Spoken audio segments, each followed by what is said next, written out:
Chapter 1. The Awakening of the Martial Soul. Your Highness, are you certain? My instincts are infallible, however. Only Su Yun is affected, while the other can be discerned by mere appearance, indicating a mutation, I presume. The old servant is unaware. Rest assured, my elder brother would not reprimand you for this. Was their aptitude?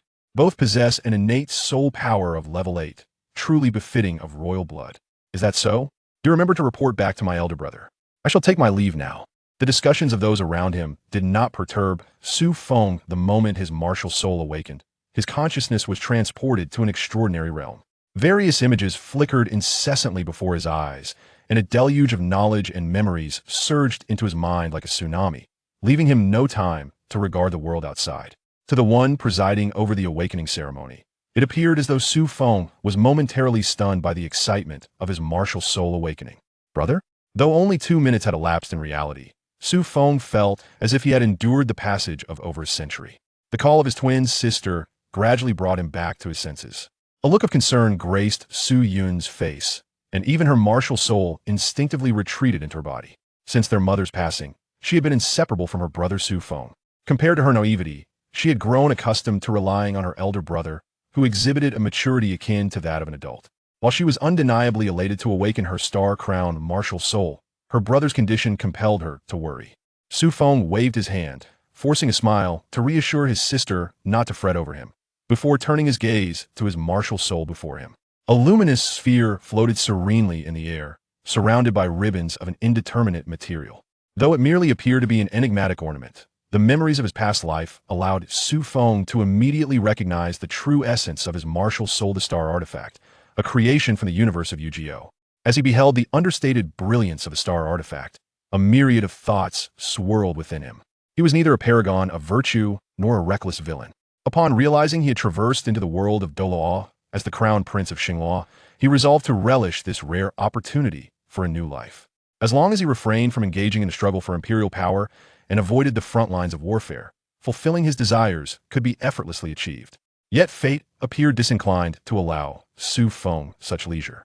In the Douluo continent, a martial soul could virtually define an individual's entire existence. Possessing a formidable martial soul could elevate one to strength and nobility, whereas an ordinary martial soul relegated one to the status of a commoner, a mere accessory to soul masters. For Su Feng, his martial soul represented far more. It directly symbolized his destiny. The star artifact had chosen him, and thus he must embark on a journey of exploration and self-improvement. Upon completing the trials of a hero, he would achieve complete integration with the star artifact, ascending to become the new star deity. While this notion sounded appealing, Su Feng harbored no interest in deification. Setting aside whether the star deity would receive recognition in this world, the crux of the matter was that this accursed star artifact had no successful precedents. In Su Feng's memory, only 2 individuals had undergone such a deification ceremony. The first was the scientist Lise, who, as a villain, was forcibly interrupted by the protagonist and met with a catastrophic collapse. The second was the hero Orim, who succeeded but vanished after achieving divinity and saving the world. No one knew what became of him. Particularly troubling was that he was now in another world. Whether deification would lead to eternal bliss or a lifetime of servitude remained uncertain. However, with matters having reached this point, Su Feng could not extinguish his martial soul. He could only choose to accept his golden finger.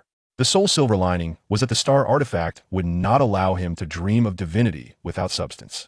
Accompanying the awakening of his martial soul was a vast trove of knowledge from another world, which could be viewed as a dimensional advantage in the Douluo world. Observing the immobile servants around him and his sister's bewildered expression, Su Feng sighed, grasping his sister's hand as they exited the awakening hall. The awakening of the star-crowned martial soul was a rare occurrence. Thus, the Star-Crowned sect had constructed this palace after attaining royal status.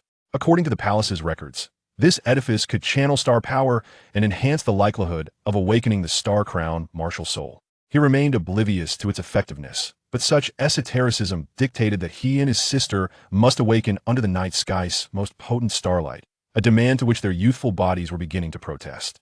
On their way back to their residence, Su Feng meticulously pondered the information he had gathered since his arrival in this world, hoping to uncover elements beneficial to him. In contrast to his original world, children in this realm exhibited a precocious maturity, allowing his extensive reading habits to go unnoticed, merely perceived as the behavior of an ambitious exemplar. Furthermore, after Su Wei ascended to the throne, Even his observers had vanished. Originally, his quest for knowledge about the continent was to avert dangerous situations while enjoying life, but now he found himself compelled to seek out risks. This thought left Su Feng with a headache. The star artifact was generous in imparting knowledge, yet it provided scant information regarding practical experience. The only certainty was that a colossal crisis awaited this world otherwise. The star artifact would not have brought him here.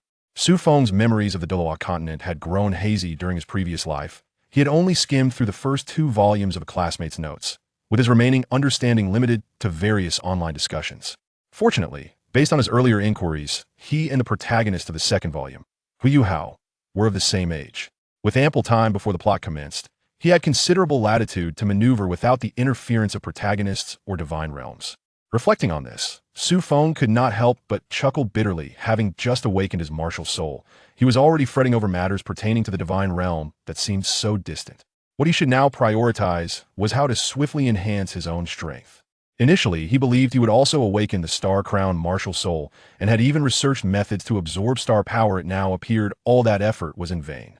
As for his sister Su Yun, he had no intention of burdening such a young child with pressure, nor did he plan to begin her training just yet. Perhaps due to his excessive anxiety, Su Feng's pace quickened considerably, and before long, they returned to their shared residence.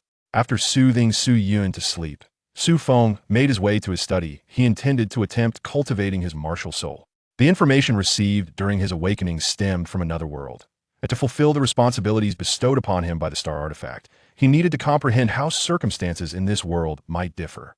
Once Su Feng entered a meditative state, as he had simulated countless times before, a mysterious aura began to emanate from him. This aura gradually permeated the surrounding objects, seemingly exerting a peculiar influence on them, though its effects were not yet apparent. While he cultivated, most of the mystical aura flowed toward the unfathomable depths of the earth, and Su Feng vaguely sensed something resonating with him.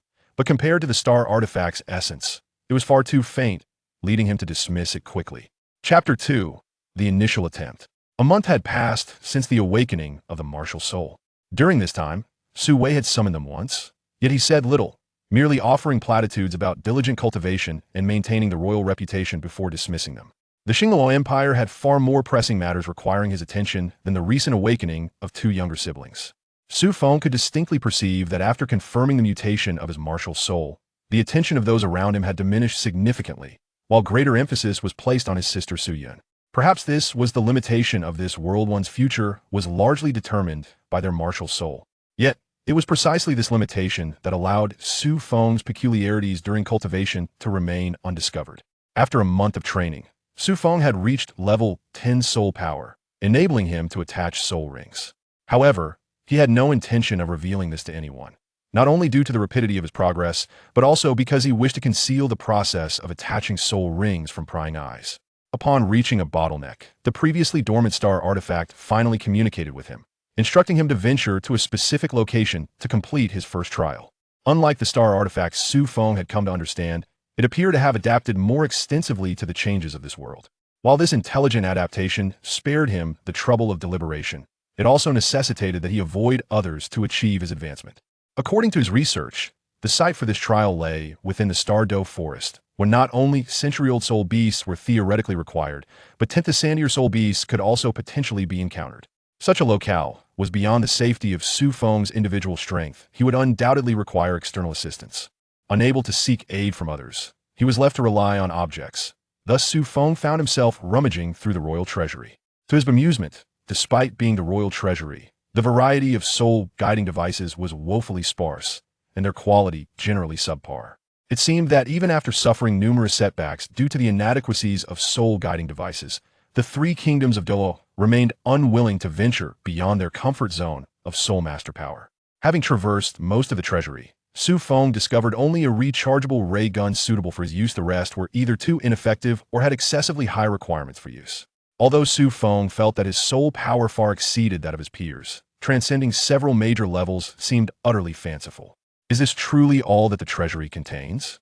Su Feng set aside a device meant to accelerate cultivation and turned to the steward accompanying him. Given your current level of authority, these are all that you are permitted to access. The venerable steward with a head of silver hair responded respectfully. Those granted entry to the royal treasury were individuals of considerable stature, and he had naturally cultivated a habit of humility. Although Su Feng was merely a 6-year-old child, his demeanor and conduct exhibited no trace of disrespect. Su Feng turned his gaze towards the treasures within the treasury, feeling a twinge of frustration. Armed solely with a ray gun, he doubted his ability to confront even the outer soul beasts, let alone venture into the depths of the starry forest. Was he truly obliged to seek protection and then dismiss them when it came time for his trial? After all, why would the trials be set in such perilous regions? The test of the star artifact could not possibly be designed with the intention of leading him to his demise. There must be a method that he could accomplish alone. Since he could not rely on the soul guiding device, he must have overlooked some crucial information.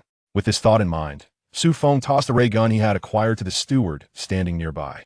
It seemed improbable to find useful items within the treasury, yet he still had alternative options. Previously, he had only skimmed through the intricate knowledge contained within the star artifact. But now, in order to succeed in this trial, that knowledge was akin to a lifeline. Upon returning to his quarters, Su Feng meticulously scanned his surroundings to ensure he was not being watched. Once satisfied, he retrieved a notebook from his bookshelf. After his martial soul awakened, he had specifically compiled and documented the knowledge granted by the star artifact. He had initially intended to explore it further once he left the palace under more favorable conditions, but it appeared he needed to expedite his plans. Without wasting much time, Su Feng quickly determined that he would create a mechanical insect. This creation, being a hybrid of biological and mechanical elements, was relatively small in size, making it easier to conceal and required fewer components than other mechanical constructs, merely a neural control system and a minimal amount of armor, which was quite accommodating for Su Feng's first attempt. Taking a deep breath, Su Feng summoned his martial soul. The notes contained only the basic principles to acquire complete information. He would need to re-enter the star artifact and undergo another infusion of knowledge. Contemplating the vast sea of information within the star artifact, Su Feng realized he needed to approach this matter with utmost seriousness. While fainting from mere mental strain was manageable, he feared that Su Yun might discover his condition and summon someone to treat him.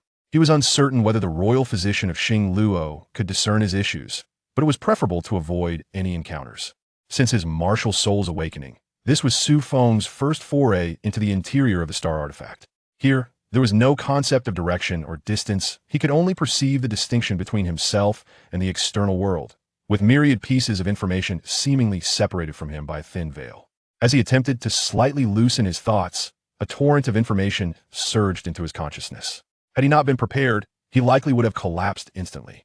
Struggling to maintain his awareness, Su Feng began to search for the detailed manufacturing methods for the mechanical insect. Initially, he believed this process would not be overly difficult, yet he underestimated the richness of the records within the star artifact. Even the most basic mechanical insect had dozens of variations, not to mention the near-divine mechanical insect gods. To ensure his safety, Su Feng endured the pain of mental strain as he compared the characteristics of several mechanical insects. The mechanical insect god was beyond his reach. Even if he understood it, he could not complete it. What he most urgently needed were capabilities for stealth and attack. Fortunately, all mechanical insects possess the ability to conceal their forms, significantly easing Su Feng's search. Before long, he had selected a specific model from the star artifact, the thorn mechanical insect. Upon acquiring the complete design schematics for the thorn, Su Feng swiftly severed his connection with the star artifact. The pressure from the continuous influx of information lifted, and he nearly succumbed to slumber due to the sudden relaxation. Leaning back in his chair, he took a moment to gather his thoughts and began to scrutinize the information he had obtained. Unlike the soul-guiding technology of Douluo continent, the technological route within the star artifact presented no substantial manufacturing difficulties. Instead, it imposed strict requirements on the power infused and the user, both of which were not problematic for Su Feng at this time. Without further ado, Su Feng promptly retrieved materials he had collected over the years, utilizing the identities of himself and his sister from his storage soul-guiding device. He began crafting the mechanical neural system according to his memorized methods. Fortunately, the knowledge imparted by the star artifact encompassed not only the principles, but also countless manufacturing experiences, significantly alleviating the challenges he faced in his endeavor. However, within less than 10 minutes, Su Feng set aside the materials in hand. Exhausted, he rubbed his temples and put away the items nearby, realizing that his expectations had deviated severely. Infusing the mechanical neural system with vitality was no simple task. Even though he was intimately familiar with all the details, the immense consumption of soul power forced him to halt. After a brief calculation, Su Feng quickly concluded that it would take at least 6 months to achieve his manufacturing goal. Unlike the issues pertaining to martial souls or trials, this was an endeavor with no shortcuts. Even if he sought assistance, others would be incapable of completing the creation. It was only through the power of the star artifact that Su Feng could hope to succeed. This realization was more difficult for Su Feng to accept than the challenges of the trial. Setting aside the uncertainty of whether the trial's objectives would remain unchanged after such a lengthy period, he had to demonstrate a mastery of bottleneck-level strength to avoid arousing suspicion among outsiders. By that time, the royal family would undoubtedly send someone to assist him in obtaining soul rings, thereby risking the exposure of his secret. He must devise a way to accelerate his manufacturing process. Since his soul power was insufficient, he would have to resort to external assistance. As he tapped his fingers on the desk, a particular item surfaced in Su Feng's mind. At present, that object should be under the control of the Star Luo royal family. Although it was a hot potato, its immense value might still be within his reach. Chapter 3. Spirit-Devouring Carving Knife. To expedite his manufacturing progress, the first item that sprang to Su Feng's mind was the Spirit-Devouring Carving Knife. According to the original text, this knife was crafted from the exceedingly rare lifeblood gold, infused with a profound essence of life, which should amply compensate for his soul power deficiency. He was not overly concerned about the vengeful soul sealed within after establishing a connection with the star artifact. Su Feng's fate had become exceedingly secure, and his spirit was unbreakable. The mere presence of some wronged souls posed no threat to him, like ants attempting to shake a tree. Recalling his collected information, he remembered that the knife was currently stored within the royal family's auction house, having failed to sell multiple times, rendering its acquiring official hopeless for a lifetime. Upon acquiring this exquisite carving knife, several arrogant spirit masters sought to dispel its curse. However, nourished by the essence of living gold, the vengeful souls bound to it were virtually immortal. Even a titled Douluo could only return empty-handed. Just as Su Feng was meticulously contemplating how to unobtrusively acquire this knife, the sound of the door opening interrupted his thoughts. Su Feng turned his head to see his younger sister, Su Yun, cautiously entering the study. Upon noticing his gaze, Su Yun inquired in her usual gentle tone, "Brother, did you obtain what you desired today?" Observing Su Feng's silence, she hurriedly added, "Is it that the quota is insufficient again? You can use my portion as well." After uttering these words, Su Yun seemed to exhaust her courage, lowering her head and fidgeting with her hands. The young girl lacked a clear understanding of her identity. All she knew was that her brother was formidable and that she had always been protected by him. Recently, the people around her had changed their demeanor, showing her newfound warmth, which inexplicably instilled a sense of crisis within her, prompting her to engage in behaviors she would have never considered before. If she no longer required her brother's protection, would he abandon her? Although still a child, Su Yun was acutely sensitive to human emotions. She could perceive Su Feng's genuine affection for her and also sensed his desire to leave the palace. In her quest to keep him by her side, the only recourse she could conceive was to obediently comply with Su Feng's wishes and offer him the scant resources she possessed. Su Feng was oblivious to Su Yun's inner turmoil as he contemplated his own plans. Her presence served as a poignant reminder of his evident favoritism towards her within the court, which could potentially be leveraged as a catalyst for his scheme. The awakening of the royal lineage's star-crowned martial soul in his sister, juxtaposed with his own lack of such a gift, stirred a sense of urgency within him. The desire to demonstrate his worthiness seemed a reasonable pursuit. Upon further reflection, Su Feng concluded that the likelihood of success for this plan was quite promising. Firstly, the visible disparity in treatment towards him and Su Yun was unmistakable, with even the gatekeeper exhibiting greater kindness towards her. In the Luo Empire, the star-crowned martial soul wielded significant influence, rendering his feelings of anxiety entirely justifiable. On another note, his ambition and intellect had already garnered a reputation within the palace. While the notion of targeting the formidable cursed artifact, the spirit-eating carving knife, may appear abrupt, it was not beyond comprehension. In contrast to overtly displaying an interest in soul-guiding devices or an avarice for wealth, the naivete of a child often renders adults more susceptible to persuasion, allowing them to lower their guard. Since his arrival in this realm, Su Feng had reaped considerable benefits from such cunning.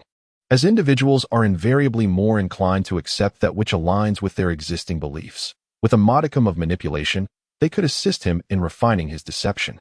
Su Feng pondered the intricacies of his forthcoming actions, his fingers once again unconsciously tapping upon the surface of the desk. In the hushed confines of the study, The slow and steady thudding resonated in Su Yun's ears, amplifying her inner turmoil. Just as she summoned the courage to lift her gaze and speak, the sound abruptly ceased. Su Feng gazed at his younger sister before him, momentarily taken aback. It was the first time he had witnessed such an expression on Su Yun's face. For this still naive sister, he had always shielded her from harm, and his recollections of her were predominantly filled with images of timidity and clinginess. The two exchanged glances for a brief moment, but Su Yun swiftly succumbed, her earlier courage dissipating entirely. Su Feng, however, was not overly concerned. In his eyes, Su Yun needed not to take any action, for as long as he could acquire strength, all problems could be effortlessly resolved. Adjusting his mindset, Su Feng soon adopted a demeanor laden with contemplation and spoke, "Let us proceed. It must be time for lunch." Su Yun responded with a barely audible murmur, so faint that, had Su Feng not been accustomed to it, he might have wondered if he had imagined it. He adeptly took her hand and exited the study. As members of the royal lineage, they had inherited their mother's quarters within the palace, where all their needs could be met, with servants delivering everything required. Yet, in order to cultivate an image of anxiety, Su Feng felt the need to venture out more often, starting from this moment. Disregarding the servant waiting at the door with a food box, Su Feng led his sister directly towards the imperial kitchen. Along the way, Su Yun attempted several times to inquire about his intentions, but the words never escaped her lips. Thus, they swiftly made their way to the kitchen. At the height of lunch hour, the entrance to the imperial kitchen was bustling with numerous servants coming and going, and as a result, Su Feng and Su Yun were quickly noticed. A higher-ranking steward approached them with a look of concern, kneeling before the two until his gaze fell below theirs. Before speaking, "Your Highnesses, your presence here today is to express discontent with the meals prepared?" Su Feng gazed at the middle-aged man kneeling before him, a hint of irritation bubbling within him. Yet, he had long since comprehended the rules of this world and refrained from voicing his thoughts. Not only was the steward merely an ordinary man devoid of soul power, but even true soul masters often exhibited such deference in the presence of royalty, regardless of whether one was merely a 6-year-old child. Without making the steward wait too long, Su Feng spoke slowly. "From now on, I wish to elevate the standards of our meals. They must be prepared with soul beast meat." "Your Highness, are you certain?" The steward's hesitant demeanor, as Su Feng had foreseen, elicited a sense of satisfaction within him, though his external expression remained sullen. Perceiving the discord in Su Feng's attitude, the steward promptly fell silent. Just as he began to contemplate whether his defiance of the prince might result in his expulsion from the palace, Su Feng finally spoke again, albeit at a more measured pace, ensuring that each word was distinctly audible to all present. "What if I were to say this is what Yuner desires? Would you then acquiesce?" With that, Su Feng departed without a backward glance. Before leaving, he noticed some servants whispering among themselves, clearly astonished by his actions. This had already achieved Su Feng's objective. Now, he merely needed to maintain the facade for a few more days before executing his next plan. Upon returning to his quarters, Su Feng beckoned to the servant waiting by the door, signaling him to bring back the meal. The back and forth had consumed a fair amount of time. He was not a petulant child. After all, he still required sustenance. Although the food had cooled somewhat due to the delay, it remained quite palatable. With no outsiders to impress, Su Feng quickly finished his portion. It was then that he noticed Su Yun across from him seemed somewhat off. Her meal had barely been touched. Clearly, his transformation had impacted her as well. Such a sudden shift in demeanor from a close family member could be perplexing for a child. Reflecting on this, a twinge of guilt stirred within Su Feng, prompting him to offer some words of comfort. "I am fine. This has nothing to do with Yuner. You need only focus on growing up peacefully." Su Feng mistakenly believes that the other party is concerned for him, yet Su Yun's thoughts diverge from this notion. Why did my brother utter such words? Is he aware of my feelings? If he truly is angry, will he choose to abandon me? Once such questions arise, it becomes exceedingly difficult to suppress the urge to dwell upon them. While the previous Su Yun possessed the courage to voice her opinions to Su Feng, the current Su Yun is utterly reticent. She fears that her actions may push her brother away, and equally fears that her silence may incite his displeasure. Burdened with a multitude of thoughts, Su Yun hastily finished her lunch and returned to her room. Chapter 4. Concealment. 3 days have elapsed since Su Feng's outburst in the imperial kitchen, and he has become acutely aware of the increased scrutiny directed his way within the palace, predominantly from the lower-ranking servants. Those of higher status dismiss his concerns as trivial, while only the common folk entertain the notion that a mutation of one's martial spirit equates to a loss of status. Although no one has yet sought him out, Su Feng resolves not to prolong the matter any further. Today, he shall acquire the soul-devouring carving knife. In comparison to the failure of his initial trial, certain behaviors that might raise suspicion are, in his view, permissible. Su Feng harbored an instinctive premonition that this particular trial was of paramount importance to him. The star artifact, in its fervent urgency to relay information, suggested that any missed opportunity would surely lead to regret. After ensuring Su Yun was settled and capable of practicing alone at home, Su Feng stealthily departed from the royal palace. According to the latest intelligence he had gathered, a grand auction was to take place at the royal underground auction house that very morning, with the soul-devouring blade highly likely to be presented for bidding. He needed to intercept it immediately after it was auctioned off, for no one would dare allow him access to this fearsome weapon otherwise. Upon leaving the palace, Su Feng discreetly activated 2 mechanical insects. Due to their lack of reliance on soul energy, these insects would not trigger most detection devices, unless a scanning-type soul technique was directed at him, making their discovery nearly impossible. Although it was highly probable that the royal family had dispatched individuals to covertly protect him as he exited, Su Feng opted to deploy the mechanical insects. This served dual purposes: to test whether the insects could evade the perception of advanced soul masters, and to rehearse for future endeavors. He would inevitably find himself in perilous situations alone, relying solely on these mechanical companions. Once connected to the sensory system of the mechanical insects, Su Feng swiftly located the hidden dark guard nearby. The guard was utilizing a soul technique to mask his presence, concealed approximately 20 meters behind Su Feng. The insect's perception was based on the fluctuations of life and extraordinary energy. Thus the guard's technique not only failed to conceal him, but rendered him even more exposed in Su Feng's awareness. Without exhibiting any signs of abnormality, Su Feng proceeded to a secluded area as per his original plan, utilizing a special royal artifact to alter his appearance. In no time, he transformed into the likeness of a boy approximately 12 or 13 years of age. After inspecting himself in a mirror, Su Feng nodded in satisfaction. For him, as long as he could disguise his age to meet the criteria for entering the auction house, the finer details were inconsequential, and this artifact had accomplished its task splendidly. Not lingering for further checks, Su Feng swiftly made his way to the location of the underground auction house. While such venues imposed few restrictions on guests, as entry remained possible even after the event commenced, he could not ascertain when the soul-devouring blade would be brought forth, hence arriving early was prudent. Without causing any commotion, Su Feng smoothly gained entry to the auction house using the royal insignia. After dismissing all the maidens, he settled into the exclusive royal box. The auction had just begun to build an atmosphere, with the guests' excitement palpable in the air, punctuated by a cacophony of bids and discussions. Removing his hood, Su Feng reclined on the sofa and exhaled. Perhaps due to a trust in the auction house, the dark guard did not accompany him inside, remaining instead at the facade tavern outside the auction house, even lifting his soul technique. Had Su Feng not been vigilantly monitoring his movements, he might have already been lost to sight. Over the past few days, Su Feng had tirelessly trained, dedicating all his soul energy to the creation of the mechanical insects, just managing to produce 4. This experience imparted a different sense of fatigue than he had felt when communing with the star artifact. However, to avoid arousing suspicion from his sister and those around him, he had to maintain a sour demeanor.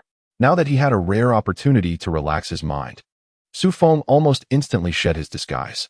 Setting an alert for life signs on the mechanical insects, Su Feng summoned the star artifact and closed his eyes. Entering a meditative state, he did not intend to enter the interior of the star artifact. Rather, he sought to receive the information it imparted in a gentler manner. Su Feng's intuition informed him that this information held profound significance, seemingly a prophecy from the celestial artifact regarding the future, necessitating meticulous analysis. However, these prophecies were enigmatic, devoid of any discernible time or place, and even the characters remained unrecognizable, compelling him to commit them to memory forcefully. As he gradually acclimated to the situation, the visions bestowed by the celestial artifact began to crystallize. He found himself perceiving the world through the eyes of a soul beast, sprinting across a desolate plain. A palpable tension enveloped him, awakening the realization that he was being hunted. Yet, no creature was visible in his line of sight, intensifying his unease and agitation. Suddenly, The quivering view came to a halt as a tentacle emerged from the ground before him, and had he reacted a heartbeat later, he would have been impaled. A surge of emotions, fear, rage, and panic, overwhelmed him. Just as he resolved to flee in another direction, a searing pain radiated from his abdomen. I have been slain. Feng was abruptly awakened. Although it was merely information about the star artifact, he felt as though he had been truly slain.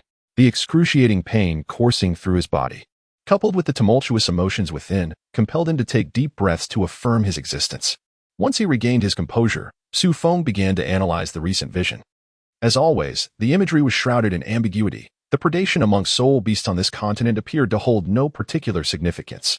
Thus, the crux lay in the identity of the predator or the prey. Feng meticulously recalled the details of that tentacle. Yet he could not conceive of any soul beast possessing such a form. Creatures dwelling beneath the earth are already rare, and those that attain such a colossal size are even fewer. What perplexed him further was the complete absence of any soul power emanating from that tentacle. As if it were a creation not belonging to this world, akin to the mechanized insects. Pure physical strength could easily pierce a soul beast. If he were to share this notion, he would undoubtedly be met with ridicule. However, Feng's intuition insisted that this was the truth, not merely a concealed presence, but a fundamental lack of soul power altogether. This inability to sense it fueled his restlessness and dread, leaving him to rely solely on the faint tremors caused by the tentacle breaking through the ground to make predictions. Reflecting on it, the vast grassland appeared suspicious as well. In his line of sight, he had traversed at least 4 or 5 miles, yet there were no signs of life beyond the wild grasses. It was highly probable that everything had already been devoured by the subterranean tentacles, a creature imperceptible to the senses, rivaling the strength of a millennium-old soul beast, posed a significant threat to both the humans and soul beasts of Douluo continent. Perhaps this was the crisis the star artifact sought to convey, Feng mused.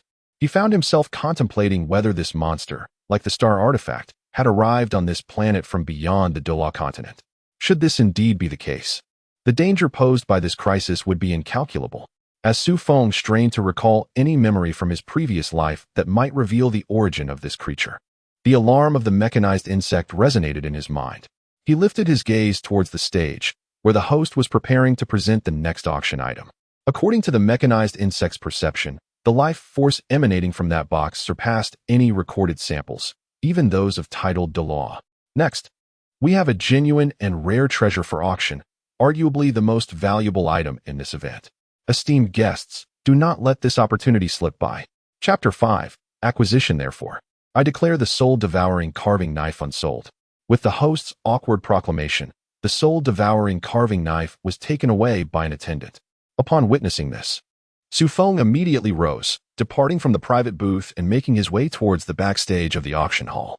In the corridor of the auction venue, numerous individuals were already heading towards the exit, making Feng's counterflow appear particularly conspicuous.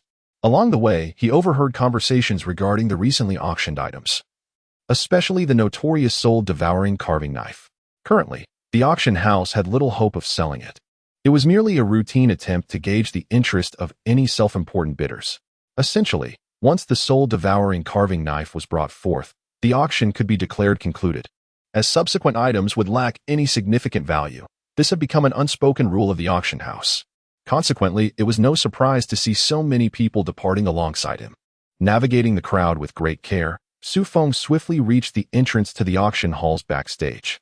After presenting his royal insignia to the attendant, her demeanor shifted to one of urgency, and she escorted him to a designated reception room before promptly seeking out the manager to report. Feng surveyed the surroundings, clearly aware that the auction house possessed considerable experience in catering to unexpected demands from its guests. A variety of detection soul tools were displayed nearby, and he could even sense the presence of soul beasts behind one of the doors. Should a practical test be necessary, it would likely pose no challenge. For Feng, this indicated that the person in charge here was not easily deceived, thus requiring a more meticulous performance on his part. He did not have to wait long before the door to the reception room swung open, revealing a woman radiating an alluring aura. Her face bore a smile akin to that of a maid. Her attire appeared resplendent, yet modestly concealing. As she glided gracefully to the sofa opposite Feng and took a seat, he sensed no fluctuations of soul power emanating from her. If not for the terrifying energy perceived through the mechanism bug senses, he might have assumed this manager was an ordinary individual. At this juncture, regardless of whether the woman could see through his disguise, Su Feng found himself with no option of retreat. He steeled himself and spoke. Please bring forth the spirit-devouring engraving knife. Someone within the palace has expressed certain intentions and requires it for use. Instead of acquiescing to Su Feng's request, the woman maintained her smile, fixing her gaze upon him, which sent a shiver down his spine. Left with no choice, he mirrored her silence. He dared not make any unnecessary moves, for, according to the mechanism bug's perception, she was at least of Soul Saint caliber. Should this ruse be uncovered, he could perhaps tolerate the ensuing attention, but failing to obtain the spirit-devouring engraving knife was utterly unacceptable. The silence in the reception room lingered for nearly 10 minutes. And just as Su Feng began to fear the failure of his plan, a sound of the door opening broke the stillness. He turned slightly to observe a maid entering, carrying a tray upon which rested the very box containing the spirit-devouring engraving knife he had just seen, though separated by a barrier imbued with sealing energy. Su Feng felt assured of the authenticity of the contents within. After placing the tray down, the maid exited the room, leaving the two of them to exchange glances over the box. Su Feng reached out to take it, but the woman halted his movement with a gentle press of her hand. Unable to decipher her intentions, he feigned irritation as he looked at her. What do you mean by this? I bear no intention of offense, the woman replied slowly. Yet this treasure is indeed extraordinary and cannot be handled lightly. Please allow me to examine your token so that I may report back to my superiors. Su Feng felt a surge of anxiety within him. Although the royal tokens appeared identical to outsiders, they possessed subtle distinctions. While common servants might be oblivious to this fact, the woman before him was likely not. Nevertheless, Su Feng executed his actions without hesitation, placing the token upon the table. To his surprise, she merely picked it up, glanced at it briefly, and returned it to him after confirming it was genuine, without employing any special method to activate it. I wish you a successful endeavor, she remarked before rising and departing the room, leaving Su Feng alone with the two items on the table. After securing the token, he discreetly summoned his martial soul. Before his departure, he needed to apply a layer of sealing on the spirit-devouring blade to prevent its discovery by his protective shadows. Once all was prepared, Su Feng swiftly exited the room, making his way towards the exit. The ease with which such a rudimentary plan unfolded struck him as somewhat disconcerting. Yet, objects do not deceive. He was eager to return to the palace to confirm his findings. Why pretend not to recognize him? In the adjacent room where Su Feng had just been, the female steward lay on the sofa with her eyes closed. Upon hearing her maid's question, she merely smiled and gazed in the direction Su Feng had departed. Only after he was beyond her perceptual range did she respond. Why unveil the truth? Has he uttered a single falsehood? The maid found herself momentarily speechless, but she pressed on. That is the spirit-devouring blade. If anything were to happen to His Highness, you would also be held accountable. You perceive His Highness as a child, unworthy of indulgence in his whims. Yet, in my eyes, he far surpasses you. Pausing briefly, the woman continued, while beside the prince, I felt a persistent sensation of being watched. I attempted to trace its source, but the surrounding soul masters and soul guiding devices did not align. Do you comprehend what this implies? If it were not for a powerful individual far beyond my capabilities, it suggests that His Highness possesses a means of surveillance that eludes even my scrutiny. What do you think it might be? Before the maid could respond, she pressed on. I believe it to be the latter. Thus His Highness is far more formidable than you perceive. Regardless, within the palace, a mere blade cannot instigate significant chaos. Opportunities to relieve oneself of such burdens are scarce. Would it not be prudent to extend a favor to His Highness? Su Feng was unaware that his identity had already been exposed. He had just shed his disguise and returned to his familial abode within the imperial palace. Su Yun felt a tinge of concern over his prolonged absence, yet Su Feng, lost in the euphoria of his recent success, merely offered her a few reassuring words before retreating to his study alone. With utmost care, he retrieved the box sealed with the spirit-devouring dagger, and an irresistible sense of unreality washed over him. Such a treasure had fortuitously come into his possession, despite the various factors surrounding his identity and the dagger's tarnished reputation. It still felt surreal. He yearned to unleash the power of the golden spirit of life contained within the box, yet prudently called forth the spirit of the star artifact to maintain their connection. Gradually, he unfastened the seals upon the box. Instantly, a chill pervaded the study, causing Su Feng to shudder involuntarily. Once he confirmed that his spirit bore no signs of corruption, He opened the box and beheld one of the most precious treasures of Douluo Star, the golden spirit of life.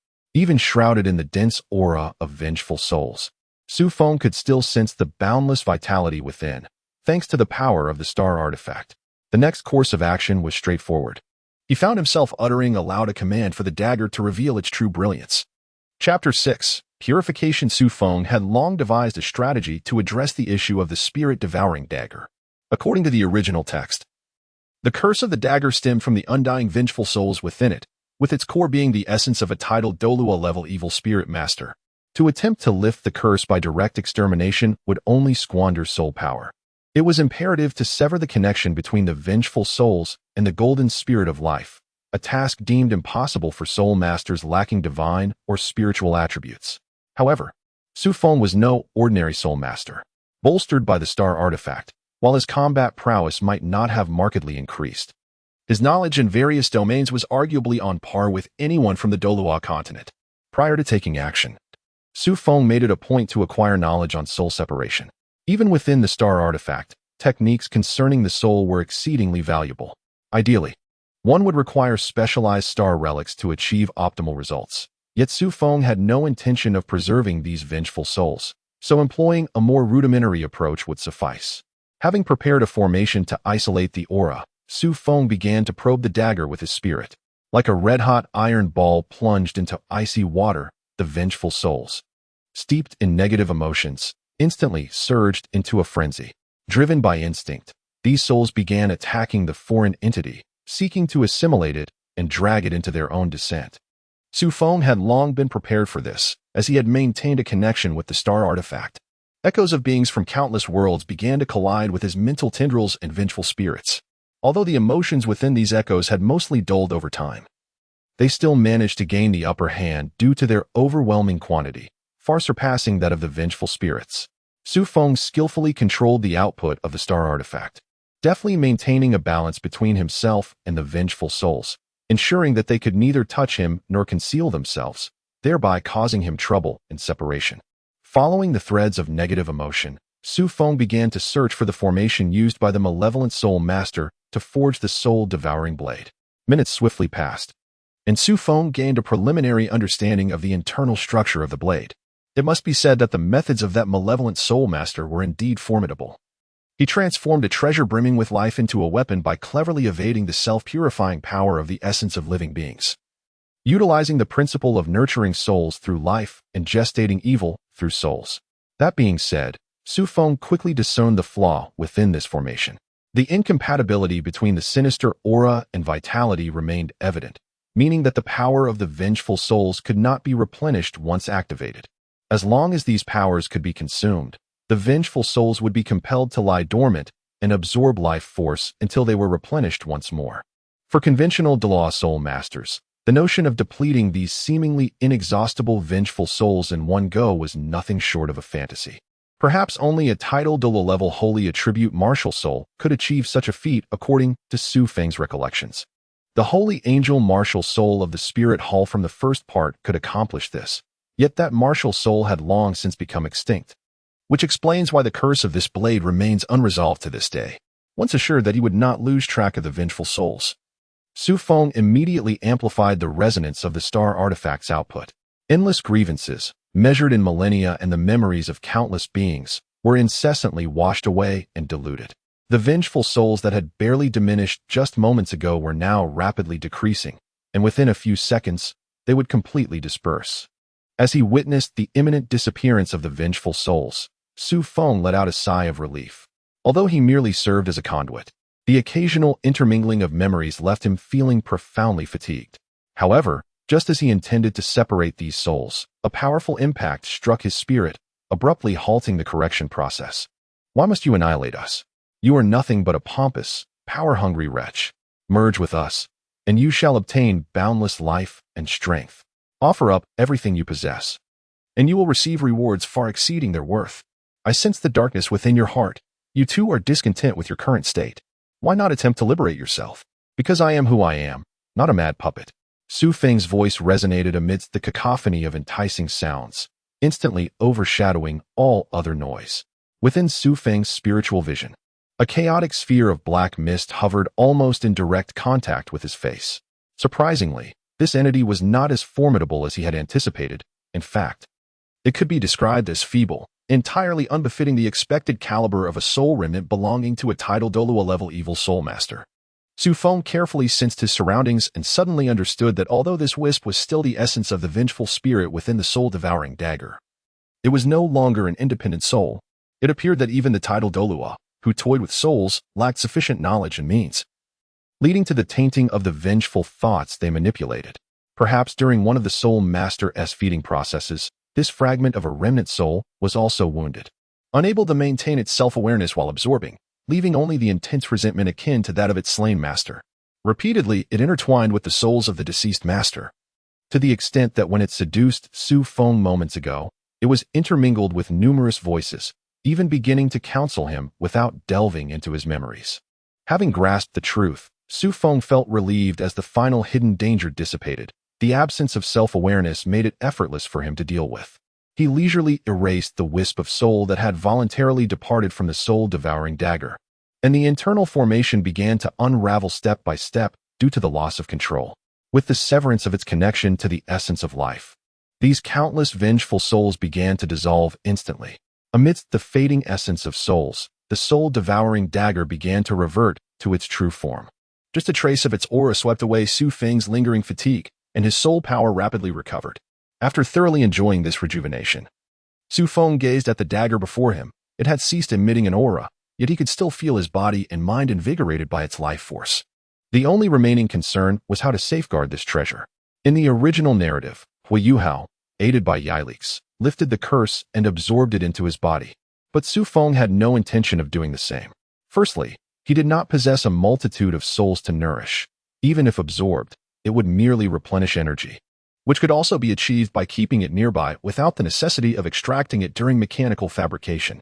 Secondly, based on the information he gleaned from the star artifact, although it was also a star god, the path of growth and powers acquired would invariably influence the final form. The essence of life was overwhelmingly powerful for him at present. Once absorbed, his power attributes would inevitably be affected, and he had no desire to become a mere healer. If given a choice, he would prefer tangible strength. After contemplating several options, Feng could not arrive at a satisfactory conclusion. He would certainly be using this dagger frequently, so it must remain within his reach.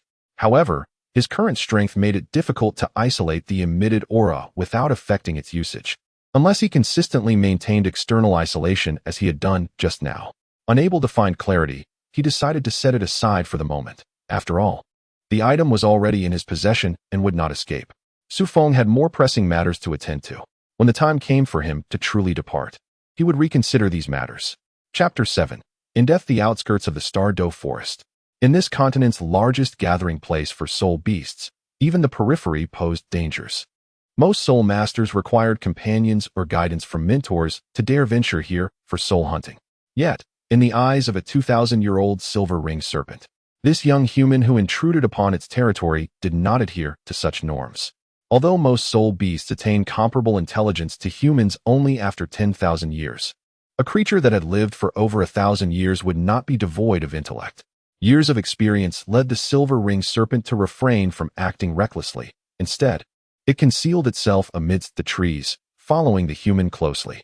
Once it confirmed that the intruder was alone, it would not hesitate to strike, but until then, it remained patient. Silently moving through the treetops, the distance between them gradually diminished. 20 meters, 15 meters, 10 meters. The human had now entered its attack range. The silver-ringed serpent stealthily prepared to strike, slightly parting its jaws, aiming for the human's neck, ready to deliver a fatal blow. A sudden, intense pain radiated from its rear, causing the silver-ringed serpent to abandon its attack and turn to investigate. A strange, grotesque insect dangled above on a branch, its blade-like claws stained with blood, proclaiming itself to be the assailant.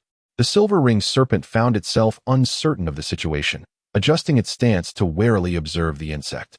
In its perception, this creature barely qualified as a soul beast, at best merely larger in size. It could easily be dispatched. Yet how could an ordinary insect breach its scales? Moreover, what could instill such a sense of crisis? While its prowess largely lay in venom, its physicality was not inferior to that of a 100-year soul beast in close combat. Just as the silver-ringed serpent contemplated retreat, another wave of excruciating pain surged from its previous wound. This time, it did not conceal its movements, immediately channeling its soul power to vacate the spot, releasing the aura of a 1,000-year soul beast in an effort to intimidate its foe. However, upon glancing back at its recent location, a chill rose from the depths of its being.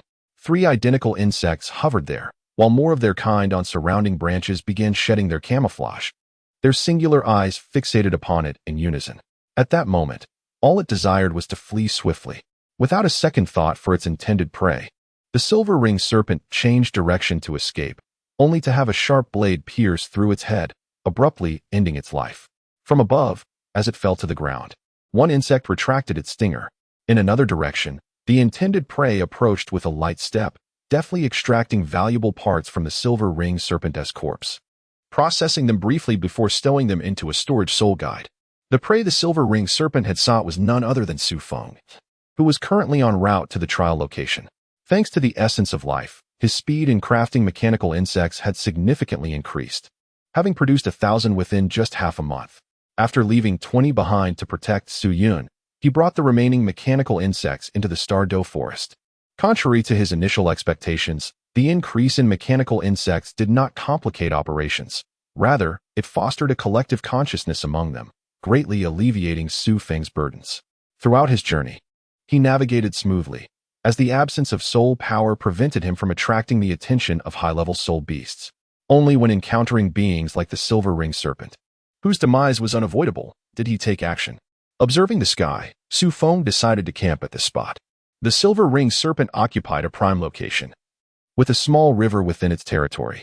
After instructing the mechanical insects to spread out and maintain vigilance, he began to set up his tent on the riverbank. This expedition was one he could not disclose to anyone, thus limiting his preparations. All supplies were crafted by himself.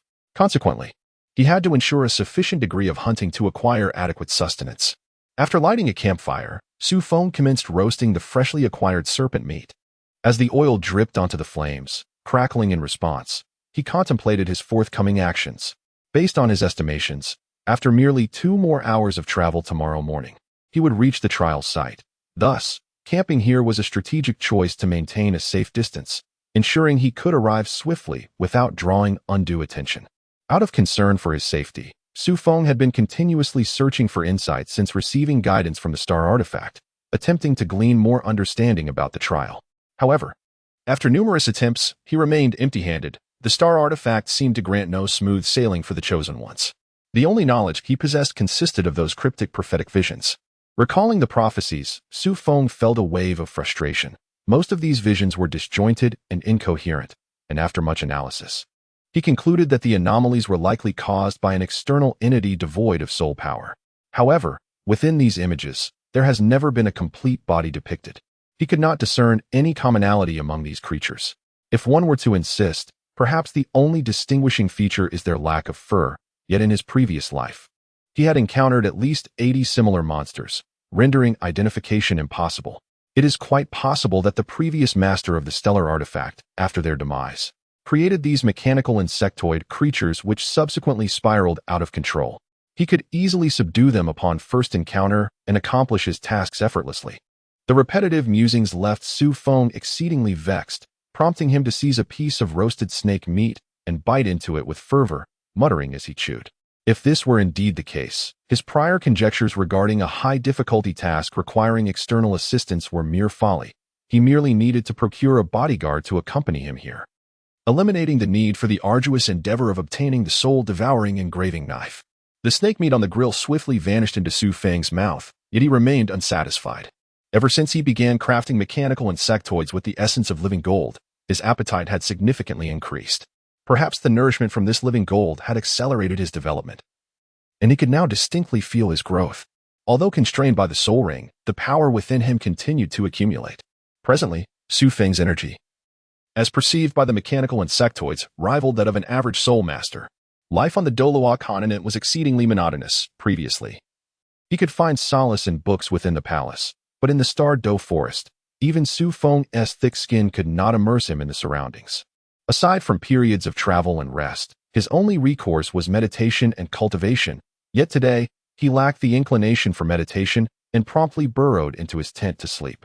With the tireless and obedient mechanical insectoids at his command, he had no worries regarding the night watch. Shortly after Su Feng fell into slumber, an unusual aura emanated from him. While ordinary beings remained oblivious, deep within the Star Luo forest, a golden-haired, three-eyed lion-shaped soul beast opened its eyes.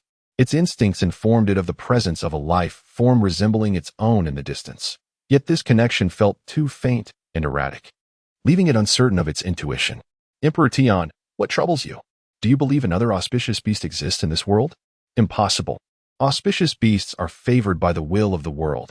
Unless one perishes, another shall never be birthed. With my protection, as long as you reside here, no life form can harm you, and consequently, no new auspicious beast will come into being. Is that so? The auspicious beast pondered, sensing a flaw in Emperor Tian's reasoning, yet could not articulate it. Having been spoiled since birth, the auspicious beast lacked the experience to counter, for no soul beast dared to defy it. Not even Emperor Tian would show a fierce demeanor towards it. Without further contemplation, the auspicious beast closed its eyes. Perhaps its intuition was simply misguided. Chapter 8. Negotiation. Upon awakening the following morning, Su Feng vaguely sensed that he had missed something significant during the night. He summoned the stellar artifact to investigate, but its feedback indicated that this feeling was unrelated to it, and the mechanical insectoids confirmed that all was normal the previous night, with no dangers approaching. Unable to discern the source of his unease, Su Feng set aside his doubts. Today marked the commencement of his training. He had no time for further contemplation. After preparing his equipment and thoroughly obliterating any traces of his presence, Su Feng ventured deeper into the forest. This time, however, he dispatched the majority of the mechanical insectoids ahead to avoid a direct encounter with his target. Throughout the journey, Su Feng observed the path ahead through the eyes of the mechanical insectoids, continuously comparing their insights with the guidance of the stellar artifact. Fortunately, it appeared that the target had not moved for a considerable time, and no dangerous aura emanated from its vicinity. Occasionally, he spotted bizarre, abandoned corpses of soul beasts, as if a soul beast had engaged in indiscriminate slaughter. After more than an hour of movement, the foremost mechanical insectoid finally detected the target's location. Su Feng immediately concentrated his mind, and a human figure entered his consciousness. Is this a human? Su Feng unconsciously uttered a statement. To his knowledge, the Douluo continent was not devoid of humanoid spirit beasts, yet their aura was distinctly different from that of humans, and there were clear physical and visual discrepancies. In this particular body, the mechanical insect had not detected any similar characteristics. However, how could a human possibly linger so long in the depths of the Star Luo forest? Moreover, the individual exhibited no signs of essential responses such as breathing or heartbeat, if it were not for the presence of warmth. Su Feng might have mistaken this figure for a wax statue. Maintaining vigilant focus, Su Feng maneuvered the mechanical insect closer to the motionless human. It was then that he noticed the individual was enveloped in a peculiar layer, seemingly a membrane of flesh.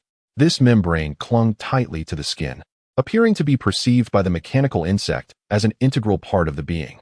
Su Feng pondered the possible scenarios, the most plausible being that the individual was a soul master who, during the process of hunting souls here, had been transformed by a soul skill akin to cocooning. However, this raises a significant question. Where did the soul beast or soul master that transformed him go? Soul beasts would not benevolently abandon their prey to fend for itself, nor could humans simply disregard their companions. If this was a result of his own actions, it would be exceedingly absurd to be ensnared by his own soul skill. While no conclusions could be drawn at this moment, the guidance of the star artifact indicated that his mission undoubtedly lay with this individual. Given that the creature sensed a lingering vitality within him, directly awakening him might lead to the resolution of the mystery. After ensuring that the mechanical insects were concealed in the surroundings, Su Feng maneuvered one of them forward and gently sliced through the thin membrane. As the membrane ruptured, the various signs of life in this human began to revive. His heartbeat and breathing resumed. With a sudden cough, he opened his eyes. Su Feng meticulously observed the man's every move upon awakening. The individual showed no astonishment at the peculiar mechanical insect beside him. Instead, he immediately began rummaging through his clothing, seemingly in search of something. His self-examination concluded swiftly, and a few expletives escaped his lips, indicating his failure to locate what he sought. What are you looking for? The sudden voice startled the man, who turned to find the insect, which had been perched upon him, gazing intently with its single eye, its claws and tail quivering with an odd elegance. "Who are you? Did you wake me? Why are you hiding behind that insect? You have too many questions. They should be addressed one at a time. Moreover, these inquiries seem trivial to me. Or do you suspect I have taken something of yours?" As soon as the words left the speaker's mouth, the man's expression soured, and he began to channel his soul power. However, unable to discern the other's whereabouts, he suppressed his urge to attack and continued the dialogue. "Who are you?" "Like you, I am human." That is a nonsensical remark. The man's displeasure grew as he scanned his surroundings, seeking the puppeteer behind this strange encounter. "How can you be certain that I am not a soul beast? Perhaps you are fortuitously encountering a 10,000-year soul beast today. Why not test your strength? Spare me the nonsense." The man stepped back, ensuring there were no corners to hide in, and demanded, "Return what is mine. Pray tell, what exactly have you lost? Do you even realize how long you have been lying here?" A look of confusion crossed the man's face as he queried, "What is today's date?" "The 14th of May. That is impossible. I distinctly entered at the end of March." As he spoke, the man fell silent, realizing he had made a grave error. "Are you deceiving me? Look around. The changes after several days and over a month are unmistakable." The man remained silent. Yet he noticed the foliage around him had indeed transformed significantly, unless someone had expedited its growth. The leaves could not have shifted from vibrant green to a deeper hue in such a short time. Dust had also settled on his garments. "I saved you and answered your questions. According to the principle of equivalent exchange, you should now answer mine. Is what you lost related to this membrane on your body?" The man did not respond. Instead, he summoned his martial soul, a blood-red demonic spider, its 4 soul rings indicating he was a formidable soul master. The first soul ring glimmered, and his limbs were instantly adorned with a spider-like exoskeleton. Without hesitation, the man charged at the mechanical insect, intent on destroying this puppet and making a swift exit. Yet, fate did not favor him within his line of sight. The bizarre insect exhibited no fluctuations of soul power and effortlessly evaded his attack, landing upon a nearby branch. "I advise against rash actions. I have no intention of resolving this through conflict, but I do possess the capability to do so. Should you clarify my doubts, you may leave freely." "Who are you? Even if I told you, would you believe me?" "Humph." The man dispelled his soul technique and began surveying the area once more, stating, "This insect is extraordinary. No ordinary person could conjure such a creature. You must belong to the same organization as well. Why not come out and face me?" "Do I appear to be that Navi rookie?" Feng harbored suspicions but maintained a calm, yet perilous tone as he replied, "Perhaps. Since we are of the same kind, and there is no one to eavesdrop, why not extend a measure of trust to one another?" With that, the man retracted his martial soul, and the fluctuations of his soul power ceased. Approaching the tree beneath which the mechanical insect resided, he inquired, "You have yet to answer my question." The answer came as the man slowly raised his hand toward the mechanical insect, exclaiming, like this. No sooner had he spoken than his martial soul activated once more, this time extending longer appendages, relentlessly pursuing the swiftly leaping mechanical insect among the branches. As the insect attempted to escape, a hidden web suddenly materialized, encircling its route of flight. Caught between 2 assaults, the mechanical insect chose to descend into the web, its limbs freezing in place. "Come out. You wouldn't want your meticulously crafted puppet to be destroyed, would you? If we are to negotiate, then show a bit more sincerity." In response to the man's triumphant words, the insect's calm voice retorted, "You should answer my question first. Have you grasped the situation?" The man replied impatiently, "If you dare not show yourself, it indicates your strength is inferior to mine, at least not significantly greater. Now that your precious treasure is in my possession, do not attempt to bamboozle me with circular reasoning." "What a pity." "What do you mean by that? You aren't going to back down, are you?" "It is a pity that I cannot obtain an answer directly." No sooner had he spoken than the mechanical insect's blades whirled, severing the web in an instant. The man hastily exerted more force, launching another web, but several glinting blades sliced through it before it could fully form. Scanning his surroundings, he realized that dozens, if not hundreds, of mechanical insects had revealed themselves, surrounding him from all directions. "Are you deceiving me?" The man's triumphant expression evaporated, replaced by a look of terror. By his estimation, a single insect posed a threat comparable to a combat-type soul master. Its size and concealed presence made it even more formidable. Thus, he had made an astute judgment. Now, faced with such overwhelming numbers, Not even a superior officer one rank above him could safely escape. I suspect you wish to beg for mercy. However, I regret to inform you under the barrage of attacks, the man's defenses crumbled, and a mechanical insect swiftly severed his neck. As he futilely pressed his hands against the wound, unable to utter a sound, Su Feng calmly remarked, I am not an evil soul master. Chapter 9. Mission accomplished. After confirming the man was unequivocally deceased with the aid of the mechanical insects, Su Feng approached from a distance. Although he had the option to spare the man for interrogation, the mechanical insects alone could not achieve that, and Su Feng would never willingly place himself in danger. Thus, he chose to eliminate him. The expression on the man's face as he perished affirmed Su Feng's suspicions. The teaching he referred to was the Holy Spirit Church, and kindred indicated evil soul masters. In Su Feng's hazy memories, soul masters on Douluo continent exhibited a blind adherence to their identities, with many refusing even to utilize soul-guiding devices. Such agile insects seemed to be the exclusive creation of evil soul masters, puppets that toyed with souls. Nonetheless, none of this concerned Su Feng. He had no intention of showcasing the mechanical insects as a display of his power. Were it not for his current weakness, he would not have opted for such a method to complete his trial. Indeed, after a thorough examination, Su Feng confirmed his suspicions. The source of the anomaly had never left the man. It had merely spiraled out of control to the extent that he could no longer perceive it. Under the scanning power of the cosmic artifact, the man's body had been significantly altered, even his brain having been affected. Had Su Feng not interrupted this process, the man might have been replaced by some entity, returning to society and causing immeasurable repercussions. Contemplating this, Su Feng began to fret. He did not believe that simply eliminating this one individual would sever the impending crisis. As it is a parasitic creature, it is inevitable that there cannot be just one. The guidance of the star artifact merely serves to make him aware of the impending crisis. With a heart laden with resignation, Su Feng began to harness the powers of the star artifact, extracting the elements that did not belong to the man. Gradually, a peculiar mass of biological tissue coalesced from the man, clearly not its original form. Yet due to the interruption of the parasitic process, it had lost the ability to transform, leaving only residual vitality that caused it to twitch sporadically.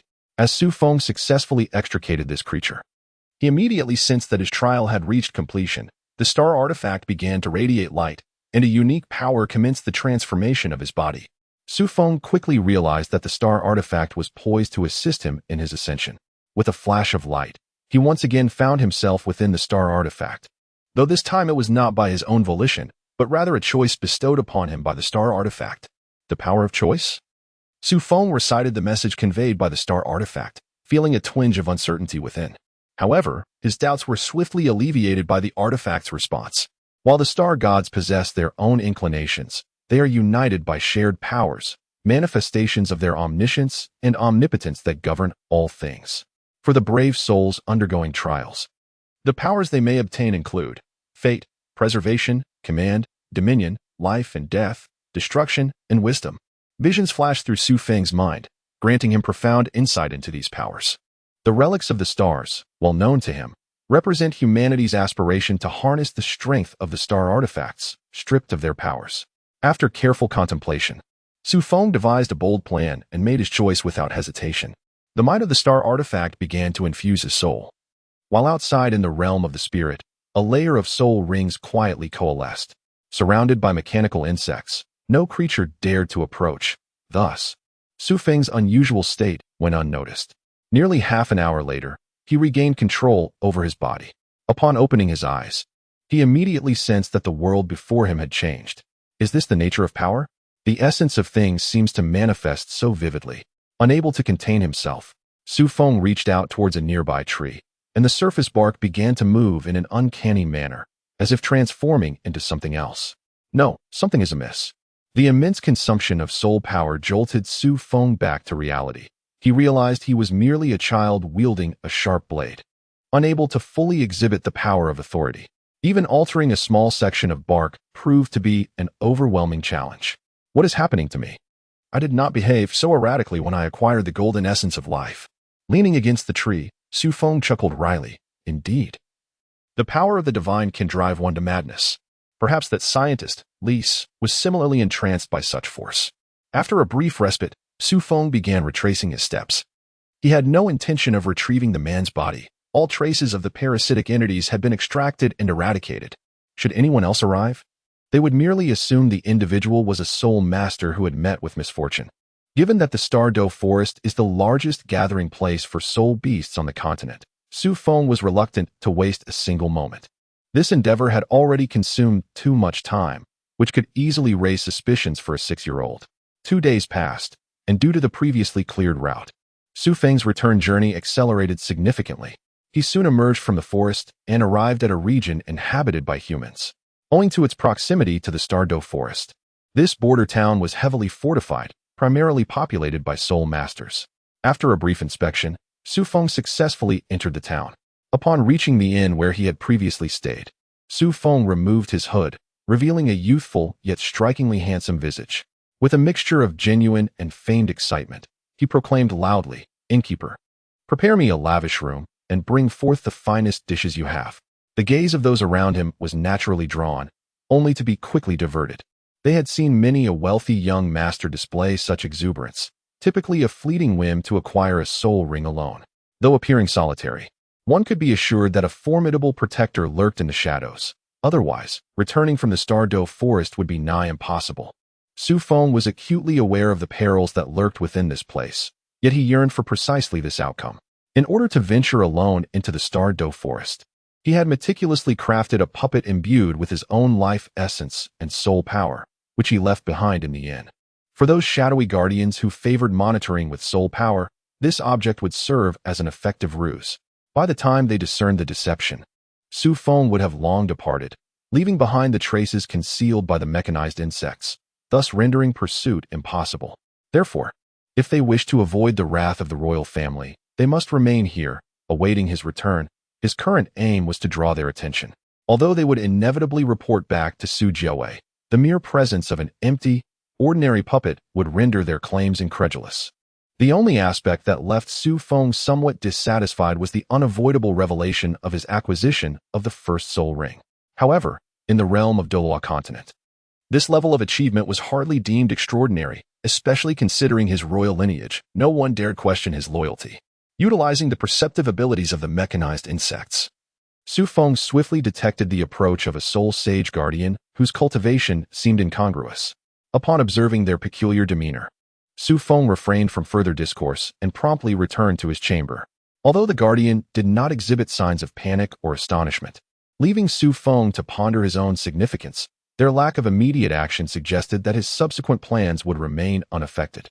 Chapter 10. The summons. After 2 more days of arduous travel, Feng finally returned to Star Luo City.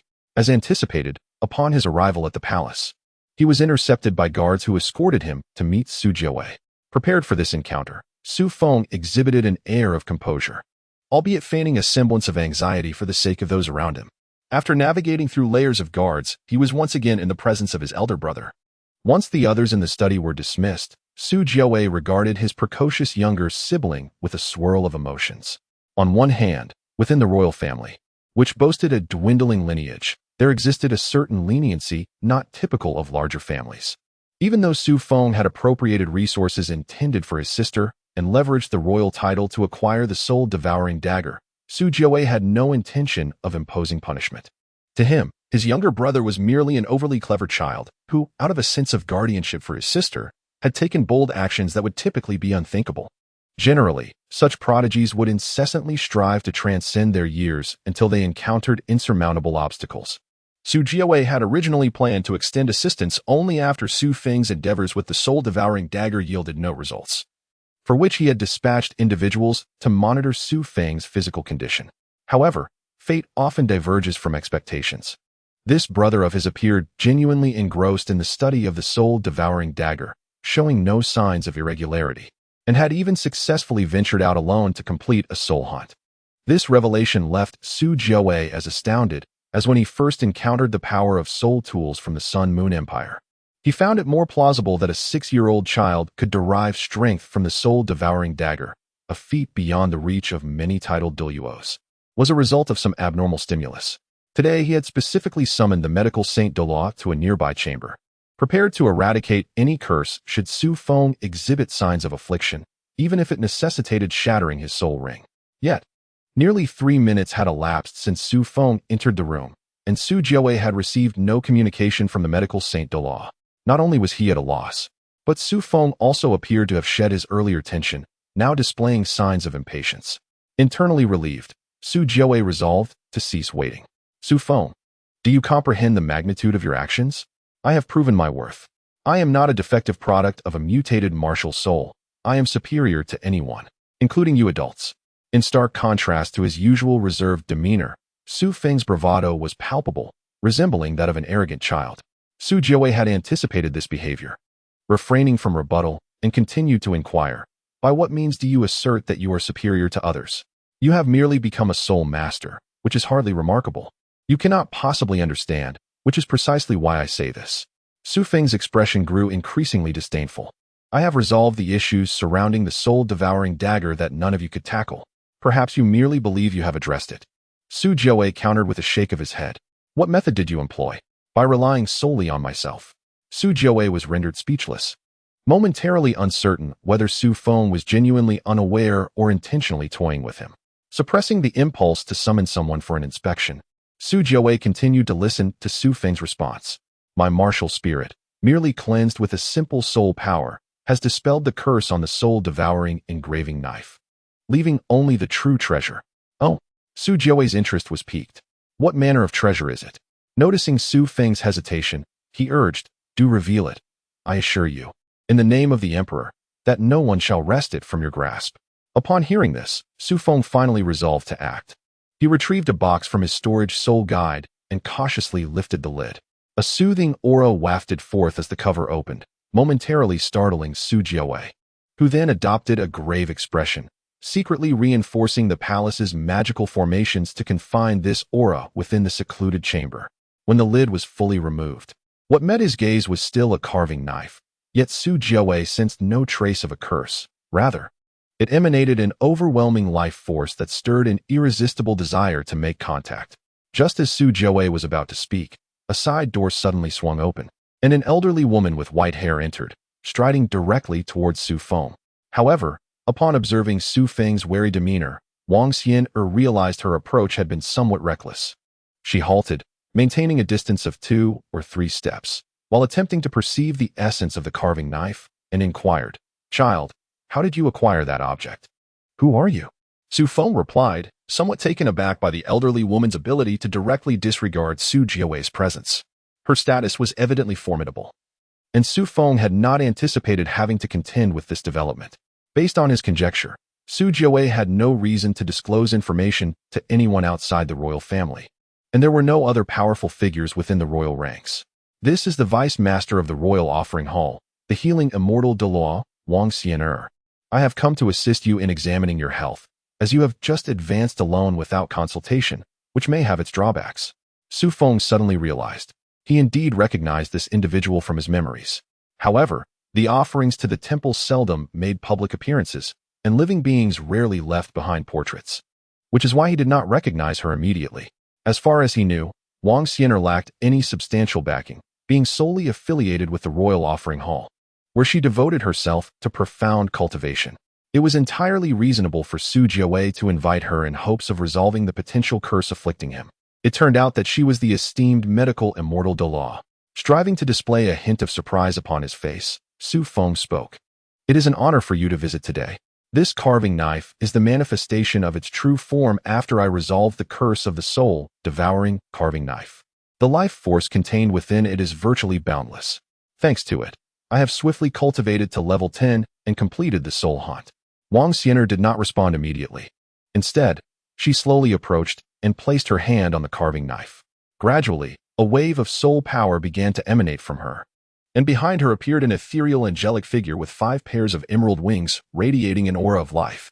Unlike the life force from the carving knife, the soul energy exuded by Wang Xian'er was far more vibrant, evoking an involuntary sense of intimacy. Even Su Feng found himself unable to suppress his instincts, yearning to summon his martial soul for a baptism. They did not have to wait long. Wang Xian'er withdrew her hand but did not dispel her martial soul. On the contrary, her aura intensified, and under the watchful gaze of Su Feng and Su Jiawei, the angelic figure merged with Wang Xian'er. Her appearance began to transform.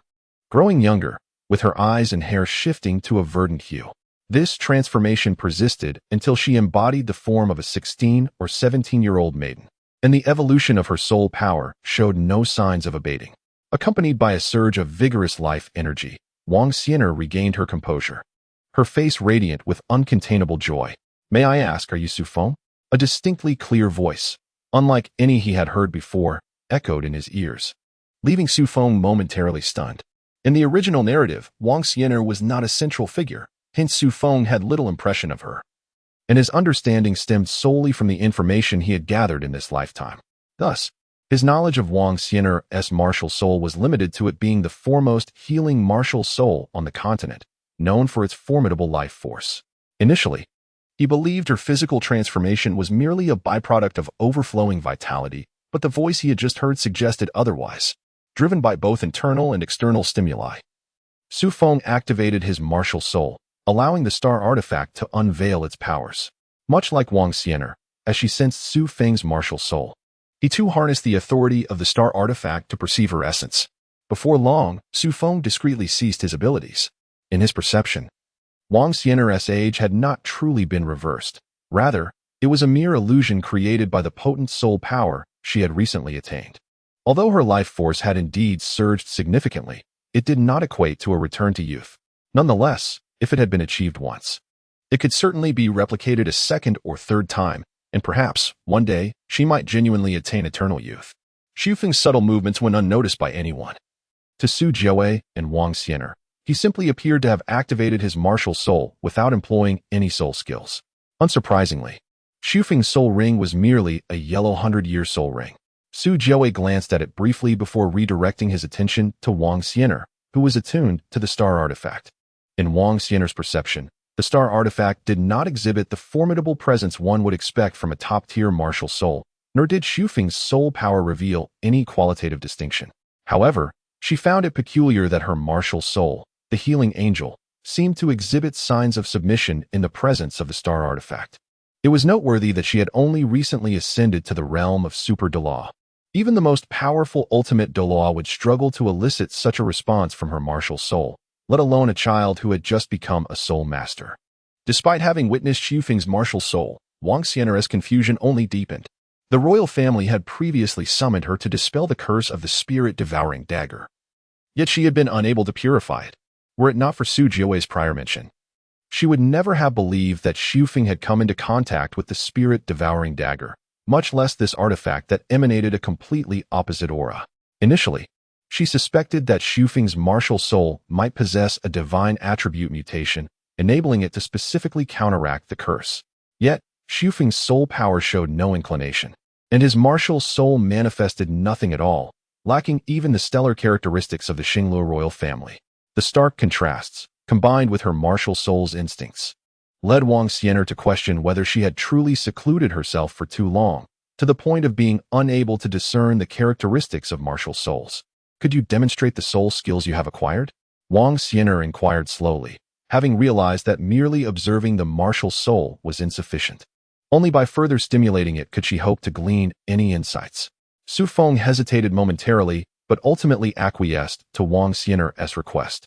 He had already devised a plan for his disguise, for in the eyes of those dwelling in the Douluo continent, where martial souls reigned supreme, concealing one's true self could lead to even greater peril. As Su Feng's first soul ring illuminated, Wang Xian'er and Su Jiawei perceived the soul power within him converging towards his eyes. Just when they anticipated that Su Feng was about to unveil some extraordinary ability, his soul power was suddenly depleted, leaving no sign of any distinct characteristics. Su Jiawei felt a tinge of perplexity and was about to voice his inquiry when Wang Xian'er had already crouched down, placing her hands over Su Feng's closed eyes. As her spiritual energy permeated, her expression shifted from confusion to a growing astonishment. "Esteemed physician, have you perhaps uncovered something extraordinary? His eyes are quite remarkable, far from resembling those of an ordinary child." Su Jiawei immediately felt a surge of anxiety, yet Wang Xian'er's subsequent words left him in a state of bewilderment. "Your soul skill is enhancement, is it not?" Su Jiawei was at a loss for words. He had just distinctly sensed that Su Feng had utilized nearly all of his soul power. Yet the result was so subtle that it required others to investigate in order to appreciate the enhancement. Even if, with the growth of his cultivation. Su Feng could maintain this state for an extended period. It would merely become an additional burden. To be precise, it was a permanent enhancement. Su Feng, suppressing his physical fatigue, continued, I have the ability to transform my body using soul power, allowing it to achieve a fundamental leap in essence. In fact, I am already capable of perceiving scenes from 100 meters away. Now it was Su Jiawei's turn to be astonished. In his recollection, while martial souls could indeed augment the body and many soul skills could enhance a soul master's physical attributes, these effects were always temporary. To genuinely strengthen the body, apart from diligent training, only certain rare treasures of heaven and earth could accomplish such a feat. Since Su Feng acquired his soul skills, he had managed to apply them to himself a mere dozen times. Yet this enhancement rivaled that of an ordinary millennium soul skill. Is what he speaks of true? Esteemed healer? Wang Xian'e nodded, retracting her hand and rising to her feet, gazing at Su Jiawei. The child speaks no falsehood. At least, that is my perspective. Even for me, to achieve such a degree of enhancement, I would need to continuously nourish myself with vitality for several months. And this is only applicable to individuals of average physical quality. As she spoke, Wang Xian'e dispersed her martial soul, yet retained her youthful visage. Only Su Feng perceived the nearly imperceptible signs of aging. At this rate, it would take another 2 or 3 days for Wang Xian'e to return to her appropriate age appearance. I have encountered countless individuals over the years and treated innumerable soul masters. I can discern no error when it comes to the human body. His Majesty's brother possesses a truly unique and precious ability. With such an ability at his disposal, even if there were past dangers, they have likely been resolved long ago. His Highness Su Feng indeed possesses exceptional talent and boundless potential, so His Majesty need not worry. I have gained much from this visit and shall not impose further. With that, Wang Xian'e hastily exited the room, leaving Su Feng and Su Jiawei in a shared silence. Gazing at the boy before him, Su Jiawei found himself momentarily at a loss for words. Today, he had been overwhelmed by so many revelations that he could not help but question whether he was truly facing his blood-related brother rather than a titled Douluo. Su Feng gazed at Su Jiawei's expression and felt a profound sense of relief wash over him. As long as there was no animosity, this hurdle had been surmounted. Temporary doubts and astonishment were insufficient to provoke any ill will from Su Jiawei. Once this turmoil subsided, all that he possessed would be deemed reasonable, and his future endeavors would proceed with greater ease. After a lengthy silence, Su Jiawei finally spoke. Since the medical sage Douluo has acknowledged you, your abilities are indeed commendable. However, I must implore you to refrain from such reckless actions in the future. As members of the royal family, the resources at our disposal are countless, and there is no need to court danger. Should you require anything in the future, simply approach me or Jojo. I understand that you and your sister often rely solely on each other, with little opportunity for interaction with others, but such is the nature of royalty. I will endeavor to address this issue for you. Although you lack the companionship of your biological parents, Jojo and I are equally your kin, bound by blood, and we are here to alleviate your burdens. Su Feng remained silent, acutely aware that Su Jiawei's words were not mere pleasantries, but stemmed from genuine sentiment. He contemplated numerous responses, yet ultimately refrained from voicing them, simply replying, "Thank you." Observing Su Feng's retreating figure, Su Jiawei offered a wry smile, rubbing his temples. Only upon occupying such a position did he truly grasp its weight. In contrast, the caprices of his younger siblings seemed trivial. Chapter 12. A respite after departing from Su Jiawei's study. Su Feng swiftly returned to the home he shared with his sister. The moment Su Yun laid eyes on him, she rushed forward, enveloping him in a tight embrace. As Su Feng gazed at his sister nestled in his arms, a wave of warmth surged within him. Having traversed this world for so long, he had been engaged in various endeavors alone, never allowing anyone to truly enter his heart. Su Yun had quietly followed in his footsteps, and thus he had never fully acknowledged the significance she held in his life. However, following this genuine separation, Su Feng began to perceive the depth of his feelings. Throughout his journey, he involuntarily pondered how Su Yun would fare without him, and what would become of her if he were to meet with failure or demise. Fortunately, everything unfolded as planned. He returned unscathed, still capable of safeguarding her. Brother, Neither felt the need for further words. Su Yun was not one to express herself easily, nor was Su Feng. Yet, after years of mutual reliance, they had long transcended the necessity for verbal communication. Su Feng relinquished his intention to resume training, choosing instead to spend this long-awaited day with Su Yun. After a considerable time, Su Yun finally released him, though her hands remained clasped around his arms. She gazed at him with eager eyes, yearning for a response. "It's all right. I will not leave you, Yinner." Su Feng met his sister's gaze with unwavering resolve, declaring, "Perhaps there will be times in the future when I must undertake solitary tasks, but I will always return. We are family, destined to be together for a lifetime." Su Yun found it difficult to comprehend Su Feng's intentions, yet she realized that he had not forsaken her, and the weight in her heart finally lifted. The two of them held each other's hands as they made their way home. For a long time, Su Feng had been immersed in his own world, rarely dedicating time to accompany Su Yun. Rather, it had always been Su Yun who followed his lead. As uncertainty washed over him, Su Yun released his hand and walked straight towards a nearby cabinet. To his astonishment, she retrieved two somewhat rudimentary necklaces from within.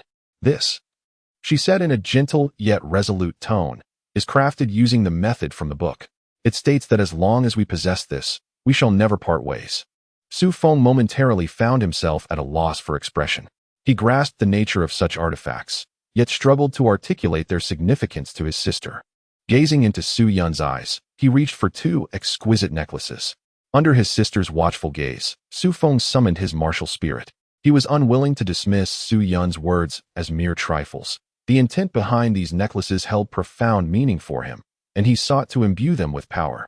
Before Su Jiawei and Wang Xian'er, the celestial artifact, devoid of any visible anomalies, began to radiate a brilliant glow, channeling divine-like strength into the necklaces. Su Feng sensed an unknown destiny intertwining him with Su Yun, transcending the bonds of blood. Under the influence of this power, Su Yun also underwent a transformation. Her star-crowned martial spirit manifested involuntarily, resonating with the celestial artifact. Before long, the celestial artifact completed its transformation of the necklaces, ceasing its luminescence. Yet, Su Feng and Su Yun appeared to share an extraordinary connection. Whenever they summoned their martial spirits, they could feel each other's presence. A look of surprise adorned Su Yun's face, while Su Feng appeared resigned. This outcome surpassed his expectations. He even contemplated retracting this connection. The bond bestowed by the star artifact transcended mere mutual perception. It intertwined their destinies. Although their fates as twins were already closely linked, this new connection signified that the power of the star artifact had also descended upon Su Yun. The weight of the world's fate rested upon the star artifact. Perhaps Su Feng could protect his sister, yet the force of destiny would not dissipate, and Su Yun would inevitably become embroiled in the world's upheaval. Should Su Feng falter, Su Yun would inevitably emerge as the new hero. Observing his sister's exuberance, Su Feng reluctantly withdrew the star artifact. With matters thus, he could only strive to shoulder greater responsibilities, preventing the fate of the star artifact from befalling his sister. He spent the afternoon accompanying Su Yun, and after finally allowing her to rest, Su Feng returned to his study alone to assess his gains. Foremost among them was a collection of resources, including the precious spirit gold.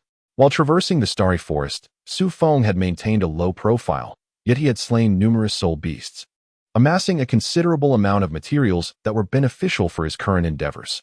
He meticulously categorized and stored them for future needs, harboring many aspirations to explore with these resources. Secondly, he reflected on the powers he had acquired upon completing his trials.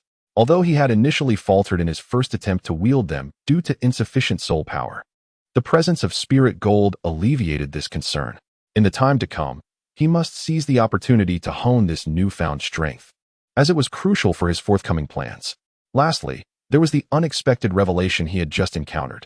Su Yun's experiences suggested that the power of the star artifact could indeed be shared with others. Although the specific conditions remained unclear, garnering additional support would undoubtedly ease his future endeavors.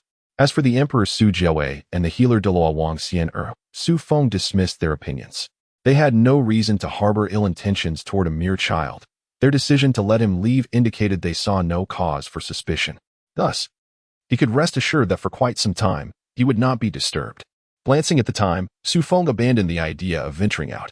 He opted not to meditate or practice. Instead, he resolved to grant his ever-tense mind a respite. Lying on his bed, he gradually drifted into slumber. The power of the star artifact began to envelop him, as it had done before, initiating a new journey of guidance. Su Feng's consciousness seemed to descend upon a stubborn rock, beginning to witness the transformations before him, as he did not actively embrace this experience. He found it difficult to maintain his lucidity during this prophetic vision. Upon awakening, he would forget much of it. Before the rock lay a desolate expanse, drawn to the area by the impact of a meteorite, which attracted a number of visitors. Among them were soul masters, yet the majority were mere mortals. The meteorite, lacking any extraordinary power, prompted the soul masters to depart after a cursory glance, while ordinary individuals collected fragments to take home. Time passed, and one individual who had previously gathered meteorite remnants returned. His movements were precise, almost mechanical, as he dug in the crater's depths. Although neither a soul master nor equipped with tools, his digging speed rivaled that of a gopher.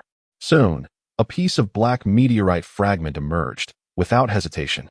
He seized it and left, seemingly satisfied with this singular find. Eventually, another soul master arrived, this time exuding a strong aura of resentment and malevolence. With brute force, he obliterated the entire meteorite crater, carrying away every last fragment. Do stones possess emotions? They likely do not, yet Feng felt a fleeting sense of fear and dissatisfaction, as if directed at the final soul master or the meteorite fragments themselves. But stones lack life, and these emotions quickly dissipated, leaving Feng devoid of perception. Chapter 13. Humanity in the Far North, a territory seldom trodden by humans. The landscape was dominated by endless snowfields, rendering direction indistinguishable and external awareness nearly impossible, as all traces were concealed beneath ice and snow. At this moment, a boy was traversing the snowy expanse. Unlike others who ventured here, he bore no winter gear. Yet his movements betrayed no signs of being hindered by the storm. The boy did not mask his intentions. The crunch of his footsteps in the snow echoed sharply in the stillness, causing some low-level soul beasts, resembling ice silkworms, to scurry away.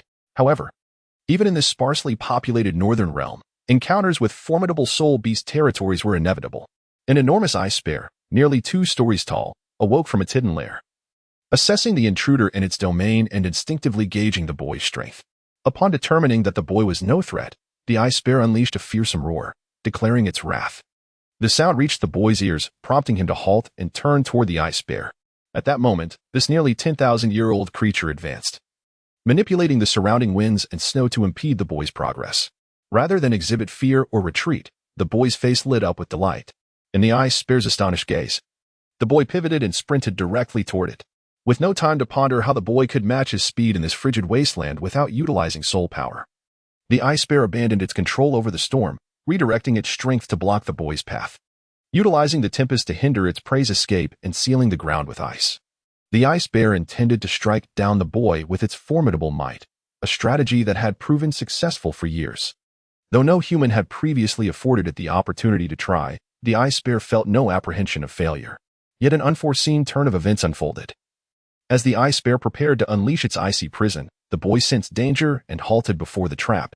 Without a second thought, the ice bear crept closer, intending to employ the same tactic. However, it found something unusual, an obstruction beneath the ice thwarting its power's penetration.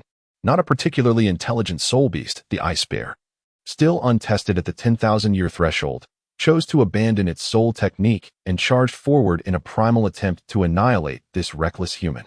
The fragile ice trembled beneath the beast's weight, yet the boy remained poised. Just as the ice bear's massive maw sought to engulf him, the boy leaped, narrowly evading the attack. The ice bear, propelled by momentum, surged ahead but soon came to a halt, fixated on the diminutive human. Rising to its full height, the ice bear swung its massive paws, determined to crush the boy. Yet, with an inexplicable speed, the boy deftly evaded the ice bear's claws. After several attempts, the ice bear realized it could not easily ensnare this human and began to slow its assault. At that moment, the boy seized the opportunity, charging toward the colossal ice bear, leaping high in front of it. Clambering up the bear's arms and body, he swiftly reached its face, grasping a tuft of fur above its eye while drawing forth a soul-guiding dagger, plunging it toward the ice bear's right eye. But just as the dagger pierced halfway, it was halted by a layer of icy soul power forming a solid ice shield across the bear's face. Without hesitation, the boy leaped away. For had he hesitated a moment longer, he would have been encased in a similar icy fate. Observing the audacity of the human who had toyed with it, the ice bear grew increasingly furious. With a primal roar, it dropped to all fours, surrounded by a tempest of swirling snow, intent on mercilessly slaying the boy before it. regardless of whether it could consume him afterward. Gathering its strength, the ice bear lunged, crashing onto the ice surface in pursuit of the boy. This time, the swirling winds and snow obstructed his movements, leaving him with no escape as the bear's maw loomed ominously. Yet, unexpectedly, the ice bear's trajectory shifted. A blade burst forth from the ice, piercing its right forepaw and halting its charge. Enraged, the ice bear finally recognized something was amiss. It slammed its massive paws against the ice, attempting to force the hidden adversary into the open. Ordinary ice could not withstand such a fierce assault. And chaos ensued beneath the bear. Once more, it infused its soul power into the fractured ice, yet discovered nothing. Fear began to creep in as it contemplated retreat. Without further deliberation, the ice bear decisively abandoned the boy and sprinted toward its den. However, having long reigned at the apex of the food chain, it failed to recognize that it was now entirely exposed to the threats posed by its former prey. In quick succession, another blade emerged from beneath the ice, piercing the bear's previous wound. The intense pain elicited an involuntary howl, causing its pace to falter. It was this hesitation that allowed a multitude of blades to erupt from the ice, penetrating its entire body. With a look of defiance in its eyes, the ice bear collapsed. As it drew its last breath, a deep purple soul ring materialized above its corpse. Meanwhile, the boy approached leisurely, choosing not to absorb the precious soul ring, merely glancing at it before nodding in satisfaction. Indeed, he had not been mistaken. This ice bear was nearing the 10,000-year mark. The direction he had chosen was undoubtedly leading deeper into the frigid north. This was no place for humans. After days of travel, he had witnessed no change, only snow, and more snow. This boy was Feng, now 11 years of age. According to the customs of Douluo continent, he was eligible to enroll in a Soul Master Academy. Rejecting the offer to attend the Star Luo Royal Soul Engineer Academy, Feng applied to enter Shrek Academy instead. For royal families across nations, the majority of reasons for keeping individuals within their borders stemmed from a desire for prestige. Who would not wish to attend a superior institution? However, Feng, with his mutated martial soul, was unburdened by such concerns. He effortlessly fabricated a false identity, securing a recommendation letter with ease. The narrative is on the brink of unfolding, and Feng can distinctly sense the fate of the Douluo continent beginning to shift. He must ensure that he does not overlook any pivotal moment. Before reporting to Shrek Academy, Feng is determined to fulfill a long-cherished goal that he has meticulously planned for years. Thus, he sets out ahead of time to the farthest reaches of the north. However, amidst the myriad possibilities he has envisioned, the one challenge he did not foresee is becoming lost in this desolate expanse. All methods of navigation have proven futile as he ventures deeper into the extreme north, leaving him to rely solely on his perceptions of temperature fluctuations to gauge his bearings. Since this approach is a product of his own contemplation rather than guidance from the star artifact, he lacks any convenient means to circumvent his predicament and must press forward with unwavering resolve. After traversing for several days, Feng finally encounters his first soul beast, one nearing 10,000 years in age, signifying that he is on the threshold of a truly perilous territory. Feng's plan could only be realized by venturing close to the core region. Fortunately, the soul beasts in the extreme north were far less densely populated than those in the Star Luo forest, granting him the opportunity to delve deeper. Otherwise, it would be no exaggeration to say that even powerful 10,000-year soul beasts could claim his life. Chapter 14. Arrival. 3 days had passed since crossing the territory of the ice bears, and Feng had reached the heart of the extreme north. The temperature here had plummeted to over 100 degrees below zero, compelling even him, whose body had undergone numerous enhancements, to don warm clothing and utilize a soul-guiding device to shield himself from the biting wind and snow. After restoring himself to peak condition, Feng let out a long breath and summoned his martial soul, the star artifact creator mechanism. As he activated his second soul skill, an unusual aura began to envelop him. Above him, dark clouds started to gather, heralding an unyielding will poised to descend. This phenomenon grew increasingly pronounced, capturing the attention of the surrounding soul beasts. Within a 100-mile radius, they swiftly recognized the aura of the heavenly tribulation, its significance unmistakable. Most soul beasts chose to maintain their distance from the center of the tribulation to avoid collateral damage, while some curious creatures edged closer, eager to witness this vital trial for soul beasts. As the aura of the heavenly tribulation intensified, the surrounding soul beasts halted their movements.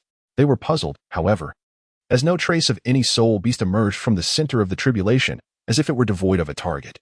Observing the delay in the tribulation's descent, some soul beasts began to entertain alternative thoughts.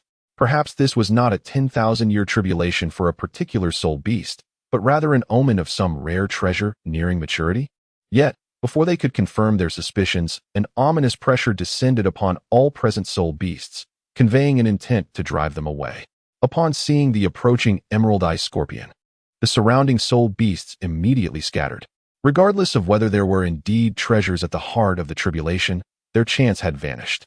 Compared to soul beasts in other regions of the continent, those in the extreme north exhibited a lesser competitive spirit, particularly against ferocious beasts far superior to themselves. Once it was confirmed that no other soul beast remained nearby, the Ice Emperor cautiously approached the heart of the tribulation.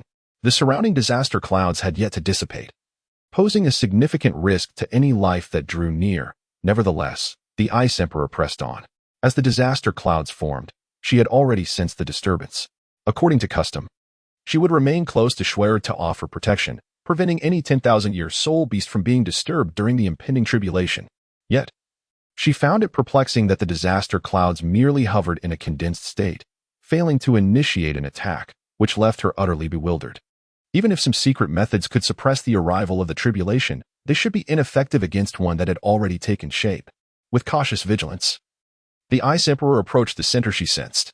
To her surprise, instead of encountering a soul beast on the brink of advancement or a precious treasure, she found a human youth seated there, utilizing his martial soul for an unknown purpose. The Ice Emperor gazed at Su Feng from a distance, momentarily unsure of the situation. It was not that his aura was unique. Rather, she distinctly sensed that Su Feng was an ordinary human soul master, lacking even a third ring. The presence of such a human at the very center of the heavenly tribulation in the deepest part of the extreme north led her to question whether she had fallen into some form of illusion. Yet all her senses and consciousness firmly negated that notion. After a moment's hesitation, the Ice Emperor chose to approach directly. In this extreme northern realm, she felt confident that none could threaten her. Even if the beast god were to descend personally, he could not vanquish her, let alone this human youth, who exuded no formidable aura. As she drew near, Su Feng's body involuntarily trembled under the pressure, yet a smile graced his face, as it seemed his objective had been achieved. Upon the Ice Emperor emerging from the snowstorm, he ceased his abilities, and the disaster clouds swiftly dissipated. "Greetings, Ice Emperor. At last, we meet," he proclaimed. "Who are you?" Su Feng was taken aback to detect a wary expression on the scorpion's face. Clearly, the Ice Emperor harbored no fondness for him. A single misstep in his words could lead to his immediate demise. "As you can see, an ordinary second-ring soul master," Su Feng replied, standing against the increasingly harsh winds and snow as he approached the Ice Emperor. "I have come specifically to save your life." Noticing the poised stinger of her tail, Su Feng did not falter but continued. "You are on the verge of facing your next heavenly tribulation. Am I correct? What are your chances of surviving this time? 50%? 30%? Or none at all?" Upon hearing this, the Ice Emperor immediately grew alert. Before Su Feng could finish, an icy force immobilized his lower half, rendering him unable to move. Without attempting to struggle, Su Feng maintained his calm demeanor and continued. "I can assist you with the tribulation. As you have seen, I successfully drew the tribulation and then caused it to disappear unscathed. If you are willing to cooperate, I can ensure this issue will no longer trouble you." "Who are you? A human, a soul beast, or something else entirely?" Upon sensing a shift in the Ice Emperor's tone, Su Feng realized he had piqued her curiosity, making the next step simpler. "My name is Su Feng, a human. But what you may wish to hear is another identity. I am the chosen heir of the divine." Su Feng directed his martial soul towards the Ice Emperor, adding, "As a fierce beast, you should be able to sense its aura. This is the fluctuation of divine power." After a moment of hesitation, the Ice Emperor lightly brushed her soul power against the star artifact. An overwhelming and sacred aura emanated from it, far surpassing her own and even that of the entire world. Such stature eclipsed even the divine presence she had sensed at the birth of a deity millennia ago, causing her to believe Su Feng's words, if only partially. Though she contemplated this internally, the Ice Emperor maintained an air of disdain in her actions, retorting, "Even if you are a divine heir, how will you resolve my predicament with such meager strength? Should I choose to kill you now, it would pose no challenge. Do not presume that I am unaware. Deities cannot easily descend to the mortal realm, let alone interfere to such an extent." "Ah, Ice Emperor. It seems you have misunderstood something. It is not the deity who will resolve your issues, but rather I, Su Feng calmly stated as he retracted the star artifact. However, before we proceed, shouldn't you first demonstrate some sincerity by freeing me? Humph, as if you could do anything. The Ice Emperor acquiesced and released the ice binding Su Feng. To her astonishment, Su Feng emerged from the shattered ice without employing soul power, as though he were a wild soul beast rather than a human. This, too, was a gift from the divine, she pondered inwardly. Since you have not declined, may I proceed with my plan? Go ahead. Excellent. Su Feng's smile widened. I propose a transaction. I will resolve your tribulation issue, and in return, you will protect me until I possess strength comparable to yours. Chapter 15. The deal to arrive here alone. I see you hardly require protection, the Ice Emperor countered, her tone laced with sarcasm. And I cannot enter human cities. Are you suggesting I live as a soul beast outside the city? If so, I can accommodate your request. Do not rush to refute. This is precisely the condition I am prepared to offer you. After a brief pause, Su Feng continued, I will assist you in becoming human. Thus, the heavenly tribulation for soul beasts will no longer pose a challenge, and you will be able to safeguard me within the realm of humanity. Do I appear to be a fool? The Ice Emperor's expression darkened, her tone laced with a chill. The world you comprehend is not the entirety of existence. Unfazed by the Ice Emperor's imposing aura, Su Feng pressed on, this is not akin to what you are familiar with. Reincarnation and recultivation into a human over a century is merely a sliver of the potential for attaining divinity. What I offer is a far superior method. One that will allow you to transform seamlessly between human and soul beast without loss of power. This was the first power Su Feng had acquired, life and death, encompassing all forms of existence and consciousness, which he could control, transform, and even merge. In the realm of the Yu-Gi-Oh universe, such racial transformations were as natural as breathing, far from being a forbidden force. Yet, for the soul beast of Douluo continent, reincarnation and recultivation meant not only forfeiting their strength but also being bound by lifespan limitations. All for the faint hope of achieving godhood, a notion Su Feng had long found absurd, not to mention the risks associated with recultivation. There had never been a precedent of a soul beast achieving divinity through such means on the continent. Xiao merely benefited from Tang San's influence. He was utterly unaware of how this method had proliferated among soul beasts. To suggest divine realm constraints seemed overly cynical, forcing a formidable soul beast with 100,000 years of power to relinquish their strength and adapt to human society, where they could be exposed and killed before reaching the seventh rings. While their soul rings and bones remained intact, sounded like a trap designed to weaken soul beasts.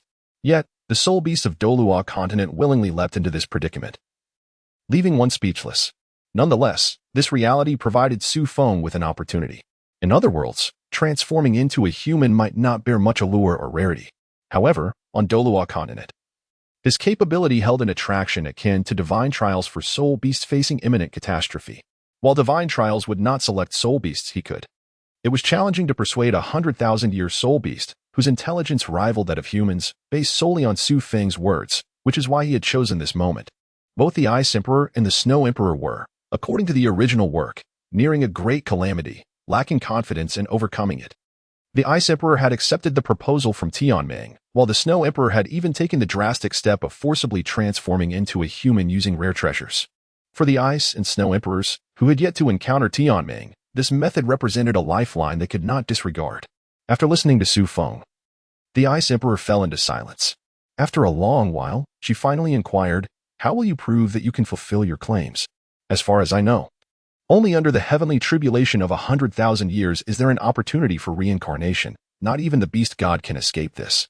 Moreover, how can I be assured that your method does not harbor other complications? This is not an issue. I can demonstrate it for you. Simply bring any soul beast, even one without intelligence, and I can transform it.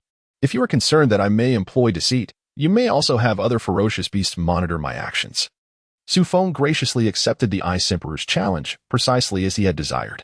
For him, the prospect of further winning over the Snow Emperor was an enticing possibility.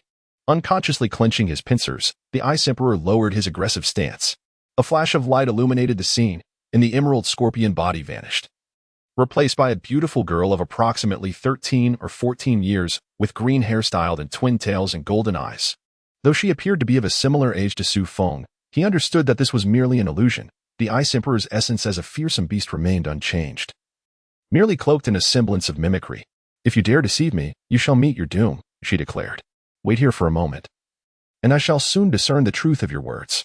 With that, The Ice Emperor conjured chairs and a table from ice, seating herself with an air of unreserved authority.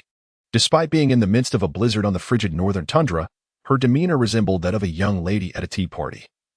Devoid of any sense of incongruity, the swirling snow and wind continued unabated around her, yet her hair and garments remained untouched. As if she were the sovereign of this realm, with snowflakes gracefully sliding off her form. Feng did not linger for long and similarly approached the table to take a seat, observing the Ice Emperor, who sat with closed eyes and remained silent.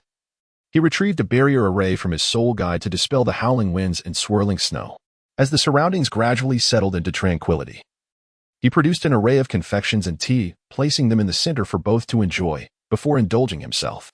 Upon concluding her communication, the Ice Emperor opened her eyes to find Feng leisurely savoring his treats at the table, rather than chastising him for his audacity.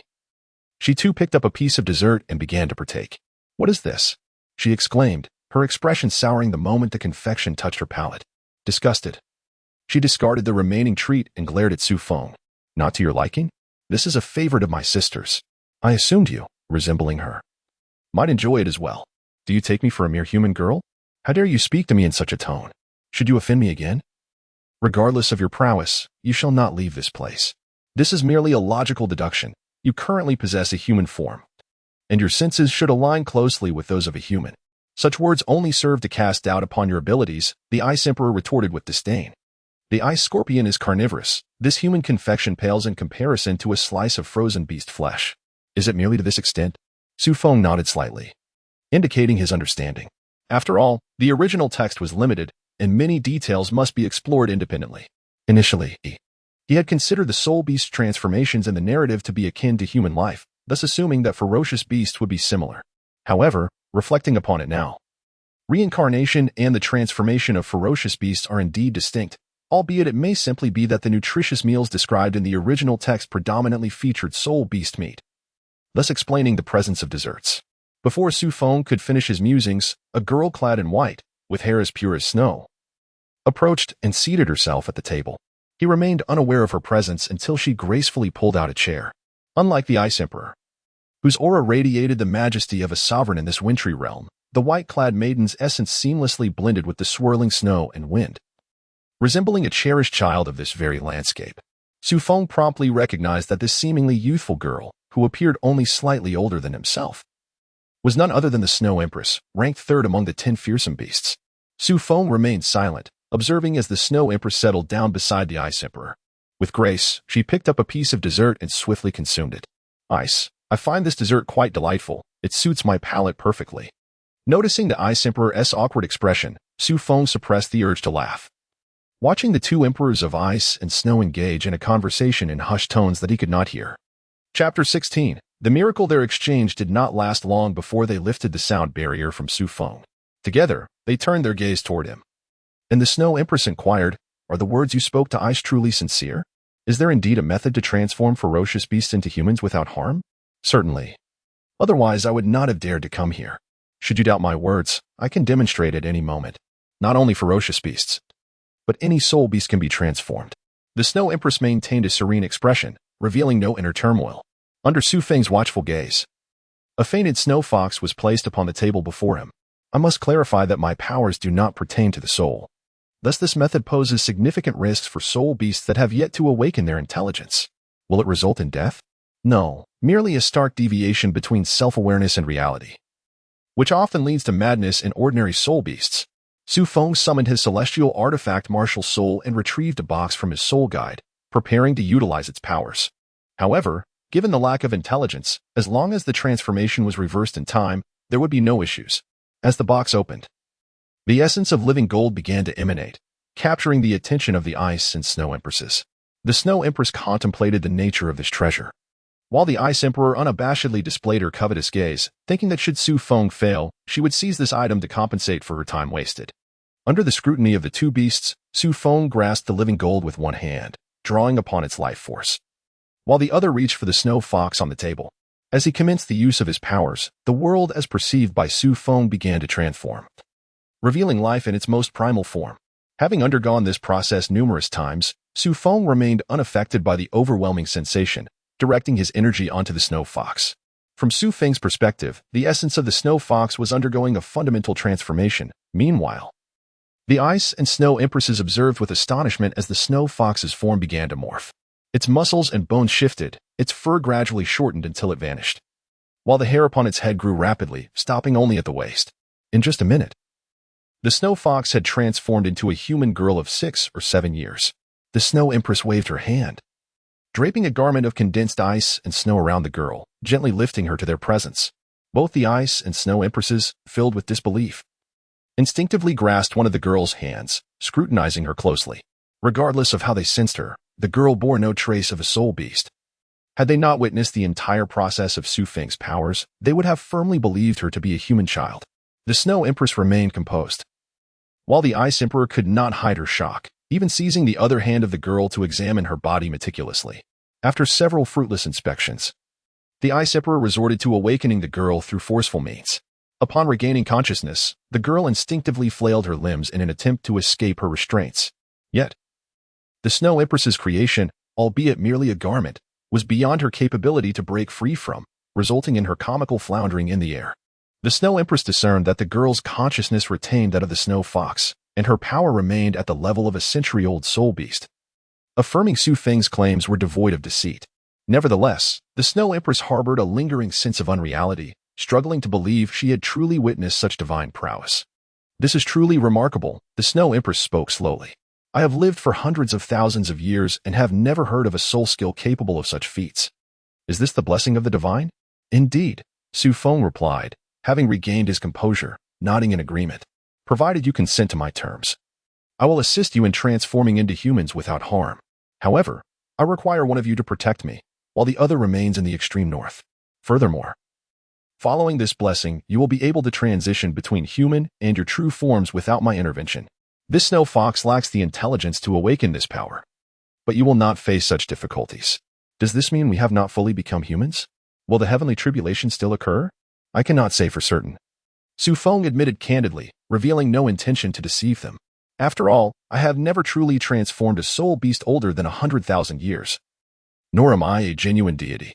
However, I assure you, if we do not succeed in overcoming the heavenly tribulation this time, I shall assist you in overcoming it once you become divine.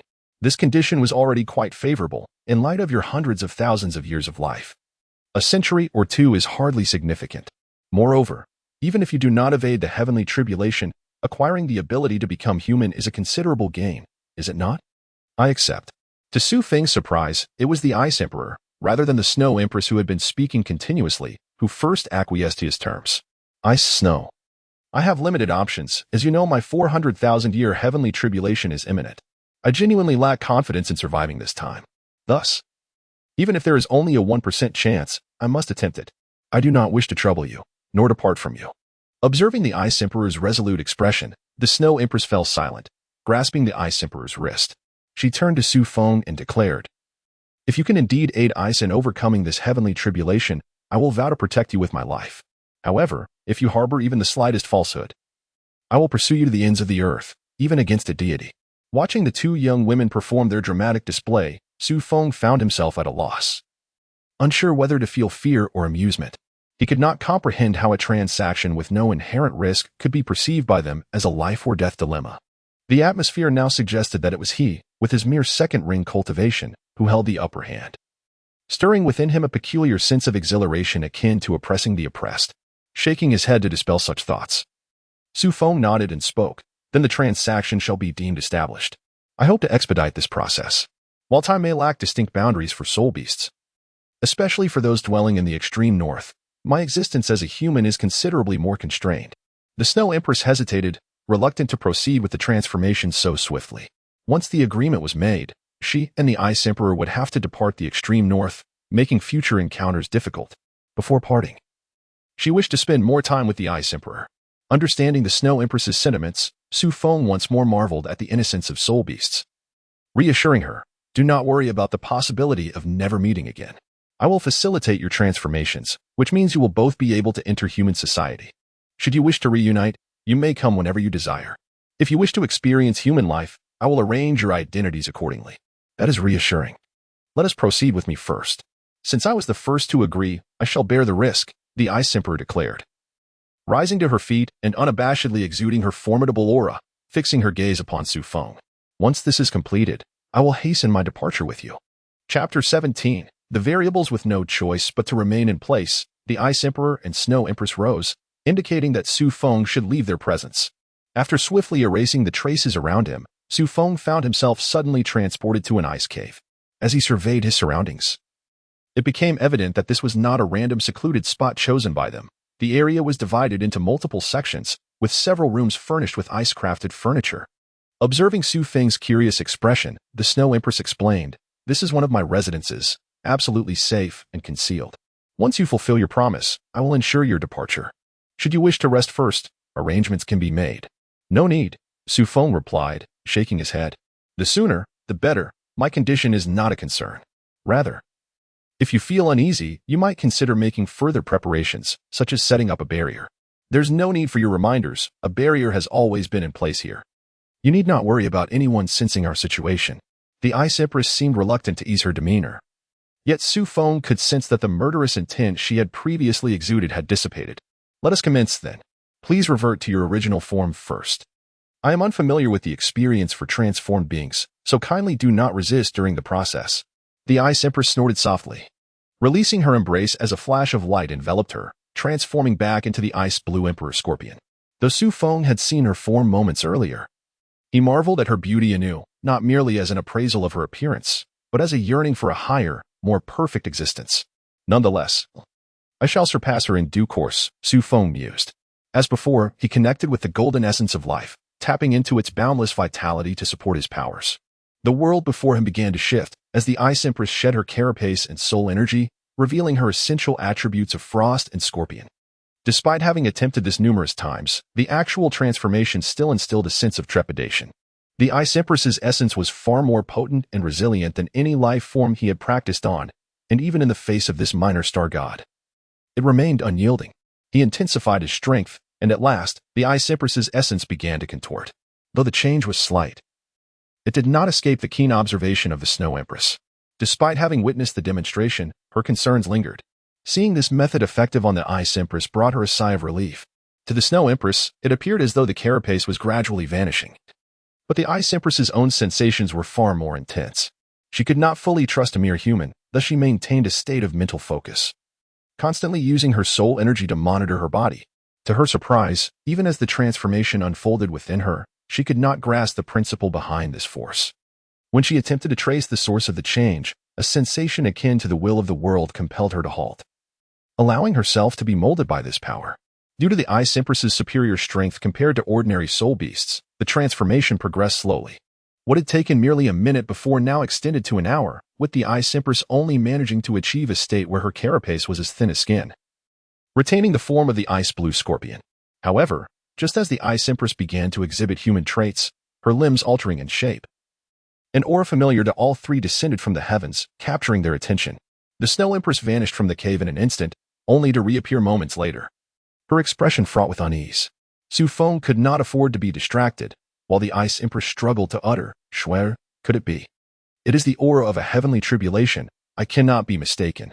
The Snow Empress hastily grasped Su Feng's hand, attempting to interrupt him. Although the Ice Empress had only partially transformed, abruptly halting the process could severely deplete her vitality, yet confronting the heavenly tribulation in her current state would undoubtedly spell doom. Su Feng similarly sensed the breath of the world's will. In truth, he was already quite familiar with it. Previously, apart from instances he had initiated himself, he had never witnessed the world's will coalescing of its own accord, regardless of the attempts made to alter life forms. Regarding the current situation, Su Feng harbored a conjecture. Perhaps every soul beast, in its nascent stages, was no different from humans, but after evolving for 100,000 years, it would be branded by the world's will, rendering any subsequent transformation subject to scrutiny. This mechanism was likely a construct of the divine realm, which is why he had not perceived it immediately. Fortunately, the divine realm evidently did not anticipate the emergence of an anomaly like him in the lower realm, capable of transcending the restrictions imposed on soul beasts. Thus only the instinctual awareness of the world's will responded to the anomaly, seeking to eliminate the crisis. Without prolonged contemplation, Su Feng swiftly made a decision. The star artifact, which had previously only flickered with the first spirit ring, was now fully activated. His second spirit skill, The second power he had acquired began to operate in an entirely new manner, its aura swiftly enveloping the entire scene and continually expanding outward. Feng completely manifested his fate along with the star artifact, thoroughly isolating the will of the world from this realm. Although the vacuum of sensation is indeed an anomaly, the world's will is not uniformly distributed across the land, and for one devoid of self, it does not warrant excessive attention. With Feng's full activation, the external world's will swiftly lost its target and gradually dissipated. However, this unexpected event still had a significant impact. Feng sensed that the world's will had just begun to taint the Ice Empress, nudging her towards reverting to her original form as the Ice Scorpion. Fortunately, Feng acted promptly, and this anomaly was quickly eradicated. Yet, to ensure the subsequent transformation proceeded smoothly, Feng had to continuously maintain the utilization of both powers, significantly increasing his mental strain. Under the anxious gazes of the three, the ensuing process unfolded without further turbulence. The Ice Empress's form steadily and resolutely shifted towards that of a human, and the aura of the soul beast gradually faded. After a protracted 3 hours, the Ice Empress felt herself transcend a certain boundary, regaining control over her body. Upon opening her eyes, she was met with Feng's unwavering gaze, and instinctively, she attempted to raise her pincers but ended up extending her right hand, momentarily dazed. However, she quickly regained her composure and retorted without hesitation, "What are you staring at? Do you dare to believe I will gouge out your eyes?" Hearing the Ice Empress's reprimand, Feng slowly returned to reality and noticed the girl sitting nude upon the icy surface. Unlike the transformation of fierce beasts, humans do not spontaneously grow garments, resulting in the current awkward scenario. After concluding the transformation, he had not immediately relaxed his mental focus. Instead, he carefully surveyed the surroundings, confirming the absence of the world's will. However, in the Ice Empress's eyes, it seemed as though he was leering at her like a lascivious fiend, causing Feng to sheepishly avert his gaze. To alleviate the awkwardness, Feng searched for the Snow Empress's presence, only to find that she had mysteriously departed and had yet to return. Observing Feng's turned head, the Ice Empress huffed again and stood up. A surge of frigid soul power enveloped her, and a flowing green gown adorned her figure. Hearing the rustle of fabric, Feng shifted his gaze back, only to be surprised to find that the Ice Empress, who had appeared slightly taller than him moments ago, now stood a full head shorter, causing the gown to drape down to her ankles. The Ice Empress noted this discrepancy as well, her expression darkening once more. Just as Feng felt the coldness of the ice cave intensifying, the Snow Empress reappeared beside them. She stared at the now diminutive Ice Empress in astonishment, but her expression quickly transformed into one of unbridled joy. "Ice, you did it. You have truly become human." Witnessing the Snow Empress's tears of excitement, the Ice Empress's anger dissipated, and she instinctively stepped forward to embrace her. Chapter 18. Intelligence. Their embrace was brief, soon giving way to an awkward separation. The Ice Empress wore an embarrassed expression, seemingly shy about her earlier demeanor, while the Snow Empress maintained her radiant smile. Seizing the moment, Feng unceremoniously seated himself in a chair, pinching the corners of his eyes. "You should have all seen the results for yourselves. To secure your safety, I did expend quite a few of my trump cards. Though I am unsure how you accomplished this, I no longer sense the calamity that was approaching." The Snow Empress responded, her surprise deepening. Even the impending tribulation of 400,000 years is no longer felt. "Is that so, Ice?" the Snow Empress exclaimed, her joy intensifying. "Indeed, this human has spoken the truth. Moreover, I can feel that my strength has not diminished in the slightest. In fact, I feel closer to a breakthrough. As I am now, I possess the confidence to withstand the 400,000-year tribulation." "Do not speak too soon," Feng interjected. "While it is logical that a human would not perceive the tribulation, you have yet to sense the possibility of reverting to your original soul beast form." The smiles on their faces faded instantly, yet they maintained an elevated spirit. Without hesitation, the Ice Empress began to attune herself to her powers, quickly realizing that she had acquired an additional ability, akin to stretching her body. Gradually, she transformed back into the Ice Emperor Scorpion, the seventh fierce beast that commands the extreme north. Silence enveloped the ice cave as the Ice Empress concentrated on her connection with the world. Before long, she exclaimed in delight, "The sensation of the tribulation has completely vanished. It feels as though not only the 400,000-year tribulation is gone, but I will no longer face tribulations in the future." Hearing this, Feng exhaled deeply. His initial conjecture had proven correct. The so-called tribulation was not inherently tied to the soul beast itself, but was solely determined by the will of the world. Just moments ago, He had thoroughly cleansed the Ice Empress of any remnants of the world as will, eradicating all suspicious traces. In a sense, the Ice Empress was no longer a soul beast of the Douluo world, but rather his subordinate. Unless he gave his consent, no rule could impose punishment upon her. Soon, the Ice Empress reverted to her human form and took a seat opposite Su Feng alongside the Snow Empress. With the issue of the tribulation resolved, I shall fulfill my promise to you. The Ice Empress spoke in a markedly calmer tone, gesturing to her head. But before that, could you kindly explain this situation to me? Gazing at the now youthful Ice Empress, Su Feng remained silent for a moment before responding, I am uncertain. But I have a hypothesis. How old do you believe you are? The Ice Empress furrowed her brow, replying, 37,000 years, my true age. What would that equate to in human years? Such a peculiar question. How could one possibly convert the ages of soul beasts and humans? If I had to say, it would be akin to what you observed earlier. That is precisely the issue, Su Feng replied leisurely. No one can truly calculate a soul beast's lifespan. Not only is it a matter of racial difference, but with each enhancement in strength, a soul beast's lifespan extends, assuming there are no tribulations to contend with. However, life is finite, and thus this reflects your true essence. Your origin currently resides at roughly the age of 10 in human terms, full of vitality and potential for growth. The Ice Empress's expression shifted from confusion to indignation in an instant, yet she restrained the impulse to strike Su Feng, while the Snow Empress stifled a chuckle nearby. Ice? I find this rather delightful. You remain as beautiful as ever, yet even more adorable, the Snow Empress remarked, reaching out to pat the Ice Empress's head as though she were a child.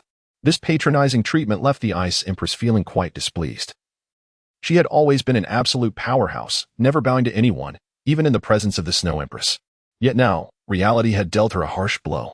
Reluctant to oppose the Snow Empress, she chose to continue glaring at Su Feng, unabashedly exuding her anger. You can blame me all you wish. But even if you desire to accelerate your growth, I am powerless to assist. If you wish to grow taller, you must simply continue to strengthen yourself. For humans, that may take a century or two. For you, I cannot even begin to estimate. Are you saying I am to remain in this form indefinitely? Alternatively, you could continue utilizing your previous transformation techniques, but the essence of a soul beast cannot be concealed. You must maintain this appearance while in human society. What does it feel like to be protected by a 10-year-old girl? The Ice Empress scoffed. I am unsure, but I believe I could come to terms with it. Su Feng waved his hand dismissively. After all, I am only 11 myself, am I not? The Ice Empress fell silent. Due to her past experiences, she instinctively regarded Su Feng as an equal for communication. However, upon suddenly learning that Su Feng was merely an 11-year-old child, the stark contrast left her at a loss for words. But this situation must be quite inconvenient for you as well, the Snow Empress gently remarked. A little girl protecting you will inevitably raise suspicions.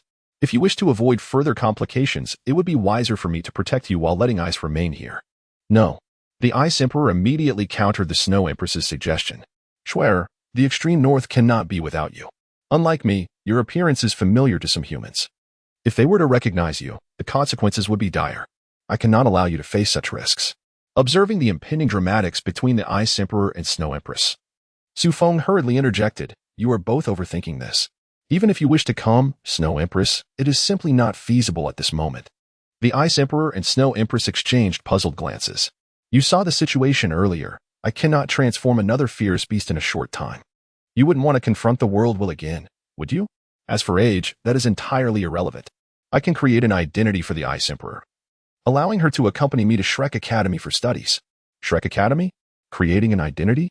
Noticing the growing wariness in their expressions, Su Feng realized they had fallen into another web of delusion. He quickly continued, I have yet to properly introduce myself. I am Su Feng, the son of the former emperor of the Star Luo Empire, and I am about to enter Shrek Academy. Given my status, arranging all of this is no issue. In fact, I had everything prepared before my arrival. I only await your consent. You certainly exude confidence. What do you intend to do if we refuse? It is merely an identity. If nothing goes awry, no one will take notice, and I am confident in my ability to persuade you both. By the way, how did you know I was about to face a heavenly tribulation? The Ice Emperor suddenly grasped the implication. She had initially thought he sensed it only upon seeing her, using that to convince her, which would be understandable given his power. However, it now seemed that Su Feng had likely known about everything and made arrangements long before arriving in the extreme north, which made her cautious. Allow me to maintain some privacy regarding this matter. All I can disclose is that it is related to the trajectory of fate, much like how I can invoke heavenly tribulations and obscure the gaze of the world will. Seeing the two relax somewhat, Feng understood they had accepted about 70% of his words. In the ensuing time, the Ice Emperor and Snow Empress engaged in mutual dialogue, occasionally posing him questions regarding the finer details. This time, however, they did not attempt to obscure their conversation, signifying their genuine acceptance of Feng. Chapter 19. The beginning. This chapter primarily condenses the original content. It felt somewhat strange not to include Huiguo's introduction, but I have no special arrangements for Huiguo, and including it would feel hollow. After much contemplation, I have decided to add this chapter, as Feng navigated the challenges of the extreme north. A young boy also commenced his journey at the White Tiger Duke's residence in the Star Luo Empire. Without a trace of reluctance, Hui Yuao departed with his scant belongings. Ever since his mother passed away, he had dreamt of escaping this place, and today he finally possessed the capital. His soul power had reached level 10. Though Hui Yuao possessed a top-tier innate martial soul, he had not been afforded a conducive environment for growth. After awakening his first-level innate soul power at 6, it took him 5 long years to reach this milestone. Even the children of servants did not require such an arduous training period, highlighting the dire circumstances that had plagued him. Typically, children reaching level 10 soul power would hunt for soul rings accompanied by their elders. Even in common families, a modest sum could secure the services of a soul master. Yet none of this pertained to Hui Yuao. No one dared to defy the Duke's wife's commands to assist him, and a mere child could not afford the cost of hiring a soul master. Hui Yuao's only option was to venture alone into the Star Luo forest to hunt for souls. For an ordinary person, the idea of hunting souls in the continent's most perilous Star Luo forest without assistance would seem unfathomable. However, Hui Yuao sought not only the means to live independently but also the power to exact revenge on the Duke's wife. Thus, he resolutely chose the strongest gathering place for soul beasts within his reach. Destiny often favors the diligent, and Hui Yuao encountered little danger or trouble along his journey. After trekking for a week, he finally spotted the signpost for the Star Luo forest, which filled him with joy and quickened his pace. While resting by the river and grilling fish, an unseen force guided nearby youths to his vicinity. Drawn by the aroma of grilled fish, a girl swiftly approached Hui Yuao, her striking eyes gazing at him as she asked, "Little brother, your grilled fish smells wonderful. May I have a taste? I will pay you." "No, payment is unnecessary. If you wish to eat, just take some," Hui Yuao stammered, suddenly bashful in the presence of such beauty, turning away awkwardly. "Then I shan't hold back." In the bemused and indulgent gaze of the boy behind her, the girl unceremoniously seized a piece of grilled fish and began to devour it. Before long, a fish was consumed entirely. "Little brother, my name is Tanya, and this is Bei. What is your name?" "Apologies, Tanya has this kind of personality." Bei interjected apologetically. "Did you come here alone?" "My name is Hui Yuao," he replied, shaking his head and opting not to elaborate. Noticing his heavy demeanor, Bei refrained from probing further and merely sat beside him, waiting for more fish to grill. Before long, they had shared several grilled fish. After tidying up the area, Hui Yuao gathered his limited belongings, bid farewell to Tanya and Bei, and continued toward the Star Luo forest. Watching Hui Yuao's departing figure, Bei remarked, "He must have something on his mind. I noticed that long ago. Perhaps something has transpired at home. He seems to be heading out alone to hunt souls." "Something happened at home?" Tanya's eyes sparkled with excitement. "Doesn't that mean he's all alone? We could recruit him into the Tang sect." "I'm merely speculating. And we should exhibit some sympathy in such situations," Teacher Xiaoya, Bei corrected. "However, if he truly has no place to belong, he would be a fitting candidate for the Tang sect. It seems we can only recruit such children now. Let us not get caught up in the details. Time is of the essence. We should set out to find him." "No," Bei shook his head. "Let us wait a moment. When I asked him earlier, it clearly reminded him of something unpleasant. It would be best to let him calm down first. It's still some distance to the Star Luo forest, and at our pace, we can intercept him before he arrives." Bei's words were lost on Hui Yuao, who was now in a tense standoff with a wind baboon. Just moments ago, a wind baboon suddenly attacked him. Had he not possessed keen reflexes to evade in time, he might have met his untimely demise. Though Hui Yuao was determined to hunt for soul rings, he was acutely aware that his power paled in comparison to any soul beast. His only reliance lay in the formidable sixth sense bestowed by his spirit-eyes martial soul, along with the enigmatic dagger in his possession. The clash between two opponents, both at the nascent stages of soul power, was devoid of any flamboyance. Swiftly, the wind baboon leveraged its extensive combat experience to gain the upper hand. Just as it prepared to deliver a fatal blow, an unseen influence compelled Hui Yuao to channel his scant soul power into the dagger, manifesting a blade of soul energy. Caught unprepared, the wind baboon inadvertently sealed its own fate. Having narrowly escaped death, Hui Yuao collapsed to the ground. Gasping for breath as he gazed upon the white soul ring emerging from the corpse of the wind baboon, his heart a whirlwind of terror and elation. After a moment's hesitation, he reached for the soul ring.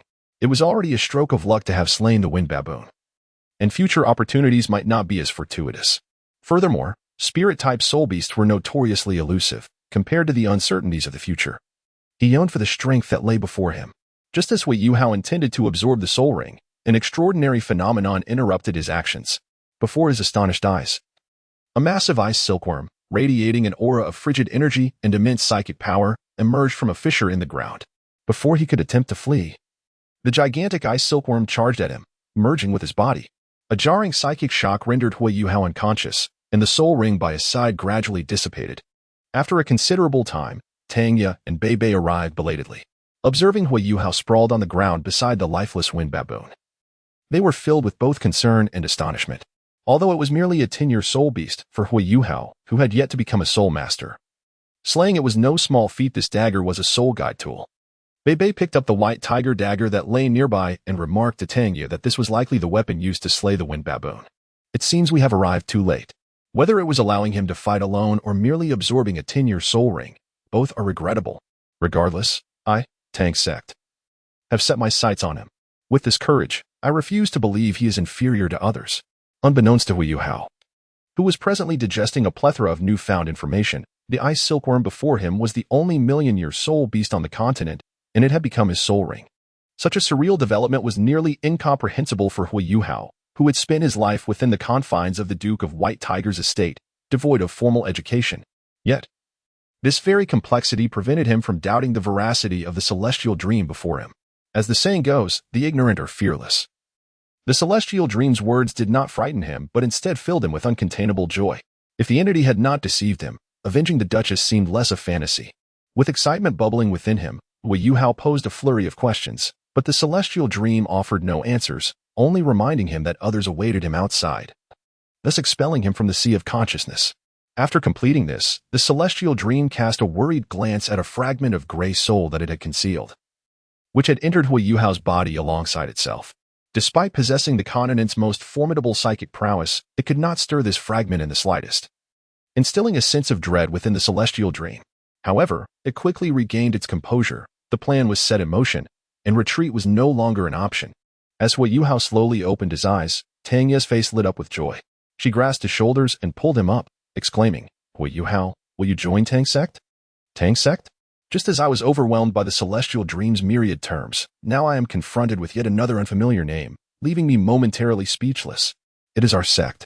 You must still be uncertain about your future path. Why not join Tang Sect? We were once the most powerful sect on the continent. You must have heard of our ancestor, Tang San. He was our first sect master. Stop trying to lure people in with deceitful tactics, Teacher Xia, Bei Bei interjected, pulling Tangya away from the bewildered Hui Yuao and sitting in front of him. While it is true that Tang's sect was once the strongest, now it is just the two of us. Xia is the current sect master. Though we have fallen from grace, Tang's sect still possesses considerable heritage. If you choose to join, you can learn our techniques, and both Xia and I will assist you in your future soul hunting endeavors.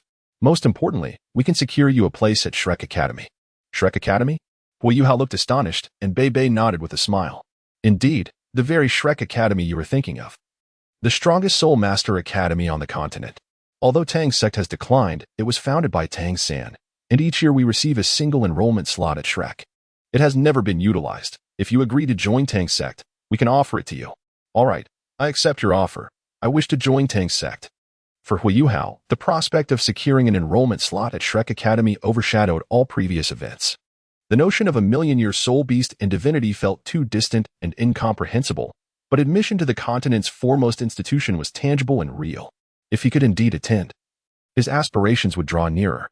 With Hui Yuao's declaration, the fate energy that had enveloped him since leaving the Duke of White Tiger's estate began to subside, awaiting the next pivotal moment.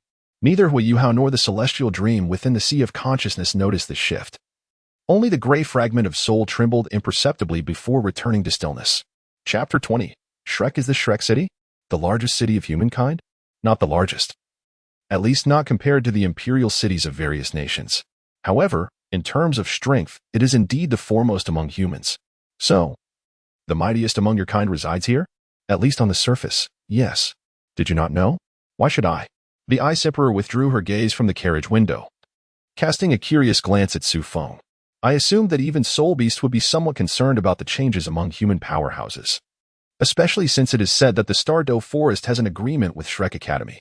Star Luo is Star Luo, and the extreme north is the extreme north. Their agreements hold no relevance for me, the Ice Emperor retorted disdainfully.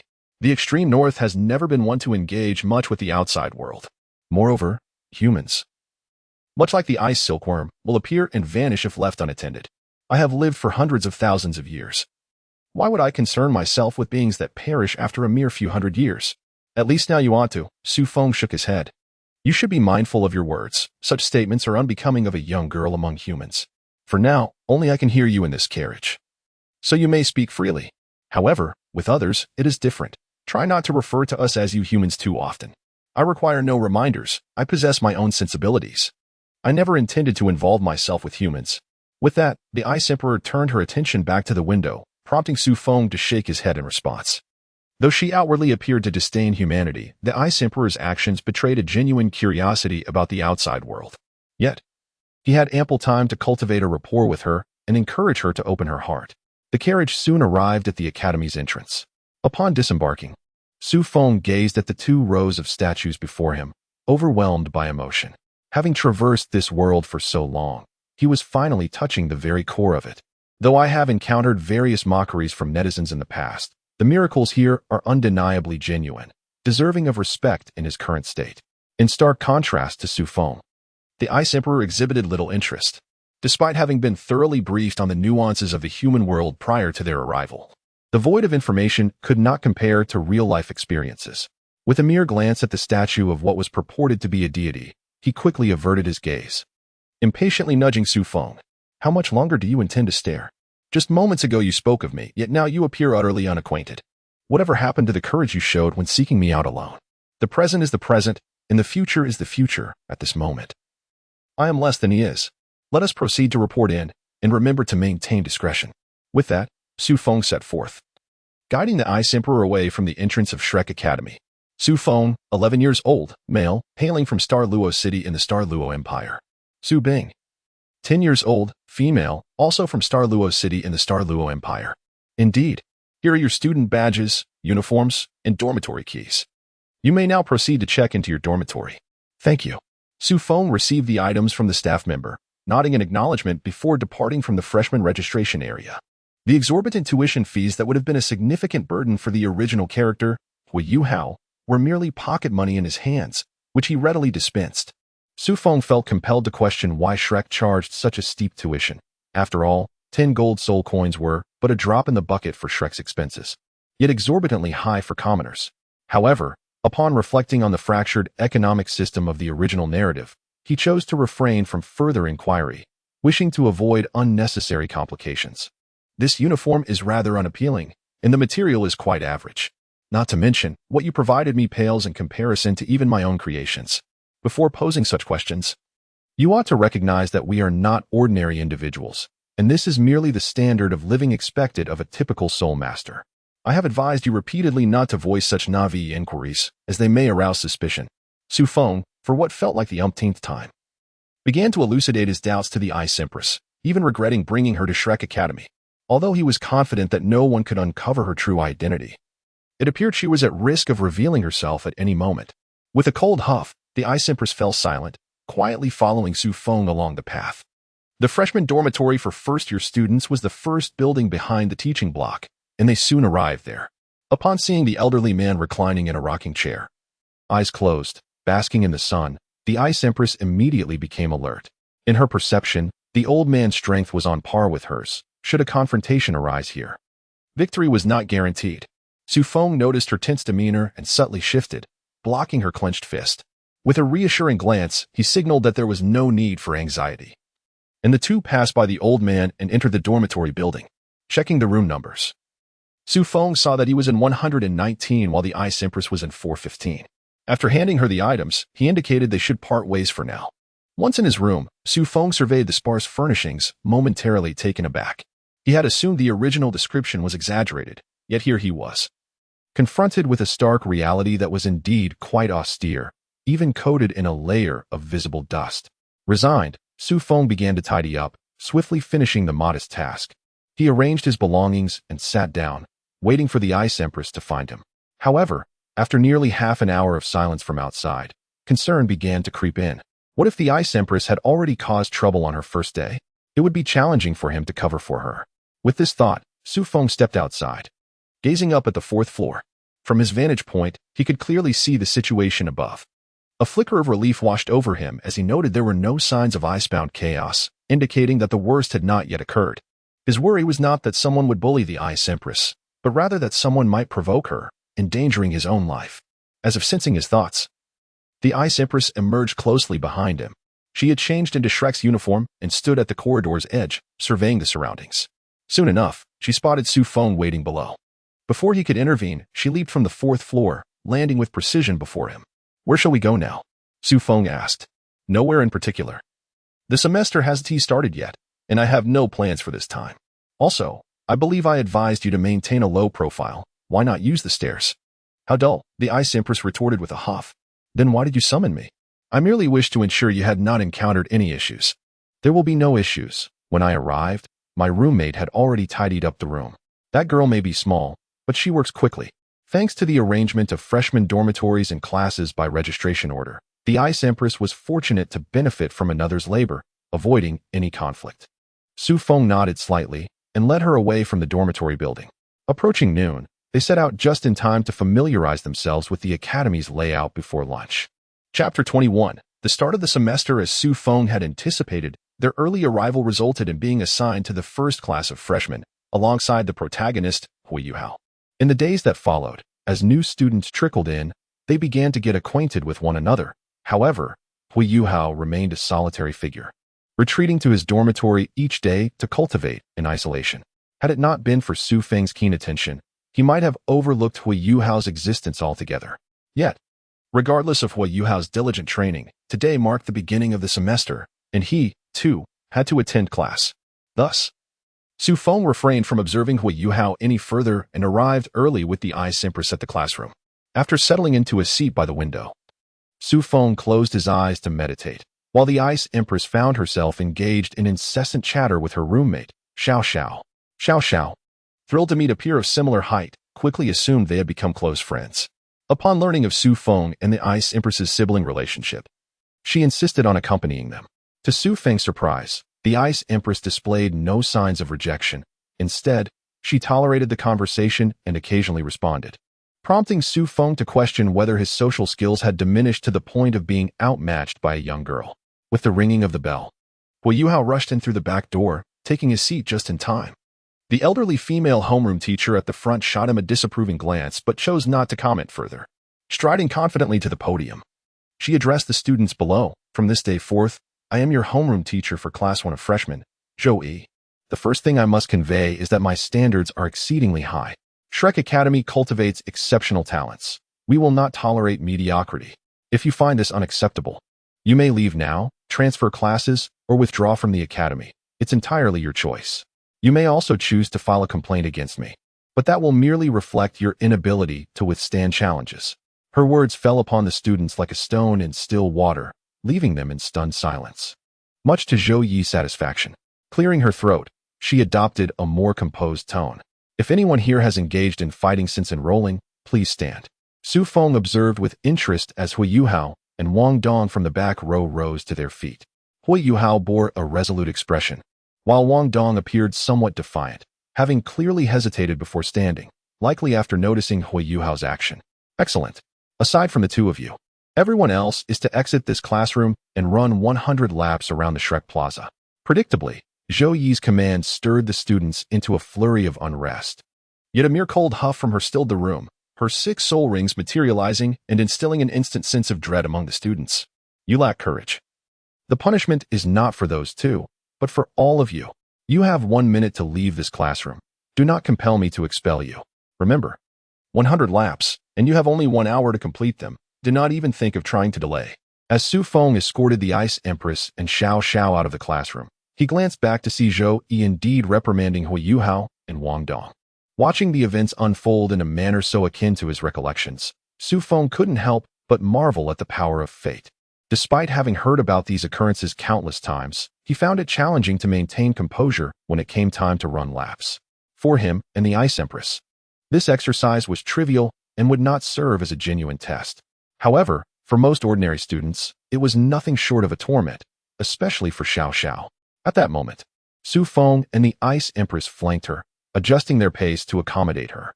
The Ice Empress even exerted a modicum of soul power to cool the air around them, making it easier for Xiao Xiao to keep up. Before long, Hui Yuao and Wang Dong joined the ranks. Wang Dong, unreserved, summoned his martial spirit, quickly outpacing the majority. Observing this, several other students began to devise their own strategies to accelerate their pace. Soon, the playground was divided into two groups, one racing swiftly thanks to their martial spirits, while the other, constrained by their natural abilities, persevered on foot. Su Feng and the Ice Empress, still accompanying Xiao Xiao, found themselves in the latter group, where Xiao Xiao was clearly struggling with fatigue. Yet, the Ice Empress's soul power effectively alleviated her exhaustion and diminished the air resistance, helping her maintain her balance. However, Hui Yuao was not so fortunate. His martial spirit offered no enhancement to his physique, and he was naturally frail. Before completing even half the required laps, his energy was nearly depleted. Just then, Su Feng sensed a surge of pure, chilling soul power enveloping Hui Yuao's body, fortifying him against the impending collapse. He turned to glance at the Ice Emperor, who exhibited no signs of awareness, remaining blissfully ignorant that the target he had pursued for so long was merely a short distance away, even exerting her power. Since she had not discovered him, Su Feng had no intention of revealing his presence. Although the Ice Emperor's tribulation had been resolved and Tianming had exhausted her strength, he could not guarantee that the Ice Emperor would relinquish her desire to eliminate Tianming. Thus, he opted to avoid any unnecessary complications. Though 100 laps may seem extensive, for those who had cultivated their soul power and met the standards of Shrek Academy, completing the task was certainly achievable.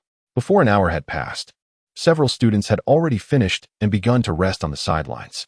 Zhou Yi nodded slightly at these students before continuing to observe the remaining individuals in the square. In the final quarter hour, only a handful of participants remained on the field. Su Feng watched as the one who lagged the most, Hui Yuao, awaited the outcome he desired.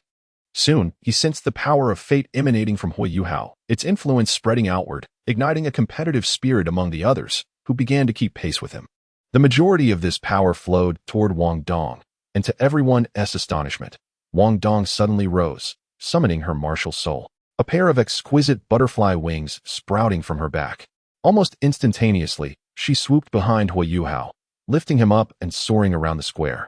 As in the original story, it was Wang Dong who ultimately assisted him in completing the task, prompting Su Feng to nod in acknowledgement. He could distinctly perceive that, following this event, the bond between Wang Dong and Hui Yuao had grown considerably closer, their destinies beginning to intertwine. Without delving deeper, Su Feng closed his perception of fate, as he wished to avoid drawing Tang San's attention for the time being. The ensuing events continued along their predetermined course, with Zhou Yi mercilessly expelling those who attempted to cheat, subsequently appointing Hui Yuao as class leader. Although the significance of this position remained unclear to some students, instinctively, they refrained from opposing it, especially in light of Wang Dong's presence beside Hui Yuao, which drained them of their courage to contest. Wang Dong's demonstrated prowess had been undeniably the strongest among them. Even if one were to defeat Hui Yuao, the opportunity to lead would likely not fall to them. Observing the lack of dissent, Zhou Yi appeared somewhat uncomfortable, yet she still guided everyone back to the classroom. Chapter 22. Self-Introduction. You have just experienced my class, and I trust you now comprehend my expectations. Thus, I shall refrain from elaborating further on that front. We shall now commence the self-introduction segment. When I call your name, please stand and state your martial soul and soul power level.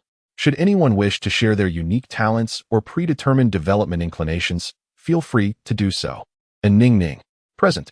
My martial soul is the long-maned lion, with a soul power level of 19. Baizhu. I possess a plant-type beast martial soul, the Inu bamboo, with a soul power level of 20. Class 1 of the new year comprised 100 students, but due to Zhou Yi's earlier intimidation, each merely offered a brief statement before it was Hui Yuao's turn. Hui Yuao. This time, Zhou lifted her gaze to observe the frail boy. I have a spiritual type martial soul, the spirit eye, with a soul power level of 11. As soon as he finished speaking, all the students immediately turned their attention toward him, incredulity evident in their expressions, igniting a flurry of discussion amongst the peers. Silence.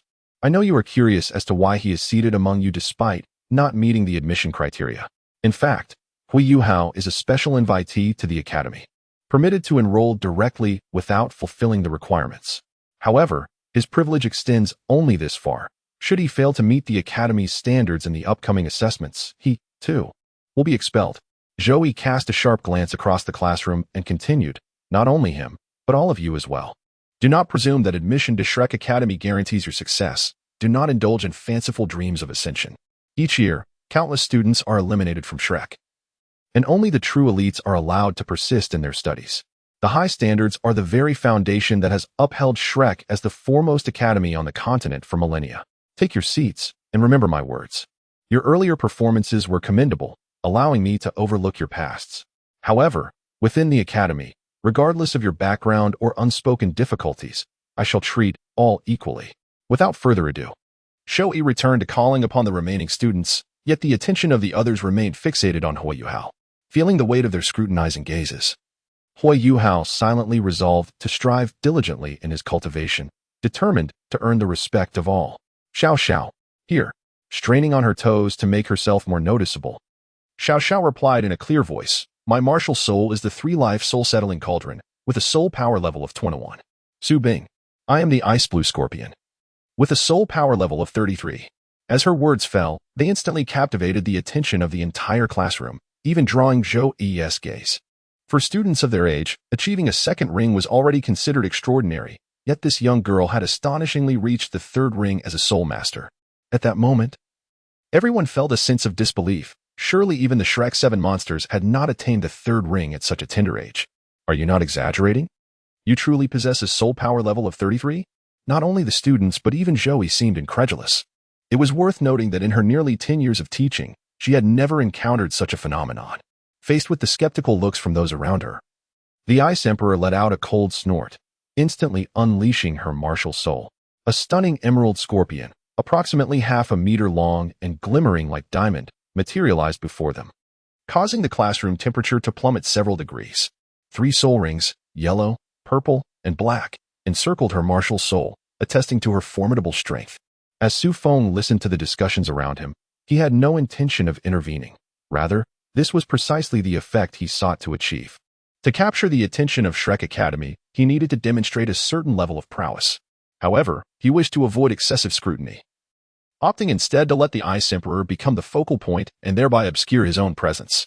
Provided the Academy's instructors were not devoid of perception, they would undoubtedly recognize the Ice Emperor's exceptional talent in possessing a top-tier martial soul and unparalleled cultivation aptitude. In this way, Su Feng could seamlessly integrate into the Academy's core training team alongside the Ice Emperor. The Ice Emperor swiftly retracted his martial soul and returned to his seat. Yet Su Feng could distinctly sense that the attention of the room remained concentrated here, even on Hui Yuao, who had just been emphasized by Zhou Yi. Several students in the front row even turned around, attempting to engage in conversation with them.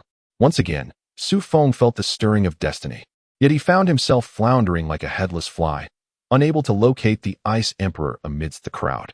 This force continuously swayed the emotions of those around him, causing the classroom to buzz with increasing noise. Zhou Yi, having regained her composure from her astonishment, rapped her knuckles against the podium, not only to admonish the students, but also to calm her own emotions. Not wishing to waste any time, she proceeded to read out the next name, Su Feng. Upon hearing his name, Su Feng responded, my martial soul is the auxiliary type Star Cup, and my soul power is at level 29. I am the elder brother of Su Bing, and my abilities have been chosen to assist her in battle. Another genius nearing the third ring. The classmates were growing somewhat numb, having been specially trained in any academy across the Douluo 3 kingdoms.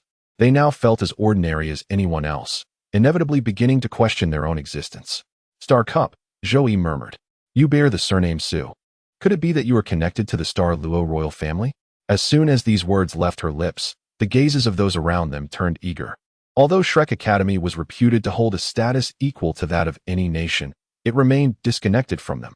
The true royalty still represented figures far beyond their reach. To my knowledge, no. Perhaps our ancestors had some blood ties to the Xingguan sect, but that does not pertain to us, at least. I have not had any interactions with the royal family, Su Feng replied candidly. In this era of the Douluo continent, conducting a census was still a formidable challenge, let alone a martial soul inventory. Aside from the myriad issues stemming from soul master conflicts, many hidden sects disregarded the commands of the three great empires. In this regard, the present Douluo continent was even less organized than it had been a millennium ago, when the Spirit Hall could extend its influence into sections. Consequently, Su Feng chose to fabricate such an identity for himself and the Ice Emperor. Even if Shrek harbored doubts, the long-standing unspoken rules would preclude any thorough investigation, as the Outer Academy could not penetrate the essence of Shrek. Moreover, if every martial soul had to be scrutinized, how could the continent as prodigies possibly be willing to study here? It is known that martial souls are inherited through bloodlines. Even sudden mutations likely indicate that one's ancestors possessed extraordinary lineage, potentially entwining them in historical matters.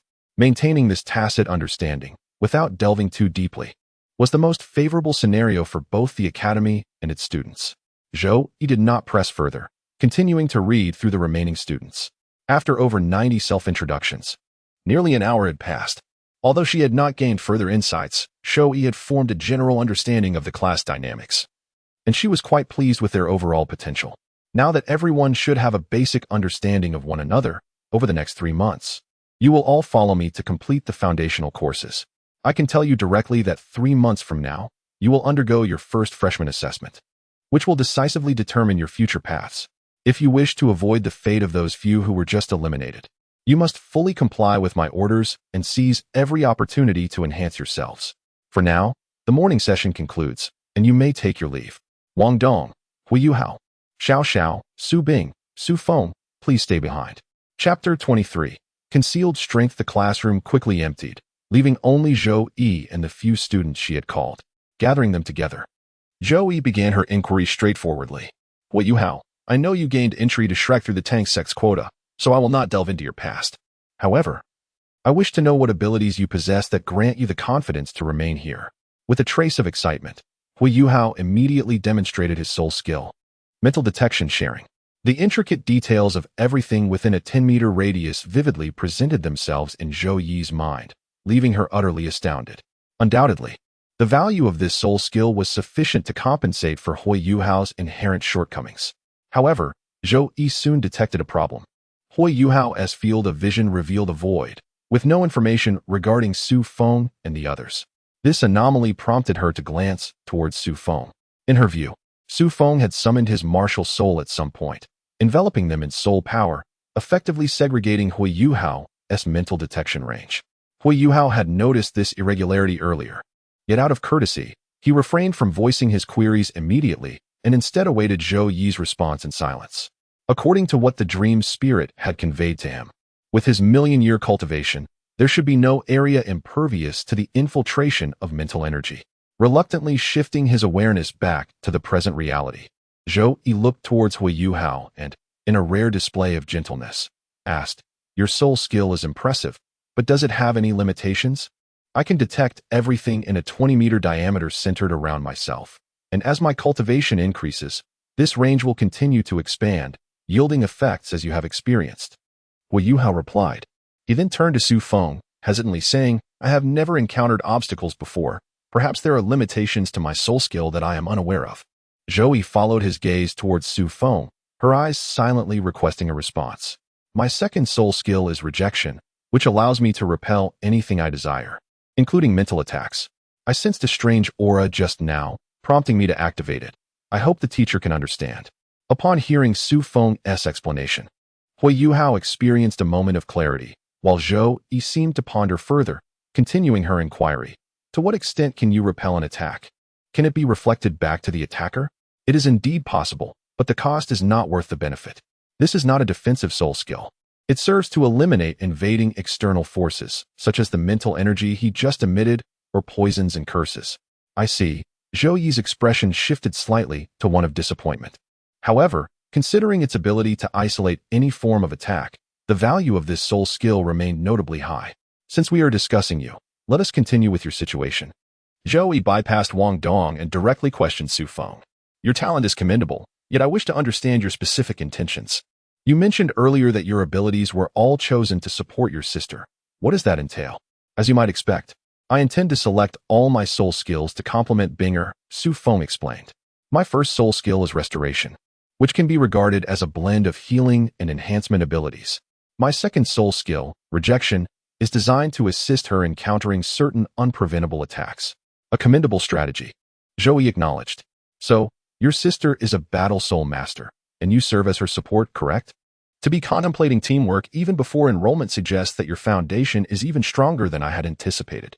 Su Feng nodded slightly, tacitly acknowledging the point. He certainly would not disclose to others that these soul abilities, including his martial soul, were mere fabrications. However, as long as he could accomplish what he claimed, what grounds did others have to question him? It was akin to how Hui Yuao concealed that his mental detection and sharing were actually two distinct soul abilities. And you? Su Bing, he continued. Previously, I was puzzled as to why you enrolled a year early. It seems now that it was to ensure you could stay with your brother. Indeed, the Ice Empress replied emotionlessly. All my soul abilities are offensive in nature, as long as I can eliminate my opponents. The remaining issues in battle will be addressed by him. Although this extreme focus may not bode well for soul masters, such a concern should not pose a problem for them. Zhou Yi reluctantly accepted their answers, but quickly followed up with a question. Your martial soul is the ice blue scorpion. Are you certain? Of course. The Ice Empress displayed a hint of impatience. Is there a problem? After all, this was an exceptionally rare martial soul she had never encountered before. Zhou Yi adjusted her glasses and continued. As I understand it, the ice blue scorpion is at the apex of the food chain in the extreme north. Thus its power as a martial soul must be extraordinary. I must ask you, does your martial soul possess ultimate characteristics?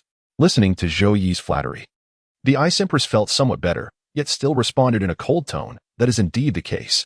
Wonderful, Zhou Yi exclaimed, but quickly realized her outburst and cleared her throat to mask her embarrassment.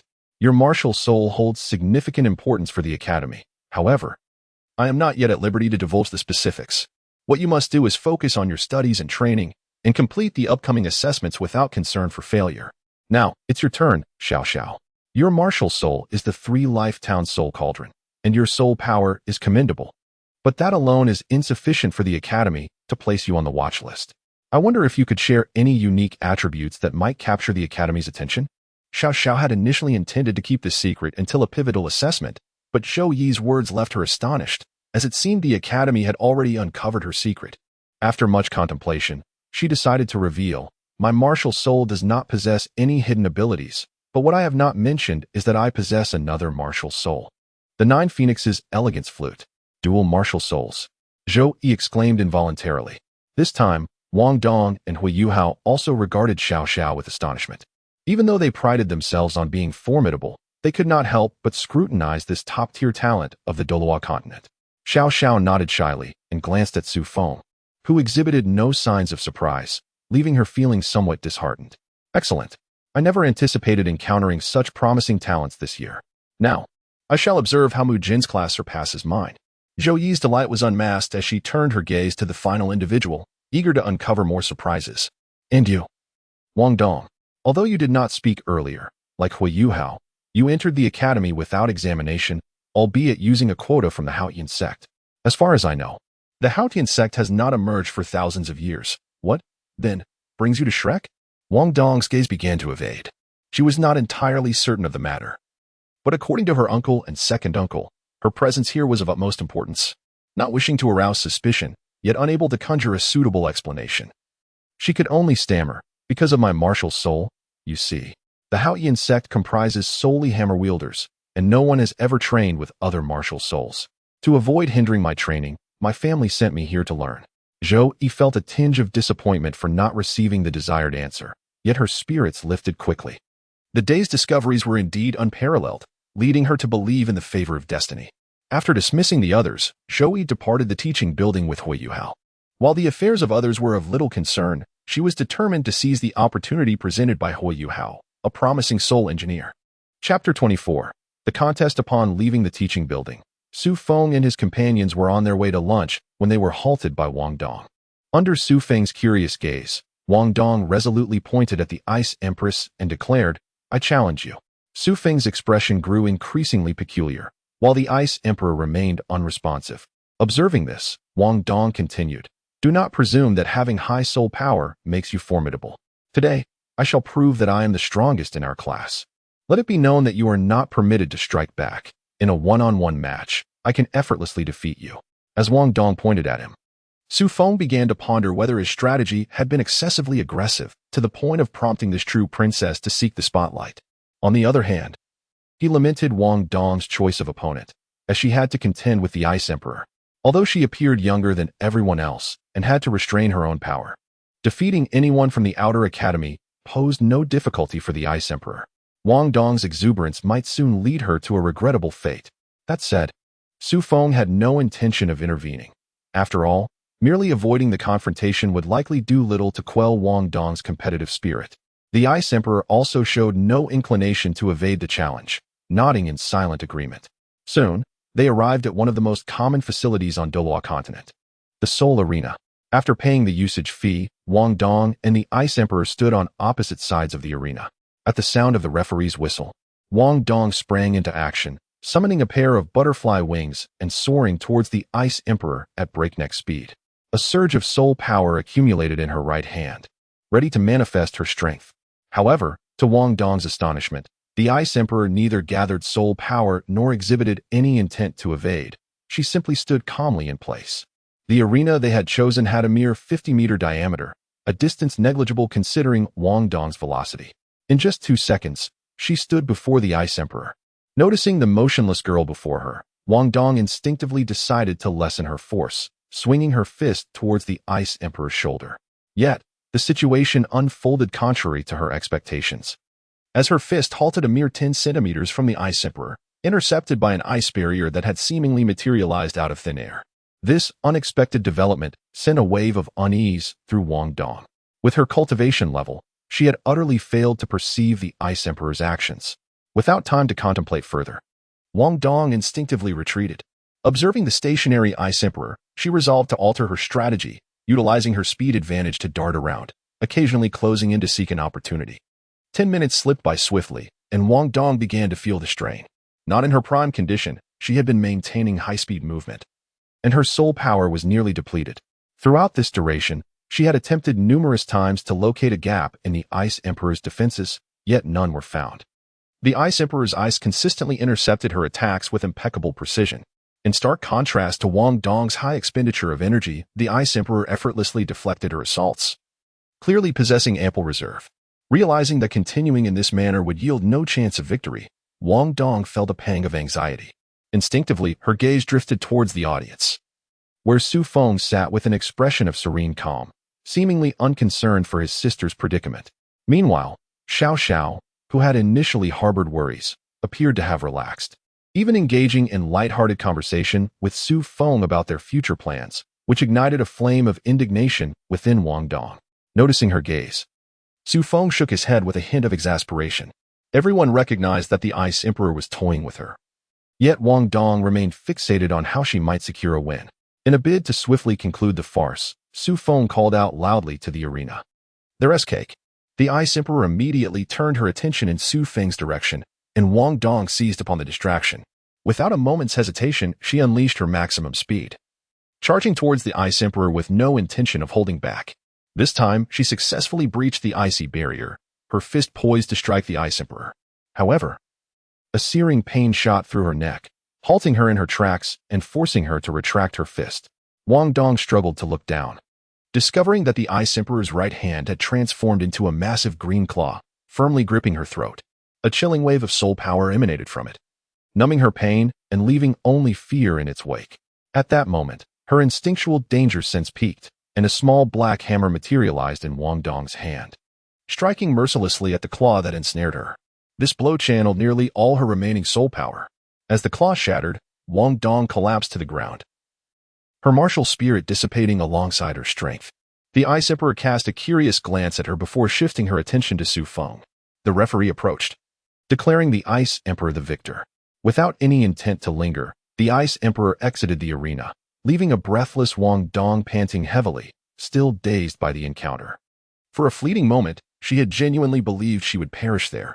After a considerable time, Wang Dong regained her composure, responding to the referee's calls as she dejectedly exited the arena.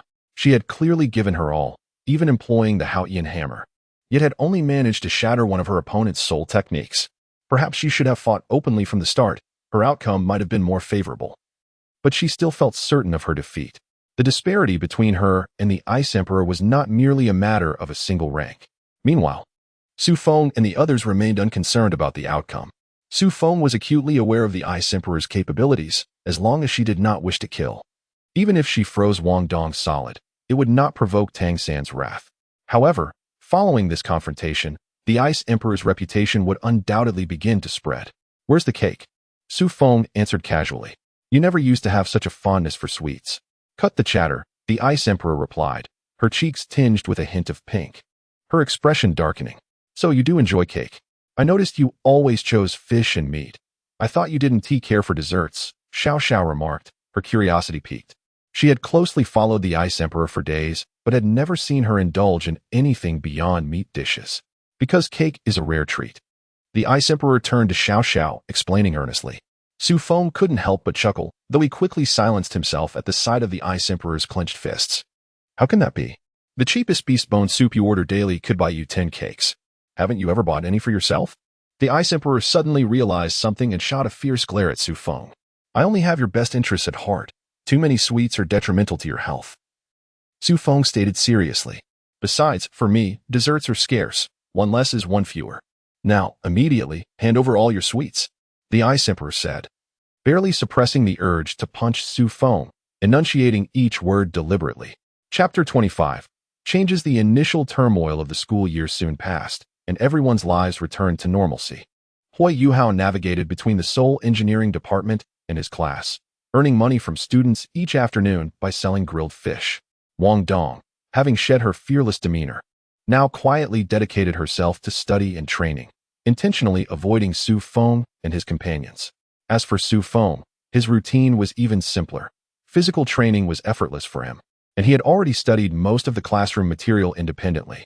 The Ice Emperor maintained her aloof demeanor, communicating solely with Xiao Xiao and occasionally administering a lesson to students she wished to challenge. Thanks to Wang Dong's battle, Su Bing had become somewhat of a celebrity within the academy, with many upperclassmen having heard of this talented young girl. Xiao Xiao was the most grounded among them, diligently training and attending classes with sincerity. For her, the desire to learn at Shrek Academy was genuine, and due to Zhou Yi's intimidation, she dared not slack off in the slightest.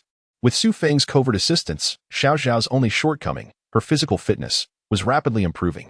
With only a week remaining until the new student assessments, Zhou Yi announced the groupings for everyone. Without any unexpected developments, Su Feng found himself separated from Bing Di and Xiao Xiao, while Wang Dong and Hui Yuao's team included an unfamiliar student. Su Feng recalled the introductions from the start of the semester. The newcomer was likely a support-type soul master, though he was uncertain about their specific abilities. Not overly concerned by this minor discrepancy, Su Feng continued his pursuits. Over the past few months, he had thoroughly explored every accessible area of the outer academy. Yet aside from some anomalies surrounding the statue of the original 7 monsters, he had encountered no other unusual phenomena, which left him somewhat disheartened. Although fate generally converges on specific beings, it was disconcerting that the esteemed Shrek Academy, the premier institution on the continent, had failed to gather any significant power in its outer academy over the millennia, indicating a considerable dilution of its strength. Conversely, while he had not directly ventured to see God Island, its ominous aura was vividly apparent within his destiny vision, far beyond the reach of humanity. For Su Feng, possessing this knowledge was sufficient. He did not presently require the strength of Shrek, unless a crisis were to erupt suddenly. The prowess of Bing Di was ample to clear any obstacles in his path. His cultivation had progressed at a remarkably slow pace, and after acquiring the second power of the star artifact, it had nearly come to a standstill. Based on his prior conjectures, it seemed his strength must indeed evolve alongside the world, as a peaceful realm does not necessitate a savior. He speculated whether the crisis had been nipped in the bud by the inhabitants of Douluo continent, yet the feedback from the star artifact refuted this notion. The crisis persisted, never truly vanishing. That said, Su Feng now found himself with some rare free time, and thus he agreed to Xiao Zhao's request to prepare for the new student assessment. Currently, he was akin to the original Hui Yuao, standing alongside Xiao Xiao to confront the strongest among the trio of their team. However, Wang Dong's capabilities were far from comparable to Bing Di's, so even when Su Feng exerted his utmost effort, Bing Di remained entirely unfazed. And Xiao Xiao was unable to inflict any damage upon her, which left her feeling somewhat disheartened. For a moment, she ceased her assault, observing the defeated duo. Bing Di approached slowly. After she vacated her position, the surrounding ice did not melt but instead began to spread, encasing everything in a frozen grip. This scene caught the eye of an observer concealed among the trees in the distance, eliciting an excited smile from her. There's no point in continuing. It's simply impossible to win. Xiao Xiao knelt on the grass, openly displaying her disappointment. We're teammates. There's no need for us to compete against one another. The stronger we are, the better. Su Feng leaned against a nearby tree, responding leisurely. That may be true, but the thought of doing nothing and still succeeding in the assessment alongside you all is somewhat unsettling. Then would you prefer to take the lead yourself? What do you mean? Xiao Xiao looked at Bing Di in confusion. I won't intervene. It will be just the two of you participating in the assessment. Xiao Xiao hesitated. While she was confident in her abilities, believing herself to be among the best of the new students despite not matching Bing Di, she was uncertain about facing other normal teams with just two participants. At the stages of Soul Master and Great Soul Master, each individual possessed few soul skills, and battles rarely deviated from direct melee combat. In other words, superior martial souls and higher cultivation levels did not guarantee victory. They were a control type and a support type, both wielding weapon martial souls. If confronted by a battle soul master at close range, defeat was always a possibility. Bing Di expressed her disappointment. Over the past few months, she had faced no fewer than 20 challengers. Initially, they were her peers, but soon some second and third year students, even fourth year ones, joined the fray. However, this made no difference to her. She quickly grew weary of the charade. What infuriated her most was witnessing Su Feng watching leisurely from the sidelines, which made her wish to disregard their agreement and deliver a beating to him instead. Yet according to the narrative, she was tasked with the role of combatant. While Su Feng was portrayed as the incapable support, their bond depicted as deep and inseparable, unable to escape the obligation of participating in battle. Bing Di lost her inclination to speak and sat down beside the two, naturally pulling out desserts to indulge in. Since learning that these treats were not luxury items, she had spent all the money she obtained from Su Feng on them. What had once been unpalatable as a soul beast was now irresistibly appealing to her. As Su Feng had put it, this was the inherent preference of different beings for specific dietary needs. Bing Di was unconcerned with such matters. Her straightforward nature left no room for concealment of her preferences. In Xiao Zhao's eyes, she had transformed into a bottomless pit of a girl who could eat without gaining weight, which made Xiao Xiao envious. While the three conversed, a tall girl in red approached, radiating an overwhelming soul power that seemed to ignite the very atmosphere around her. However, as she stepped onto the icy surface left by Bing Di, her tumultuous soul power receded, retreating back within her. The long-awaited ease prompted the girl to halt her steps, for she had never experienced such a sense of liberation since awakening her martial soul. Closing her eyes to savor the sensation, she suddenly opened them wide and dashed toward Bing Di. Bing Di remained unperturbed by the sudden appearance of the human before her. Having sensed the hidden identity of the girl during their earlier confrontation, although the girl's strength was among the finest she had encountered in recent days, rivaling even that of some teachers, Bing Di remained unimpressed. Unless the girl chose to engage her, Bing Di had no interest in her actions. You must be Su Bing, the new student with the ice blue scorpion martial soul? Yet, life rarely unfolds as one wishes, and the girl's fervent gaze compelled a response from Bing Di. Not at all. Hearing Bing Di's icy tone left the girl momentarily speechless. However, she quickly regained her composure and continued, you cannot deny it. The traces of your recent battle still linger. You must also sense that my soul power is fire attribute. I have always been confident in my martial soul, yet you, with a cultivation far beneath mine, managed to suppress me. No one else in the academy possesses such soul power. So what? Do you wish to fight? Though the girl had mentally prepared herself for many scenarios, Bing Di's peculiar reasoning left her momentarily daunted. Of course not. It would be utterly humiliating to challenge a new student. Then leave. Do not disturb me while I eat. Wait, fighting and eating are not what truly matter. Shaking her head to dispel the odd thoughts, the girl grasped Bing Di's shoulder and continued, I am your senior, Ma Xiaotao. I wish to propose a transaction with you. One that is incredibly simple for you, and in return, I shall offer rewards that far exceed your imagination. As Ma Xiaotao's hand touched Bing Di's shoulder, the latter immediately reacted, enveloping the girl as soul power with a thin layer of ice, swiftly suppressing the flames. Compared to the residual energies, the raw soul power emanating from Bing Di bestowed an unprecedented sense of comfort upon Ma Xiaotao, causing her to involuntarily emit a soft moan. The sound, mingled with the calls of birds, reached the ears of the others. Su Feng and Bing Di remained unaffected, but Xiao Zhao's face flushed crimson, and she averted her gaze. Realizing what she had just done, Ma Xiaotao quickly closed her mouth, but continued to grip Bing Di tightly. Unable to resist the sensation of not having to combat the internal malevolence of her martial soul, although a deal has yet to be struck, she is reluctant to relinquish her current experience. You may not know me, but if you inquire with anyone outside of the freshmen, you will undoubtedly discover my identity. I am a student from the inner court and a current member of the Shrek 7 monsters. Engaging in a transaction with me presents a rare opportunity for you. I am not interested. What must I offer for you to assist me? Wealth, strength, the attention of the Academy. I can procure everything for you, provided you agree to help suppress my martial soul. Without your assistance, I, Ma Xiaotao, am growing anxious. She has been tormented for nearly a decade, nearing the point of unbearable suffering. Now that a lifeline has appeared, it is not merely a superficial suppression or relief. She is willing to sacrifice everything. Disinterest is disinterest. I am not intrigued by what you propose, including helping you suppress your martial soul, the Ice Emperor coldly stated. I am here solely for my brother. Your past suffering and future are of no concern to me. Ultimately, these are merely your self-perceived sacrifices. You are entirely preoccupied with your own interests. With that, the Ice Emperor abruptly moved, breaking free from Ma Xiaotao's grasp. Observing the unyielding Ice Emperor and the pleading expression of her senior, Xiao Xiao hesitated.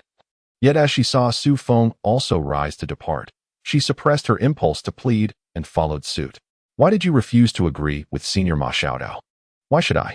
Xiao Xiao found herself at a loss for words. In retrospect, she had indeed never witnessed the Ice Emperor engage with anyone aside from herself and Su Feng. The Ice Emperor seemed genuinely indifferent to others. Yet, Senior looked quite pitiful. And she claimed to be one of the Shrek 7 monsters, potentially fulfilling many of your requests and perhaps even facilitating your entry into the inner court. Do I need that? The Ice Emperor's intent was to convey her lack of interest in entering the inner court, but to Xiao Xiao, this implied something entirely different. Upon reflection, it seemed that not only her peers, but even many upperclassmen would not stand as her rivals. Entering the inner court and becoming part of the Shrek 7 monsters would likely be a straightforward endeavor, suggesting that she need not seek assistance from anyone. Let us not dwell on these topics, as if we are on the verge of the inner court assessment. The upcoming events are the freshman evaluations. While there is little suspense, we must prepare diligently, Su Feng interjected, breaking the conversation. Meanwhile, a dejected Ma Xiaotao slowly rose, returning along her previous path like a wandering specter. Observing the once magnificent evil fire phoenix now reduced to this state, passers-by instinctively veered away, unwilling to invite misfortune upon themselves. Before long, Ma Xiaotao found herself back in the inner court of Sea God Island. Witnessing her despondent demeanor, Yin Xiaozhi was taken aback and hurriedly led her to her room. After a brief hesitation, he finally asked, Xiaotao, what has happened to you? After a long silence, Ma Xiaotao replied in a low, mechanical tone, I am beyond salvation. What do you mean? What transpired? I am beyond salvation. My martial soul issue cannot be resolved, and I can no longer cultivate. How is that possible? The Academy has just found a suitable candidate who can completely resolve your issue. I understand, Ma Xiaotao articulated slowly. I sought her out just now. She can indeed resolve my issue, but she is unwilling. Regardless of the price I offered, she showed no interest. Upon hearing this, Yin Xiaozhi was left speechless. He recognized that his disciple was overly straightforward, yet he had not anticipated that she would bypass the Academy and approach Su Bing directly. It is noteworthy that she is merely a newly admitted freshman. Irrespective of Shrek's prestigious reputation, persuading her to undertake such an action would undoubtedly evoke hesitation, especially since Ma Xiaotao approached her as an individual. I have told you before, do not worry about your issue. Since the extreme ice martial soul has come to Shrek, it signifies that fate intends to assist you in resolving the evil fire problem. Yin Xiaozhi endeavored to maintain a gentle tone, After all, this was their first meeting, and her vigilance was entirely reasonable given her abruptness. You must trust in the Academy's capabilities, although Su Bing has not yet acknowledged the Academy. As long as she continues her studies at Shrek, she will inevitably be influenced by it. At that point, as members of the Academy, assisting you in suppressing the evil fire will be a natural progression. Ma Xiaotao's eyes regained a glimmer of hope as she looked up at Yin Xiaojia and inquired, "Is that true?" "Of course. Why would I deceive you in such matters?" Yin Xiaojia chuckled, exasperated. "In the future, do not attempt to tackle such matters alone. The Academy is your home and your strongest support. However, due to this incident, your impression on her will undoubtedly diminish. Until I have resolved this matter, refrain from seeking her out. You have been overly restless lately. Even considering the influence of your martial soul, your demeanor appears somewhat unusual. For the time being, refrain from cultivating and spend time meditating at the Sea God Pavilion to refine your spirit. While the martial soul issue can be resolved, a troubled heart is far more challenging to mend. Chapter 27. The assessment begins. Ma Xiaotao's situation did not impact Su Feng's plans. When he decided to bring the Ice Emperor to Shrek, he anticipated such an outcome. Shrek would never abandon the Ice Scorpion, and regardless of Ma Xiaotao's disappointment, the elders would surely find a way to remedy the situation. As long as he did not overtly display animosity towards Shrek, he would not be targeted. In truth, this was an impossibility. For millennia, Shrek's only adversaries on the continent have been evil soul masters. Even among the citizens of the Sun Moon Empire, many harbor aspirations towards this place. In alignment with the original narrative, the freshman assessment adopted an elimination format, with half of the students being dismissed. This brutal system left Su Feng astonished, collecting tuition fees while stringing students along with minimal instruction, only to later fabricate excuses to expel the underperformers. Without any refund on tuition, this system bore a striking resemblance to a pyramid scheme. To his knowledge, Shrek was the only academy on the continent bold enough to operate in such a manner. However, Su Feng had no intention of championing the cause of those who were expelled. Even if he intervened, he would likely be rebuffed with claims of Shrek's millennia of glory. Even worse, the majority would likely side with the academy, upholding its ludicrous regulations. Each individual has their own fate, and Su Feng could only once again wish well for Shrek and the people of the Douluo continent.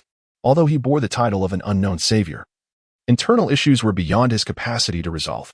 More critically, Su Feng found himself comfortably ensconced in the upper echelons of society, naturally enjoying the fruits of exploitation derived from the failures of others.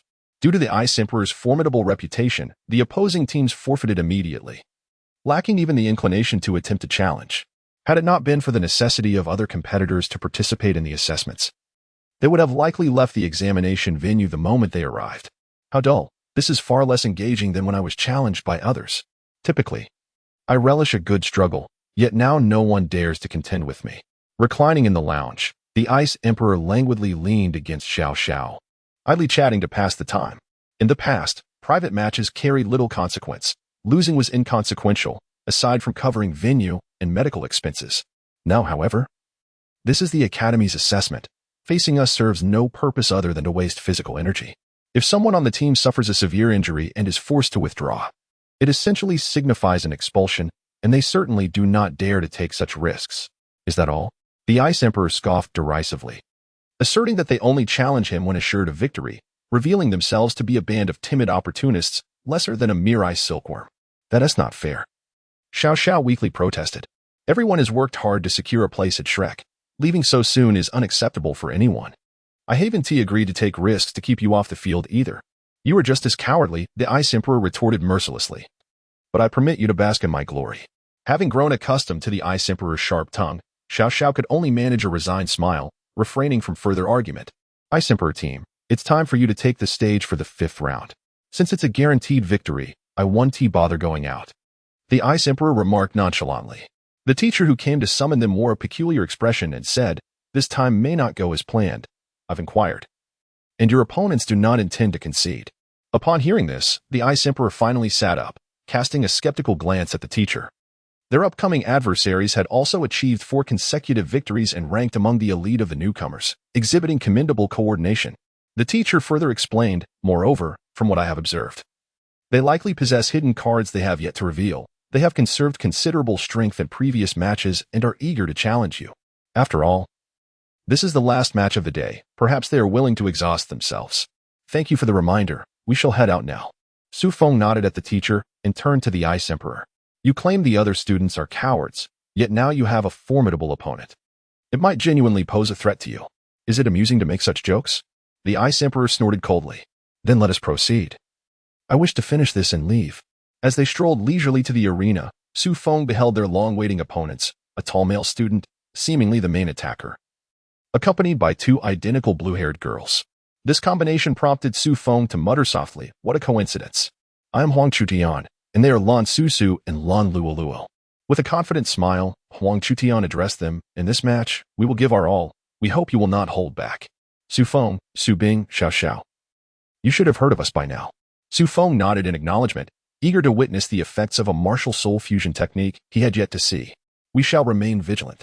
With everyone prepared, the teacher, acting as the referee, promptly declared, the match begins. Without hesitation, Huang Chutian let out a roar, unleashing his martial soul. His physique rapidly swelling to that of an adult, his muscles bulging as if threatening to burst through his school uniform. Not only that, but his appearance began to transform. His skin turned an iron black, canine teeth protruded, and his hair lengthened, resembling a primate.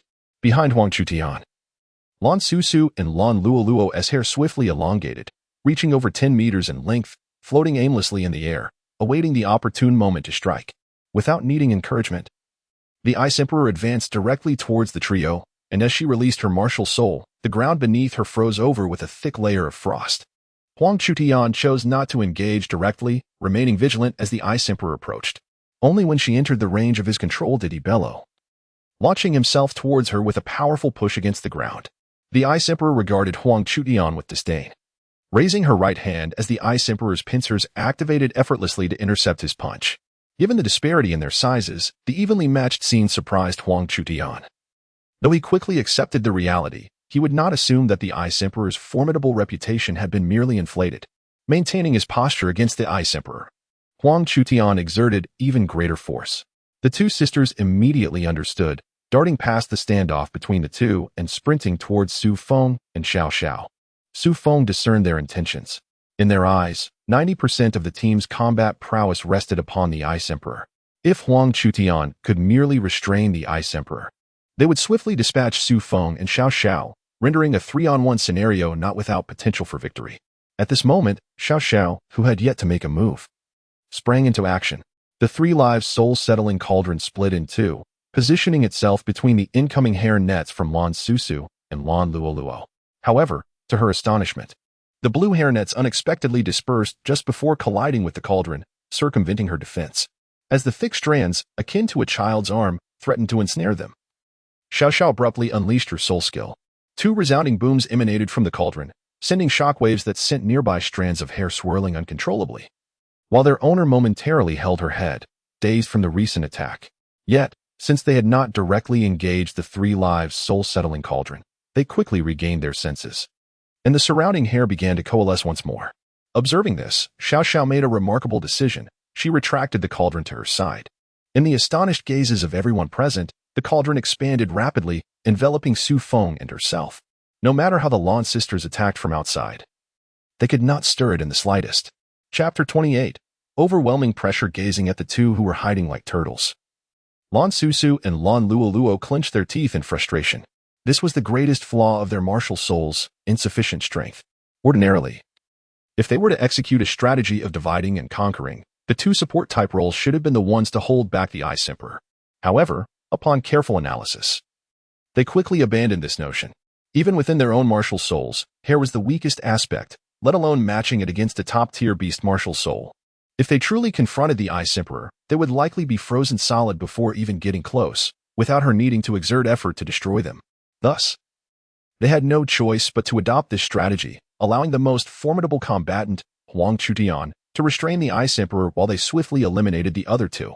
To their surprise, Su Feng did not fall for the ruse. He neither seized the opportunity to strike nor worried about his sister being ambushed from a distance, calmly awaiting the outcome of the Ice Emperor's battle.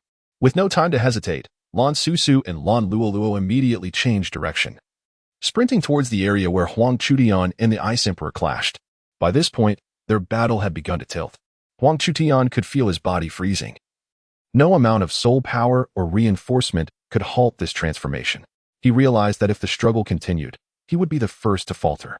Thus, upon seeing the Lan sisters rushing to his aid, he shouted and exerted his strength, propelling himself away from the Ice Emperor, forming a triangular formation around the Ice Emperor.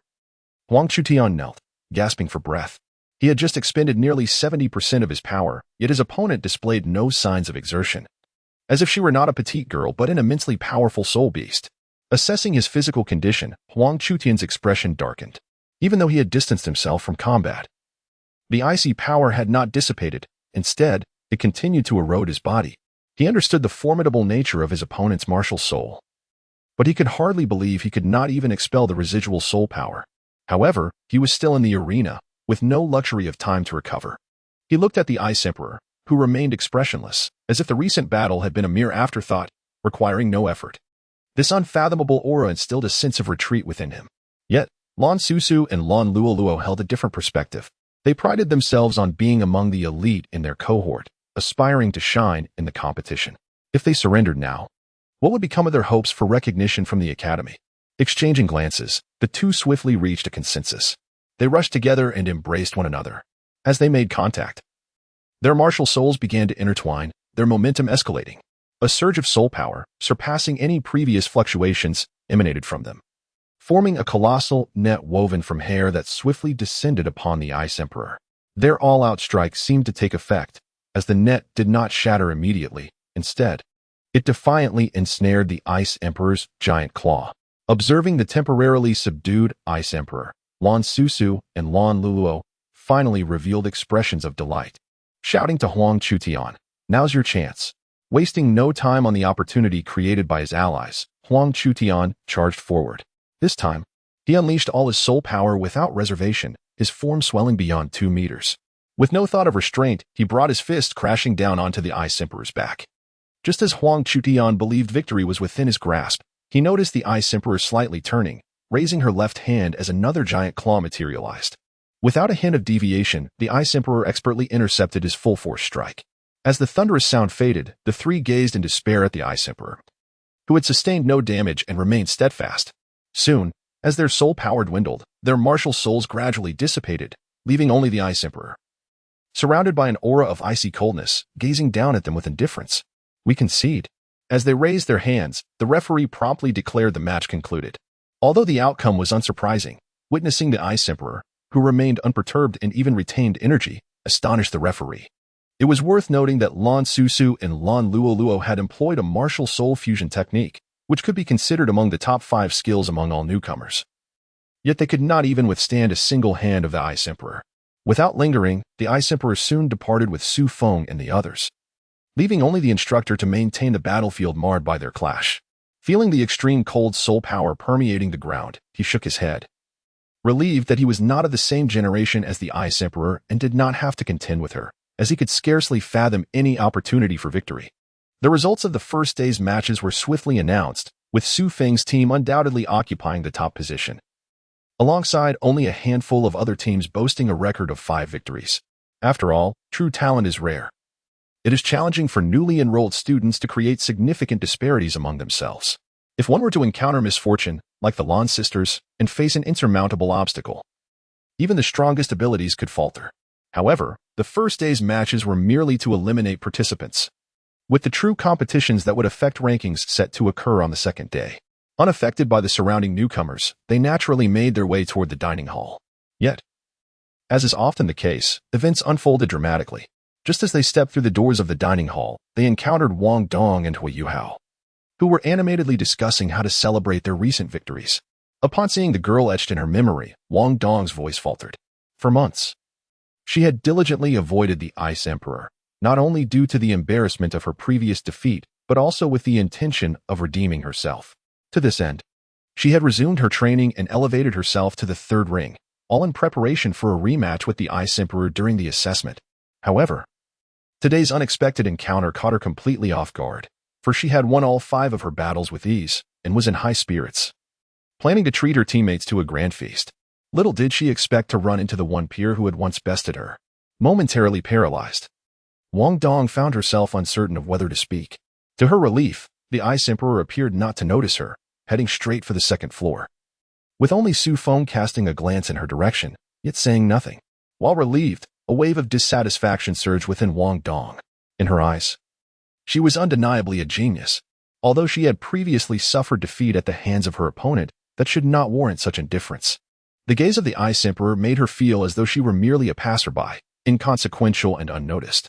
This situation, she mused, must come to an end. For the past few months, she had not allowed herself a moment of idleness, all in preparation for the impending battle of vengeance. This time, she was confident she could strike down the Ice Emperor, proving herself to be the rightful champion among the newcomers. Chapter 29. Destiny, what exactly do you intend to do? The Ice Emperor, harboring intense dissatisfaction, directed her inquiry towards Su Feng, having slightly disrupted Xiao Zhao's focus, causing her to subconsciously overlook both herself and Su Feng. Nothing at all. This response evidently failed to satisfy the Ice Emperor, who snatched the skewer of roasted meat from Su Feng's hand and stuffed it into her mouth. Is playing house truly so entertaining? Spending each day with these children, I am on the verge of forgetting why you sought me out in the first place. Furthermore, my agreement with you does not entail being treated like a servant, forced to feign authority over children. That is not what I meant for you to do, rather. It was you who consistently accepted challenges from others. Are you suggesting that I should concede defeat? Ultimately, why am I the one responsible for the fighting? Surely you could easily vanquish them as well. Yet this does not elucidate why you chose to team up with me.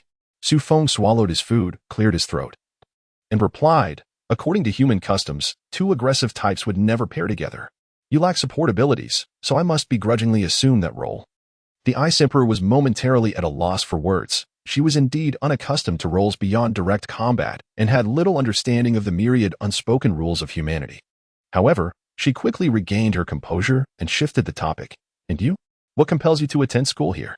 I refuse to believe the teachings here surpass those of divine inheritance. Instead of responding with the usual indifference, Su Feng set aside his actions and retorted, Do you believe in destiny? What do you mean? Answer my question. The Ice Emperor furrowed her brow. Hesitating before responding, I used to believe, as the tribulation of heaven serves as the finest proof. But now, I am uncertain. Yet I believe. Su Feng gazed earnestly at the Ice Emperor, not due to phenomena such as the tribulation of heaven, but because I can genuinely perceive the existence of destiny. Though you may be reluctant to admit it, humanity is indeed a race favored by fate. You must be aware of the existence of the imperial auspicious beast. In my view, every human is an imperial auspicious beast. There is no need for years of arduous cultivation. Following the prescribed path allows one to swiftly attain strength surpassing that of most soul beasts. Everything about soul beasts seems to contribute to humanity, merely awaiting the day when humans in need of soul rings will slay them, often sacrificing their lives for the mere possibility of a soul bone. Even a fierce beast like you, in the eyes of the world's consciousness, is likely considered less significant than a tidal Douluo who might live only 200 to 300 years. Are you attempting to provoke me? No. I am merely stating a fact. With that, Su Feng extended his hand towards the Ice Emperor. Do not resist. A surge of soul power flowed from Su Feng's hand into the Ice Emperor's eyes, inducing a sensation of dizziness. Upon reopening her eyes, she suddenly noticed numerous thread-like entities surrounding those around her. This is the perspective of destiny. Each thread influences the course of the world. The thickness of the threads signifies the strength of the connections, and the more entangled individuals are, the deeper their impact on the world. The astonished Ice Emperor scanned her surroundings and quickly recognized the anomaly. Among the students, who typically possessed only a handful of distinct threads, two were nearly cocooned in them. Do you see? This is the reason for my presence here. They are the true children of destiny, their every action shaping the future of the world. I believe I have encountered them before. Not only encountered, but we are also classmates. The first person you fought upon arriving was her.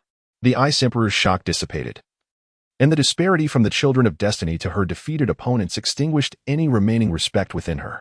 Retracting her earlier curiosity, she looked back at Su Feng and was surprised to find that he possessed an unusually small number of threads, only 6, one of which connected to her. Following the thread, the Ice Emperor found herself puzzled. Apart from the single thread of destiny linking her to Su Feng, there were no other traces. Recalling Su Feng's previous explanation, she realized that her situation must be peculiar. Without a connection to the Snow Emperor, it was utterly impossible. What have you done? Quite simply, I have assisted you in eliminating certain dangers. Soul beasts are bound by the constraints of the world, and the only way to resolve this is through a decisive approach. However, you need not worry about any hidden dangers. Destiny is destiny, and people are people. Freeing yourself from destiny enables you to truly make your own choices. The Ice Emperor regarded Su Feng's words with skepticism. She indeed felt liberated from the world's oppression, yet since she might be ensnared in his verbal trap. Wait. The Ice Emperor suddenly realized something she had never considered. Her agreement with Su Feng solely entailed protecting his safety. The stipulation of hiding her identity was a reasonable addition, but it did not require her to behave so submissively. After all, her persona was that of an arrogant young lady who looked down upon others. Coming to this realization, the Ice Emperor's mind expanded instantaneously. Observing the rapid changes in her expression, culminating in a squint and a smile, Su Feng felt a flicker of unease within him. In truth, I have long wished to do this. Before he could react, Su Feng saw the Ice Emperor's delicate hand reach out towards him.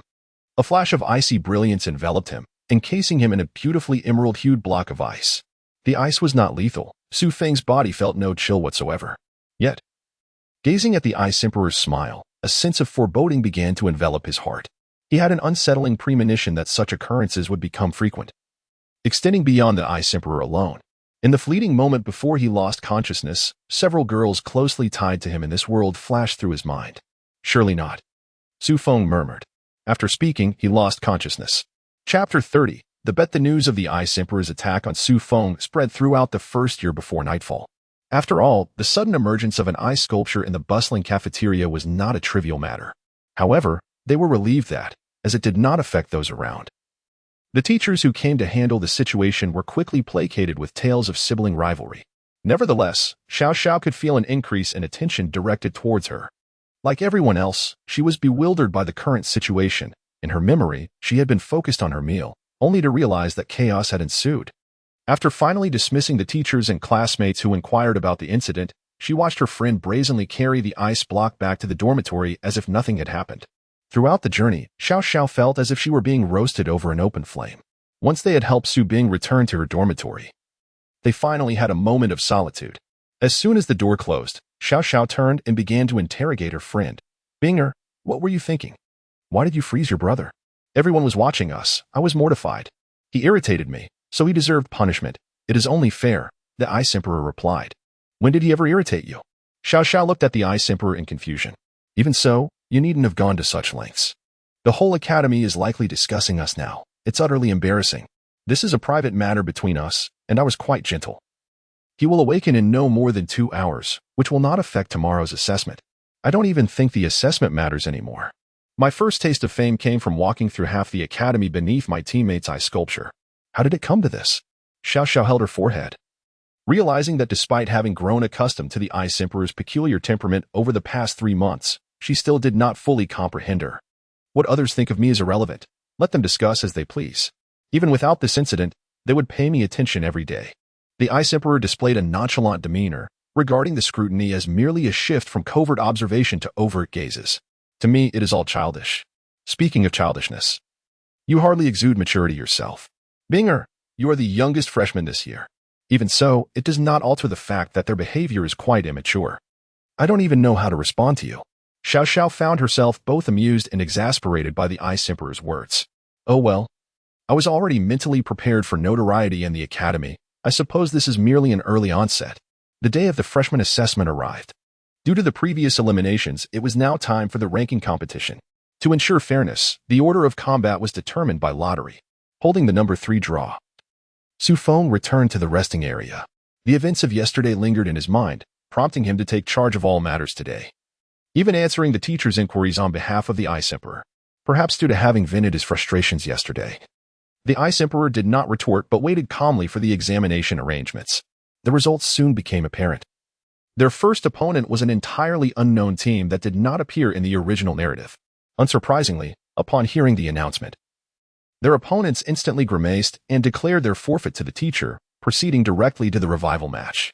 Before they could even glimpse their second-round opponents, Wang Dong stood before them, gazing down at them with an air of superiority. I have seen the draw. The third round will be a match between us. This time, I will defeat you and prove that I am the strongest freshman in Shrek, and that our team is the mightiest among newcomers. Having been reminded of this individual by Su Feng just the day before, the Ice Emperor recognized Wang Dong, although she could not see the trajectory of fate. She was curious about what made this person significant enough to garner Su Feng's attention. Your name is Wang Dong? The Ice Emperor observed Wang Dong, who seemed to think she had never regarded him seriously, causing him to erupt in indignation. Indeed, remember this name. I will be a rival you can never surpass. But you look no different from anyone else. You cannot defeat me. That is merely because I was considerate of those around me and purposely slowed my training. Wang Dong retorted, his face flushed with anger. Now, I am also at the third ring spirit ancestor level. Without any advantages, I will easily defeat you. Boring. Wang Dong's reaction only deepened the Ice Emperor's disappointment. Even disregarding strength, she saw no evidence of mindset or potential that could surpass her. This statement struck Wang Dong as particularly galling. If I win, you will publicly admit that you were defeated by me. Intrigued, the Ice Emperor inquired, and if you lose? I will not lose. No one can surpass me at the same level. Your confidence is unfounded, the Ice Emperor shook her head. While she too possessed a proud nature, she was not arrogant enough to make such claims. Since you have made a proposal, shouldn't you also offer a commensurate condition? Wang Dong hesitated for a moment before responding. If I were to lose, I shall provide you with a treasure on par with the Xin Shui Dan. What is the Xin Shui Dan? The Ice Emperor asked, perplexed. It is a pill worth thousands of gold, yet exceedingly rare. From what I understand, this elixir is immensely beneficial for lower-tier soul masters. Capable of purifying the body and essence, it is roughly equivalent to 2,000 or 3,000 years of Han Bing Sui. Su Feng explained. And what is Han Bing Sui? Now others were equally puzzled. It is a rare treasure that can only be found in the most frigid regions, greatly beneficial for Ice Attribute soul masters. Due to her constitution, only such a treasure would be effective for Binger. Wang Dong comprehended, realizing that with the quality of the Ice Scorpion spirit, ordinary treasures would be of little help. Understanding the situation, he added, I will not allow you to suffer if you lose. You need only admit in front of everyone that you are inferior to me. However, if I lose, I will certainly procure a piece of Han Bing Sui for you. Agreed, it is a deal. While ordinary Han Bing Sui would merely serve as a snack for the Ice Emperor, she was indeed eager to engage in a wager with the fated child. She wished to see if the so-called potential could indeed surpass the chasm of strength between them. Isn't this a bit unfair to you? Su Feng observed the smugly departing Wang Dong and helplessly remarked to the Ice Emperor. You know full well that even with merely 30 levels of soul power, she could never injure you, let alone defeat you. Isn't it your fault that it has come to this? The Ice Emperor snorted. Regardless, I wish to find some amusement for myself. You may do as you wish later. But do not attempt to impede me. Though concerned that this matter might yield unpredictable consequences for fate, Su Feng ultimately resolved to refrain from interference.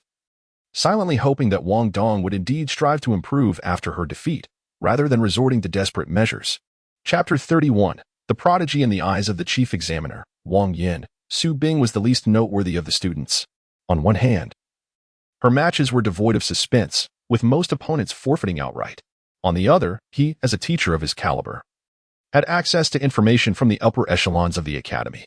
Undoubtedly, the 3 members of Su Bing's team would receive focused training, and Su Bing had been directly earmarked for a position within the Shrek 7. Before the esteemed members of the higher academy, his concerns appeared somewhat superfluous. However, to Wang Yin's astonishment, several venerable elders indeed attended today's assessment. They made no significant commotion, seemingly merely wishing to observe the students' performances. Wang Yin felt a surge of excitement within. Showcasing his potential before these esteemed figures was an extraordinarily rare opportunity. Both for a child deemed worthy of attention and for him, the instructor responsible for their education. Upon Wang Yin's departure, the elders immediately shed their amiable facades, focusing intently on one another without pretense. Although Shrek Academy prided itself on its familial atmosphere, these elders were, after all, human, with their own ambitions. Faced with a once-in-a-millennium talent possessing an exceptional martial soul, they momentarily cast aside their reservations, eager to take on disciples. In fact, upon receiving news of this event, many elders had already contemplated making a discreet exit. Yet, Yin Xiaozhe, well acquainted with their dispositions, had issued prior warnings. Elder Mu had also remained in the outer academy, particularly attentive to the freshmen's development, leaving them with no choice but to bide their time. However, following the freshman assessment, they would officially be recognized as members of Shrek Academy, and Yin Xiaozhe, alongside Elder Mu, would have no grounds to impede their intentions. In truth, they were acutely aware that the Deputy Hall Master would likely welcome this situation. After all, the sooner they could secure a place for the individual in question within Shrek's ranks, the sooner they could address the troubling issue posed by Ma Xiaodao. Wang Yin remained oblivious to the elder's true thoughts. At that moment, his sole desire was to perform admirably before them. Thus, he glanced at the competition schedule, pondering the forthcoming matchups. This year's freshmen were, by historical standards, exceptionally gifted, boasting not only two teams of successors from the Seven Monsters but also other promising talents like Wang Dong, yet overshadowed by the brilliance of the ice blue scorpion. Their accomplishments seemed to pale in comparison. This tendency was evident not just among the instructors but also amongst the students. He could distinctly sense that the seed teams this year were consciously holding back their strength. While it was possible they were simply aware of their inferiority and chose to concede, he preferred to believe they were concealing their abilities in preparation to defeat Su Bing. Most of the freshmen in the audience were nervously strategizing or recovering their soul power, yet some exhibited no signs of emotional turbulence. Sitting in his place, Hui Yuao observed the exuberantly returning Wang Dong, recalling a conversation he had had with Tianming just days before the assessment. Tianming, have you encountered the ice blue scorpion? Of course, in the extreme north, there is nothing your brother Tianming does not know. Tianming replied with an expression of anticipation. Reclining on a beach chair within the sea of consciousness, watching Hui Yuao, who rarely initiated inquiries. Well, you must be well acquainted with the ice blue scorpion's characteristics then? Hui Yuao eagerly pressed on. Since the assessment format had been confirmed, Wang Dong insisted he must defeat Su Bing to redeem his prior humiliation. However, based on information from teacher Fan Yu, it seemed such hopes were not particularly promising. What, do you wish to assist your good friend through a difficult time? Tianming teased with a mischievous grin. Of course, Wang Dong has aided me immensely. I do not wish to disappoint him, Hui Yuao said resolutely. Moreover, I, too, refuse to concede like everyone else.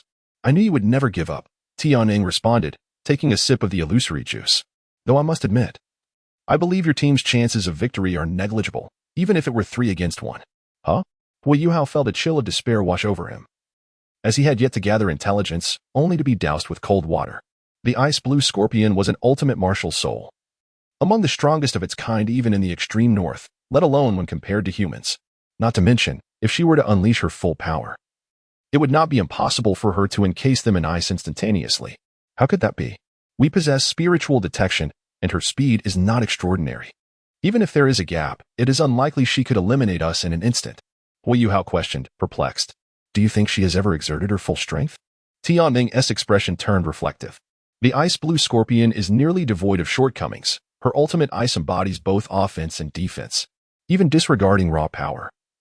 Mere contact is something you would struggle to endure. Based on the intelligence you have gathered, you might assume her soul skills merely enhance her arms into scorpion pincers and enable her to create objects from ice. Is that not so? Is it not? Hui Yuao replied, bewildered. The ice blue scorpion's soul skills cannot possibly be so limited. Not to mention enhancing her physique, creating ice constructs hardly requires soul skills. You must have overlooked her feat. Each time she utilizes her soul skills, the ground around her rapidly freezes. I suspect her second soul skill is a domain-type ability. But she has not unleashed it with full force, so no changes are visible. And let us not forget, she possesses a third soul skill that she has never utilized. Tell me, how do you expect to win? Yet, amidst Hui Yuao's expectant gaze, Tianming eventually added, this merely implies that you are ill-equipped to contend with her. With my assistance, the outcome may be different. If you wish to overcome the ice blue scorpion, listen closely to my forthcoming counsel. Wabin? Observing her reticent boyfriend, Douluo felt a wave of concern wash over her. She understood well his worries. As successors of the Shrek 7 monsters, they enjoyed no privileges within the academy. Rather, they bore greater mental burdens. The White Tiger Duke lineage was notoriously stringent, compelling Dai Huabin to maintain unwavering self-discipline. Failing to achieve commendable results in the freshman assessment would undoubtedly deal a significant blow to his confidence. Yet, this year, a formidable contender lurked among the newcomers. Despite watching her battles time and again, Douluo found no discernible weakness and reluctantly had to concede that Dai Huabin fell short in comparison. Responding to his girlfriend's call, Dai Huabin snapped back to reality, revealing a rare tender side. It's all right. We will undoubtedly prevail, no matter how strong Su Bing may be. She is but one individual and we have each other. Indeed, Douluo affirmed his sentiment, regardless of the circumstances. To concede defeat before stepping onto the stage would render their participation in the assessment moot. Furthermore, they had yet to unveil their trump card. With its power surpassing that of a soul sage, once unleashed, victory was assured. Little master, do not be so hard on yourself. The outcome of this assessment holds little significance. Observing the nonchalant Wu Feng beside her, Ning Tian sighed deeply. Indeed, the 9 treasure glazed tile school, being an auxiliary martial soul, thrived in a relaxed atmosphere due to its inherent limitations. Her purpose in entering Shrek was less about learning and more about scouting talent. The only expectation from her sect was to recruit a battle soul master of a similar age, preferably as a suitor. For millennia, the Nine Treasure Glaze Tile School had adhered to this policy, and Ning Tian had no grievances. However, fundamentally, they were attempting to poach talent from Shrek Academy. Regardless of their deep-rooted connections, the elders at Shrek were unlikely to treat her favorably.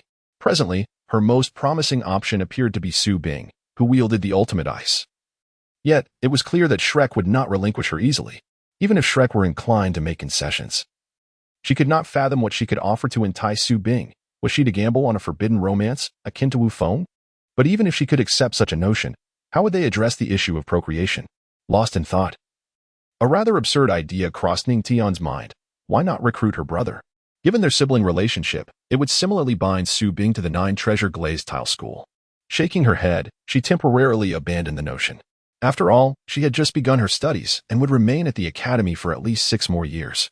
Perhaps in the forthcoming cohorts of students, more suitable choices will emerge. After all, since the ultimate ice has appeared, who can definitively assert that there will not be another ultimate fire or ultimate thunder among the students? Chapter 32. The rematch. The first 2 rounds concluded swiftly. Whether by design of the academy or mere coincidence, several seed teams did not encounter one another. However, they faced opponents who were not insignificant, showcasing commendable strength and cooperation for the newcomers. Yet, this was merely the prelude. In the 3rd round, Su Feng and his companions finally faced their first battle of the day. Observing the fervent Wang Dong on the opposite side and the eager Bing Di beside him, Su Feng could already foresee the unfolding events. However, considering that Bing Di had just exhibited a fierce outburst yesterday, Su Feng realized that he had indeed been rather taxing on her, and it was time to allow her some respite to ease her spirits. Su Feng would never admit that it was due to his thoughts of if my comrade dies, then I too shall perish. Regardless, with the protection of the Tang God King and the favor of fate, Wang Dong could serve as a mere punching bag without any issues. Glancing towards the audience, Su Feng noticed an assembly of elderly figures surrounding the judging panel, all observing the proceedings with keen interest. Upon reflection, he discerned the unfolding circumstances. In the original narrative, Yin Shaoxia and Elder Xian had attended to select core disciples, and now it seemed that the number of onlookers had merely increased. Though he found it somewhat peculiar that the higher-ups of Shrek Academy were only now exhibiting a reaction, this level of attention signified that his plan was proceeding smoothly. With this thought, Su Feng felt a swell of excitement for the forthcoming match. The stage and audience were positioned.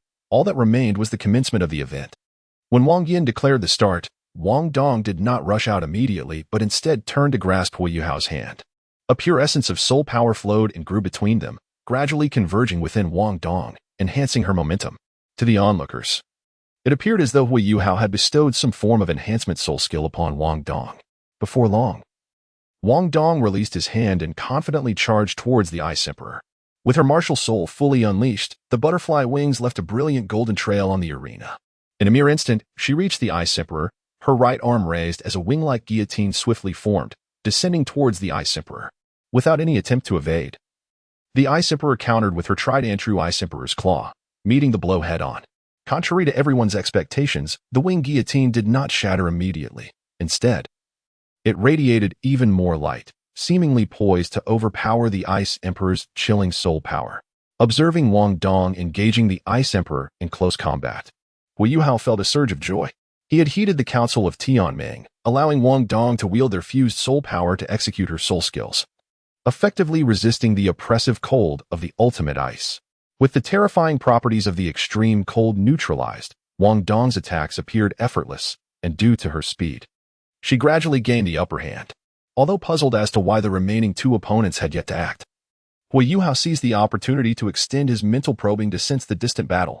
As anticipated, his spiritual energy could not penetrate the 1-meter radius around the 2 adversaries. However, the situation had markedly changed. With the fusion of Wang Dong's soul power, he could distinctly perceive the fluctuations of their soul energy. If he could disrupt them at a critical moment, the tide of battle would surely shift. At last, Wang Dong paused her offensive, signaling the prearranged code. Her martial soul fully activated. The butterfly wings behind her sparkled with brilliance. As her soul power peaked, she shouted now. The Ice Emperor's attention remained fixated on Wang Dong. failing to comprehend the reason behind such an ostentatious attack. Yet Hui Yuao understood. Upon hearing Wang Dong's voice, he immediately channeled all his mental energy into his spirit eye, combined with the purple extreme demon eye, unleashing his most potent mental assault. As both actions occurred almost simultaneously, Hui Yuao was confident that the opponent would be unable to regain composure in time, thus making them susceptible to Wang Dong's strike. However, before he could proceed with his next move, a wave of excruciating pain surged through his mind, causing him to collapse to the ground. The Ice Emperor caught Wang Dong's attack with one hand and turned to look at the incapacitated Hui Yuao. She sensed that he had attempted a mental assault. But the outcome was evidently a failure, resulting in a backlash due to the overwhelming force of her own mental prowess. Though she had concealed her strength to enter school alongside Feng, her mental power and pressure had been restrained. Yet, since the adversary had initiated the attack, the backlash was not her fault. After all, who could have anticipated that a 10-year-old soul master would possess such formidable mental abilities? Observing this, Feng shook his head. Initially, with the fusion of soul power, Wang Dong could have matched the Ice Emperor and even emerged victorious. However, this unforeseen turn of events had placed their team at a distinct disadvantage. Watching another unnamed teammate tending to Hui Yuao, Feng unhesitatingly unleashed his martial soul. The Star Cup form of his martial soul gradually emitted soul power towards the Ice Emperor. With this assistance, the Ice Emperor's soul power output surged, overpowering Wang Dong's butterfly wings. Feeling the fusion soul power within her depleting and facing the renewed offensive from the Ice Emperor, Wang Dong's anxiety intensified. She was unaware of the issues Hui Yuao faced, which had led to his collapse. A hint of worry crossed her handsome face as she gritted her teeth, retreating swiftly from the Ice Emperor's assault back to her teammate's side. At that moment, under the care of his teammates and the protection of Tianming, Hui Yuao slowly regained consciousness. Realizing the gravity of the situation, he displayed a look of despair. Tianming's plan had failed, and he and Wang Dong were destined to serve as stepping stones for their opponents. Witnessing Hui Yuao's expression, an unnameable fury surged within Wang Dong, and she exclaimed loudly, "Why do you look so half-dead? Didn't we agree to prove our strength together? You were the one who told me you had a way to counter them. Are you faltering now over a minor setback?" A minor setback. Hui Yuao forced a bitter smile. This had been his strongest attack. Yet the opponent had shown no sign of being affected, revealing that their mental cultivation was far superior. With his soul power, cultivation, and mental strength all inferior, he could not conceive a way to achieve victory. Wang Dong bit her lip and grasped Hui Yuao's hand, saying, "We still have a chance. Do you remember that feeling from before?" Hui Yuao recalled the sensation they had experienced upon discovering their ability to fuse soul power, grasping Wang Dong's intent. Their success or failure hinged upon this moment. Inspired by Wang Dong's resolute gaze, Hui Yuao shook off his despondency and nodded emphatically in agreement. All right. With that, the two embraced. To the astonishment of all, their martial souls began to merge, transforming into a colossal golden eye above their heads. This scene took even the teachers and elders in the audience by surprise, drawing their attention. After a minute of fusion, as their soul power reached its zenith, Wang Dong and Hui Yuao simultaneously shouted, unleashing the power of their eyes. A radiant golden beam surged forth, nearly obscuring everyone's vision as it hurtled towards the Ice Emperor. Under the gaze of all, the Ice Emperor made no attempt to dodge. Instead, she summoned her martial soul, her second soul ring glowing brightly. Beneath her, frost rapidly spread, coalescing into a massive ice wall just 2 meters in front of her. As the golden ray collided with the ice wall amidst a cacophony of light and sound, a cloud of vapor erupted, obscuring the view. Did we succeed? Overwhelmed by fatigue, Wang Dong sank to the ground. They had never previously utilized their martial soul fusion technique in actual combat, so they were uncertain of its true power. Based on her own feelings, she believed no soul sovereign could withstand such a blow directly. Yet the referee's voice remained absent, stirring an unsettling apprehension within Wang Dong. As the mist on the arena gradually dissipated, a towering ice wall stood resolutely in the center. Though it had been significantly worn down, the ice wall had ultimately withstood their combined assault flawlessly. Upon closer inspection, the remnants of golden light upon the ice surface were gradually being consumed by the biting cold, indicating that they had fallen behind in the duel. Through the icy barrier, Wang Dong observed the Ice Emperor's perpetually indifferent expression, showing no signs of fatigue. Chapter 33. The outcome in this round of competition, the Ice Emperor's team emerged victorious. Witnessing the despondent expressions of Wang Dong and Hui Yuao, Wang Yin hesitated no longer and announced the results. Although the children perceived their defeat, from Wang Yan's perspective, the outcome was rather favorable. Compared to most teams, they had showcased their full capabilities, even managing to capture the attention of the elders, which was indeed commendable. Simultaneously, Wang Yan marveled once more at the prowess of the Ice Emperor. His understanding of ultimate martial souls was limited to literature. Had it not been for the Ice Emperor's emergence, he would not have taken the initiative to delve into this particular trait. Ultimate martial souls were a rare phenomenon on the continent, occurring only once in a millennium. Throughout Shrek Academy's illustrious history, only 3 individuals had ever possessed such a soul. With his discerning eye, Wang Yin could clearly see that the martial soul fusion technique executed by Wang Dong and Hui Yuao had undoubtedly reached the caliber of top-tier martial souls, surpassing even the power of soul respect and soul ancestor levels. Yet, they had still succumbed in a direct clash. Although factors such as Hui Yuao and Wang Dong's less than optimal conditions played a part, the rapid depletion of golden soul power suggested that even at their peak, the outcome would not have differed significantly. Nevertheless, this achievement was worthy of pride. Wang Yin distinctly noted the intrigue displayed by several elders toward the 2 children. Should they gain the elders' approval, it would be all but assured that they would become core disciples within the inner academy. The elders' thoughts echoed this sentiment. While they all sought the ultimate ice, ultimately only one could take on a disciple. The fusion technique executed by Wang Dong and Hui Yuao had indeed taken them by surprise, prompting them to regard the duo with increased interest. If they could not secure Su Bing as a disciple, perhaps these 2 students would suffice? Yet, upon closer examination, the elders quickly abandoned this notion. The shorter boy possessed merely a level 14 soul power, a testament to his lack of talent at such a young age. Even if he managed to barely remain at the academy now, the widening gap in cultivation between the 2 would only diminish the effectiveness of their martial soul fusion in the future. However, the elders, mindful of their status, refrained from outright dismissing a student. After exchanging glances, they swiftly reached a consensus to place these 2 on an observation list and monitor their development going forward. How do you feel? Do you now believe my words? Feng approached the Ice Emperor, who seemed lost in thought, still savoring the impact of the earlier strike. Quite intriguing. In the eyes of others, she appeared adept and composed, yet deep down, the Ice Emperor knew the truth. Not even a true Millennium Ice Scorpion could withstand that strike unscathed. Had they faced anyone other than herself, victory would surely have been theirs. Now that you've vented your frustrations, it would be prudent to temper your approach in the upcoming matches. Did you notice how the eyes of the other newcomers widened in astonishment when you were unscathed? Feng did not exaggerate. The situation just now was indeed as described. Even now, one can observe the twisted expressions of the new students. Initially, they had gradually accepted the reality that their talents were not exceptional after entering Shrek Academy. But that recent blow surpassed their wildest imaginations. For the first time in their lives, they realized that the gap between geniuses is vaster than the chasm separating soul masters from ordinary individuals. This revelation was particularly shocking for the other seed teams. Lan Susu and Lan Luoluo wore expressions of surviving a calamity, relieved that they had merely tested the waters yesterday, without forcing their opponent to unleash their full power. Otherwise, they might still be languishing in hospital beds. Ning Tian's expression was intriguing. As the young master of the 9 Treasure Glazed Tile School, her upbringing had centered around cultivation and the art of discerning others. She could proudly claim to assess a soul master's trustworthiness, character, and potential at a glance. It was precisely for this reason that she felt so conflicted after entering the academy.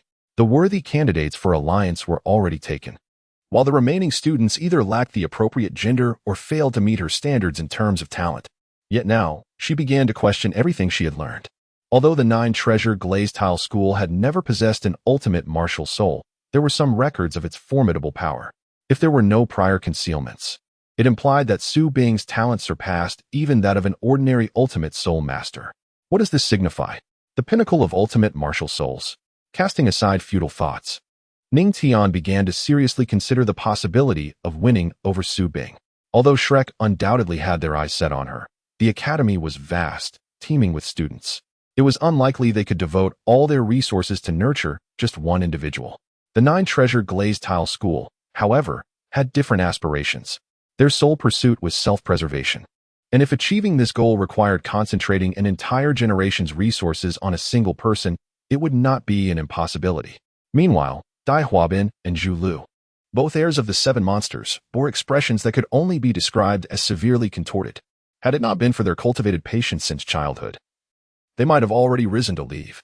It's all right, Huabin, Zhu Lu encouraged, gripping his hand tightly to bolster both his spirits and her own. We will prevail. Our martial soul fusion technique is flawless. It's entirely different from their half-baked abilities. Yes, we will win, Dai Huabin replied, unsure whether his response was genuine. The two instinctively avoided looking at each other, believing that only by doing so could they convince themselves. Observing the unmoving Wang Dong and Hui Yuao on stage, Wang Yin sighed. As a teacher, he could view this assessment from a more objective perspective. However, for the newcomers, especially these prodigies, admitting their defeat must be exceedingly difficult. Regardless, the outcome was already determined, and to spare everyone from lingering in uncertainty, he had to rouse them from their stupor. A resounding shout reached Wang Dong's ears, finally bringing her back to her senses. She gazed at the Ice Emperor, her expression shifting through various emotions before settling on one tinged with reluctance and regret. Having lost to her opponent twice in succession, no amount of arrogance could provide her with an excuse. I will keep my promise, Wang Dong said in a barely audible voice, then grasped Hui Yuao's hand and lowered her head as they exited the stage. Hui Yuao did not feel particularly disappointed. After all, this was never his goal, and he was accustomed to being outmatched. However, the reason he maintained an outwardly indifferent demeanor was that Tianming was currently bombarding him with information. Among everyone present, Tianming found it hardest to accept this outcome. While others may have been unfamiliar with the Ice-Being Scorpion and the ultimate ice, how could he not understand? When he confidently assured Hui Yuao that he would win, it was based on absolute certainty. With his own soul power supporting him, the greatest threat from the ultimate ice's characteristics posed no concern. No matter how talented the opponent might be, they could not possibly possess the means to cultivate spiritual power. As long as he seized the opportunity to strike decisively, victory was assured. Yet, it was precisely this step that faltered. Instead of succumbing to the spiritual impact, the opponent remained unscathed, while Hui Yuao faced backlash. Although he did not personally engage, he was well aware of Hui Yuao's spiritual cultivation. It was inconceivable that he would fail to deal with a young girl unexpectedly. Watching Tianming drift about, murmuring in the sea of consciousness, Hui Yuao felt compelled to comfort him.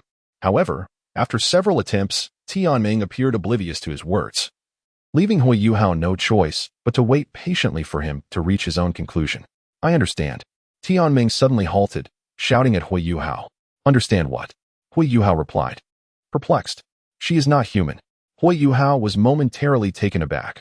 Although Su Bing was indeed extraordinarily strong, such a derogatory remark felt inappropriate. No, you misunderstand my meaning. Tianming shook Hui Yuao's spiritual form by the shoulders, exclaiming, she is not human at all. She is a 100,000-year soul beast that has undergone transformation. This is why your spiritual attack backfired, and how she could attain the rank of soul master at such a young age. I had previously wondered how an ultimate martial soul could be born by a human, especially one with such a domineering trait capable of suppressing your martial soul fusion technique. She should have been frozen first.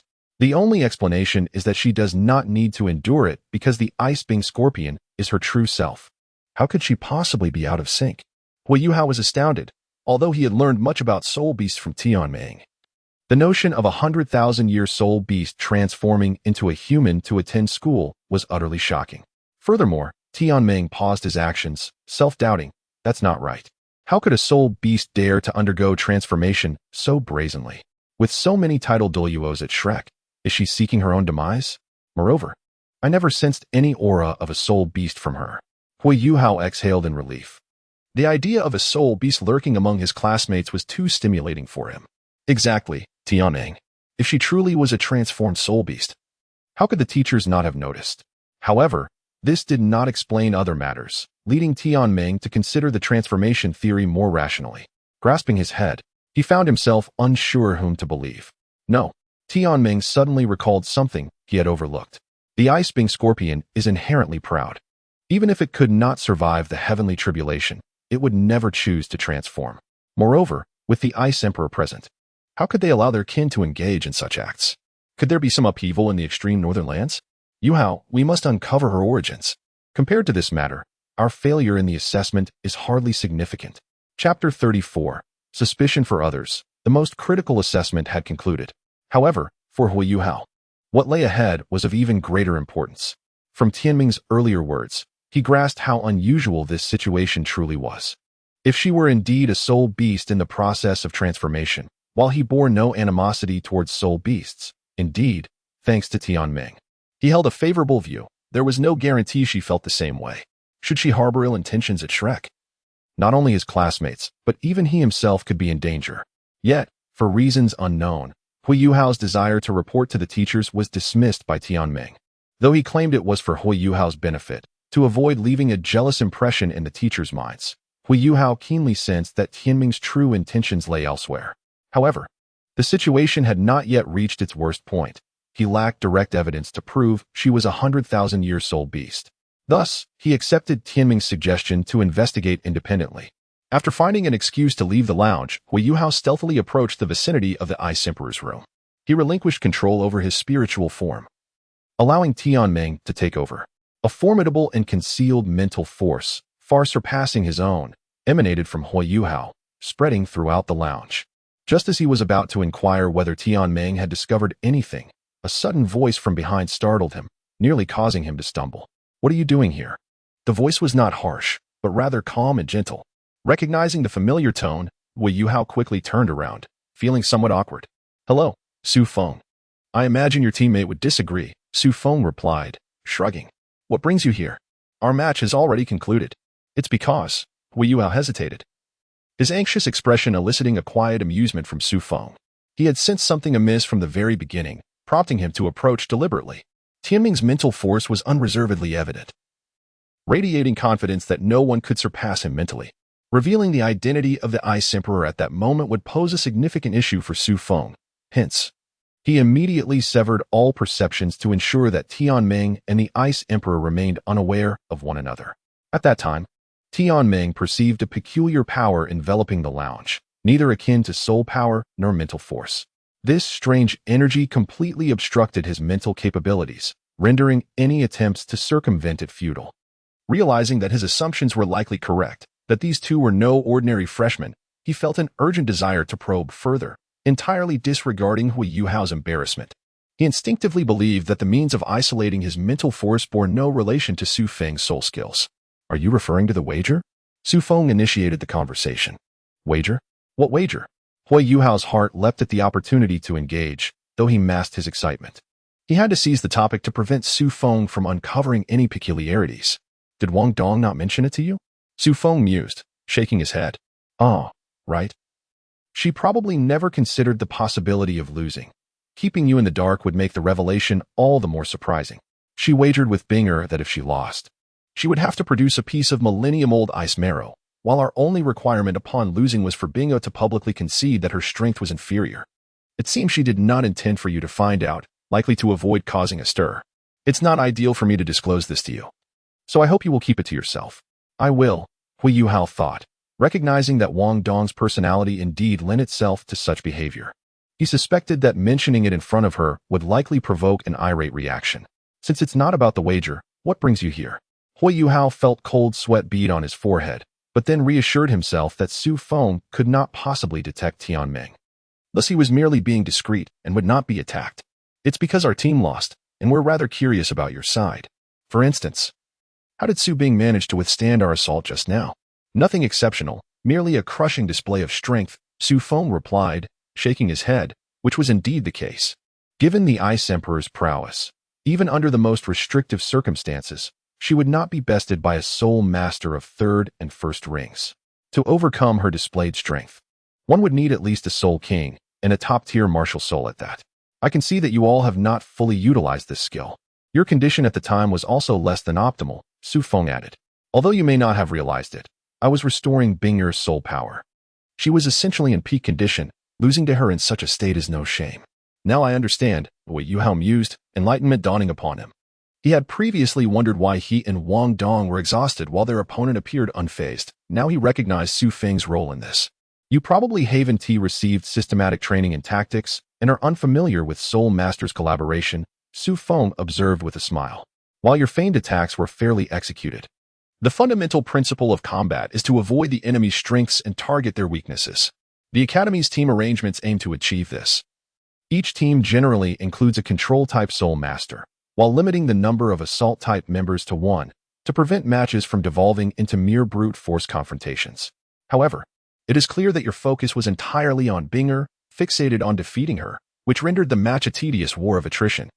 Your abilities are inherently suited for controlling the battlefield and strategizing, though the Academy will undoubtedly teach you in due course. Realizing this now can be advantageous for your upcoming matches. Listening to Su Feng's insights, Hui Yuao felt a pang of guilt. Here was someone offering him kind guidance while he had been harboring doubts about their intentions. "Brother, what are you two discussing?" A cold, haughty voice interrupted Hui Yuao's thoughts.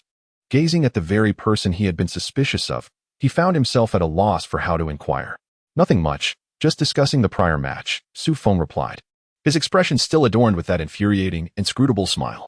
The Ice Emperor regarded them with suspicion, while Hui Yuao averted his gaze, unable to meet her eyes. Su Feng's sudden departure had unsettled her, and the divine energy he had released only confirmed her suspicions. Indeed, having fully embraced Su Feng's narrative, the Ice Emperor and Snow Emperor believed that the power of the stellar artifact was divine energy, having never encountered a force of higher rank. After waiting for some time without Su Feng's return, the Ice Emperor grew impatient and followed their energy signature to investigate what they were up to. "Are you familiar with the extreme north?" Hui Yuao suddenly shifted from evasion to directness, looking straight at the Ice Emperor and speaking candidly.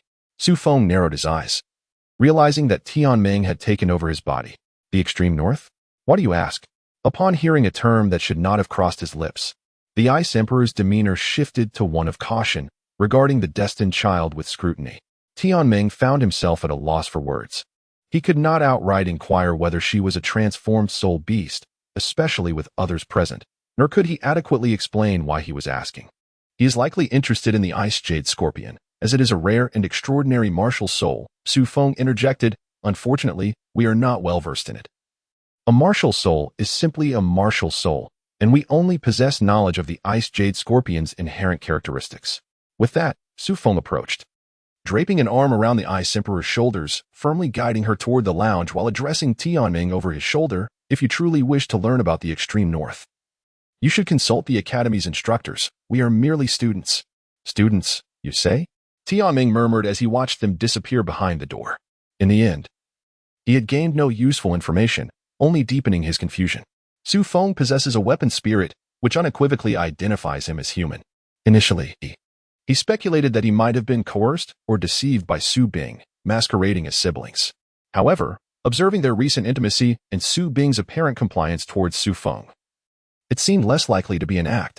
The perplexity in his mind deepened, prompting Tianming to relinquish control over his body and retreat to the sea of consciousness for contemplation. Meanwhile, Hui Yuao, having navigated a challenging ordeal, exhaled deeply, shedding his prior apprehensions. After a moment's hesitation, he opted to return to his team's resting quarters. "What do you intend to achieve?" Su Feng pondered, perplexed by the contradiction of being cautioned against provoking them while simultaneously engaging in conversation. Moreover, despite the inquiry being directed at him, it was Su Bing who answered. What was she concealing? "I am concerned about this very question," Su Feng sighed. You were prepared to press him on why he sought knowledge of the extreme north, a behavior unbecoming of a young girl. As for his inquiry, I have a rough understanding of its origin, but I shall not divulge it to you. "What precisely are you after?" he continued. "You speak of saving the world while binding both me and Schwer to your cause, yet now you engage in these utterly trivial pursuits. If your discourse is limited to riddles, I shall have to reconsider my stance towards you. Every action I undertake is driven by purpose," Su Feng asserted, grasping the Ice Emperor's arm and locking eyes with her. "Perhaps you cannot fathom it, but I harbor no strange intentions, nor do I wish you harm. One could say my actions are for your benefit. The reason I remain here is that the fate of the world has yet to reach its pivotal moment. When the time is ripe, you will naturally comprehend the significance of my endeavors." The Ice Emperor was taken aback. This was the first time she had witnessed such earnestness from a human, even during her persuasion of the Snow Emperor in the extreme north. He had never displayed such gravity, stirring something within her heart. After a moment of hesitation, she chose to place her trust in Su Feng. Having witnessed his efforts to save her, even at the peril of his life against the heavenly tribulation. "Very well, I believe you, but only temporarily," the Ice Emperor replied. Her tone softened, diverging from her usual demeanor. "Since you claim you will prove your words, I shall await the arrival of that day." Chapter 35, The finals, despite Wang Yan's utmost efforts to commentate and capture the attention of the elders, the newcomers, being mere novices, struggled to deliver any remarkable matches amidst teams averaging only 2 rings in strength. Particularly after being awed by the Ice Emperor's prowess, many students lost their fighting spirit, deliberately tempering the intensity of their battles. Soon, the semifinals commenced, and several seed teams finally clashed. The final matchup pitted Su Feng's team against Ning Tian's, while Dai Huabin faced off against Xie Huanyue's team. To their surprise, Ning Tian opted for combat. In contrast to other teams, their compatibility with the Ice Emperor was notably poor. The main attacker, Wu Feng, wielding fire attributes, found his strength severely diminished in the presence of the Ice Emperor. Yet, Ning Tian exhibited no signs of trepidation, instead approaching the arena with an air of calm. Wang Yan announced the commencement, yet neither side made a move. Wu Feng stood with arms crossed, and the Ice Emperor showed no inclination to strike first, resulting in an eerie silence in the arena. Just as Wang Yan contemplated the possibility of an announcement of forfeiture, Ning Tian stepped forward, advancing towards the Ice Emperor. What is she planning? Wang Yan mused, perplexed. If there was no intention to battle from the outset, why take the stage? Now, with another support type stepping in, did she intend to negotiate? After careful consideration, Wang Yan deemed this scenario plausible. Many were aware that Ning Tian was the heir of the 9 Treasure Glazed Tile School, arguably the most financially potent among the newcomers. Should she choose to bribe the opposing team for victory, though unsavory, it would not breach any rules. In truth, Shrek Academy neither prohibited such harmless tactics nor disapproved of students employing them. Rather, they appeared to encourage it. The prevalence of soul battles and gambling within the academy was largely a consequence of its tacit acceptance. As some instructors would phrase it, this was merely a rational allocation of resources. Su Feng shared a similar sentiment. His sole impression of the marginalized figures in the original work stemmed from the instance of Lala being forcibly transformed by the God King Tang to conform to societal norms. His recollections were largely limited to memories of defeated challengers and wealthy patrons. The current decision to avoid direct confrontation clearly indicated a desire to secure victory through unconventional means. Are you suggesting we surrender? Ning Tian inquired, shaking her head at Su Feng's words. If you wish, I can concede right now. Oh? Su Feng's interest piqued. What motivates this proposition? I would like to inquire of the 3 of you whether you have aligned yourselves with any faction. If not, what are your thoughts on the Jiubaolioli sect? Jiubaolioli sect? What is that? The Ice Emperor's question left Ning Tian momentarily stunned. She contemplated various possible responses but never anticipated that the other party was unaware of the Jiubaolioli sect. It is the sect of the original Shrek 7 monsters. Specifically of the 9 heavens goddess Ning Rongrong, Su Feng elucidated. The Ice Emperor's realization sparked her curiosity. Does your sect possess any divine inheritances? What knowledge do you hold regarding divinities? I believe there are some, though I have yet to witness them. Ning Tian felt a twinge of melancholy at the Ice Emperor's contrasting awareness of ancestral figures yet ignorance of the Jiubaolioli sect, despite its illustrious name. No one from the sect had surpassed the limitations of their martial souls for millennia, failing to ascend to the 8th ring in cultivation. As the continent grew stronger and soul-guiding artifacts proliferated, their status diminished, leaving them with little more than the title of a divine sect. However, this was not the purpose of my visit today. I have come to extend an invitation for you to join the Jiubaolioli sect. Should you accept, all resources of the sect will be at your disposal, allowing you to cultivate to the level of title Douluo without constraint. You simply need to pledge your protection of the sect once you have matured. Do you also seek guardianship? Are there numerous threats on the continent? Ning Tian questioned, perplexed. Had other sects already approached them with invitations? This realization filled her with a sense of competitive urgency. Nothing of the sort. This is indeed our first invitation from a sect. Su Feng interjected, addressing Ning Tian. However, we are still young and will not contemplate our future paths just yet. The Jiubaolioli sect is renowned, and I am indeed intrigued. I shall certainly visit if the opportunity arises. Take your time to deliberate. Yet, as a member of the sect, I must impart a warning. Ning Tian utilized a secret method of private communication. Addressing only the 3 of them, Shrek will undoubtedly promise you focused cultivation and similar assurances. However, unlike the Jiubaolioli sect, Shrek's targets are vast, and their responsibilities are formidable. Especially once you enter the inner academy, nearly every task becomes a perilous endeavor. If you do not wish to be regarded as mere stepping stones for Shrek's reputation, it would be wise to tread carefully. Before they could probe further about the tasks, Ning Tian raised her hand and called out loudly to Wang Yin, "We surrender." Due to her lower cultivation and the considerable distance, Wang Yin could not fully comprehend their prior conversation. However, with someone voluntarily conceding, he had no choice but to accept the outcome. On another front, the confrontation between Dai Huabin and Xie Huan Yue concluded with Dai Huabin's victory. They felt fortunate that they had not resorted to their martial soul fusion techniques, preserving their strength for the impending finals. As the most crucial match approached, the Academy mandated that they not falter, yet also hoped they would unleash their full potential. Therefore, they were granted a half-hour respite, during which the Academy provided dedicated instructors to help them recuperate. As the brief intermission drew to a close, just as Dai Huabin prepared to depart, he noticed Chueji hesitating behind him. "Boss, are we truly going to fight?" she asked, sensing Dai Huabin's displeasure. "I don't mean to imply that you're inferior to Su Bing, but you must be exhausted. Your eyes are bloodshot. They have barely engaged in battle over the past 2 days and are in far better condition than us. It's hardly fair." Chueji's words left Dai Huabin momentarily speechless. He had been striving to avoid acknowledging his own trepidation, particularly in the presence of Zhu Lu. Yet now, the bloodshot eyes he had tried to conceal were glaringly evident. Even to his teammates, continuing to deceive himself bore no purpose. "No, you need not concern yourself with my feelings. I am indeed uncertain." He exhaled heavily and continued. "To be honest, I do not believe I can win, but I cannot concede. How could the Duke of the White Tiger tolerate a descendant who falters before battle?" "Zhu Lu, let us proceed," Dai Huabin declared, turning towards the exit. "Even in defeat, I will give my all in this match." Without a moment's hesitation, he stepped forward. Zhu Lu and Chueji exchanged glances, a mix of exasperation and relief at his return to form. Without further words, the two promptly followed suit. Chapter 36, The Dean in the Final Match. Much to everyone's surprise, the figure seated at the judges' table was not Wang Yin, but a venerable elder with flowing white hair. Upon seeing both teams assembled, the elder finally spoke.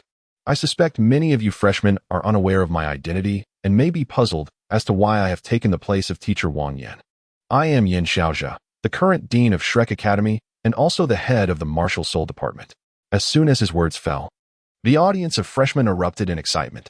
To them, he was an unequivocal figure of great significance, one deserving of the respect even from royal families of various nations. The prospect of encountering the dean, whom they assumed they would never meet until graduation, thrilled them immensely. "I imagine many have surmised why I am here. Initially, I too believed I had a specific purpose.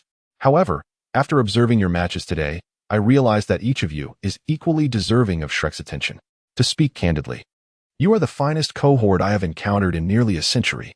Regardless of the outcomes that lie ahead, I hope you will take pride in your experiences at Shrek. Your brilliance deserves to be recorded in Shrek's annals. I am merely an old man and should not monopolize your time. Next, I wish for each of you to exert your utmost efforts and demonstrate your talents and diligence to all." Yin Xiaozhe turned his benevolent gaze toward the two teams on the stage. In stark contrast to Dai Huabin and his team's excitement, the Ice Emperor wore an expression of impatience, which left Yin Xiaozhe somewhat disheartened. It seemed the other party's arrogance rendered his status inconsequential in their eyes. Yet, he had once been similarly dismissive until he faced setbacks and learned to exercise caution. Given the youth of the Ice Emperor, such pride was to be expected. Without further delay, Yin Xiaozhe announced the commencement of the finals. Dai Huabin, having emerged from self-deception and recognized his own capabilities, refrained from acting recklessly. Compared to the Ice Emperor's team, Dai Huabin's group had the singular advantage of balanced strength, with each member possessing formidable combat prowess. Not only were Dai Huabin and Zhu Lu formidable as battle soul masters, but even Chueji could enchant and defeat numerous foes. To avoid being swiftly overwhelmed, the best course of action would be to target the two perceived liabilities on the opposite side first. The three exchanged knowing glances, their long-standing camaraderie allowing them to comprehend Dai Huabin's intentions immediately. Without a moment's hesitation, Dai Huabin immediately summoned his martial soul. His physique began to transform, taking on the characteristics of a white tiger, with a regal pattern slowly materializing on his forehead. The other two were not idle either, each calling forth their own martial souls. Zhu Lu's body elongated and curved, claws manifesting at her fingertips, although her aura did not rival Dai Huabin's. Her movements possessed an ethereal quality. Chueji rapidly matured, her form resembling that of a 16 or 17-year-old maiden, exuding an alluring charm with every gesture. With a thunderous roar, Dai Huabin charged forward alongside Zhu Lu, moving almost in tandem. Their trajectory remained unwavering, aimed directly at the Ice Emperor. However, to their astonishment, the Ice Emperor stood immobile, displaying no fear of the approaching beasts. Just as they prepared to launch their attack, a massive cauldron suddenly appeared between them and the Ice Emperor, threatening to collide with them. With no option to evade, Dai Huabin barreled straight towards the obstruction. Accompanied by a resounding crash, his claws struck the three-life soul-settling cauldron, causing a violent tremor that forced him to stagger back a few steps, while in the distance, Xiao Xiao collapsed to the ground, her martial soul dissipating. Unfazed by this minor setback, Dai Huabin pressed on. This time, the opponent finally reacted, transforming a hand into a colossal claw to meet his assault. Just as he believed he could capitalize on his adversary's arrogance to secure a victory, his advance was abruptly halted. From the Ice Emperor's hand emanated not only an icy chill but also an immense force that seemed disproportionate to its size, nearly matching his own strength, which Dai Huabin found unacceptable.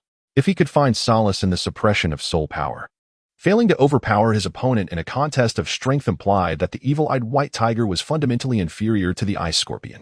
Observing Dai Huabin's incredulous expression, Yin Xiaozhi could not help but sigh. Ultimately, many individuals are swayed by preconceived notions, mistakenly believing that Su Bing's might stem solely from the extreme cold.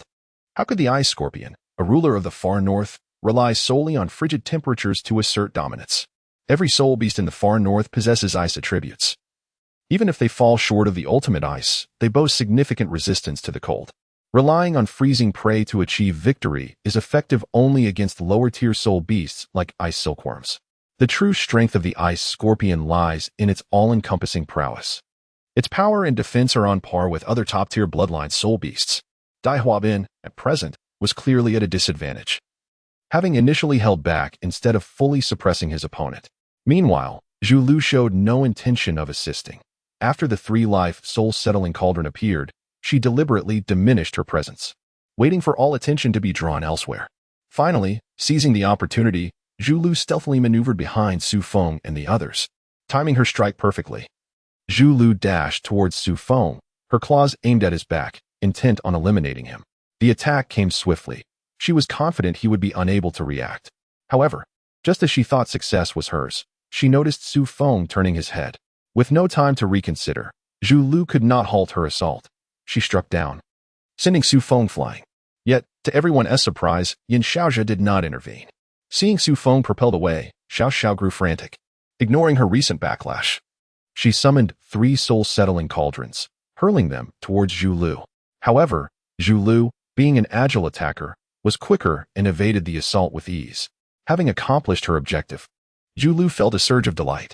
Xiao Xiao had just suffered backlash and was now forcibly activating her martial soul, rendering her no longer a threat. With this in mind, Zhu Lu decided to return to Dai Huabin's side to assist him against the Ice Emperor. Yet, when she glanced towards the center of the arena, she was momentarily taken aback. There stood Su Feng, seemingly unscathed, casually brushing off the dust from his clothes, then smiling at her. A chill coursed through Zhu Lu. She was acutely aware of the power behind her previous strike, and a support-type soul master should not have withstood it. Is it so strange? Su Feng began, addressing Zhu Lu. I once mentioned to my teacher that my soul skill could be employed defensively, albeit at a low cost-effectiveness.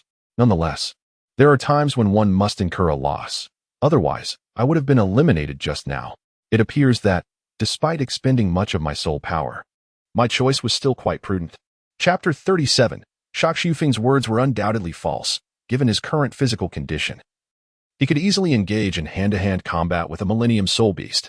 Zhu Lu's strike had not harmed him in the slightest. Yet such an assertion seemed too outlandish to be believed. However, explaining it through soul skills was far more acceptable to the inhabitants of Douluo continent. For instance, the teachers present, particularly Shou Yi and Wang Yin, displayed expressions of understanding, clearly satisfied with Xufeng's quick thinking. Conversely, this remark was rather disconcerting for Zhu Lu and her companions, implying that if Dai Huabin refrained from intervening, they would struggle to subdue the 2 burdens on the opposite side. Moreover, given the opponent's deliberate precautions, closing the distance would not be an easy task. In this moment of hesitation, Zhu Lu reflected on her recent expenditure of soul power, realizing that Xufeng's forced use of soul skills must have drained a considerable amount. If she chose to pursue now, she might potentially eliminate the opponent, but it would certainly require a significant investment of time. The longer the confrontation dragged on, the more exhausted Huabin would become. Even if they managed to utilize their martial soul fusion technique, its effectiveness would likely diminish. Akin to Wang Dong and his allies being thwarted, the arena allowed little time for Zhu Lu to ponder. She exchanged glances with her teammate and noticed Cui Ji discreetly signaling her, quickly grasping her intent. Instead of retreating, Zhu Lu continued to maneuver around Xu Feng and Xiao Xiao. They had now regrouped, with Xiao Xiao rotating the Sanxing Hunding around them, keeping a watchful eye on Zhu Lu.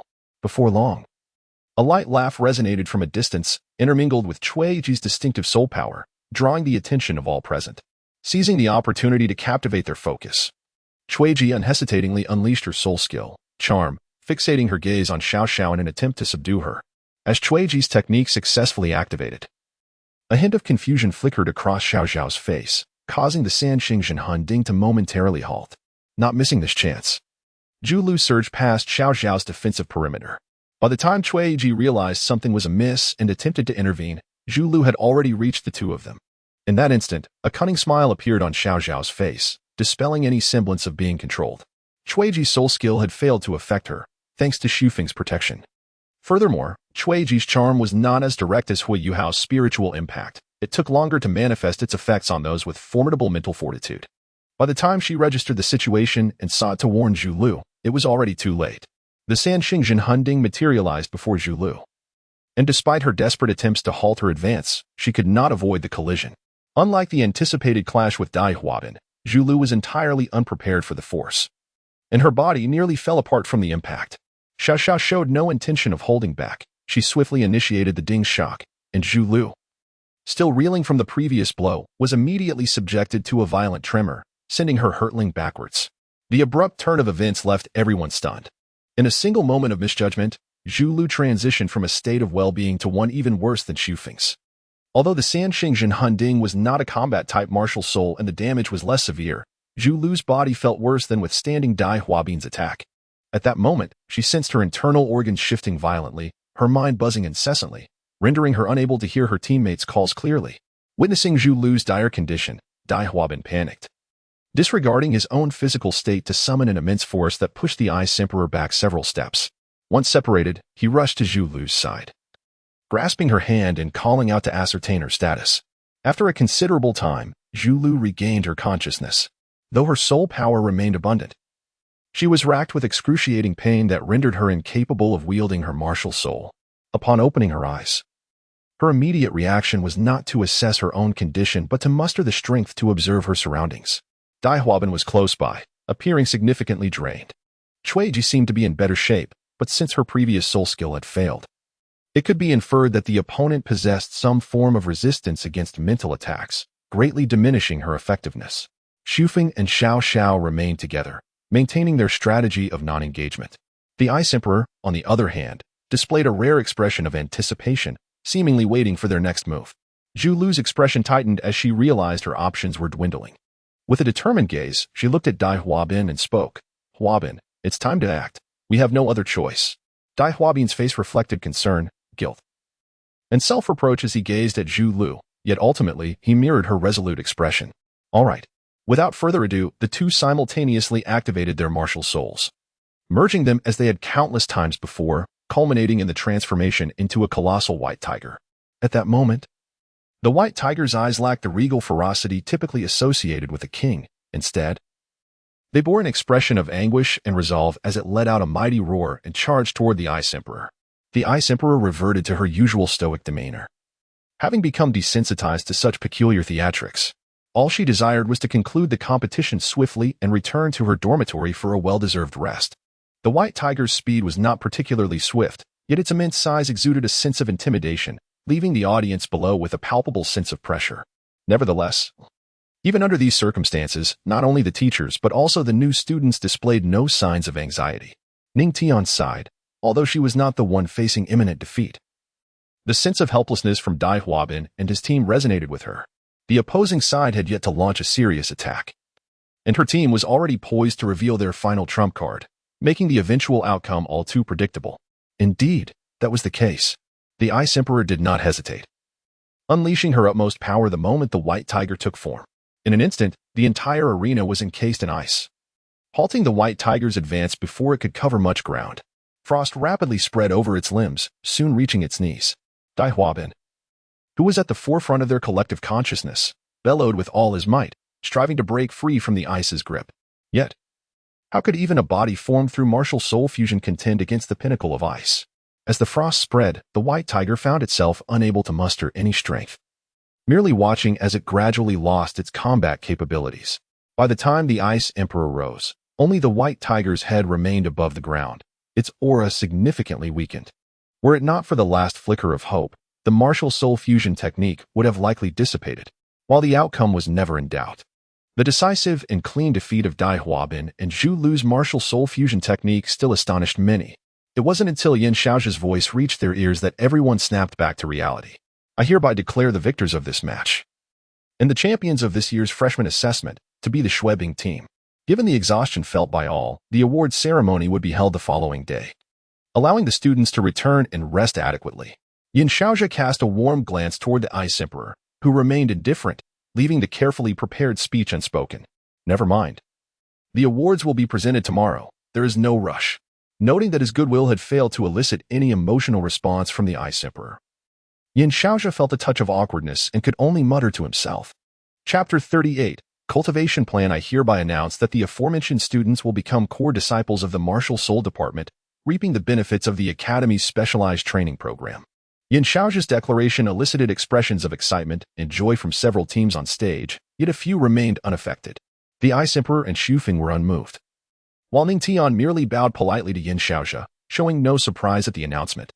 The expressions on Wang Dong and Dai Huabin's faces were marked by bitterness after their defeats against Su Feng and his companions.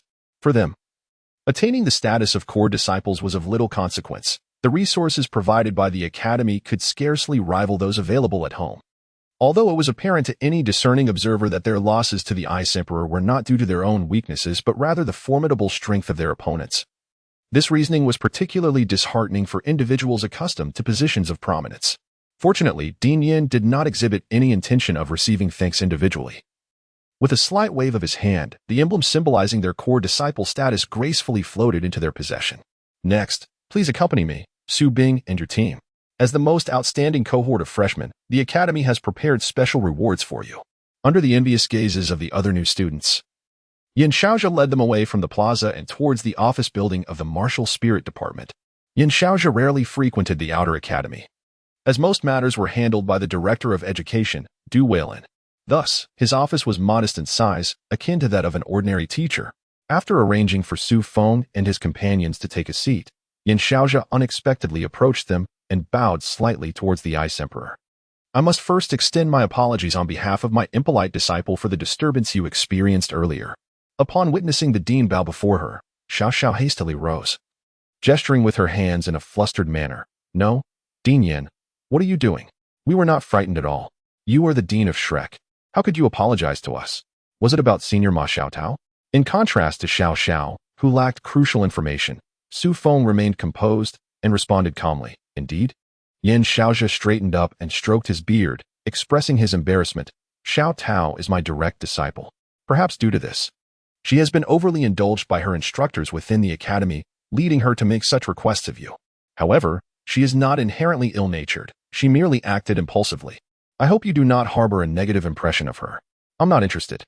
Su Bing, does that mean you are willing to forgive Xiao Tao? No. I simply don't care. I have no intention of taking any action against her. Her choices are her own. Observing the Ice Emperor's continued indifference, Yin Xiaozhe sighed. This was precisely what he feared. While one could generally respond to likes and dislikes with usual methods, the pride of such geniuses dictated that they would not easily overlook this matter, nor would they readily accept mediation from others. Perhaps it is best this way. Let Xiao Tao understand the consequences of her actions. Time was brief, and Yin Xiaozhe did not wish to squander it on persuasion. Now, let us discuss your affairs. The rewards I announced in the plaza are genuine. To begin with, the Academy has prepared a soul bone for your team. Soul bone, Xiao Xiao exclaimed. But seeing the indifferent reactions of the other two, she quickly closed her mouth. I trust you all understand the value of soul bones. However, they're exceedingly rare, and the Academy seldom reserves them and used. This particular soul bone was recently acquired by the Academy to commend your remarkable performance. It is a left leg bone produced by the clear-sighted magic leopard, and upon identification, It will undoubtedly provide an offensive skill suitable for each of you to fuse with. No need.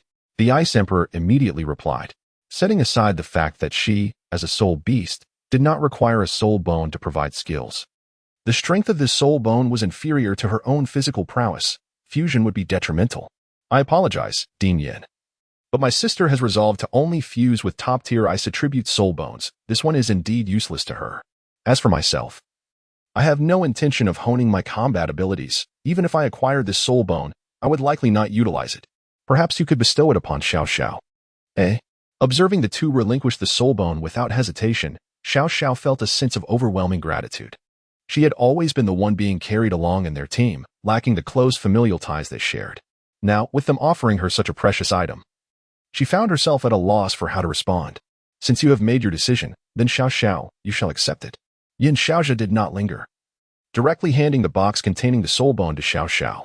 Although your appearances on stage were limited, each of you performed exceptionally well.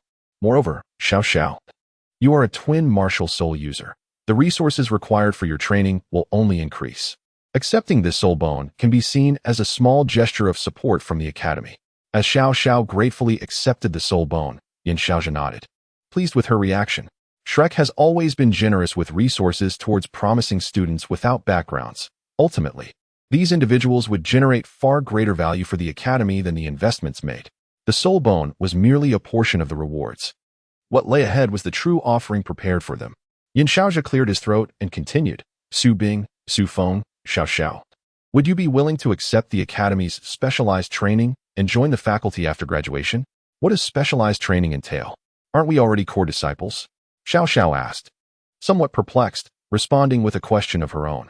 Core discipleship is merely temporary. It signifies the academy's recognition of your talents.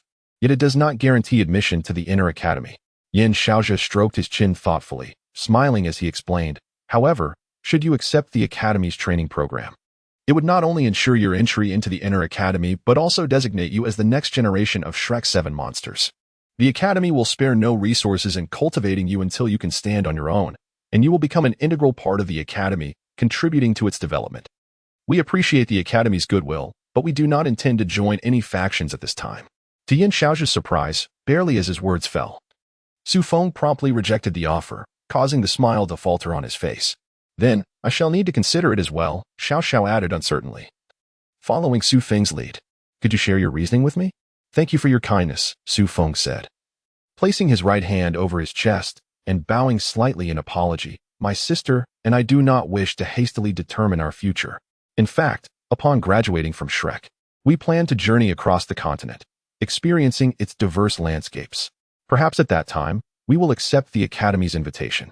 Yin Xiaozhi displayed a hesitant expression, but soon relented. That is understandable. Traveling the continent is a valuable experience and choice for everyone. To be candid, many esteemed alumni from Shrek undertook similar journeys in their youth, myself included. It was through witnessing the continent's scenery and changes that I ultimately decided to remain at Shrek. However, this does not conflict with the academy's training. In fact, the academy will support your endeavors. You may be unaware, but many esteemed alumni have already taken note of your talents and wish to take you under their wing. If you prefer not to feel constrained by the academy for the time being, how about accepting guidance from an esteemed elder? No need. Su Feng resolutely declined. If the academy has no further arrangements, please allow us to take our leave. With that, Su Feng grasped the Ice Emperor's hand and departed the office. Xiao Xiao hesitated briefly, but seeing them leave, she hurriedly followed suit. Yin Xiaozhi watched the empty room with a wry smile. Everyone speaks of Xiao Tao's impatience. Does my own demeanor not come across as equally eager? Yet, their ability to resist acceptance is more composed than I, an old man. It dawned on him that the three of them hailed from ordinary families, a feat indeed to cultivate such temperament. Su Feng appeared far from a child, while Su Bing seemed to possess an aloofness reminiscent of his own youth. However, Su Bing did indeed seem to heed her brother's words. It was truly enviable to witness such a family dynamic. The elders, each filled with impatience, yearned to take on apprentices. However, given today's circumstances, it seemed unlikely. Upon returning to the Sea God Pavilion, I must remind them to avoid tarnishing the Academy's reputation. Although they have not acquiesced, it is essential to provide them with the benefits they deserve, reflecting the Academy's regard for them. Affection cannot be cultivated in an instant, thus, Their likelihood of remaining at the academy in the future may increase. Yin Xiaozhe muttered to himself in his seat. Su Bing was immensely significant, if nurtured properly. Her unparalleled martial spirit could secure the academy's stability for the next century. It is a pity for Lu Xian and Bei Bei. Yet talent is something beyond anyone's control. Elder Mu is quite pleased with this outcome. Perhaps we can find other ways to compensate them later. Chapter 39. The Future Su Feng. Why did you reject Dean Yin? Outside the office, Xiao Xiao hastily approached the two and whispered, "Do you remember how Binger declined the senior sister? Because she didn't need it." Xiao Xiao realized. You mean we don't require the Academy's special training to achieve these feats? What can the Academy offer us? Su Feng replied bluntly. Some rare herbs to enhance our cultivation, and soul bones like the one just now. Such things are mere external aids. Only a soul master lacking talent would seek the Academy as charity. Do not merge your soul bone if you can avoid it. Once merged, it cannot be replaced. 1,000-year soul beast's bone may seem excellent now, but what about when you become a title Douluo? Its offered skills will become redundant. Xiao Xiao stared in astonishment at Su Feng, who spoke these words without flinching. To her, Su Feng had always been a gentle person. She never imagined he would express such arrogance, confidently asserting that he would undoubtedly achieve title Douluo. At that moment, Xiao Xiao recognized the similarities between the two siblings. Both possessed an unreasonable confidence and a condescending gaze. Unable to restrain herself, she exclaimed, "You two are truly identical." Identical? Bing Di immediately turned to Xiao Xiao. Exactly this confidence. I've never seen classmates declare they would definitely become title Douluo. That is not mere confidence. It is a reasonable judgment, Su Feng chuckled. And you, Xiao Xiao, are the same. You possess a rare twin martial spirit. So isn't it destined for you to become a title Douluo? Xiao Xiao hesitated. I never thought that far ahead. My parents' martial spirits are hardly exceptional. Neither of them is even a soul sage. If anything, it's my lack of faith in my own abilities that brought me to Shrek. It is not too late to consider now. The Academy is not foolish enough to let you squander your talent. The next generation of the 7 monsters. Even without predetermined placements, you have a significant chance of being selected. The 7 monsters of Shrek. Xiao Xiao tightened her grip on her arm. What happens after becoming one? Most likely, you will represent the Academy in the Soul Master competition, graduate into the Inner Academy, and thereafter, it will depend on your choices. Ning Tian spoke about the dangers of the Inner Academy, and I have some understanding. Dangers? Disciples of the Inner Academy must complete 30 surveillance missions before graduation. In simpler terms, they are tasked with maintaining peace across the continent. Generally, missions requiring Shrek's intervention target exceptionally heinous wanted criminals, including evil soul masters. And even Inner Academy disciples may not survive. Seeing Xiao Xiao's shock, Su Feng added, however, this is merely the standard for graduating from the Inner Academy. Shrek would never send students to their deaths without cause. The resources for training will be ample. It is a double-edged sword. We do not deny the Academy's merits. But we also do not intend to risk our lives against evil soul masters for the sake of reputation. Thus, we must decline Dean Yin's request. You should also reflect on what you wish to do in the future, whether to protect your family or pursue greater ambitions. Noticing Xiao Xiao's contemplation, Su Feng fell silent. He rather liked this resilient and charming girl. For him, being able to save even one person from their destined fate was worth the effort. However, despite rejecting Shrek's invitation, Su Feng's own dangers were no less than those faced against evil soul masters. Through his years of diligent effort, he had gradually discerned the crises plaguing the continent. What troubled him was that a local power in Douluo had discovered this matter ahead of time and erased all traces of it. If it were an ordinary faction, it would be manageable, yet considering the evil soul master he had encountered, Su Feng had to contemplate the possibility of the Holy Spirit cult discovering this foreign life form. Such perilous beings in their hands would pose an escalating threat. In Su Feng's hazy memories, the Holy Spirit cult, in terms of soul master power, should rank as the continent's foremost, provided they focused solely on that aspect. Were it not for the ties with Mu In and the collective backlash from the various nations, Yi Shishui and Long Xiaoyao's alliance would have been unmatched. What kind of person was Yi Shishui? Su Feng racked his brain for the scant memories he had. Aside from being love-struck and possessing a twin martial spirit, he couldn't recall any notable traits. Yi Shishui had long joined the Holy Spirit cult, fading from the continent's spotlight. Even the records of the Star Luo royal family contained little information about her. However, her animosity towards the continent's nations was undoubtedly genuine. Otherwise, She would not have tolerated or actively trained so many evil soul masters. Should such parasitic beings fall into her grasp, she would certainly not choose to destroy them, but instead utilize them as the Holy Spirit cult's trump card. With this thought, Su Feng felt a surge of headache. With his current strength, even summoning both Bing Di and Shui Di might not guarantee the defeat of a dual-limit titled Douluo, let alone the fact that he was unaware of the Holy Spirit cult's stronghold, only knowing it was undoubtedly linked to Su Tianran. For now, all he could do was wait for the guidance of the star artifact, for Mu N's passing, and for the continent's conflicts to reach a breaking point when the Holy Spirit cult would finally emerge from the shadows. The upcoming plot point would likely be the Continental Youth Soul Master Competition, held in Luo City, which could be considered Su Feng's home ground. If his speculation was correct, although he could not participate, the Holy Spirit cult would likely send high-ranking members to observe, as it was one of the few grand events on the continent. At this thought, Su Feng recalled the renowned evil soul master, the Reaper's messenger. Though merely a soul king, he had achieved what could be deemed the strongest record in the original work. Considering the world's corrective nature, it was highly probable that the Academy would bring them along for training. Thus, figuring out how to subtly warn others about the corpse explosion would be a dilemma. Or perhaps it would be best not to intervene at all. Su Feng felt a wave of irritation. Yet this meant that he and Bing Di would inevitably have to step in as reserves. He had not disguised his appearance. Although he was not particularly known in Luo City, the royal family would certainly recognize him. Though he had informed Su Jiawei, the matters concerning Bing Di fell beyond his knowledge. Knowing Bing Di's talent, regardless of his privileges, Su Jiawei would undoubtedly seek him out for her. Having focused solely on matters related to the star artifact, Su Feng had yet to encounter problems stemming from his identity. Now, reflecting on it, his identity had become a troublesome matter. Unable to find a suitable rationale, Su Feng relinquished the torment of his thoughts. The ship will inevitably reach the bridge. With a whole year remaining until the competition, solutions may yet emerge. Chapter 40. Foreshadowing following the new student assessment. The remaining students were to be reallocated into classes according to their respective departments. Bing Di and Xiao Xiao were placed in the same class, while Su Feng found himself assigned to the third class of the support department alongside Ning Tian. To be frank, Su Feng had never expected that there would be anything specifically to teach in the support department. After all, according to the original narrative, most individuals merely needed to remain stationary, applying buffs while comfortably relying on others for protection.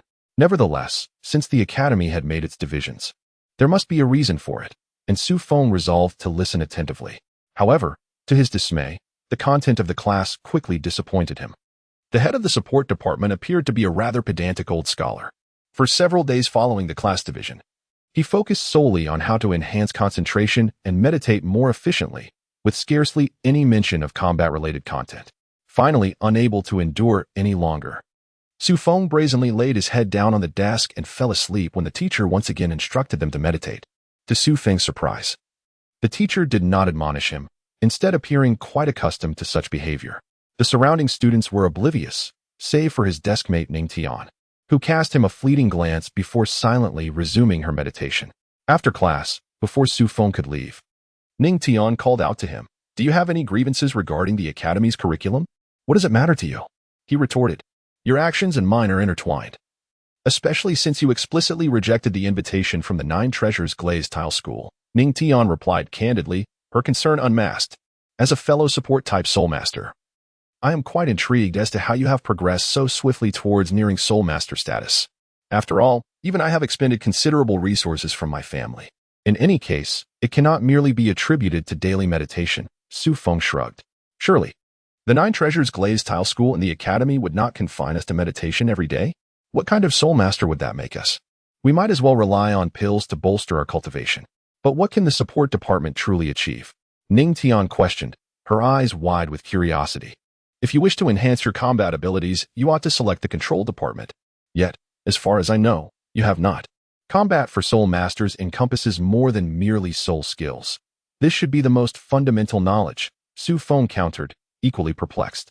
"Doesn't the Nine Treasures Glazed Tile School procure hidden weapons from Tang's sect for self-defense? How do you know this history?" Ning Tian remarked, bewildered by his understanding. The commercial ties between the Nine Treasures Glazed Tile School and Tang's sect had long since faded, concluding when soul-guided devices became the mainstream equipment for armies. Were it not for the fact that each member of the Nine Treasures glazed tile school was to remember the glory of a millennium past, she herself would have forgotten the name of the now dilapidated Tang sect. I specifically researched the history of the original 7 monsters, Su Feng continued. You should recognize that the experiences of a millennium ago hold no relevance today. Look at Tang sect. Their obsession with cultivating blue-silver grass has left them in disarray. They no longer possess their ancestral land. Ning Tian sighed. Compared to soul-guided devices, the power of Tang sect's hidden weapons pales in comparison. And they are even more convenient to wield. Once we advance to higher grades, the Academy will offer courses on soul-guided devices, which is a far more reliable method for our support department to enhance combat effectiveness. And what of now? Are we to squander our time idly? Su Feng challenged. Is there something wrong with that? Ning Tian bristled, realizing how absurd it was that even the heir of the continent's foremost support sect harbored such thoughts. No wonder the Nine Treasures glazed tile school was in decline. Stung by Su Feng's words, she rose abruptly, slamming her hand on the table and glaring at him. Yet Su Feng showed no signs of retreat, returning her gaze with disdain. Ning Tian sought to retort, but found her reason telling her that Su Feng was not wrong, leaving her in silence. What are you two doing? The tense atmosphere was soon interrupted as Wu Feng, who had been waiting outside the classroom for quite some time, could no longer contain herself and stepped into the 3rd class. Upon entering, she spotted Su Feng and Ning Tian locked in a standoff. And whether out of responsibility or concern, she felt compelled to intervene. I haven't done anything to her. She was the one who initiated the topic and is now sulking, Su Feng asserted. You. Wu Feng clearly could not accept Su Feng's words. In her mind, Ning Tian had always maintained a composed and gentlemanly demeanor, while Su Feng had the reputation for being a provocateur. Nothing's wrong. I shall take my leave, she stated, attempting to dismiss the situation. No. Wu Feng instinctively grasped Su Feng's arm. To her astonishment, Su Feng gazed directly into her eyes, his expression as immovable as a statue. A wave of inexplicable fear surged within her. At that moment, she felt she was not confronting a mere frail support-type soul master, but rather an entity far superior to her. Ning Tian, now realizing the gravity of the situation, moved to stop Wu Feng, only to find that she had already released her grip and instinctively stepped back. Have you finished your quarrel? A cold voice emerged from the doorway, and all eyes turned to see Bing Di leaning casually against the doorframe, a bottle of drink in hand and an expression of impatience etched across her face. Nothing's amiss. We're leaving, Su Feng replied, his smile returning, though Wu Feng could not bring herself to look him in the eye again. Although Ning Tian still wished to converse with Su Feng, she recognized Wu Feng's unease and deferred her thoughts for the time being. Is it truly amusing to tease young girls? Bing Di remarked, her tone suggesting a hint of disapproval. Your phrasing makes me sound like a pervert, yet I assure you, I have done nothing untoward, Su Feng corrected her. If anything, I do enjoy subtly influencing certain individuals. You may perceive this as my attempt to alter the trajectory of fate. Humph, Bing Di responded non-committally. Su Feng's clandestine manipulations intrigued her, and she too wished to probe the depths of his true nature. However, neither of them felt compelled to pursue any further actions, and their banter remained but a playful exchange. By the way, where is Xiao Xiao? She is usually with you, Su Feng inquired. The control department has been retained today. The instructor mentioned there were special courses to complete. This particular detail was absent from the original narrative, causing Su Feng to furrow his brow. He could not discern whether this was a consequence of his own butterfly effect or simply an ordinary occurrence that had been omitted from the original story. Had it been a course related to martial spirits, he might have had reason to leverage Bing Di's identity to investigate. But his relationship with Xiao Xiao had yet to reach a level where the instructor would accommodate such a request. With these thoughts in mind, Su Feng discreetly activated the star artifact, but as always, it remained silent, yielding no indication of any extraordinary events unfolding. Su Feng secretly contemplated his growing paranoia. Even disregarding Shrek Academy's security, should a crisis arise, it would hardly be the responsibility of a group of newcomers. Rather than obsessively scrutinizing every action of the Academy, it would be more prudent to take a moment to observe the changes occurring across the continent. Due to his recent enrollment, he had not taken stock of the evolving landscape for quite some time. In a unique underground training facility, Xiao Xiao and her classmates attentively listened to Wang Yan's explanation. Behind him, in a cage, lay the subject of this special course, a peculiar species recently discovered by the Academy. Everyone turned their gaze towards the bizarre entity, which bore little resemblance to any known life form and was instead akin to a geometric shape, bound to the experimental table. The origins of this creature were classified. The Academy could only disclose that it had been confiscated from a highly dangerous individual. Comprehensive examinations had revealed that it was not a soul beast and possessed no trace of soul power. Yet, in terms of intelligence and capability, it was not inferior to a millennium-old soul beast. The Academy had encountered a research impasse, as all attempts to extract further information from this creature had proven futile. Considering that certain specialized soul techniques might elicit different reactions, they required each of the students to make an attempt. The newcomers exhibited varied reactions. Some were curious, others fearful, while the majority remained perplexed, desiring further elucidation from the Academy. However, Wang Yin shook his head, maintaining a stern expression and refraining from addressing their inquiries. In truth, he had never encountered such a species either. Due to his theoretical expertise, the Academy had previously afforded him opportunities for research, yet he had come up empty-handed. Tianming, have you ever seen this creature? He asked. Strangely, Tianming murmured that he had never heard of such a monster. A thin wall could not impede his spiritual probing. He confirmed that it bore no soul power, resembling an ordinary beast in that regard. Yet how could a mere beast evolve into such an oddity? Tianming endeavored to delve into the creature's spiritual essence, but curiously, its psychic fluctuations bore no resemblance to any life form he had encountered, rendering him unable to decipher its internal information. The only certainty was that this entity harbored no attributes of good or evil, otherwise, he would have sensed it immediately. Next, I call upon the students whose names I mentioned to come forward and attempt to use your soul skills, Wang Yin instructed. Be cautious not to approach it closely, and refrain from allowing your martial spirits to make direct contact. This is a lesson learned by the Academy. His demeanor was grave. He did not wish to subject the students to such perilous experiments, yet he was bound by the directives of the Sea God Pavilion. Fortunately, an elder would supervise the proceedings, ensuring that the students' memories of this encounter would be erased through mental suggestion afterward, which allowed him to reluctantly comply with the Academy's demands. Chapter 41. The Beta Minor incident was soon forgotten by all, and life at the Academy progressed swiftly. A year slipped by in the blink of an eye, marking the conclusion of the first academic year.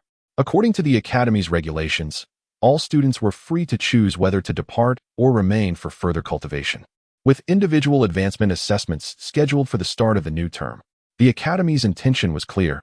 They wished for Bing Di to stay, as his extraordinary talent for ice was exceedingly rare and fraught with potential danger. However, Su Feng politely declined the Academy's invitation to remain, bidding farewell to a few acquaintances before departing from Shrek. Su Feng was not returning home for a familial visit. The Soul Master tournament was imminent, and he would need to remain in Star Luo City for at least a month, granting him ample time.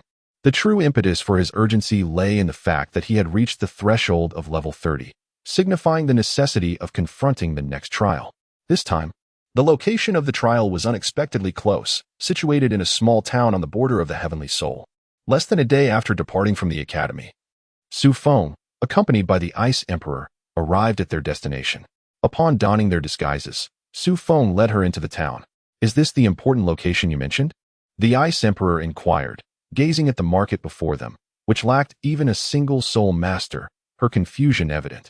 Indeed, it is, Su Feng replied, taking a deep breath as he summoned the star artifact to invoke his powers. Through his vision, he discerned that many townsfolk, while still maintaining their human forms and behaviors, had undergone a profound transformation.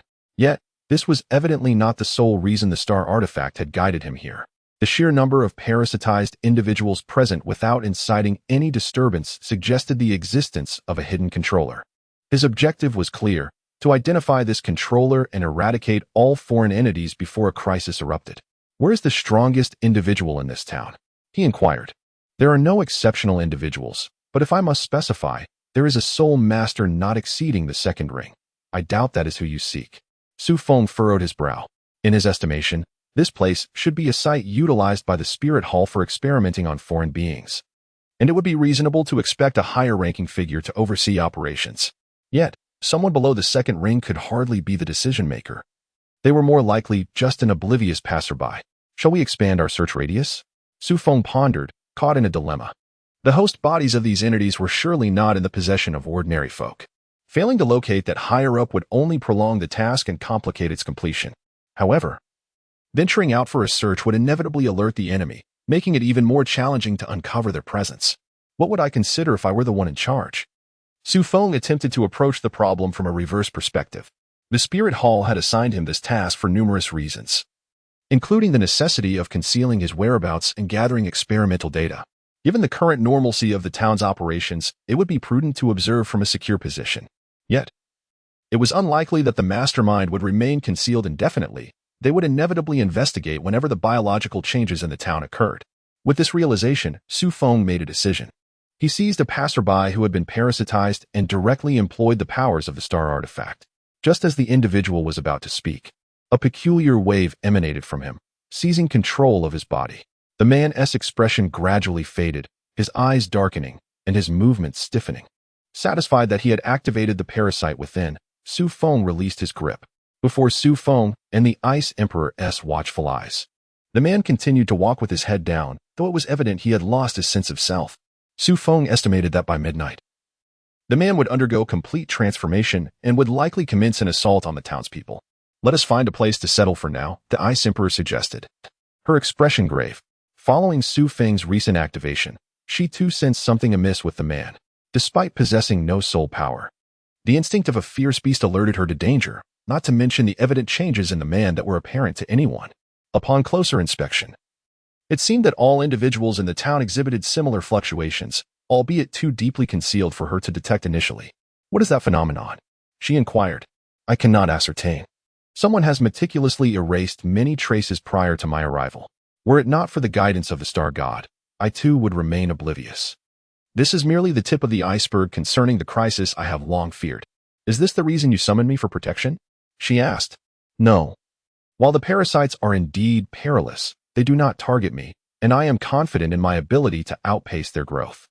The pressing issue is that someone has concealed the source, and they possess at least the power of a super Douluo. You must have noticed. The entire town has been corroded, a feat beyond the capabilities of ordinary individuals, especially without drawing attention. Su Feng's words, although truthful, are incomplete. It is evident that the hand of the Holy Spirit sect is at play, for no other force on the continent would engage in such inhumane acts.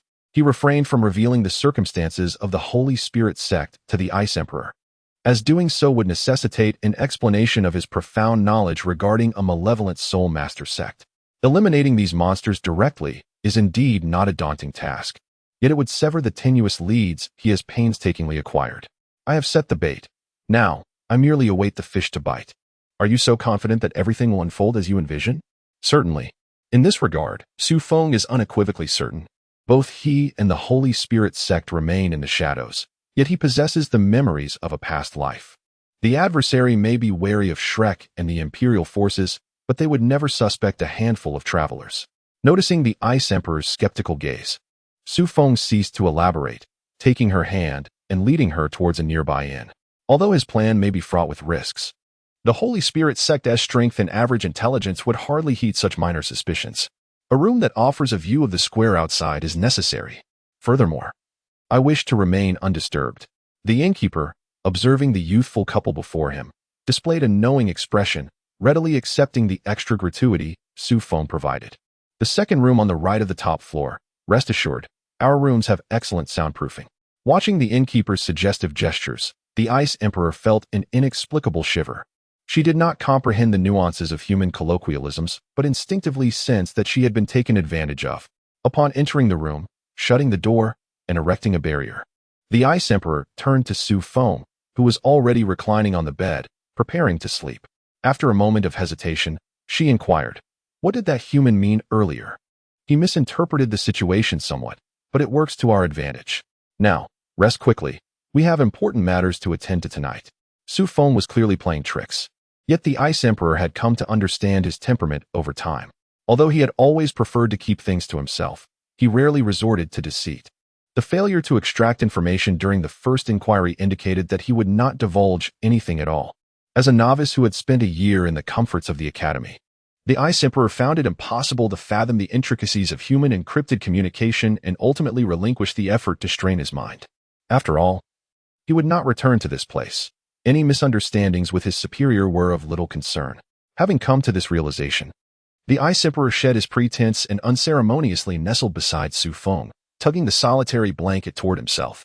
Unlike before, he no longer shied away from closeness. Instead, he actively engaged in intimate gestures, as if truly embodying the role of a younger sister. Su Feng, still awake, opened his eyes and glanced at the Ice Emperor beside him with a sense of resignation. He understood that the Ice Emperor did not require rest. Rather, he was engrossed in trivial activities that caused discomfort.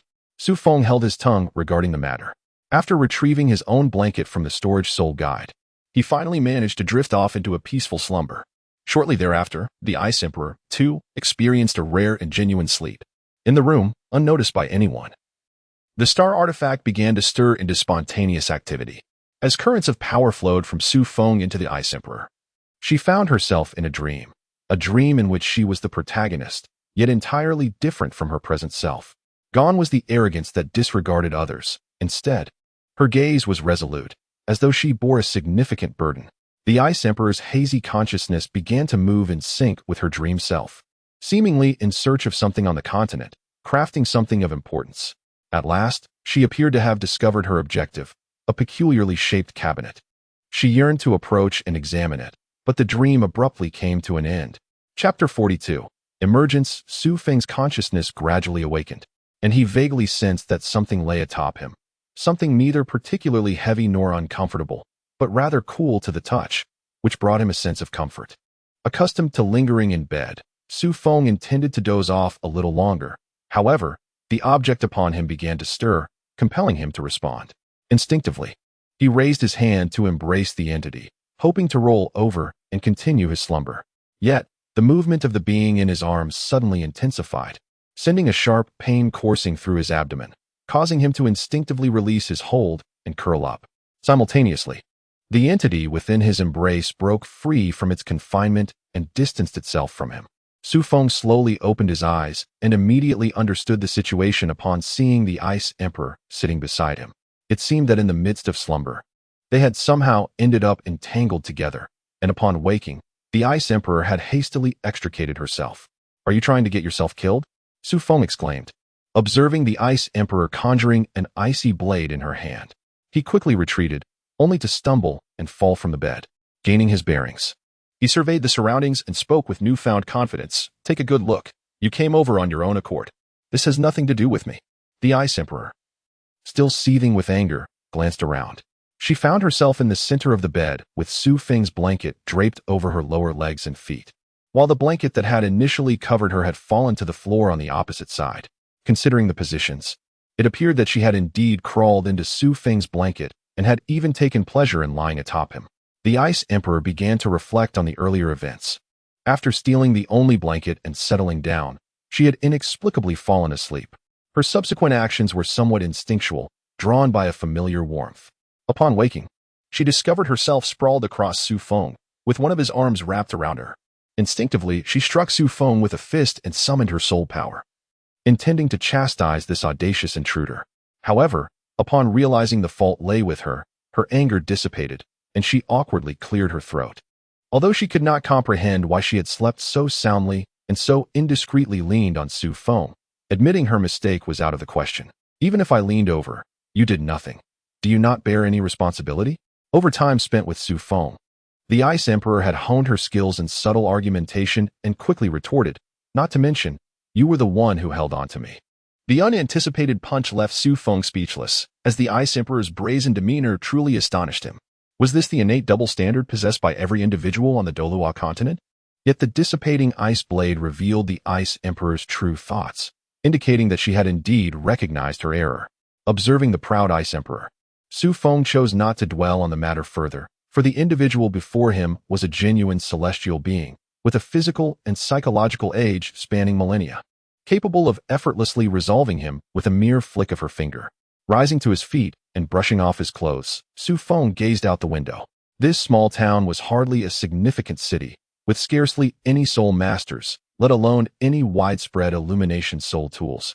Thus, the outside world lay cloaked in darkness, devoid of human activity. However, the night did not pose a challenge for the two of them. Su Feng could clearly discern the scattered stalls along the street and the occasional nocturnal creatures wandering about. Estimating the time, he recognized that the seeds sown during the day would soon bear fruit. With little time to spare, Su Feng swiftly adjusted his focus, scrutinizing everything in the town. The Ice Emperor, having regained her composure from the earlier mishap, observed Su Feng's solemn expression and resumed her facade, standing beside him. "What is your plan?" she inquired. "It depends on the strength of our visitors," Su Feng replied without turning around. "Based on my estimation, the individual responsible here will likely be a Star Luo accompanied by some inconsequential subordinates, with a small chance of encountering a titled Douluo. If it is the former, you should directly subdue him, leaving no opportunity for suicide or message transmission. And if it is the latter, eliminate him swiftly. We cannot guarantee extracting information from a titled Douluo, rendering him useless to us." "That sounds reasonable." After a year of repression in the academy, the Ice Emperor had nearly forgotten her ferocious nature. Seizing the rare opportunity for battle, she had no intention of holding back. "Remember, time is of the essence. Whatever I instruct you to do, do not hesitate. Act immediately." The Ice Emperor responded somewhat impatiently, not taking it to heart, while Su Feng was burdened with heavy thoughts. He refrained from revealing to the Ice Emperor that the followers of the Holy Spirit sect would not concern themselves with the lives of the common folk, let alone parasitic beings. Once combat erupted, the town would inevitably face destruction, and Su Feng might even be compelled to take action himself. Though their mindsets were vastly different, both remained vigilant, observing the happenings outside, and thus the unusual occurrences did not escape their notice. In the stillness of the night, sounds of furniture clashing could be heard emanating from a nearby clinic, rousing some townsfolk from their slumber, accompanied by a series of bizarre roars. A humanoid creature burst through the wall and emerged. Its body was enshrouded in a thick layer of biological matter, lacking eyes or a mouth, with a heavy head and light body, almost comical at first glance. Yet for the onlookers, this monster was far from endearing, even without considering the creature's peculiar psychic waves. Its giant form was enough to send the townsfolk fleeing in terror. However, before long, their panicked movements ceased, and they began to uncontrollably converge toward the creature. As the gathering swelled, the creature's aura intensified, and it began to traverse the streets, using its roars and psychic waves to awaken the parasitic entities dormant within the residents. "Is this what you desired?" The Ice Emperor instinctively recoiled in disgust at the sight of the grotesque creatures. "They are beyond salvation. It would be better to end it swiftly," Su Feng replied slowly. "I could indeed save them, but not everyone, even if I had the time. Those pulling the strings would not allow me to act unimpeded. To conceal the truth, they would surely eliminate anyone who interfered. Humanity shows no mercy, even to its own kind," the Ice Emperor lamented. For the rare Ice Scorpion clan, she was fiercely protective, scrutinizing the life and death of any kin. Yet here, in this town, the population likely exceeded 10,000, and a mere handful of Soul Master's decisions could lead to countless lives being extinguished. Ultimately, the sheer number of humans made it difficult to foster a sense of collective identity amidst such vast disparities. After Su Feng spoke, a heavy silence enveloped the two. However, the outside commotion soon shattered the tense atmosphere. A figure radiating a formidable wave of soul energy soared in from beyond the city, halting above the monstrous assembly. It appeared to be a titled Douluo, and your plan to gather intelligence was about to be thwarted. Let us wait and see. I must ensure that none can escape. Chapter 43. Detonation. Damn it. Why did it erupt so prematurely? Feng gazed at the creatures beneath him, bewildered.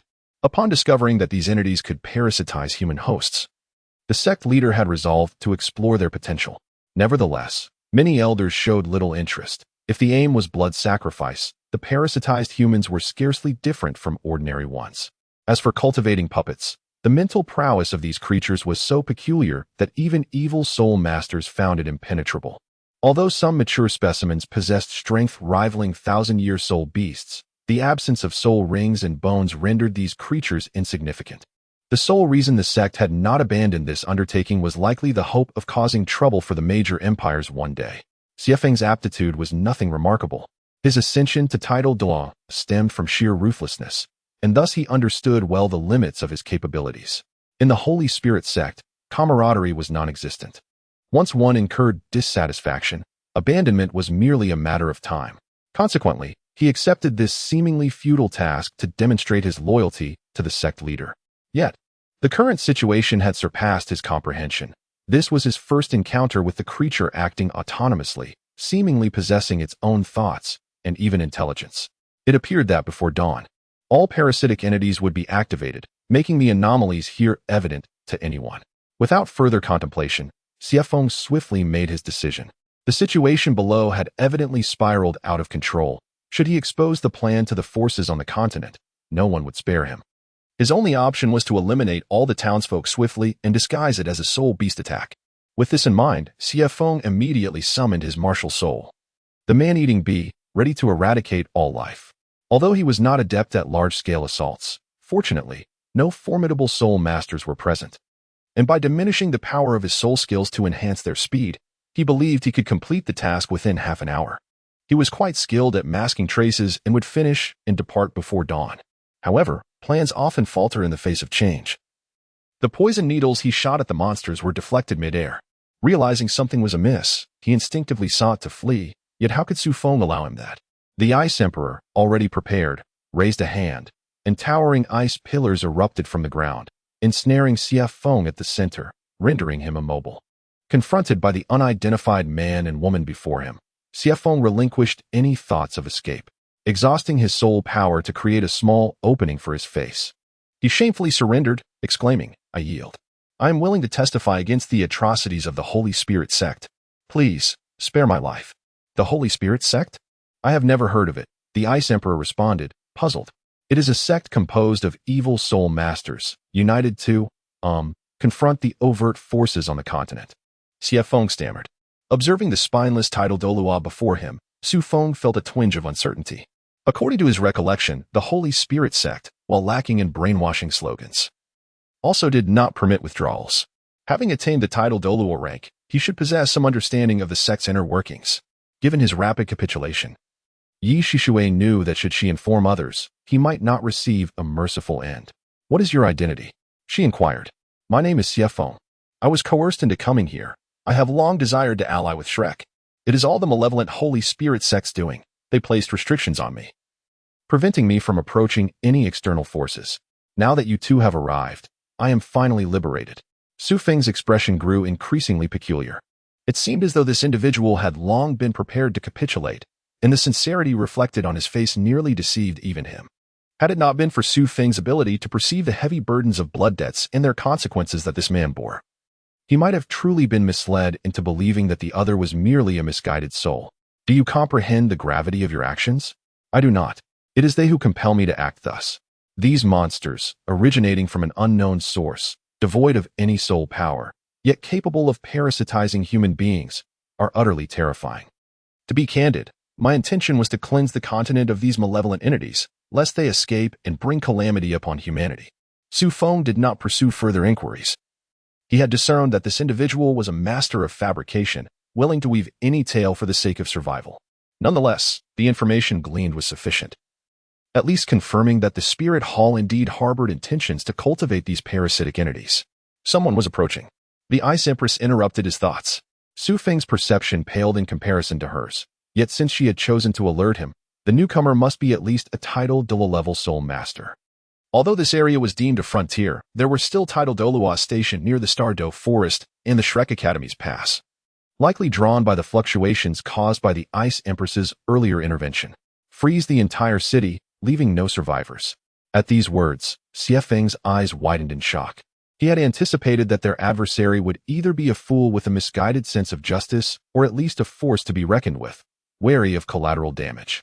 However, it appeared that the lives of the city's inhabitants were of no concern to the assailants, willing to slaughter thousands at a whim. He yearned to resist, but the Ice Empress had already taken action.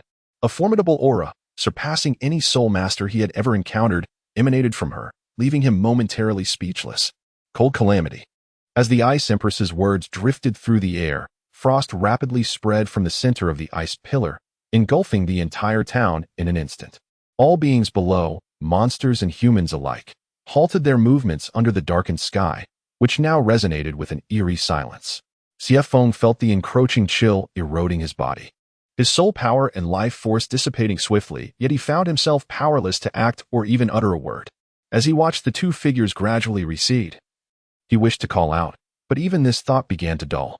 Soon, the ice encasing Feng rendered him completely lifeless, leaving only a shell devoid of any trace of his existence. What transpired here? Shortly after Feng and the Ice Empress departed, the surrounding title Douluo arrived at a leisurely pace. Gazing upon the horrific scene, he was struck with astonishment, feeling regret for his tardiness. Yet relieved he had not encountered the perpetrator responsible for this devastation. I must report to His Majesty the Emperor immediately. The man retrieved a specialized communication device. Although it was technically reserved for emergencies at the border, he assessed that the current crisis was as perilous as a beast tide or an invading army. Such heinous occurrences were rare, even amidst the millennia-long blood feud between the Douluo continent and the Sun Moon Empire. The enemy's strength was unfathomable. After receiving the Soul Guide's alarm, he sensed only a singular soul power fluctuation, and despite the town's modest size, it spanned several miles. To free such an extensive area in one fell swoop was a feat even a typical Super Douluo would struggle to achieve. Feng was dead. When? Just moments ago. His soul card shattered without warning. No message left behind? None. It was likely a fatal strike. Go investigate, and be cautious not to attract attention. It is imperative to return with the results of our plans. Understood. Chapter 44. Turmoil. Lu Chengwu regarded the towering ice sculpture before him with a solemn expression. While the reporting title Douluo beside him breathed cautiously, fearful of incurring reproach. As they walked, they soon arrived at the epicenter of the town's anomaly, beneath a soaring ice pillar. Since receiving the news, the pillar showed no signs of melting. Instead, it radiated an aura of cold that compelled both men to fortify their soul power against it. Are you suggesting this was caused by a single individual? Indeed, and it concluded swiftly. From the moment I detected the situation until my arrival. No more than half an hour has elapsed, and I find no trace of the assailant. I surmise that the perpetrator first incapacitated the individual at the center of the pillar and then unleashed a devastating blow upon the entire town. At this point, the man hesitated before continuing. If I am not mistaken, the person above is Feng, a soul master of the Soul Douluo rank. Lu Chengwu remained silent. He had also discerned the visage of the individual encased within the ice. What puzzled him was the expression on the man's face. There was neither anger nor fear, but rather a serene countenance, as if he had quietly succumbed to death without experiencing any pain. His gaze shifted from the ice sculpture to a pile of icy remains on the ground. Judging by the surrounding structures, this creature was likely the primary instigator of the disturbance, and the man appeared to have intervened solely to eliminate it. However, despite exhausting his lifetime of knowledge, Lu Chengwu could not fathom the nature of this creature. Human-shaped soul beasts were exceedingly rare, yet none seemed to align with the being before him. Strangely, he sensed no residual soul power. Had the assailant even considered this? Contemplating this, Lu Chengwu stepped closer, placing his right hand against the icy visage, channeling his soul power to probe further. As his perception sharpened, his expression shifted from astonishment to dread, culminating in an uncontrollable fury. These vile soul masters dare to commit such shameless acts against the citizens of the empire.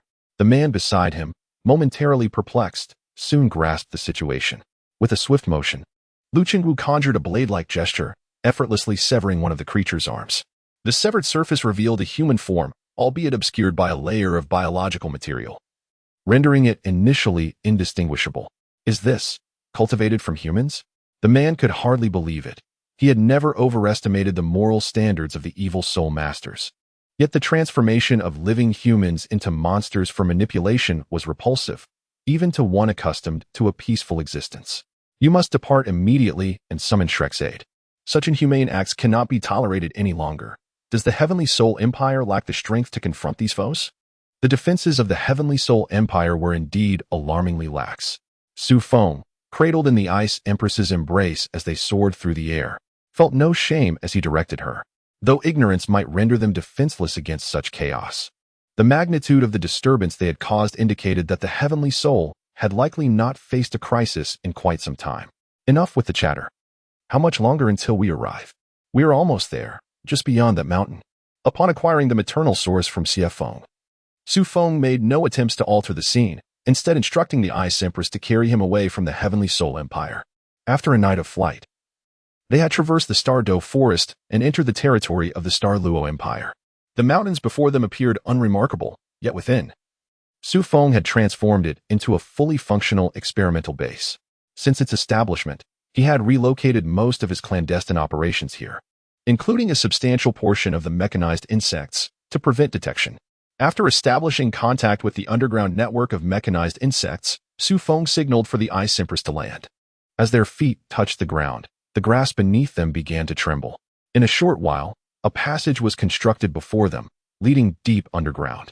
You constructed this? Indeed. To research certain matters, a quiet and undisturbed environment is preferable.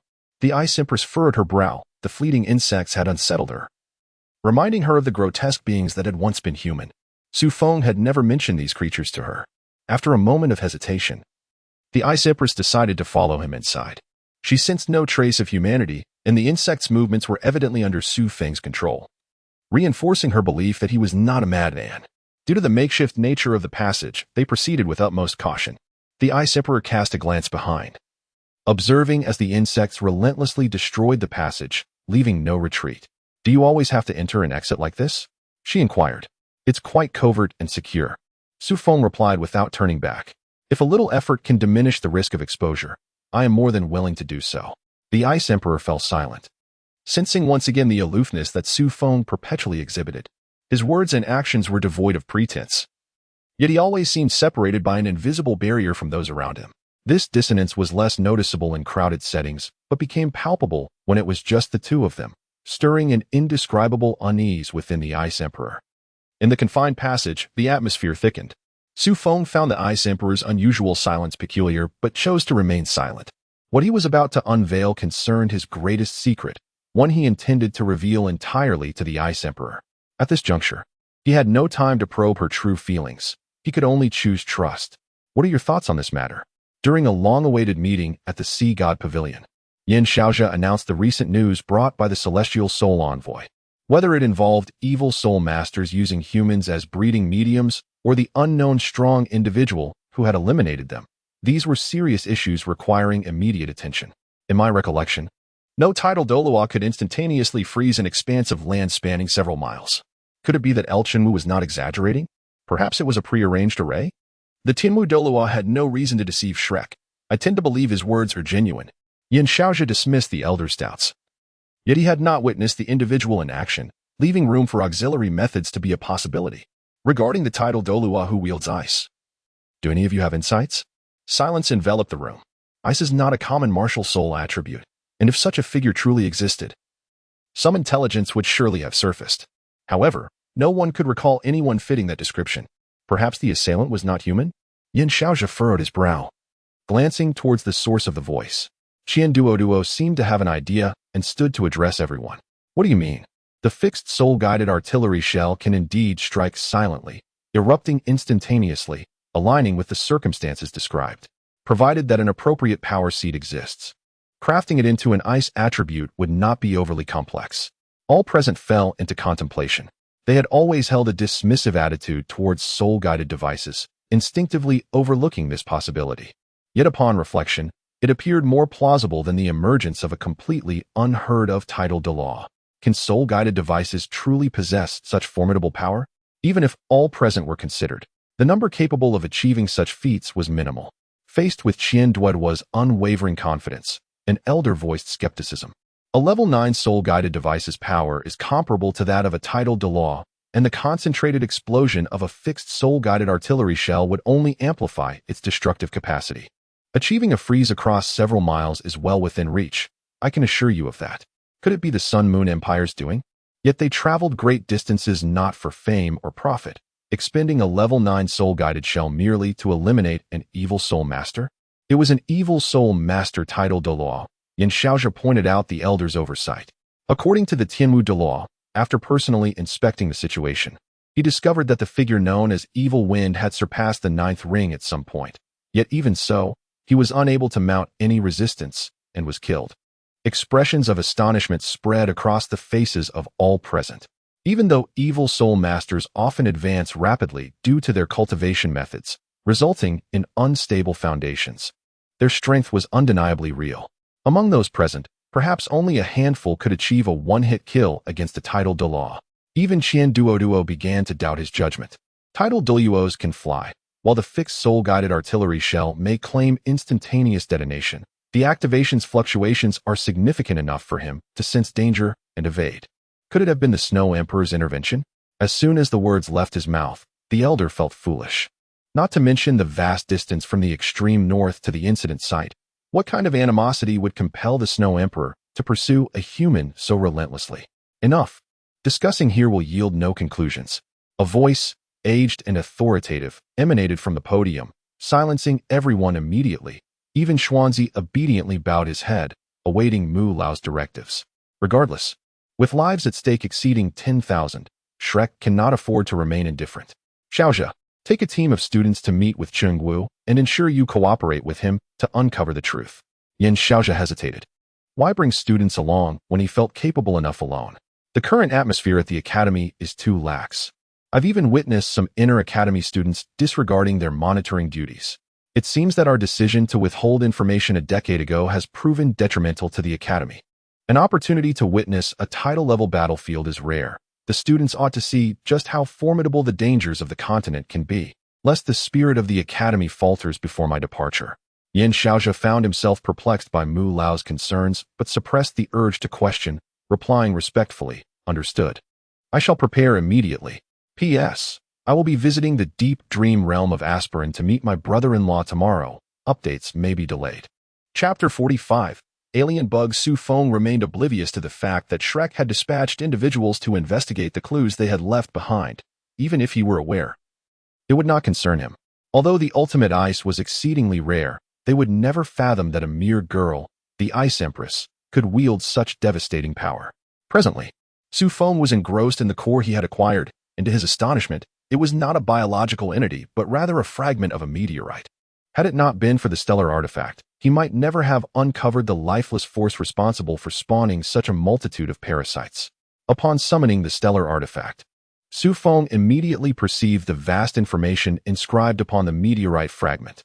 At this moment, although no living beings were present to undergo transformation, it continued to emit information slowly and imperceptibly, beckoning potential life forms to approach. Su Feng took a deep breath, immersing his consciousness into the celestial artifact. Although he had acquired power, it did not signify that his essence differed from that of humanity. Should he be recklessly altered by this entity due to imprudent research, he would inevitably become a deity with the most absurd demise. Su Feng manipulated the star artifact to extract information from the meteorite fragments. In an instant, a vast expanse of images surged into his mind. Had it not been for Su Feng's prior experience, he might have been assimilated by the inner consciousness. After enduring the initial shock, the information within the meteorite fragments began to organize itself spontaneously. Su Feng commenced a temporal regression, entering the perspective of the meteorite. From its utilization by the Holy Spirit Church to the moment of its descent onto the planet, Su Feng traversed the meteorite's memories, journeying back to the time it drifted through the cosmos. The universe is so immense that, in most of the meteorite's recollections, it merely floated aimlessly. Su Feng sensed that it had been entrusted with a mission to locate a planet teeming with life and ultimately conquer it. Su Feng, feeling a tinge of impatience, quickened his pace. Different galaxies flashed before his eyes in rapid succession, occasionally revealing planets teeming with life, yet none appeared vibrant enough. As time unfurled, the activity of the meteors intensified, but Su Feng grew increasingly bored. Just as he believed he would have to wait until the very genesis of the universe, the perspective of a meteor plummeted swiftly towards a colossal planet. Su Feng realized that this was the origin of it all, and his attention sharpened once more. Piercing through the thick, obsidian clouds, he finally beheld the true visage of the planet. The surface was teeming with a myriad of monstrous beings, yet amidst the chaos, there existed a peculiar sort of order. Within Su Feng's perception, several golden-hued centaur-like creatures were directing their subordinates to forge meteors resembling themselves, hurling them into the vast expanse of space through their hands. A sense of familiarity blossomed within Su Feng, yet he could not articulate its source. He felt as though he had encountered this creature before, but his memories were shrouded in a delicate veil, rendering him unable to draw any conclusions.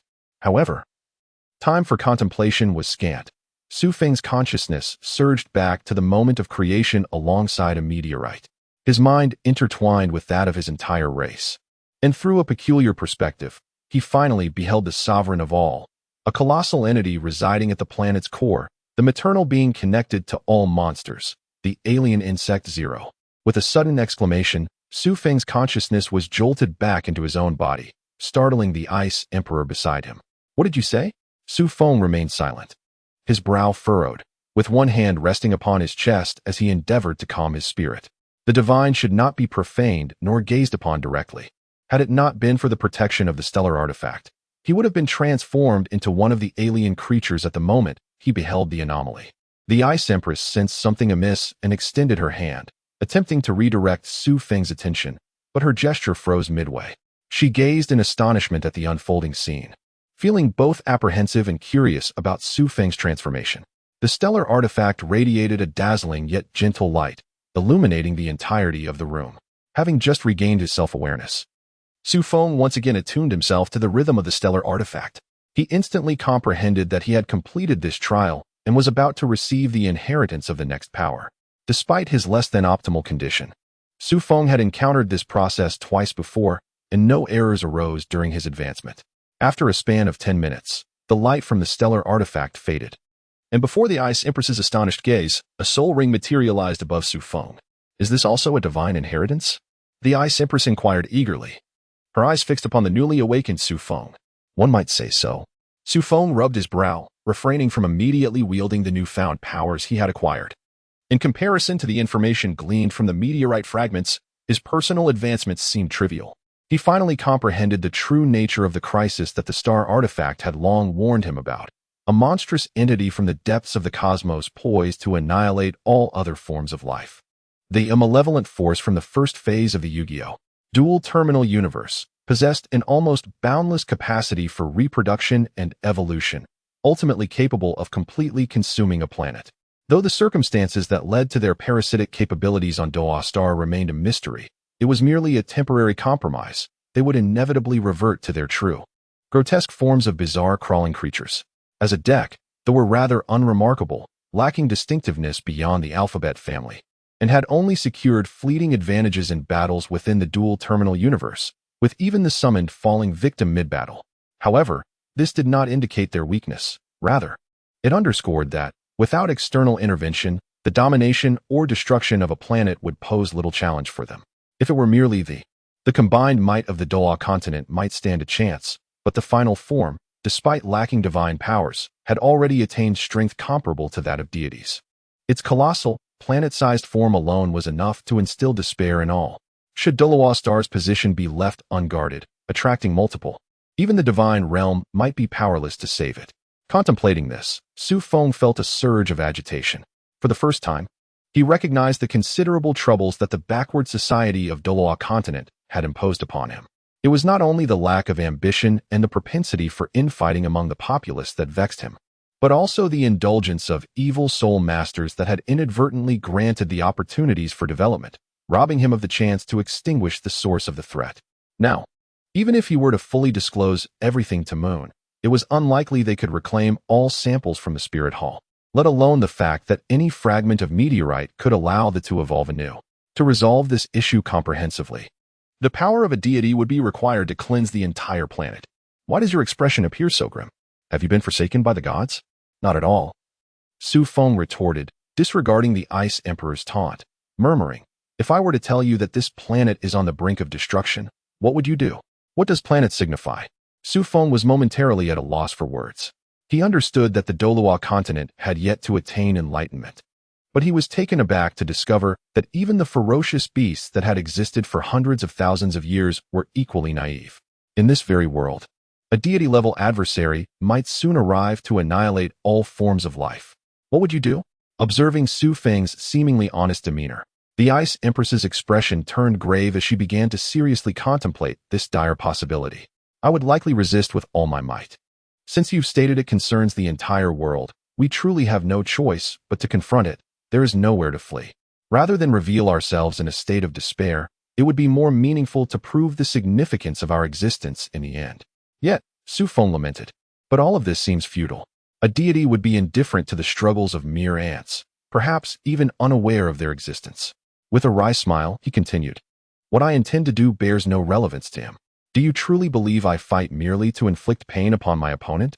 The Ice Empress's tone turned frigid, her expression increasingly disdainful. And you, do you not possess some divine heritage? Why then this despondency?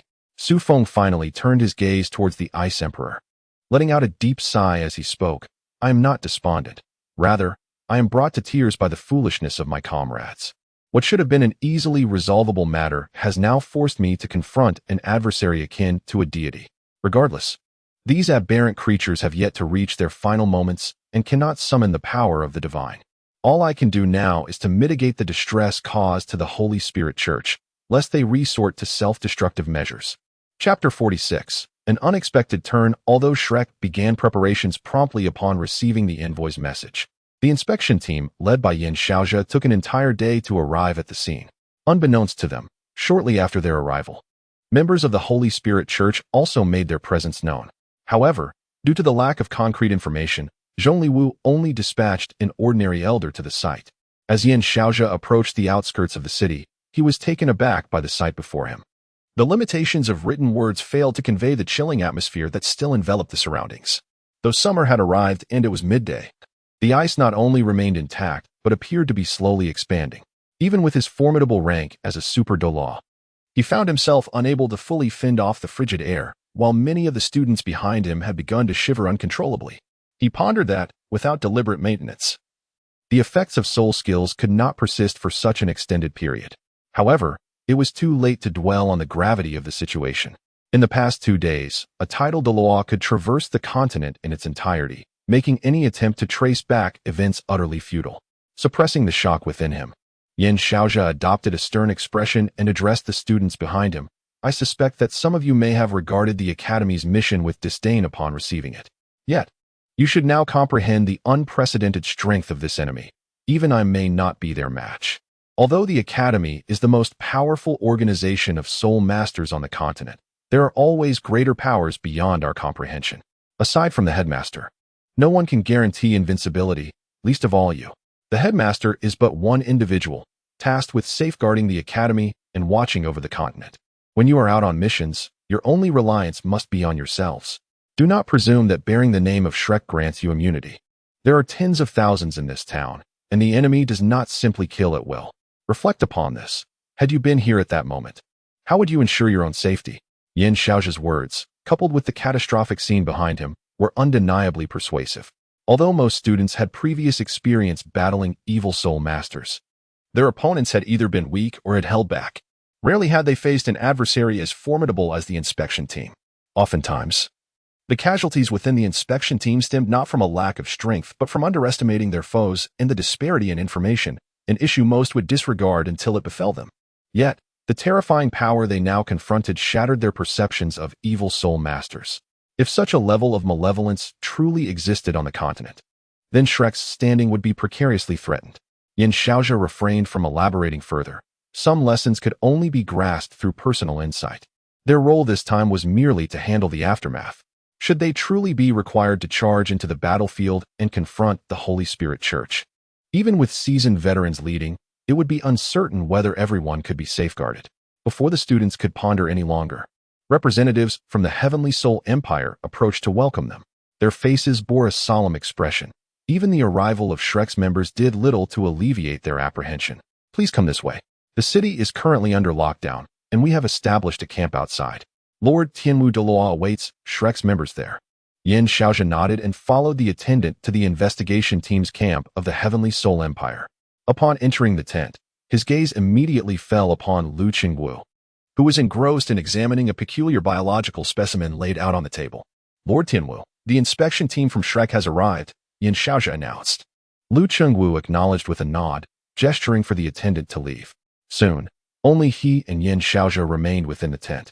I anticipated that Shrek would take an interest in the evil soul masters, but I did not expect you to oversee this matter, Director Yin, Lu Qingwu remarked. Lord Tianwu, you flatter me. I, too, am a member of Shrek and cannot turn a blind eye to the traces of evil soul masters.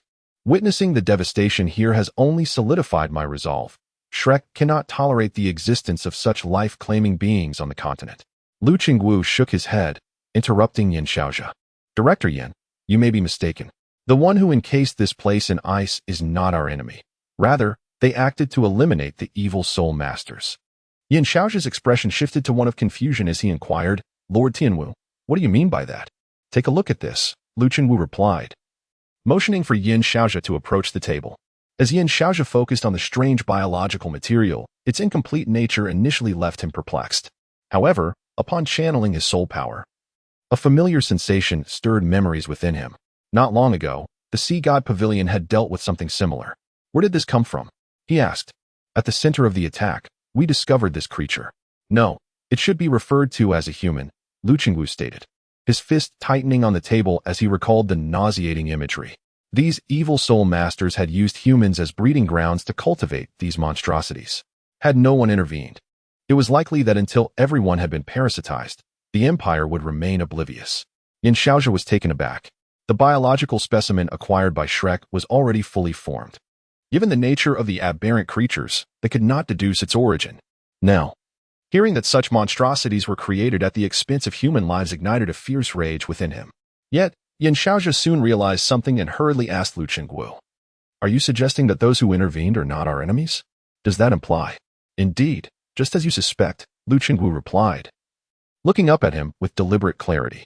"Every individual in this town has been implanted with the seeds of these monsters. The one who killed them all likely understood this grim reality." Yin Xiaozhi was momentarily speechless. Even with over a century of experience, he had seldom encountered such inhumane experiments.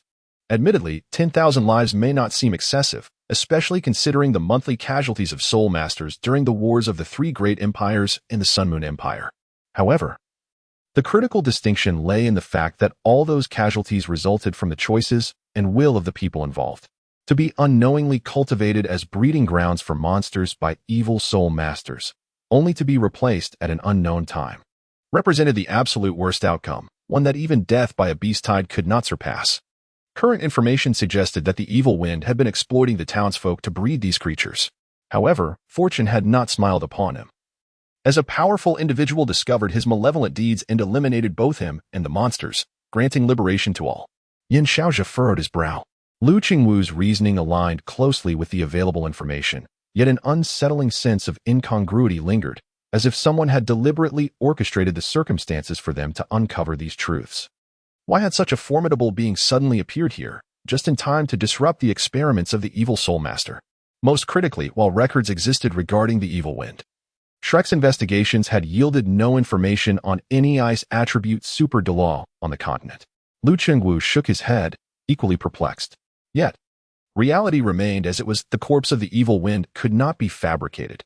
Unless it was posited that the Holy Spirit Church and this unknown powerhouse conspired together to expose their nefarious schemes, one would question the motive behind such a sudden act. Perhaps, the individual in question was not human at all? Chapter 47. Speculation. Isn't this the work of Shrek? Not far from the temporary camp of the Heavenly Soul Empire, the enigmatic figure of Yuming covertly observed their activities. He had overheard Yin Xiaozhi's admonitions, and it appeared that Shrek was equally oblivious to the situation here. While the Heavenly Soul Empire seemed unprepared, this realization rendered the circumstances quite intriguing. The experiment here held little significance for the Spirit Hall. Had it not been for the proactive initiative of the evil wind, they would have dispatched, at most, a single soul Douluo. After all, the title Douluo remained a critical asset for the Spirit Hall, and undertaking this task would be a sheer waste. Ironically, it was the least promising and most concealed experiment that had been eradicated, and the evil wind had perished without even a chance to send a message. Although his strength was not formidable, every evil soul master was adept at evasion. They prioritized their own survival above all else. Yuming did not believe in mere coincidence. The Spirit Hall had grown powerful under the very noses of Shrek, and the three Douluo kingdoms, thriving through caution and never exposing themselves to danger. In the current scenario, either the evil wind had foolishly revealed their position, or someone had already detected their movements, leading to a decisive strike. This raised a pertinent question. What was the significance of this experiment that warranted such a forceful response? Unlike other elders, Yuming was less influenced by his martial spirit on his psyche, allowing him to comprehend the thought processes of ordinary individuals more readily. Typically, if there remained an ounce of hope, a normal person would not resort to such drastic measures, save for those of the Spirit Hall. However, attributing the actions to an insider seemed absurd. The Spirit Hall had only a handful of titled Douluos, none of whom possessed characteristics aligned with ice, let alone failing to take anything upon completion. Contemplating this, Yuming furrowed his brow, sensing that the deathly aura and lingering souls in the town had yet to dissipate. Such remnants served as excellent cultivation material for anyone within the hall, leading him to conclude that there was no insider. Otherwise, they would not have left these behind. Yet, he found it perplexing that he felt little resentment emanating from the deceased, as if they had all passed peacefully. This was implausible. Even those who died of natural causes would instinctively struggle for life, generating attachments and grievances, let alone in the face of such unprovoked calamity. Unbeknownst to Yu Ming, the power of the Ice Emperor had been transformed by Su Feng, acquiring the qualities of a stellar artifact. The countless instances of destruction and rebirth witnessed by the stellar artifact rendered the grievances of mere mortals trivial by comparison. The lingering attachments within the remnants of souls were almost entirely dispelled upon contact with the Ice Emperor's spirit power, leaving only the purest memories behind. Could it be that a soul master with divine attributes had intervened? Once this thought took root, Yu Ming could not shake it. Despite his lack of loyalty to the spirit hall, merely seeking to band together for warmth, he was no innocent victim. His martial spirit was unequivocally malevolent. If a soul master with divine attributes truly appeared, upon reaching tidal Douluo, they would almost entirely counteract their powers, which also explained why the evil wind had been effortlessly slain.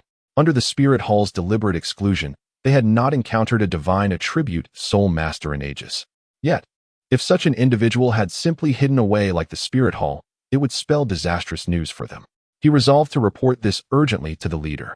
Determined, Yu Ming refrained from immediate action. Before returning to headquarters, he aimed to collect samples of spirit power to assist the hall in identifying their adversary. Ideally, all traces would be eradicated, yet with Yan Xiaozhe and El Chengwu present, revealing his strength would be tantamount to courting death. Thus he had to settle for a more cautious approach. Unaware that the architect of their troubles lurked nearby, Yan Xiaozhe focused intently on examining the grotesque remains before him. In contrast to the dormant samples and the fully formed entities, this transitional phase evidently revealed more information. Yan Xiaozhe attempted to infuse his spirit power into the specimen. Typically, entities imbued with evil energy would erupt upon encountering light spirit power, yet this limb exhibited no reaction. This outcome did not surprise him. He had previously employed the power of light in explorations at the Academy. If the complete entity showed no response, it stood to reason that a semi-formed one would not either. However, unlike the complete entity, this portion of the limb had clearly not undergone complete transformation. Although its exterior no longer resembled that of a human, its muscles and bones had yet to fully change. After a calm exploration yielded no results, Yan Xiaozhe increased the output of his spirit power, seeking to stimulate the still-living tissues. This time, the limb before them finally reacted. To their astonishment, a portion of the tissue that came into contact with his spirit power began to absorb the light energy, gradually emanating a radiance akin to Yan Xiaozhe's own. If one were to note any difference, it was that this limb bore no trace of spirit power, nor did it exhibit any fluctuations of mental energy. However, the notion that mere flesh could possess divine attributes was something neither of them was willing to accept. Yan Xiaozhe's expression turned grave as he ceased the infusion of spirit power, while El Chengwu maintained a tense demeanor, though his proximity betrayed his inner turmoil. The mere existence of a severed limb with such adaptability raised concerns. If the complete entity were to exist, it could potentially be immune to numerous forms of attack. In truth, their worries were largely unfounded. Aberrant insects typically refrained from expending energy adapting to their surroundings. As long as they evolved sufficiently, they would naturally withstand various threats. The tissue before them displayed assimilative properties primarily due to the absence of a central consciousness to guide it. The spirit hall's prolonged possession of these aberrant insects had not uncovered this trait, as the complete entities did not frequently adapt and evolve. Lord Tianwu, how many of these monsters exist? El Chengwu inquired. From my investigations, it appears that nearly everyone in this town has been implanted with this seed. Yet only one case has manifested changes. It remains unclear whether the transformation is simply slow or if other factors are at play. Not everyone has been parasitized? Is there a limitation to this creature? El Chengwu shook his head, responding, at present, that remains uncertain. It is neither a matter of strength nor vitality. Even soul masters can be parasitized. Many individuals might not even realize their own abnormalities without careful examination. Yan Xiaozhe's countenance grew increasingly grim. They remained utterly ignorant of this entity, lacking any means of prevention or treatment. Should the spirit hall choose to disseminate it now, the repercussions would be dire. Yet, conducting thorough investigations was impossible. The continent's population was vast, and even if all tidal Douluos were mobilized, they could not inspect every individual, let alone ensure that all tidal Douluos possessed the ability to scrutinize meticulously. For the time being, it was imperative to contain the information to prevent widespread panic among the populace. This matter must only be disclosed to the high-ranking officials and tidal Douluos of various nations. Yan Xiaozhe stated gravely. We must first scrutinize those in close proximity to us, ensuring these monsters do not infiltrate everywhere. El Qingwu hesitated. Enlisting Shrek's assistance had already been a significant concession, and further disseminating the news to more individuals would only expose them as vulnerable, diminishing the prestige of the Heavenly Soul Empire. If Lord Tianwu is unwilling, Shrek will still share intelligence with everyone but will refrain from mentioning this incident. Yin Shaozhe perceived the concern in his counterpart's heart and remarked, "Yet, one cannot keep a fire hidden forever. This matter cannot remain concealed indefinitely. Even if we manage to restrict information here, do you believe the evil soul masters of the Spirit Hall will comply? They would revel in chaos. For the sake of the continent's populace, I urge you to consider this seriously. I must take my leave." Chapter 48 Introduction The Aberrant Insect. This is the name assigned to these grotesque entities. Of course, I have no knowledge of what they call themselves. Unfamiliar names linger in the air as the Ice Emperor reclines against the back of her chair. Despite their grotesque appearance, these creatures are not formidable enough to warrant her regard. Hence, one might ponder the reason behind such specific mention. The truth is, they possess the potential to devastate our world. Feng is not surprised by the Ice Emperor's disdain. Rather, it would be peculiar if she were to take it seriously. No matter how vividly I describe the terror these monsters embody, you likely would not grasp it, so I shall be direct. Clearing his throat, Feng conjured an illusion upon the table. This is what we shall face. The Ice Emperor initially regarded the illusory sphere with indifference. But as Feng manipulated the perspective to draw closer, she began to discern the true nature of the orb before her. The rhythmic pulsation of its surface and the unique luster of biological matter revealed the undeniable truth of its life. Yet, Feng's manipulation did not cease. As the view continued to zoom in, the Ice Emperor finally recognized the dust adorning the sphere's surface, peculiar, grotesque crawlers. Though the Ice Emperor struggled to comprehend Feng's implication, she soon beheld something familiar, a creature resembling a large-headed doll, akin to the form of a human she had encountered just the previous day. What is this? It is the most primitive type of aberrant insect, akin to those we have previously observed. Feng affirmed her speculation, a revelation that genuinely astonished the Ice Emperor. By proportionality, could this orb of life not dwarf the entire continent? You cannot be attempting to deceive me with some fictional tale, can you? Do you truly believe your narrative holds more veracity than a fairy tale? A scorpion that has lived for over 300,000 years? I am not jesting, Feng replied, his tone unusually grave, prompting the Ice Emperor to halt her impending retort. What we currently witness is merely the most basic form of aberrant insect. Yet this is a result of my catalysis. Given more time to evolve, their power will undoubtedly surpass this. These insects are not the savage soul beast of Douluo Star. They possess civilization and intellect, combining the strength of soul beast with human wisdom, and exhibit a reproductive and evolutionary rate that far exceeds any known organism. Should even one individual lose control, within 2 years, they would reach a point beyond our capacity to manage. The Ice Emperor remained silent, her skepticism towards Feng's assertions evident. Though she wished to trust him, the existence of such creatures transcended her imagination. Observing her expression, Feng sighed deeply, relinquishing the desire to elaborate further on the aberrant insects. At this juncture, such musings serve little purpose. We cannot eliminate the sacred spirit sect, so it is prudent to concentrate on the matters at hand. Once this holiday concludes, our lives will grow increasingly complicated, and there are many details I must first share with you. This place serves as my private base. You are the first to visit. We shall likely frequent this location often. Many items here can be understood as soul-guiding devices, crafted from my own power, including some living beings you will encounter. Feng's words prompted the Ice Emperor to ponder, leading him to inquire, are those insects included as well? The correct term is mechanized insects. I believe you would not be particularly interested in the specifics of their classification, so I shall refrain from elaborating. In your absence, I relied upon these diminutive creatures to gradually accumulate my resources. Do not underestimate them simply because they lack soul power. Each mechanized insect possesses combat capabilities that rival those of a century-old soul beast. When coordinated effectively, they could even vanquish a 10,000-year soul beast. So, what of it? Admittedly, it may hold little significance for you, but these mechanized insects exhibit remarkably high intelligence and can serve as your servants in daily affairs. However, these are merely the most elementary forms of mechanized insects. With sufficient energy infused, they can undergo continuous evolution, ultimately attaining a status comparable to that of deities. Even gods are still merely gods, the Ice Emperor retorted. Since encountering you, I've begun to feel that my identity as a ferocious beast is no more distinguished than that of mere insects. Strictly speaking, aberrant insects fall under the category of reptiles, while mechanized insects belong to the insect class. Thus, they cannot be conflated. Furthermore, if we are to speak candidly, are you not an insect yourself? Accepting these creatures is undoubtedly more palatable than embracing humanity, is it not? I do not perceive myself as akin to these monsters. Distinguishing based on species is a rather myopic viewpoint. Have you not transformed into a human yourself? Feng casually remarked. Speaking of which, I have long wished to ask since our first encounter, what is the purpose of your shape-shifting technique? Do ferocious beasts possess social needs as well? That is irrelevant to you. I lead my own life. Noticing the Ice Emperor's reluctance to divulge further, Feng did not press the matter and continued to address other concerns. In any case, from now until our return to the academy, we shall reside here.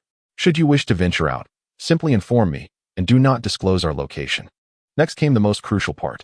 Feng straightened his posture, leaning slightly forward to gaze intently at the Ice Emperor. Upon our return, the Soul Master competition will commence imminently. Given the strength we have demonstrated, the Academy will undoubtedly select us as participants. As far as I know, the Shrek battle team often engages in actions that skirt the edges of the rules. They may occasionally request your cooperation, but do not heed their commands. You may act only when I permit you to do so. For instance, to eliminate a particular individual as a means of clearing obstacles for the upcoming competition, for example. At this point, Feng chuckled softly and added, in summary, strive to minimize your involvement. Refrain from exerting yourself unless absolutely necessary. Will this not provoke dissatisfaction from the Academy? But if you heed them, it would incite my displeasure, so do as I say. With that, Feng produced a picture and handed it to the Ice Emperor. Remember the individuals in this image. I forbid you from harming them, and you must intervene should they be in peril. You need not assist overtly with your capabilities. It should not pose a challenge to discreetly ward off some dangers. Who are they? The Ice Emperor inquired, observing the two girls nestled together in the picture. They are my family. The Ice Emperor's interest was piqued as she scrutinized the individuals in the image. The shorter girl bore a striking resemblance to Feng, her countenance shy. The other girl appeared to be 3 or 4 years older, her expression resolute yet imbued with a touch of gentleness. Being of royal lineage, they are likely to participate in the competition as well. To what extent can I contribute? Surely, I need not go out of my way to avoid conflict? Feng nodded and replied, all is permissible, but strive to conceal your soul weapon's information. It is preferable to engage solely with the chilling essence of your abilities. What a peculiar request this is. For we have more pressing matters to attend to in the competition, at which point you shall have ample opportunity to showcase your prowess. To prevent others from linking your dual identities, it is imperative to establish some distinctions. Ideally, you would directly employ your true form. Yet the specific arrangements shall be determined as circumstances unfold. Chapter 49. Research now that the true nature of the creature has been unveiled. Feng can devise some targeted strategies. The celestial artifact contains no records regarding the aberrant insects, and whether this is due to reincarnation or simply a lack of encounters remains uncertain. Thus, Feng must rely on his own recollections. Since embarking on his cultivation journey, Feng's mental fortitude has steadily strengthened, enabling him to recall even fragmented pieces of memory. The aberrant insect race made its debut in the world of Yu-Gi-Oh! DT. As the antagonists at the outset of the DT narrative, the aberrant insects were vanquished before the conclusion of the first arc, rendering their performance a source of shame among the myriad insectoid races. However, this does not imply that the aberrant insects are feeble. On the contrary, the superficial forces within the DT realm alone are insufficient to contend with them. Indeed, the complete form of the aberrant insect Zero never descended, or else the likes of the demon god and the trident dragon would not have had the opportunity to engage in battle. According to the lore, the society of aberrant insects is hierarchically structured, with status differentiated by evolutionary stages. The lower-tier aberrant insects, as Feng has witnessed, are akin to slightly more formidable beasts. Upon further evolution, these insects acquire diverse abilities, significantly enhancing their strength. Ultimately, among the aberrant insects, a ruler capable of commanding all will emerge, not only possessing immense power, but also leading lower-tier insects into battle like a legion. Imagine an average strength that far surpasses that of humanity. Coupled with the capacity to multiply their ranks through slaughter, it is likely that no army could withstand such an onslaught. Fortunately, the highest-tier aberrant insects are not easily birthed, and the lower-tier varieties can be effectively contained. Su Feng surmises that the Holy Spirit sect has likely not encountered higher-tier aberrant insects. Otherwise, they would not have opted for such a lax experimental approach, entrusting a single individual with the responsibility. Unbeknownst to Su Feng, however, the Holy Spirit sect has indeed acquired evolved aberrant insects. Yet, due to their inherent racial characteristics, all soul masters reliant on soul power find themselves powerless against these entities. Unable to exert control, only capable of confinement or extermination. This predicament extends to Shrek as well, had these creatures not exhibited an aura of malevolence. It is probable that Shrek would have eradicated them without a second glance. Su Feng, however, harbored no such concerns. The star artifact, encompassing all realms of existence, endowed him with powers applicable to any form of life. He was currently endeavoring to extract the genetic information of the alien insect from meteorite fragments, which he intended to distribute to the mechanical aberrations for reconnaissance across the continent. The process was progressing smoothly, as the unconscious meteorites posed no resistance to the analysis of the star artifact. However, a quandary arose when it came to entrusting the findings to the mechanical aberrations. Although their intelligence was commendable, they required a certain level of collective cohesion to attain an intellect comparable to that of humans. Otherwise, they would merely execute commands with rigidity. If they were to be discovered by the inhabitants of Douluo continent during their search, it would inevitably lead to unnecessary complications. To resolve this dilemma, he could either augment their numbers or reduce the scope of their search, striving to avoid cities inhabited by soul masters. Yet this would make locating the Holy Spirit cult exceedingly challenging. Su Feng tapped his fingers on the table, immersed in contemplation about the methods still available to him. Delving into the genes of the aberrant insects was undoubtedly futile, for his operational speed could never match the rapid adaptability of those creatures. What are you pondering? He mused. Considering how to locate the base of the Holy Spirit sect, the Ice Emperor, showing disdain for his predicament, retorted, "Why must you seek them out yourself? That hardly aligns with your usual clandestine tactics." "Because we must outpace them," Su Feng began, only to realize midway that his expression was gradually lightening. Indeed. Why should he be the one to seek the Holy Spirit sect? At this moment, they were the ones with far less knowledge. Due to the memories of his past life, Su Feng unconsciously immersed himself in the perspective of the protagonist. However, he realized that he need not follow the protagonist's path of defeating the Demon King. Rather, it was imperative for the Holy Spirit Church to uncover the two adversaries who were privy to the truth. With this shift in mindset, Su Feng's thoughts instantly expanded, and he devised numerous strategies to lure out the group of sinister soul masters.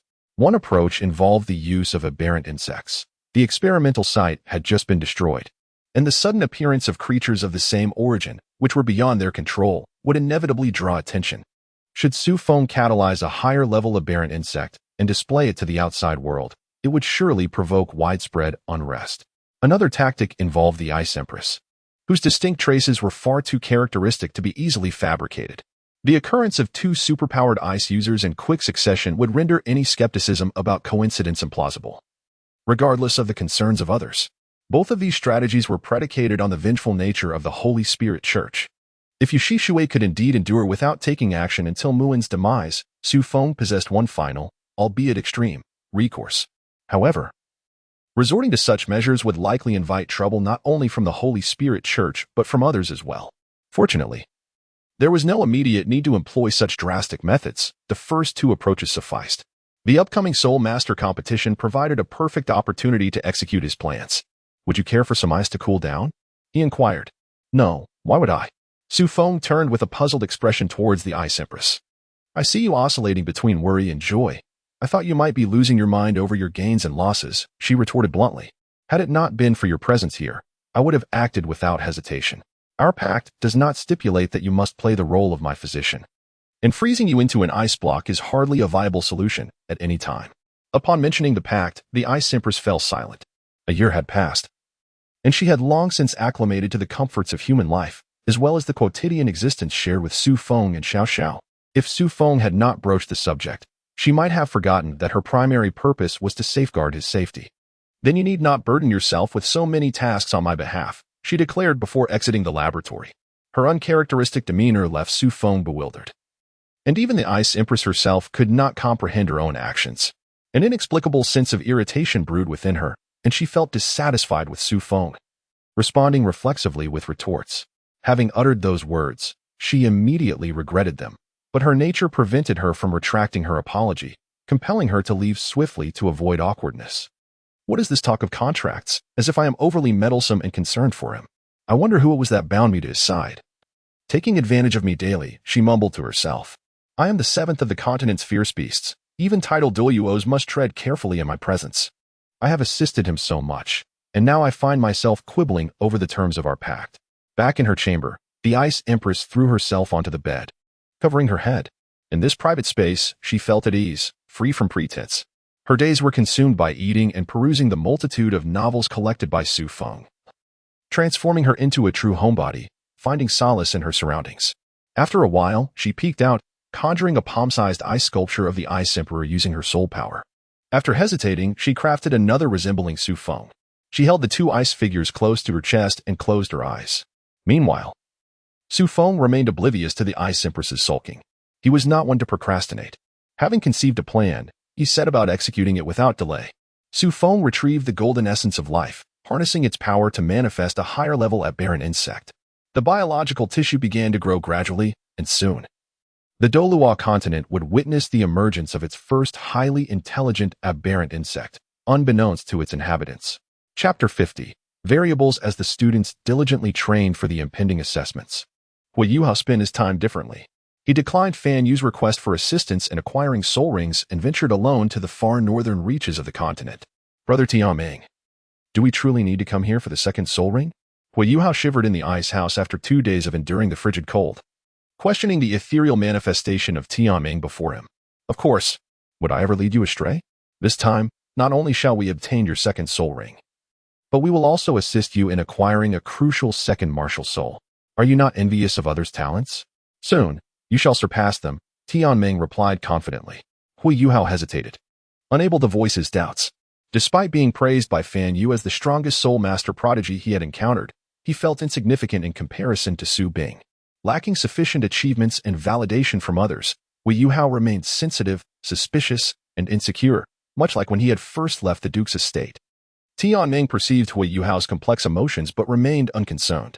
He was confident in his plan, believing that Hui Yuao would ultimately comprehend his intentions and open up to him.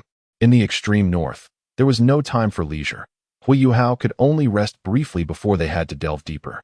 With Tianming leading the way, they reached the heart of the extreme north, a location that Feng had taken half a month to discover. With Tianming's guidance, Hui Yuao concealed himself several meters beneath the ice, completely masking his presence. Watch closely. This is the true power of your brother Tianming. After enduring countless setbacks, Tianming finally had the opportunity to display his prowess before Hui Yuao, liberating his essence without reservation. The pressure emanating from the ancient soul beasts began to spread through the heart of the extreme north, causing soul beasts within a 1,000-mile radius to sense the terrifying aura and flee in panic. Connected to Tianming's senses, Hui Yuao felt the fear radiating from the surrounding soul beasts, making him believe in Tianming's grand claims. Yet, the plan still required one final, crucial step. And the awaited figure was yet to appear. Ice Empress, I have returned. Why do you not dare to meet me? Tianming's provocation elicited no response.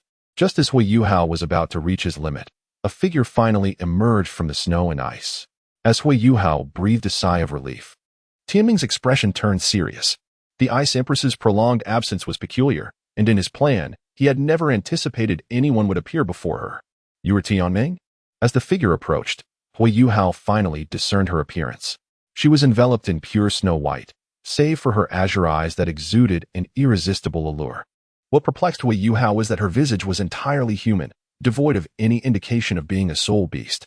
Ice Empress, Tianming murmured softly, unable to fathom why this unfamiliar ruler of the extreme north had come.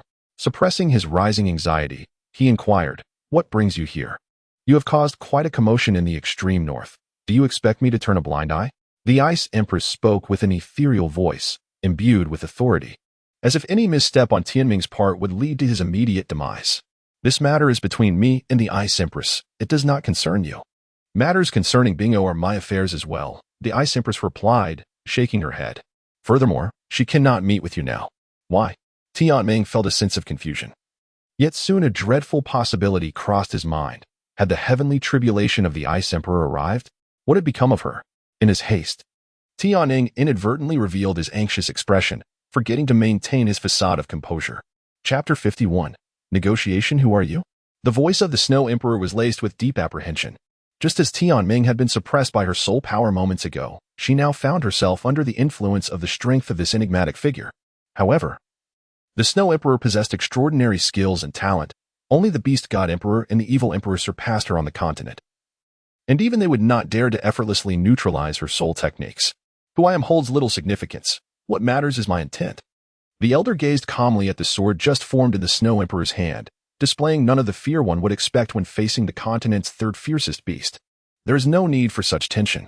Like the great bug, I too can only inhabit this child's body for now, posing no threat to you. If I had ulterior motives, I would not have revealed myself so readily, for the great bug has his means to save this child. From a distance, Tianming cast a deep glance at the elder. He alone was aware of the power of his own remnants, and even Hui Yuao remained oblivious. Yet, the elder could articulate this knowledge so effortlessly, compelling him to exercise caution. He had surmised that this individual was the remnant soul that had entered Hui Yuao alongside him, and his own internal turmoil rivaled that of the Snow Emperor. However, given the current precarious situation, Tianming chose to remain silent to avoid exposing his own bluff. It is indeed peculiar for you to inhabit this human. Might I inquire as to your reasoning? The Snow Emperor, unable to discern whether the elder was genuinely weak or merely concealing his power, sought to extract information. The current circumstances reminded her of the arrival of Feng, another seemingly frail human with unexpected hidden strengths that warranted her attention. I am merely a fragment of a soul and cannot exist independently, the elder replied, shaking his head and stroking his beard. We bear no deep-seated grudges. Why resort to violence? Let us part ways amicably. The Snow Emperor remained silent, internally assessing the potential ramifications of this situation. Lacking extensive knowledge of Tianming, she could not ascertain his stance. If the elder revealed the Ice Emperor's unusual condition, it would inevitably provoke human greed. Tianming was no longer a soul beast. No one could guarantee he would continue to align with the interests of the extreme north. The elder exhibited no impatience, quietly awaiting the Snow Emperor's decision. At this moment, both Hui Yuao and Tianming dared not move, fearing that any misstep could incite the Snow Emperor's wrath, leaving them eternally ensnared in this place. Can you guarantee that you will not undertake any actions that may threaten the extreme north, myself, or Bingo? Of course, the elder replied. Otherwise, the great bug would not have brought only this child. Yet, he mused, the great bug merely lacked foresight and preparation. If we allow your departure, who can assure that you will not return seeking vengeance? Since you have not taken action, where is the enmity? The elder countered nonchalantly. If you remain concerned, we can sign a pact, vowing not to pursue today's events. A pact holds no binding power for beings such as us. Do you presume that my existence as a soul beast renders me ignorant of human schemes? Indeed, a pact may lack efficacy, the elder murmured, seemingly struck by a thought. He then amended the terms. If you remain uneasy, we can offer a more valuable assurance. This child is alone and possesses nothing of worth to you. So the only information we can provide is about his identity. Should we breach our oath, you may seek retribution at any time. After a moment of hesitation, the Snow Emperor, who had no intention of engaging in combat with an unknown adversary, found the prospect of an exit appealing. If Feng had not deceived her, she could also transform into a human, thus navigating human society without hindrance. Agreed. The elder nodded and continued, the child's name is Hui Yuao. With the martial soul of Spirit Eye, he is currently enrolled at Shrek Academy and is unlikely to leave for the next few years. I cannot guarantee what will transpire thereafter. You may return for a renewal of the pact at that time. No need. You may leave at once. Upon hearing the mention of Shrek Academy, the last vestiges of the Snow Emperor's trepidation dissipated, her expression turning peculiar. The Ice Emperor was with Feng at Shrek. Even if they managed to evade her surveillance, would they intentionally avoid their classmates? Thank you for your kindness, the elder said with a slight nod. Then turned his gaze toward Tianming behind the Snow Emperor. As the Snow Emperor acquiesced to their request, she dispersed the icy prison, allowing Tianming to extricate himself at will. Let us depart, great bug. Remaining here serves no purpose. We must devise another plan for Yuao. Tianming circled around the Snow Emperor and returned to Hui Yuao's side, casting one last deep glance at the elder before re-entering Hui Yuao's mental sea. However, the elder did not follow suit. Instead, he lingered outside Hui Yuao. Child, let us go. We have put you through so much suffering, and for that, we are truly sorry. Hui Yuao remained silent, the negative emotions within him having been purified by the overwhelming aura of light. Yet, the memories lingered, leaving him at a loss for words. Under the watchful gaze of the Snow Emperor, Hui Yuao struggled to climb out of the icy cave, retracing his steps. Within a few minutes, when he turned back, the Snow Emperor's figure had vanished without a trace. Now we may converse at length. In Hui Yuao's mental sea, the elder regarded the vigilant Tianming without a hint of discontent. Reflecting inwardly, he recognized that even he would not easily trust a mysterious remnant soul, especially one whose power was obscured. During their days of departure from the extreme north, Hui Yuao and Tianming had scarcely exchanged words, their only brief interaction occurring when Tianming guided him to capture an ice silkworm. "Who exactly are you?" "I cannot say for certain," the elder replied, a wry smile gracing his face. "It was not my intention to conceal my identity. Rather, I too am unaware of who I am. I am merely a fragment of a soul, my memories fragmented. The only thing I can recall is that I came from another world, dying to atone for my sins. What I can share with you is that I am a necromancer, as well as a child of light." "A necromancer?" Tianming and Hui Yuao exclaimed in unison. To them, those who toyed with the undead were invariably malevolent beings, their personalities often extreme. Yet, over the past few days, the elder had not displayed the traits of a dark soul master. Instead, he had employed the light to resolve numerous threats within the mental sea. More importantly, the pure light he wielded was antithetical to the abilities of dark soul masters, creating a surreal sense of absurdity as it manifested in a single individual. "I do not speak falsehoods. It is your understanding that is limited." The elder appeared prepared for their astonishment, continuing, "Necromancy is not inherently evil. It is merely a means through which many seek to fulfill malevolent aims. Even you, great bug, could be considered a kind of undead. Do you perceive yourself as evil?" Tianming was momentarily rendered speechless. As a paragon of unearned fortune, his life experiences were far less extensive than Hui Yuao's, leaving him uncertain how to counter such philosophical inquiries.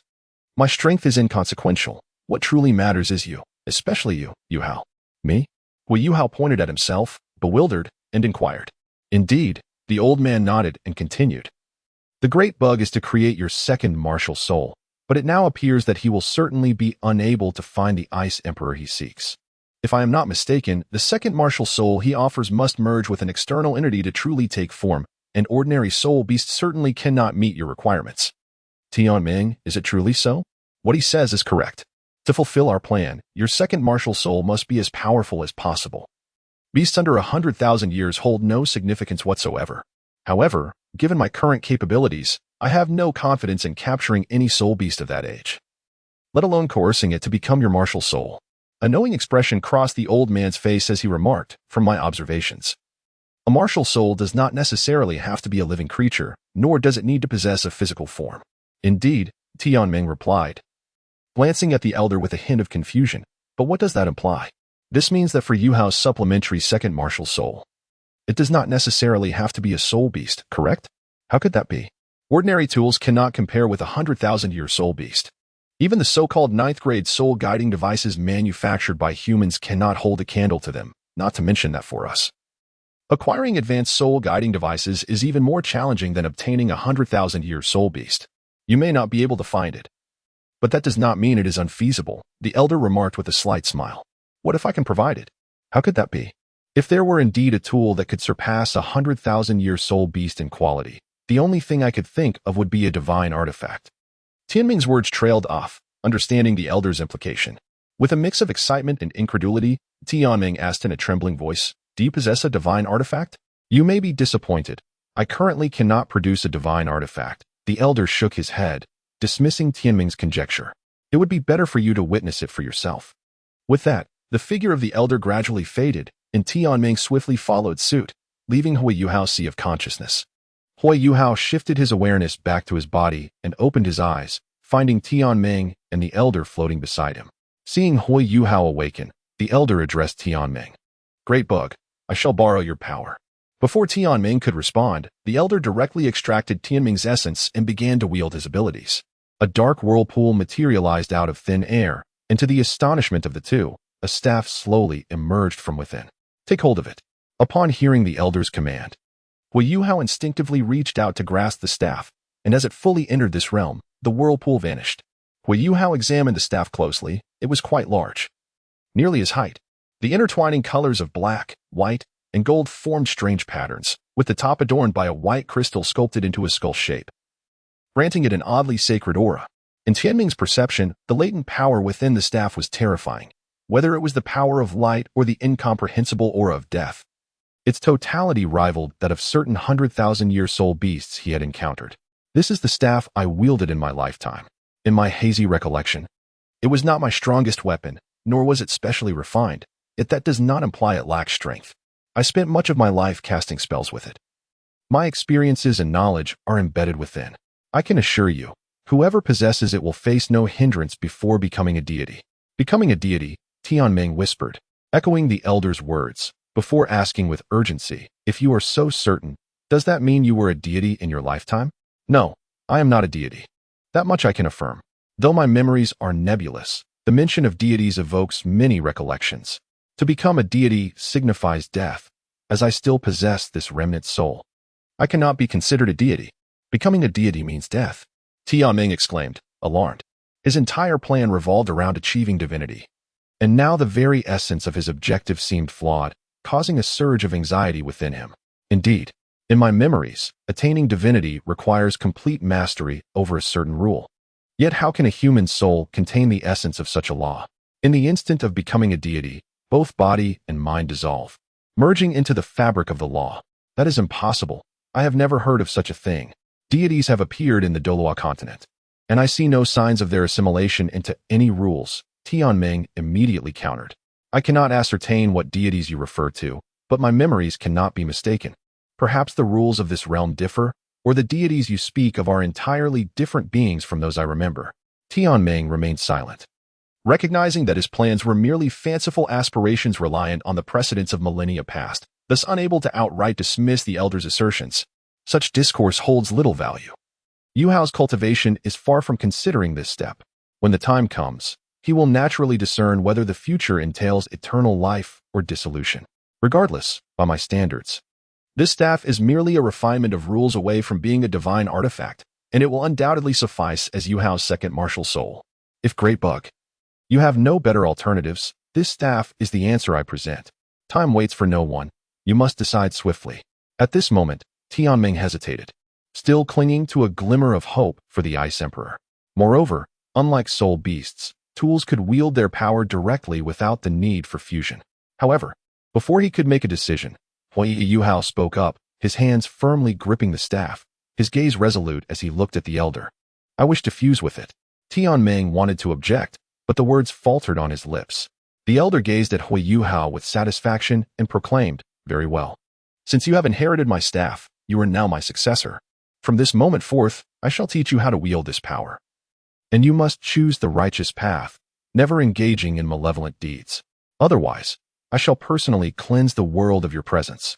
The Ice Emperor stood quietly beside Feng, observing as he calibrated the peculiar creature before him. Since that day of disagreement, they had not exchanged a single word. Yet the Ice Emperor remained at his side, silently watching his endeavors. Completed. With Feng's declaration, the creature before them came to life. Newly endowed with consciousness, it struggled to adjust to its body, thrashing its tentacles wildly and careening about the isolation chamber, threatening to breach its confinement. Don't just stand there. Control it. Feng turned to the indifferent Ice Emperor, urgency etched across his face. Seeing the unmoved Ice Emperor and the glass nearing its shattering point, Feng could no longer contain himself. One hand grasped the Ice Emperor's arm, while the other reached towards it. The power of the star artifact was fully unleashed, causing its movements to slow momentarily, but soon it resumed its advance, now exhibiting a semblance of intelligence as it charged towards them. Finally, at the moment the glass shattered, the Ice Emperor acted. An extreme cold spread rapidly across the floor, and soon it transformed into a statue of ice, its movement ceasing and its consciousness gradually subsiding. I almost thought I was done for. Feng pressed his hand against his chest, breathing heavily. He dared to create him only because of the Ice Emperor's presence. Even a weakened version made from alien insect genes was far beyond his control. What? A faint voice came from nearby, and Feng almost thought he was imagining it. Turning to discover the Ice Emperor gazing at him, he realized she was inquiring. Are you asking about him? Feng pointed at the strange life form before him. A lower-tier entity of the mechanized insect deity, a semblance crafted from alien insect genes and incomplete powers. Did I not mention that the mechanized insect has the potential to become a deity? This is the proof. In a certain sense, he is closer to divinity than I am. For he lacks the essence of the mortal realm. Even the alien insect genes are of the highest caliber. Humph. The Ice Emperor seemed lost in thought, letting out a sound to herself. Su Feng, bewildered by her thoughts, chose to remain silent. What do you intend to use it for? Bait, just like before. The Ice Emperor immediately recalled the events that transpired in town, yet her thoughts diverged. She recalled how she had held him tightly while he slept soundly. Her cheeks slightly flushed. In Su Feng's horrified gaze, the Ice Emperor suddenly turned her head, and once more, he found himself encased in ice. He wished to speak, but the ice held him fast, rendering his mouth sealed. He could only watch helplessly as the Ice Emperor departed. Chapter 53. The start of school for most new students at Shrek Academy. The holiday was not a time for relaxation. Rather, it demanded even greater diligence and cultivation, for no one knew if they might be eliminated by their peers. Yet, some were exceptions, such as Ning Tian, who had rested for a month, and Hui Yuao, who was explaining his tardiness to Teacher Fan Yu. Teacher Fan Yu, I did not intend to deceive you. I have my reasons. What reasons? Since you wish to hunt souls, why not allow me to assist you? Do you think you can rely on luck to survive from the soul beast gathering grounds? With your strength that cannot even contend with a century-old soul beast? Fan Yu looked at the boy before him, both angry and fearful. Hui Yuao's talent with soul-guiding devices was the finest he had ever seen, even without considering his spiritual detection soul skill. Hui Yuao was undeniably the most gifted genius in the soul-guiding realm. If anything were to happen to him, not only would Dean Qian Duo be unable to forgive him, but neither could Fan Yu himself, because I discovered that something was wrong with my martial soul, likely due to forced cultivation leading to its potential shattering. I did not wish to disappoint everyone's expectations, so I planned to leave Shrek alone until I resolved the issue. Fan Yu hastily grasped Hui Yuao's hand, beginning to inspect his body. Is your martial soul really in trouble? What is the current situation? Thank you for your concern, teacher. I am fine now. And one could say I have turned misfortune into fortune. Observing the perplexed expression on Fan Yu's face, Hui Yuao revealed a mischievous smile, extending his hand between them. In Fan Yu's astonished gaze, a uniquely styled staff gradually materialized, its essence indicating an inseparable connection to Hui Yuao. At first, Fan Yu did not comprehend, but when the patterns of spiritual eyes emerged in Hui Yuao's gaze, he suddenly harbored a bold hypothesis. Is this your martial soul? No. Could it be that you possess dual martial souls? You are correct, Hui Yuao nodded. Sharing his excitement, I initially thought I would perish due to my martial soul shattering. Yet, at my lowest point, a force of light emerged from within me, nurturing my body and freeing my spiritual eyes from signs of destruction. Upon awakening from my stupor, I found this staff floating before me, although I could scarcely believe it. After several attempts, I confirmed it was indeed my martial soul. Its power saved me. Fan Yu remained silent, taken aback by Hui Yuao's legendary-like experience. Dual martial souls are exceedingly rare, and the sequential awakening and autonomous protection had never been heard of before. Yet the staff before him was unmistakably a martial soul, not merely a soul-guiding device. I am not well-versed in this matter. I must consult the dean. After a lengthy silence, Fan Yu finally reached a conclusion. The significance of dual martial souls is profound, and he could not make a unilateral decision. Where have you been this past month? What concern is that of yours? Perhaps none, but as your desk mate, is it not acceptable to show some care? Ning Tian softly addressed Su Feng. If you are willing to share your news, I, too, will reciprocate with equal tidings. Su Feng cast a sidelong glance at Ning Tian, pondering the inexplicable patience she had exhibited over the past nearly year-long pursuit. If it weren't for her consistently respectful demeanor, he might have felt compelled to teach her a lesson. Miss Ning Tian, please focus during class, the teacher remarked, observing her straightened posture with satisfaction. He continued, next, we shall proceed to the promotion assessment. Students who fail to meet the Academy's requirements will be dismissed. However, fret not. For due to the unique characteristics of the auxiliary department, our evaluations are not as stringent as those in classes 1 and 2. Proficiency carries significant weight. As long as you maintain your training diligently, meeting the Academy's standards should pose no challenge. What, then, constitutes the assessment beyond proficiency? A student inquired. To which the teacher responded, do not rush. I am about to elucidate. The abilities of the auxiliary department lack a straightforward, quantifiable standard. Even the Academy refrains from asserting a direct judgment on the strengths of our department. Nevertheless, being an auxiliary department, our capabilities must assist other soul masters. Thus, your task will be to promote yourselves within the Academy and throughout the soul arena of Shrek City. The Academy has arranged for you to assume the identity of special invited combatants. Rest assured, your safety is guaranteed. All arenas are supervised by our instructors, and you will not encounter overly formidable opponents. In summary, during the forthcoming week, you are to participate in as many battles as possible. Each victory will enhance your scores, and should you turn the tide of a battle, you will earn additional points. The students began to murmur among themselves, intrigued by this novel assessment method. Soon, a voice of dissent emerged, questioning, is this assessment truly equitable? For instance, healing abilities undoubtedly pale in comparison to direct enhancement skills in a single combat scenario. Furthermore, the assessment time is too brief. If someone exhausts their resources in a battle without securing victory, they will miss subsequent opportunities, wasting precious chances. The Academy is well aware of the concerns you raise, yet this is an integral part of the assessment.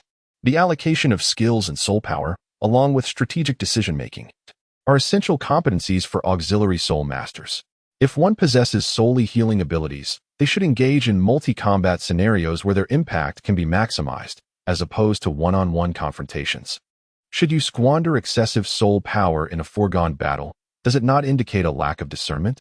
Unless the situation is exceedingly close, the Academy will not make exceptions.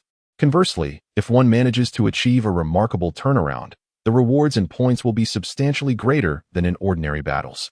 I shall not divulge the specific scoring criteria, but rest assured, it is sufficiently fair, the teacher asserted, having evidently anticipated the students' doubts. As the classroom gradually fell silent, he stroked his beard with satisfaction and added, I suspect many of you have formulated various strategies, particularly those among you who are exceptionally talented. He cast a glance at Su Feng and Ning Tian before continuing. In this assessment, each individual may only select a specific person or team once. Attempting to accumulate points by seeking out strong teams will not be feasible. The Academy will not afford you any loopholes. Su Feng exhibited little reaction to the situation, yet his classmates evidently breathed a sigh of relief. For the majority, their cultivation levels permitted participation only in battles below the third ring. Venturing further, even if they had the courage, others would likely be unwilling. Given the circumstances, it was apparent that most would seek clients within the Academy, inevitably encountering familiar adversaries. Should Su Feng and his sister remain at the soul combat arena, many would contemplate forfeiting outright. Some students pondered more deeply. If they could rally powerful peers and limit their combat engagements, manipulating the results might not be an impossibility. The instructor observed the students' varied expressions without displaying any emotion. The Academy was certainly aware of the students' thoughts, and the deliberate omission of this situation was a facet of the Academy's assessment process. The employment prospects for support-type soul masters have consistently been narrow. Upon leaving the Academy, many factions disdainfully reject the notion of forming teams according to the customary practices of soul combat, preferring instead to deploy 7 individuals of robust offensive capabilities to overwhelm their opponents, disregarding the investment in nurturing support-type soul masters, who are even less sought after than healing specialists. This has rendered the status of support-type soul masters increasingly precarious. Apart from the military and certain significant powers that continue to sustain them, many support-type soul masters who once led a comfortable life within the Academy find themselves struggling after graduation to avoid becoming disconnected from society. The ability to forge connections and cultivate friendships is essential for support-type soul masters. Chapter 54. Challenge. What are your thoughts on the Academy's assessment? I have no particular thoughts. I do not intend to participate, and I presume you feel the same. Ning Tian nodded. The evaluation for support-type soul masters is not solely determined by assessments, thereby granting considerable maneuverability.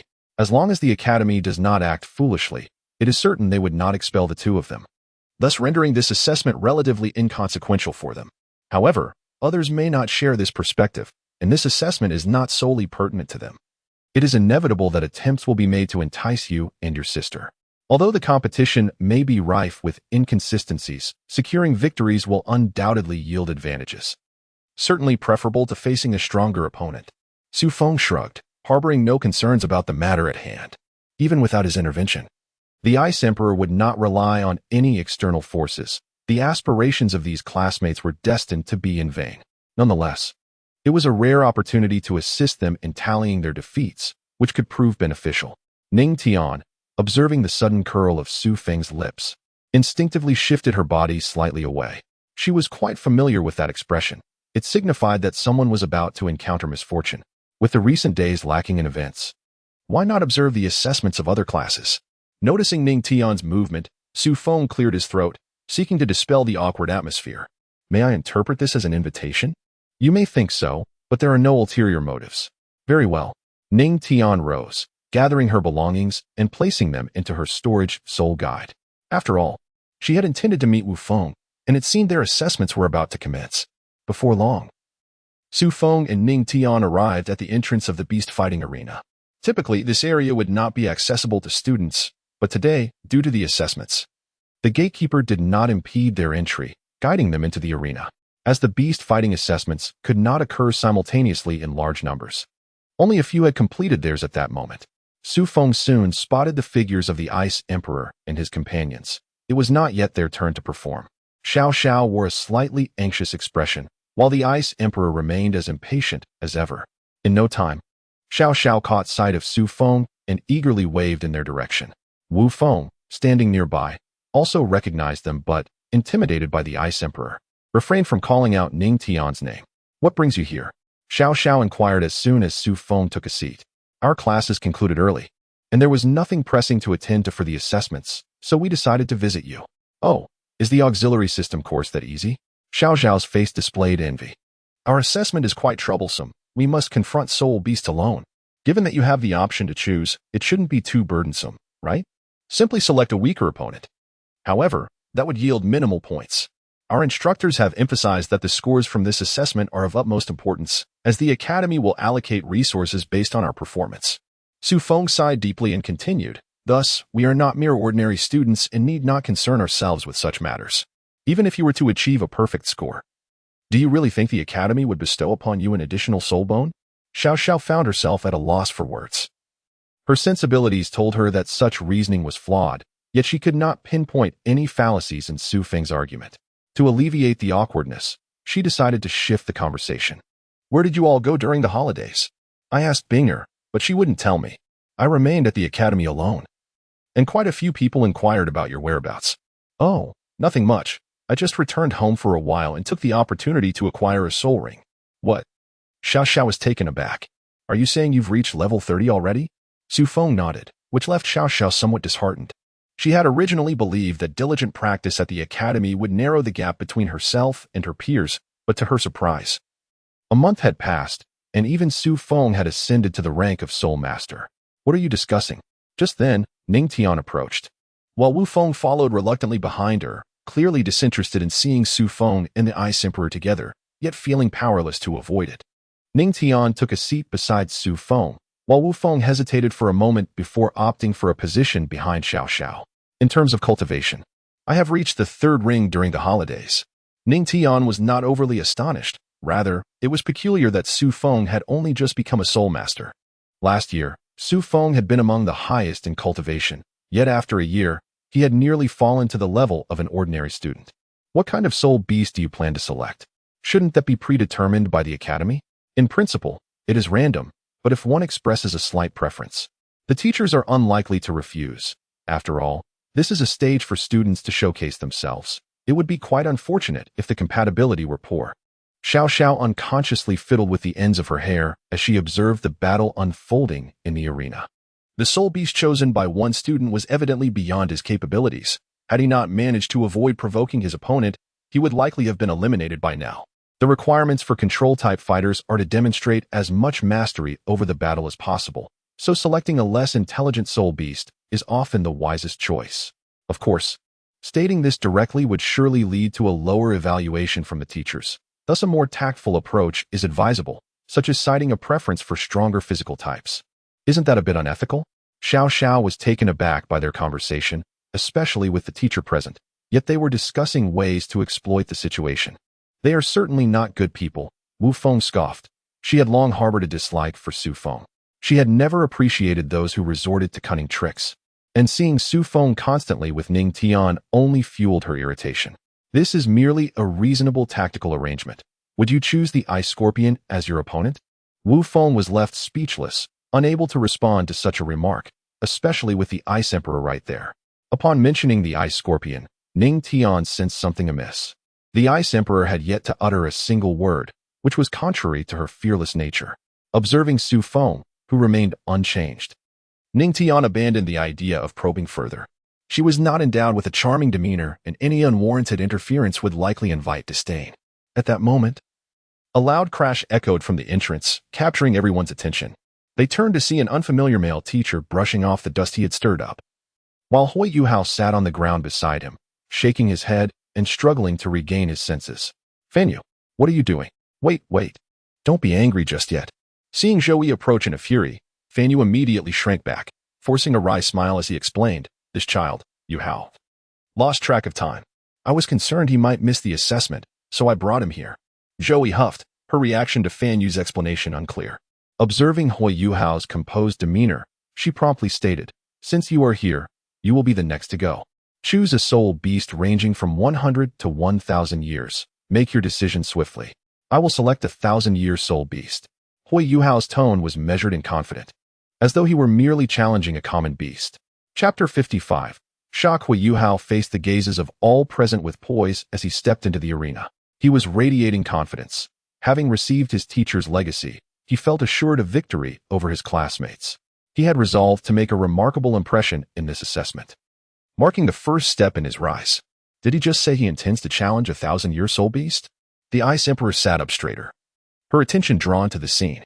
From her understanding, Hui Yuao, without relying on Wang Dong's aid, was among the weakest in combat within the class. To challenge the highest tier right off the bat made her question whether some peculiar ability was about to manifest.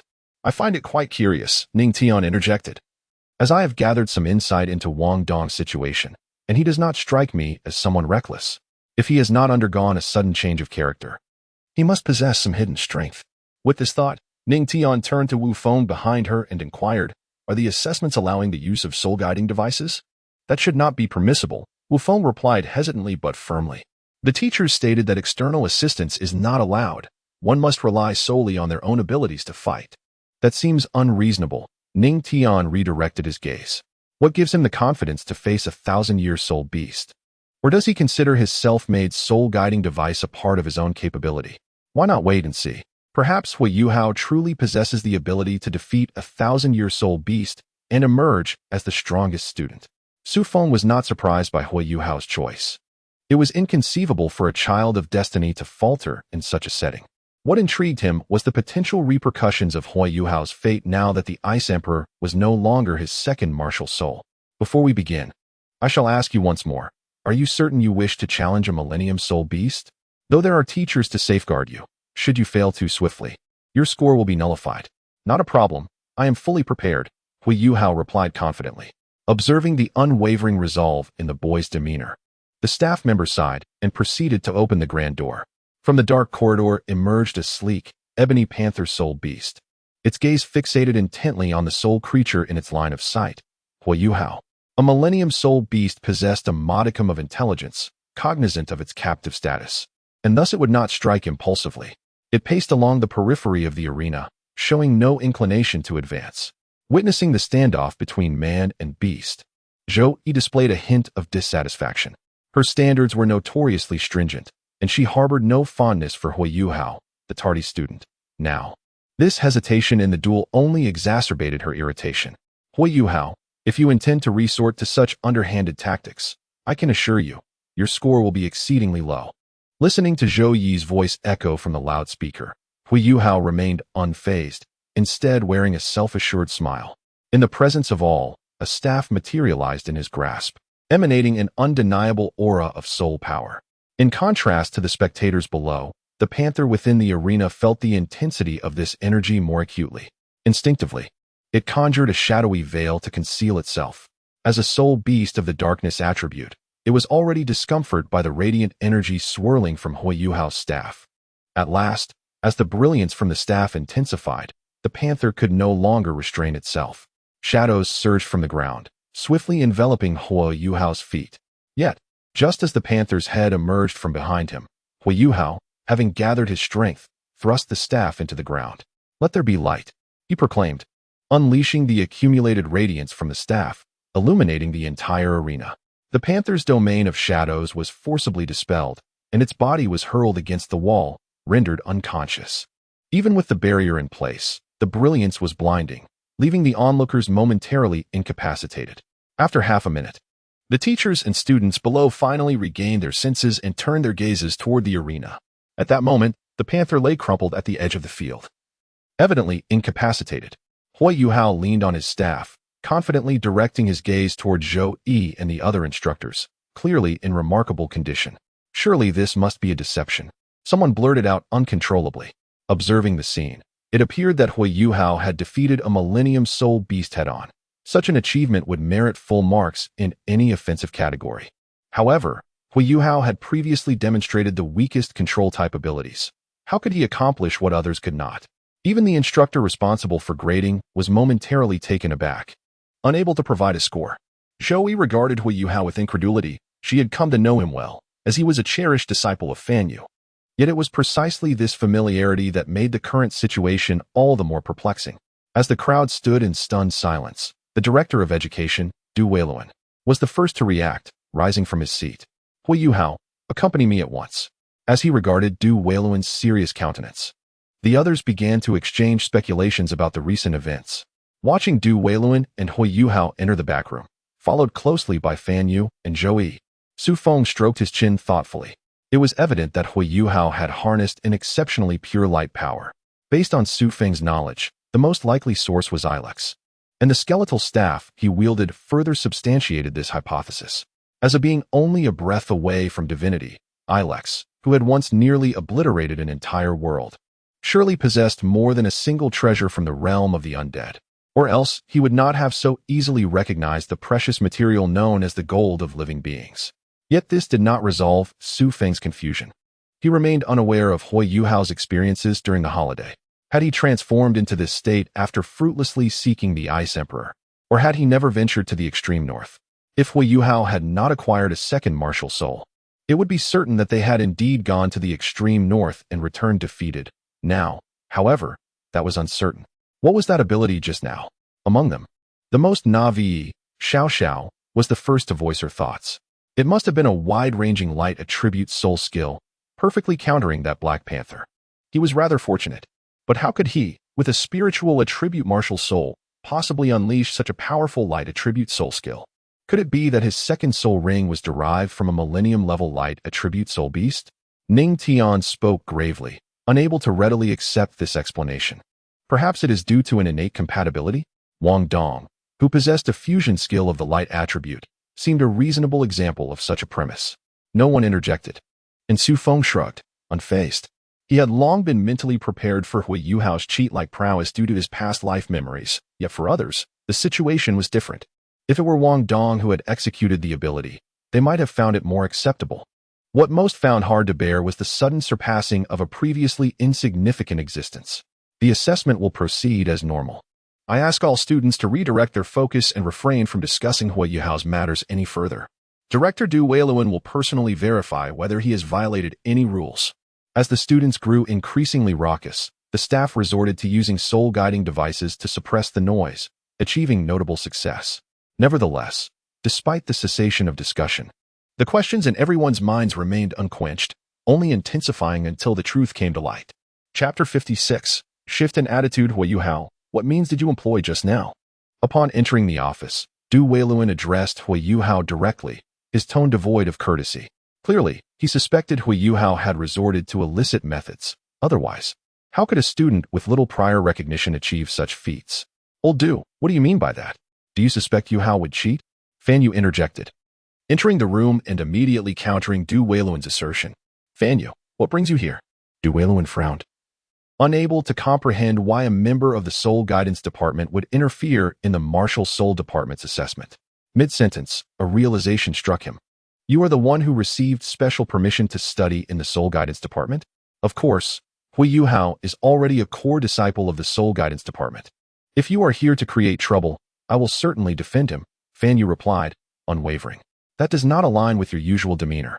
Douluo remained steadfast, asserting that the Academy's rules must be upheld. Students caught cheating during assessments could not remain at the Academy. You wouldn't suggest that what he just used was a soul guide you provided, would you? That too would be a violation. Feel free to expel him if you wish. The martial soul department is not essential for Yu Hao. Our soul guidance department can cultivate him adequately. However, I must correct you. Yu Hao did not employ any illicit methods. I cannot allow you to label him a cheater. What do you mean by that? Douluo was baffled. Recalling Hui Yuao's information, a spiritual attribute martial soul, the spirit eye, did not seem capable of delivering such an attack. Rather than have me explain, why not let Yu Hao tell you himself? A peculiar smile adorned Fan Yu's face, which filled Du Weiluan with an ominous premonition. Director Du, I did not use any soul guide. The ability I displayed just now was a manifestation of my martial soul's power.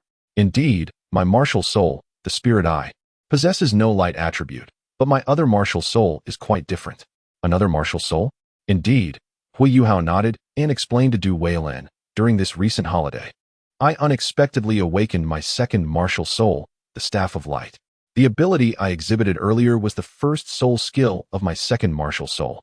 Release your second martial soul, so I may observe it, Du Weiluan urged, suppressing the surge of emotions within him and striving to maintain a calm tone. As Hui Yuao extended his hand, a staff radiating an aura of light materialized before them. In such close proximity, Du Weiluan could no longer entertain thoughts of it being merely a soul guide. Given his experience, he recognized this staff as a top-tier weapon martial soul. Its pure light aura nearly indistinguishable from that of Yen Xiaozhe. Du Weiluan's thoughts churned as he contemplated his next course of action. Even if Hui Yuao merely possessed twin martial souls, it would merit significant attention from the martial soul system. Let alone the fact that his second martial soul was so formidable. He hesitated, realizing that his earlier actions had likely left a negative impression on Hui Yuao, and Fan Yu would undoubtedly not idly stand by while he attempted to undermine their relationship. Wait here, I must step out to gather some information. With that, Du Weiluan hurriedly exited, so swiftly that Hui Yuao scarcely noticed his departure. Shortly after Du Weiluan left, Fan Yu also turned toward the door, but Zhou Yi reached out to stop him. What are you planning to do? Are you leaving this child behind? You know Du Weiluan's character. If he claims to be gathering information, he is likely seeking to recruit someone. I cannot simply watch him engage in underhanded tactics. And what do you propose to do? Although Zhou Yi usually held sway over Fan Yu, she understood that significant matters required his input. I will seek allies just as he does, as if no one has their own backing. You both wait here. I shall return shortly. With that, Fan Yu departed, leaving Zhou Yi and Hui Yuao exchanging glances. For a moment, even Hui Yuao, typically composed, felt an unusual awkwardness, as did the usually assertive Zhou Yi. How did your second martial soul awaken? Zhou Yi inquired, as she was still unclear about the details since Fan Yu had whisked Hui Yuao away upon his return. Hui Yuao recounted his fabricated experience once more, his martial soul shattering, autonomously protecting him, and unexpectedly obtaining a soul ring. Zhou Yi repeatedly muttered these phrases, still somewhat skeptical of Hui Yuao's account, yet the evidence before her compelled her to accept his narrative. Are you certain you did not misinterpret? That child truly awakened a second martial soul, and a top-tier weapon martial soul at that? Yen Xiaozhe listened to Du Weiluan recount the events, feeling only a sense of absurdity. Even after living many years, he could not fathom how a 12-year-old child could possess such a wealth of experience. I am certain I did not misinterpret.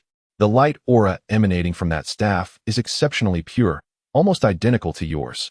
The most pressing matter now is how we should approach him. We cannot simply disregard him as we did in the past. My earlier doubts have likely left a negative impression, and Fan Yu will probably not speak kindly of me in his presence. I see. Yen Xiaozhe stroked his beard, contemplating before addressing Du Weiluan. Regardless, we must ensure he feels our regard. We cannot squander his talent. The past conflicts are behind us. It is the future we must now navigate.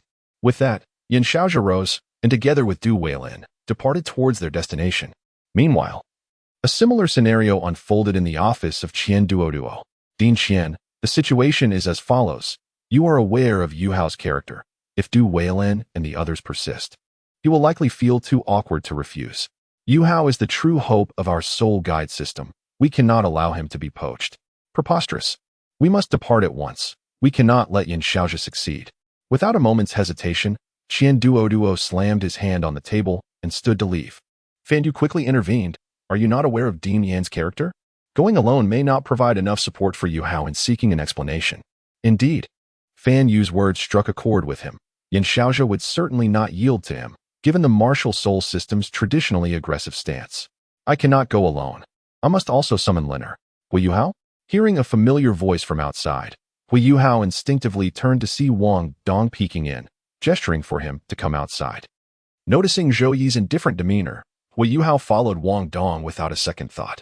Once they reached a corridor where Zhou Yi could not overhear, Wang Dong immediately relaxed but then grasped Hui Yuao's shoulders and shook him vigorously. What have you done? Why did Dean Duweilan call for you specifically?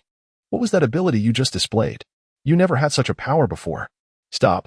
If you keep shaking me, I might faint, Hui Yuao interjected once Wang Dong paused, fixing her with a serious gaze. You must believe me when I say this. Wang Dong nodded, concern etched on her face as she regarded him. Hui Yuao, unable to conceal his excitement in front of his closest friend, finally confessed, I awakened my second martial soul. What?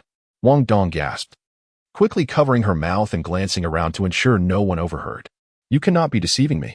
There is no need for such caution. This news will come to light eventually, and it matters not if others hear it. In contrast to Hui Yuao's calm acceptance, Wang Dong was more anxious. She possessed greater knowledge than most students and even many teachers, and knowing she also had a second martial soul, she understood the gravity of the situation could not be as simple as Hui Yuao portrayed. Once we return to the dormitory, you must recount every detail of your holiday experiences to me. Chapter 57, Anomaly Strange. Fan Yu did not respond, mirroring Qian Duoduo's bewilderment. Just moments ago, the two had been poised to confront Yin Xiaozhe and Du Weilin, yet after their conversation, the martial soul system willingly relinquished its claim on Hui Yuao and insisted they keep the news confidential. The unusual behavior of his old colleague filled Qian Duoduo with a sense of foreboding. However, since nurturing Hui Yuao had been their intention all along, he refrained from voicing further concerns. After instructing all parties privy to the information to remain silent, Yin Xiaozhe returned to Sea God Island. Perhaps the martial soul system already has numerous outstanding students, and resources cannot be extended to cultivate Hui Yuao further? No. You have yet to enter the Sea God Pavilion and are unaware of how substantial Shrek's resources truly are. They could easily accommodate several more like him. After pondering for some time, Qian Duoduo relinquished his attempts to decipher Yin Xiaozhe's motivations. Since an agreement had been reached, Yin Xiaozhe would not go back on his word. With Hui Yuao's final weaknesses addressed, they could finally initiate the long-awaited ultimate individual soldier plan of the Soul Guide system. Old Mu, this is the situation. Considering the recent potential movements of evil soul masters, and given that Yuhao's talent is too conspicuous, he will undoubtedly become a target for them. I have chosen to keep this information under wraps. Mu In reclined in his rocking chair, listening quietly to Yin Xiaozhe's report. As the nominal foremost figure of the continent, he was acutely aware of the might of the Holy Spirit sect and found himself satisfied with Yin Xiaozhe's actions. The attribute of light, Mian mused. I am, you are, and now another child has emerged. Does this imply that light is invariably justice? Naturally, Mian's thoughts drifted to Yushi Shui, while Yin Xiaozhe, completely oblivious to the elder's contemplations, assumed that Mian was reflecting on Long Xiaoyao and replied, darkness is not synonymous with evil, nor is light necessarily just. Ultimately, it is our own choices that define the factions of soul masters. We chose Shrek, we chose to protect the continent, and thus we shall not waver in our resolve. Who can truly ascertain such matters? Mian did not affirm Yin Xiaozhe's assertions, but redirected the conversation back to Hui Yuao, insisting, above all, you must safeguard this child and protect the students. Even if we cannot overtly demonstrate our regard for him, we must ensure he is not further ostracized. Understood, Elder Mian. What are you pondering? Su Feng observed the silent Ning Tian. Moments ago, Du Weilin had returned to the arena, proclaiming that Hui Yuao's source of power stemmed from the fusion of his soul force with Wang Dong's, and thus did not constitute a violation. This explanation was evidently insufficient to deceive the few of them. They all had witnessed Hui Yuao's arrival and knew there was no time for him to merge his soul force with Wang Dong. However, since the director had stated it, the students naturally refrained from questioning. Hui Yuao's abilities were undoubtedly more complex than what Teacher Du had suggested. Ning Tian, with unwavering focus, remarked, while his individual capabilities might be acceptable, why would the Academy choose to conceal this? What do you suppose is the reason? It must be something that cannot be made public, either detrimental to the Academy or to him. Ning Tian surmised Yin Xiaozhe's thoughts, yet the absence of a crucial motive hindered her from drawing any definitive conclusions. Hui Yuao's abilities did not appear to involve evil soul masters nor exceeded the limits of student capabilities, hardly qualifying as a threat. How much do you know about evil soul masters? To her surprise, Feng took the initiative to broach this topic. She instinctively replied, a considerable amount. Which aspect are you interested in? The current developments of evil soul masters on the continent. Ning Tian furrowed her brow, finding it somewhat challenging to respond to Feng's inquiry. Information on Douluo continent did not circulate swiftly. Often, it relied on passive collection. As the Nine-Treasure Glazed Tile School, a support-type sect, had no reason to confront evil soul masters directly, they would naturally not seek related information. However, the lack of news could also be construed as a form of intelligence. Ning Tian responded to Feng, not particularly well. At least I haven't heard of any significant disturbances caused by them in quite some time. The annual cleansing by Shrek Academy has proven to be effective. Feng maintained a non-committal stance on the matter. His understanding of the Holy Spirit sect far surpassed that of the people on the mainland, as even the elders of the sect might be unaware of Yi Shishui's past. Inquiring about this topic with Ning Tian was merely an attempt to gauge the attitude of the righteous forces on the mainland. Since Ning Tian had expressed such sentiments, it seemed that the Douluo people had indeed relished a prolonged period of tranquility. Feng initially believed that Shrek was concealing information to prevent retaliation from the evil spirit masters. However, it now appeared that Shrek would not be so cautious regarding the evil spirit masters. Could it be that they had also revealed necromancy? Feng murmured to himself in a barely audible voice. If not, he truly could not fathom the reason behind Shrek's secrecy. Yet, as for Tianming and Hui Yuao, that could be overlooked. How could Ilix permit his disciples to wield necromancy in the presence of outsiders? He could not be oblivious to the general public's perception of such power and would certainly not allow Hui Yuao to become a pariah on the continent. Feng was immersed in profound contemplation, even feeling an impulse to utilize his abilities for a glimpse into the situation. If Hui Yuao had recently employed necromantic magic, he must still be infused with the aura of death. However, gazing at the distant figures of Hui Yuao and Wang Dong, who were both brimming with excitement, he ultimately abandoned this notion. Why does the dean wish for you to conceal the matter of your second martial soul?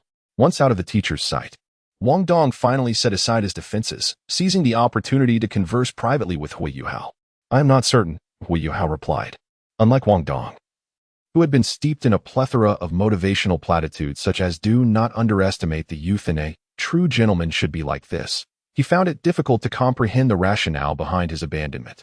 Within Hui Yuao's spiritual sea, Tianming relentlessly mocked Yin Shaozhe, his words almost trampling upon the dignity of the latter's ancestors.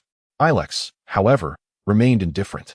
He did not care for the opinions of outsiders and instead believed that maintaining a low profile was advantageous. You ought to quiet down, big worm.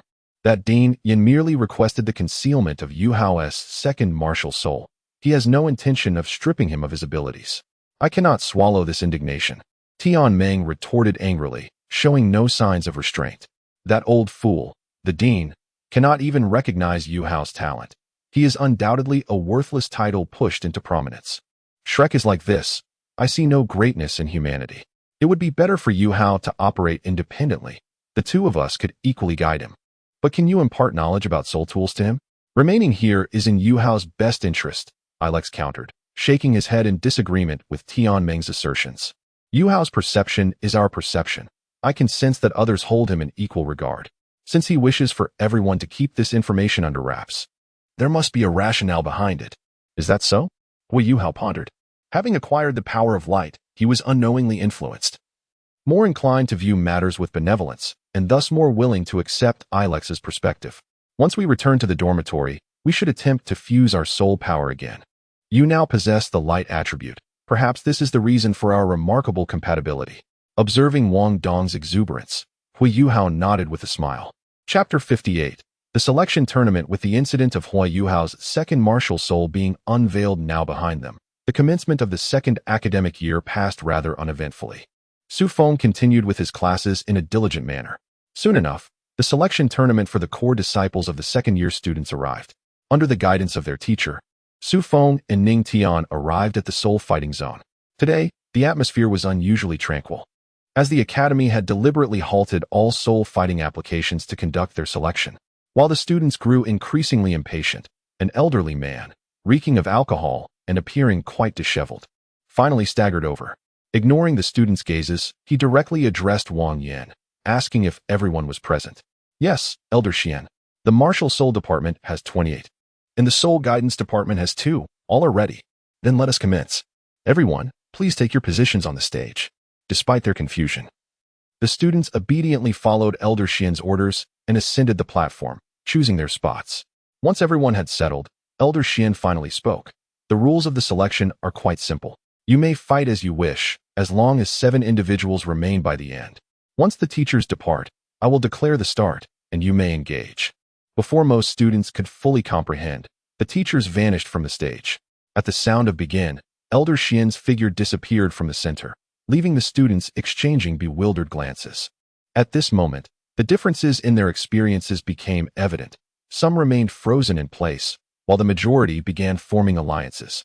Hui Yuao pulled Wang Dong towards Bei Bei and the others, while Xiao Xiao hurriedly ran towards Su Feng's group, clutching the Ice Emperor's hand. Upon seeing this, Wu Feng also reacted, rushing to join them. Let us join forces, Su Feng said, observing the swiftly moving students. Ning Tian quickly grasped his intent and nodded at the approaching Ice Emperor. However, Su Feng was caught off guard by the overwhelming hostility directed at them. Without mentioning the other students, the fastest among them, He Kaidu, had more than 20 gun barrels aimed directly at the Ice Emperor. A blinding flash erupted, and the Ice Emperor and Xiao Xiao appeared beside him, while their previous location was now a gaping crater. Wait, what just happened?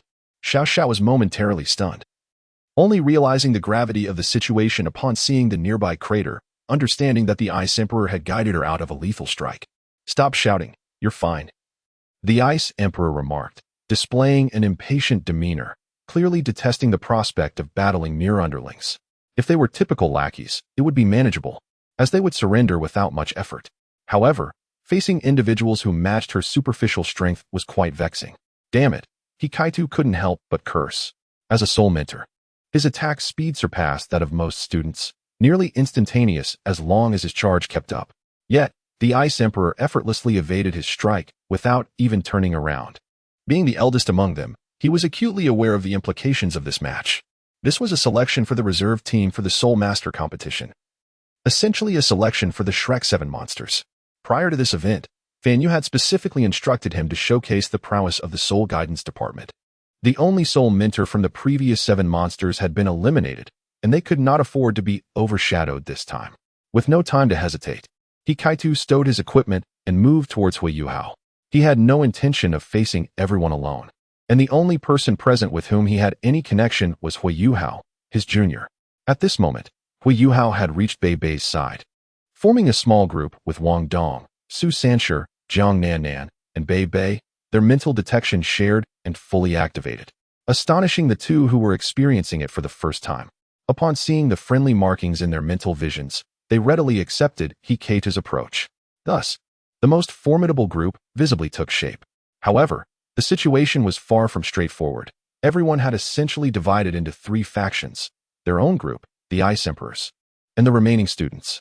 The standoff persisted, with the 3 groups warily observing one another, resulting in an unexpected calm. Hey, do you have a plan?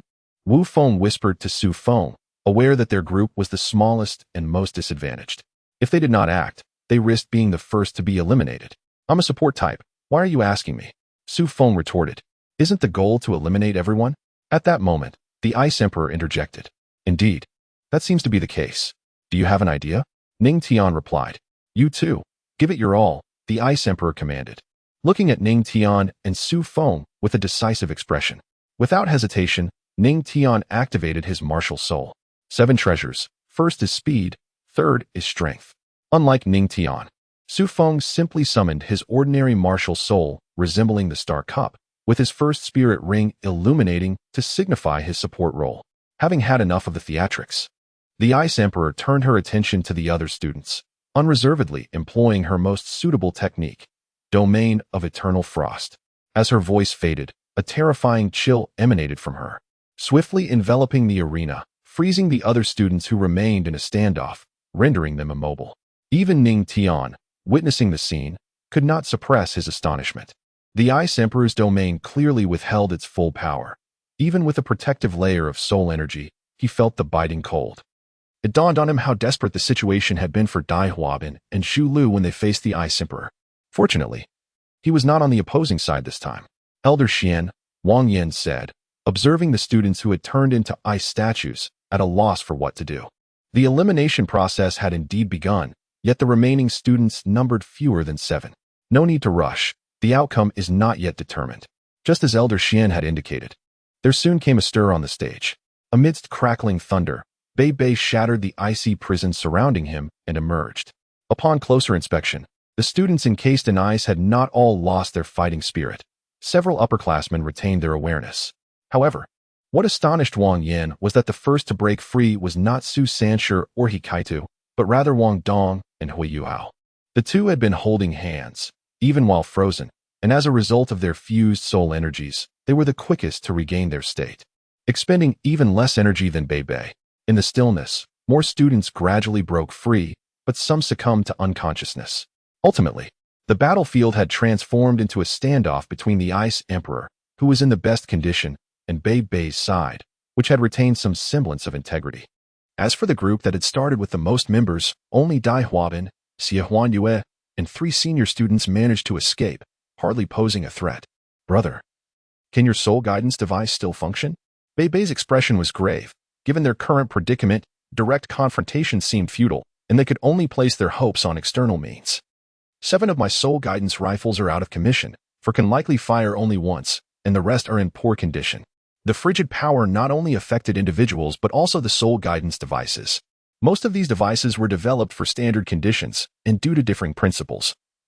Heat dissipation was not even a consideration. Hikaitu, aiming to maximize his combat effectiveness, had chosen high-powered types without regard for adaptability to extreme environments. In reality, Hikaita's words were somewhat optimistic. Under Hui Yuao's mental probing, he could see that all the soul guidance devices had undergone deformation. Some components and arrays had even broken and ceased to function. Yet, to avoid further discouraging the others, he could only express himself this way. Surrendering like this is not what we desire, is it? Bei Bei surveyed the faces of his companions, noting Hui Yuao and Wang Dong's resolute gazes, while Su Sanshi, still shaken, nodded in agreement. However, Jiang Nanan averted her gaze and did not respond to Bei Bei's inquiry. With a sigh in her heart, Bei Bei addressed the others. We can no longer afford to wait. Su Bing has ceased her assault, likely due to her excessive energy consumption. Prolonging this will only allow her to recover, which will increasingly disadvantage us. Su Sanshi, you cover me. Use as many soul tools as you can alongside Big Brother here, and suppress them without granting them a moment's respite. Yu Hao and Wang Dong, you two must avert the others, allowing me to confront her alone. Chapter 59. Perseverance. Big Brother Bei Bei, I must inform you that I am afraid my mental detection share will be unusable. Upon seeing Hui Yuao's serious demeanor, which was devoid of jest, Bei Bei felt a sudden heaviness in his heart. He understood all too well the significance of his junior's abilities in battle. After all, it was precisely this skill that had enabled him to triumph over the comparably powerful Su Sanshi. If Hui Yuao were incapacitated, Bei Bei and Su Sanshi alone would be insufficient to control the situation. Hui Yuao forced a smile. It is not as you presume, Big Brother Bei Bei. My condition is still quite good. Thanks to the fusion of soul power with Wang Dong, the extreme cold has not affected us. The reason I cannot employ mental detection is that Su Feng's soul skill can isolate my spiritual energy. The others are likely within her protective range. This revelation surprised Bei Bei. Yet upon reflection, it made sense. Hui Yuao's ability was, after all, a soul skill, and being countered was not unexpected. However, he couldn't help but wonder why such a predicament had arisen in this particular match, stirring doubts within Bei Bei's usually untroubled mind. Observing Su Bing and her companions, who appeared unperturbed, Bei Bei recognized that action could no longer be postponed. He nodded to the others and promptly activated his martial spirit. Blue-violet arcs of electricity manifested upon his body, scales sprouting on his arms and face, and with a roar, his hands transformed into dragon claws. In an instant, Bei Bei propelled himself toward the opposite side of the arena with astonishing speed, catching only Su Feng and the Ice Empress off guard. By the time they attempted to evade, Bei Bei had already surged before them. In a mere moment, his dragon claws collided forcefully with the Ice Empress's pincers. Surprisingly, the Ice Empress did not exhibit any significant resistance, and Bei Bei's face broke into a rare smile. His immense soul power surged forth, unleashing countless currents of electricity in an attempt to ensnare them all. Yet, Beibei's plans were destined for disappointment. His opponents had already activated their martial spirits. Wu Feng was engulfed in flames, scales enveloping him as he shielded Ning Tian behind him. Xiao Xiao summoned the Three-Life Town Soul Cauldron, a massive 2-meter-high vessel that completely absorbed all attacks without so much as a tremor. Beibei's smile faltered, but he quickly regained composure. With a fierce yell, he seized the Ice Empress and lifted her overhead. His muscles strained with power as he hurled her towards the Three-Life Town Soul Cauldron. Yet, the Ice Empress remained unperturbed, casually waving her hand as an ice tree sprouted from the ground, allowing her to stabilize her position while casting a cold, indifferent gaze at Beibei. However, Beibei did not anticipate an easy conclusion to the battle. At this moment, Su Sanshi, Hui Yuao, and Wang Dong had also arrived. Su Sanshi positioned himself in front of Wu Feng, a sly grin adorning his face. Hui Yuao and Wang Dong stood beside Beibei, observing the trio of the Ice Empress. Seeing their coordinated efforts, Wang Yin instinctively nodded. While he could not claim to be averse to overwhelming strength, he maintained a stance of tacit disapproval. Without tactical cooperation, why not select the strongest fighters directly? Although Beibei's tactics were straightforward, his feints had proven effective. The once cohesive five had been forced to scatter to avoid his assault. And regrouping would not be an easy feat, Master Xian. As you predicted, the battle is not yet concluded. No, Beibei and his companions have already lost their opportunity. Xuanzi glanced at the arena and shook his head, leaving Wang Yin utterly perplexed as he continued to observe the unfolding situation. Soon, Wang Yin too sensed something amiss.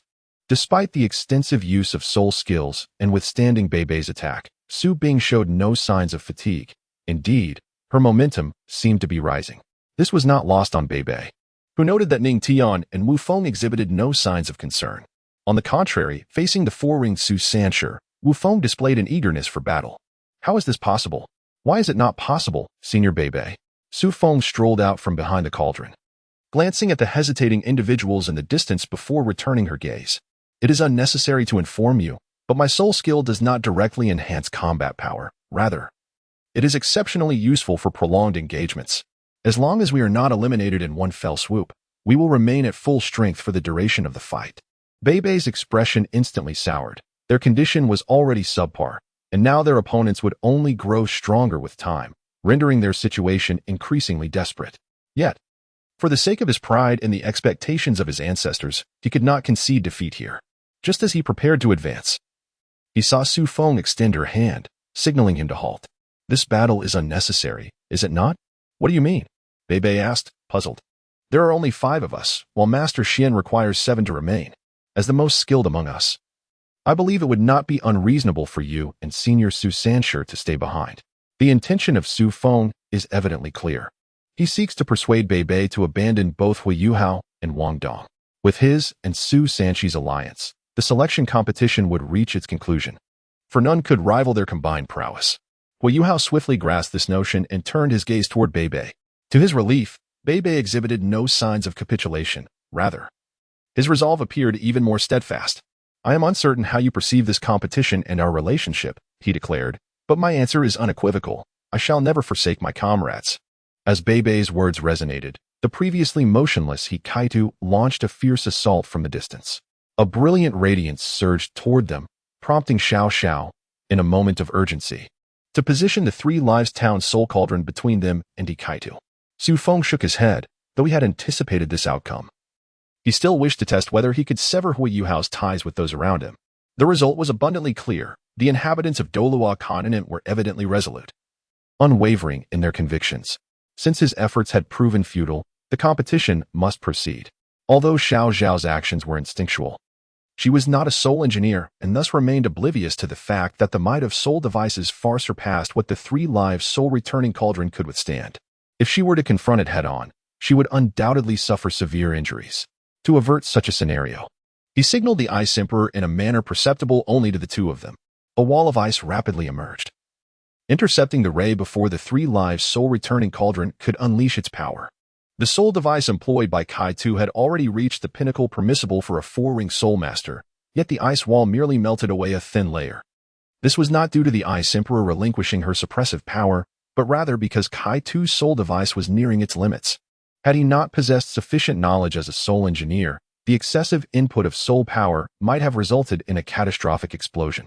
An attack incapable of breaching defenses held no significance, prompting Kaito to halt the charging process. Rather than persist in futile struggles, he resolved to concentrate their efforts into a singular opportunity, risking total failure to eliminate their adversaries. Chapter 60 concluded with Bei Bei having rejected Su Feng's counsel to surrender, directly confronting the Ice Emperor. This time, he refrained from relying solely on brute force, even retracting the arcs of electricity that enveloped him. This action did not diminish the potency of his assault. Rather, it rendered him even more formidable. Observing Bei Bei assume various stances, Su Feng imperceptibly nodded. In a world accustomed to combat through soul techniques, few delve into the study of martial arts, explaining the rarity of self-created soul skills. Although Bei Bei's techniques were learned from Tang Ye's Tang sect methods, his moves exuded no treachery. Each strike was executed with utmost integrity. The Ice Emperor, intrigued by this novel style of combat, skillfully countered Bei Bei's advances, her extraordinary physical prowess allowing her to withstand his attacks. The two engaged in a fierce exchange, neither yielding ground, firmly establishing their dominion over the battlefield, which deterred others from approaching. This dynamic suited the others' needs as well. Su Sanshi positioned himself before Wu Feng and Ning Tian, and whenever they sought to join Su Feng, the whirling tortoise-shell shield compelled them to halt. Yet, when Wu Feng attempted to engage Su Sanshi in battle, the latter steadfastly held his shield, effectively absorbing all assaults. Wu Feng's cultivation was inherently inferior to Su Sanshi's, and their martial spirits were on par, leaving him utterly powerless against the tortoise-shell. The flame-imbued dragon claws failed to leave even a scratch, their fiery energy absorbed silently. Frustrated by Su Sanshi's impenetrable defense, Wu Feng ground his teeth in anger, yet felt utterly helpless. Ning Tian remained unfazed by this development, having anticipated it from the onset, choosing to remain in place and await the resolution of the battle on the other side. As Hui Yuao and Wang Dong approached together, Su Feng's expression remained unchanged. Although their condition appeared favorable, they were still unqualified to eliminate him and Xiao Xiao. Su Feng, what was that nonsense you just uttered? Wang Dong, disregarding any semblance of camaraderie, directly confronted him. In that fleeting moment, she genuinely believed she might be unceremoniously eliminated. The pampered young lady had never endured such indignities, prompting her to seek retribution from Su Feng in a fit of anger. This reaction was reasonable. Regardless of the outcome, the selection process would ultimately retain 7 individuals, not 5. Even if they emerged victorious, considerations would inevitably arise regarding who would remain. Did he expect them to select from that group?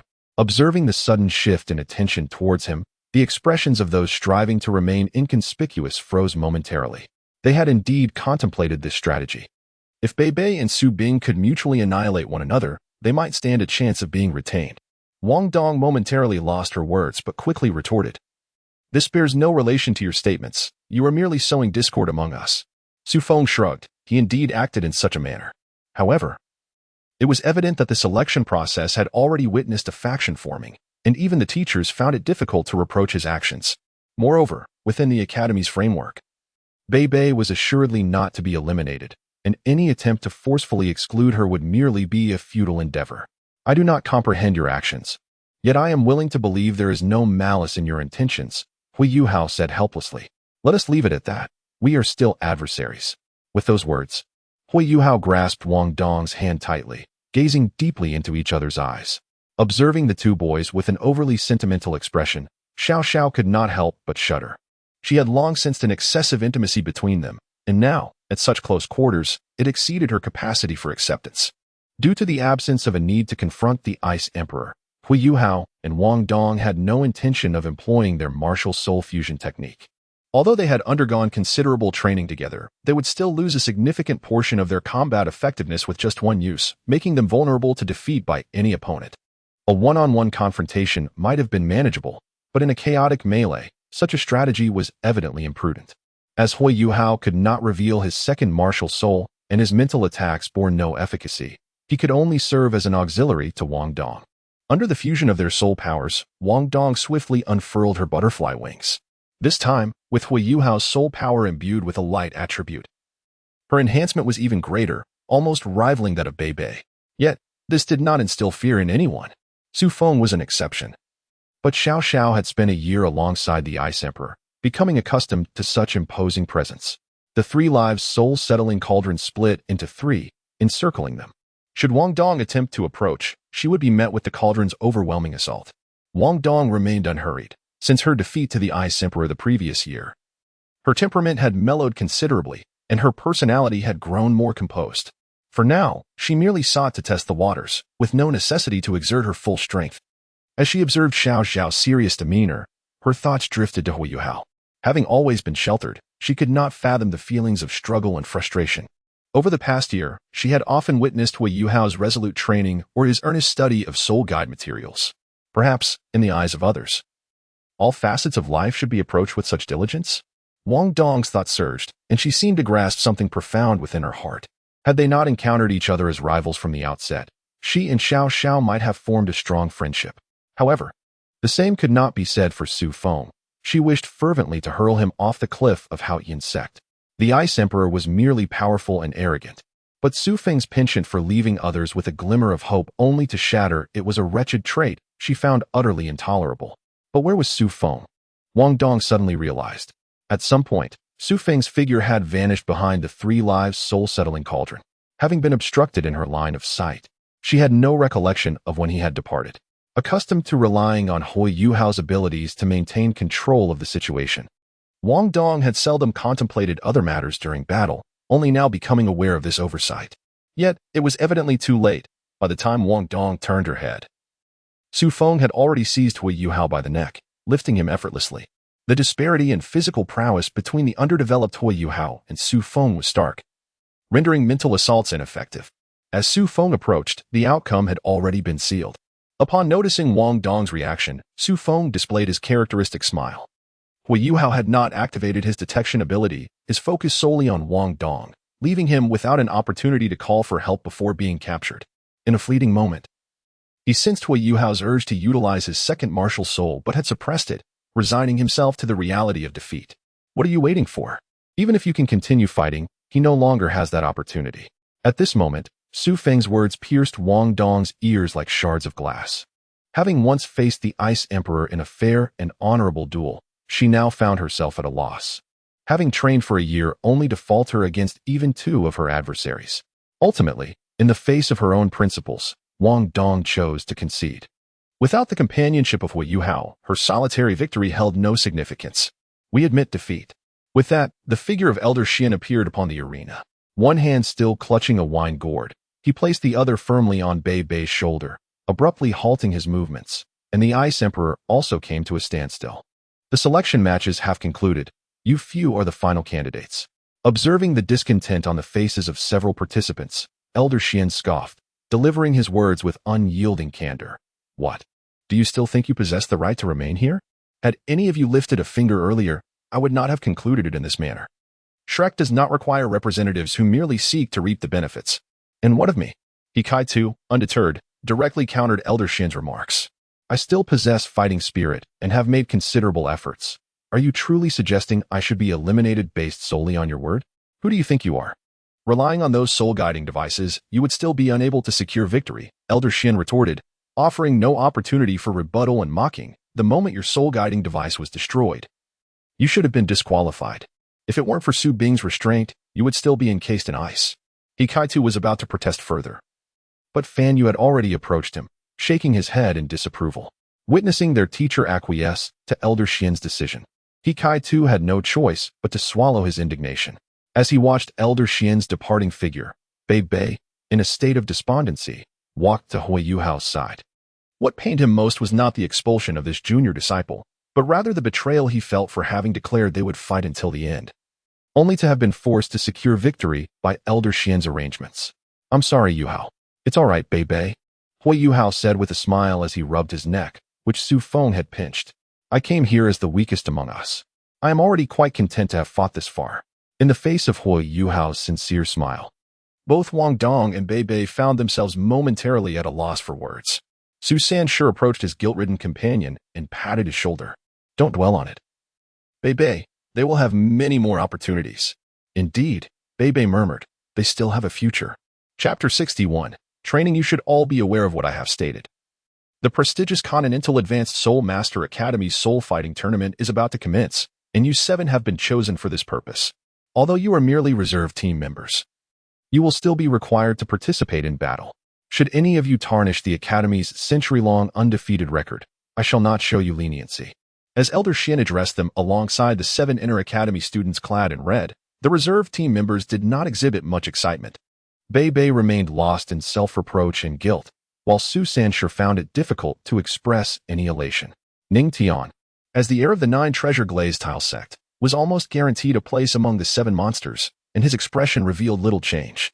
Conversely, Wu Feng was quite pleased. As Ning Tian's protector, she was not among the specially favored within the academy. And being able to join Shrek's reserve team was a considerable achievement. Su Feng and the Ice Emperor were indifferent to the reputation of the Soul Master competition and the Shrek 7 monsters. The only purpose of this reputation was to provide them with a legitimate reason to leave the academy and head to Star Luo City. Xiao Xiao cherished this opportunity. But having spent so much time with Su Feng and the others, her psychological threshold had risen significantly, and she merely nodded slightly. Observing the group of students who disregarded him, Elder Xian let out a cold snort, clearly displeased with their response. As the spiritual leader of the continent, how could the academy tolerate such disdain from a few students? However, with Bei Bei present, he refrained from directly admonishing them. Let us introduce ourselves. Starting with the reserve team. Noticing the silence from the individuals beside him, Ning Tian let out a barely perceptible sigh, stepped forward, and said, I am Ning Tian, a second-year student from the Outer Academy, a level 36 auxiliary soul master, with the Martial Soul 7 treasure glazed tile. I hope the seniors from the Inner Academy will take good care of me.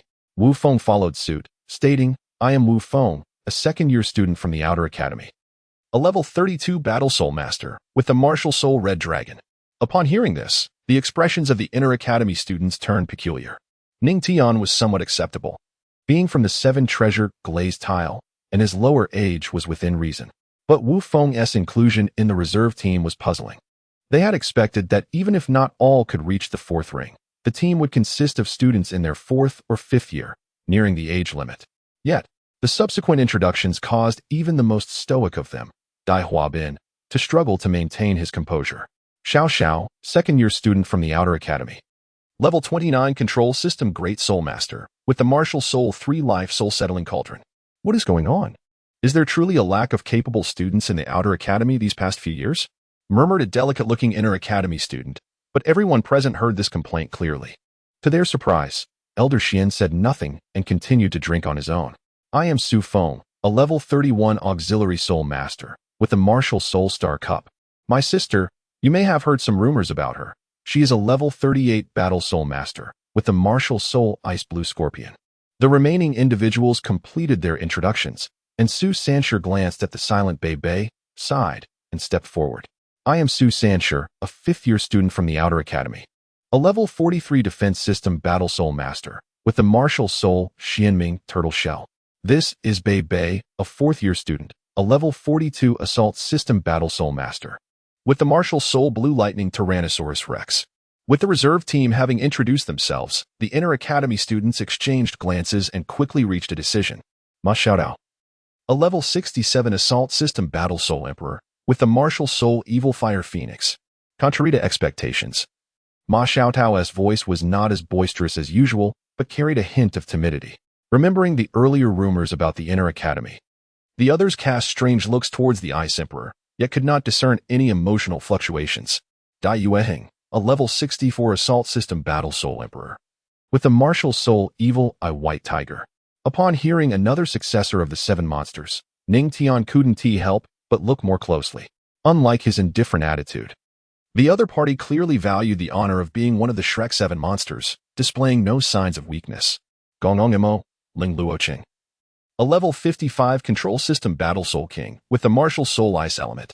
After speaking, Ling Luoqing's gaze fell unceremoniously on the Ice Emperor. Among the Inner Academy students who paid close attention to this ultimate ice, she was undoubtedly the one most concerned, aside from Ma Xiaodao.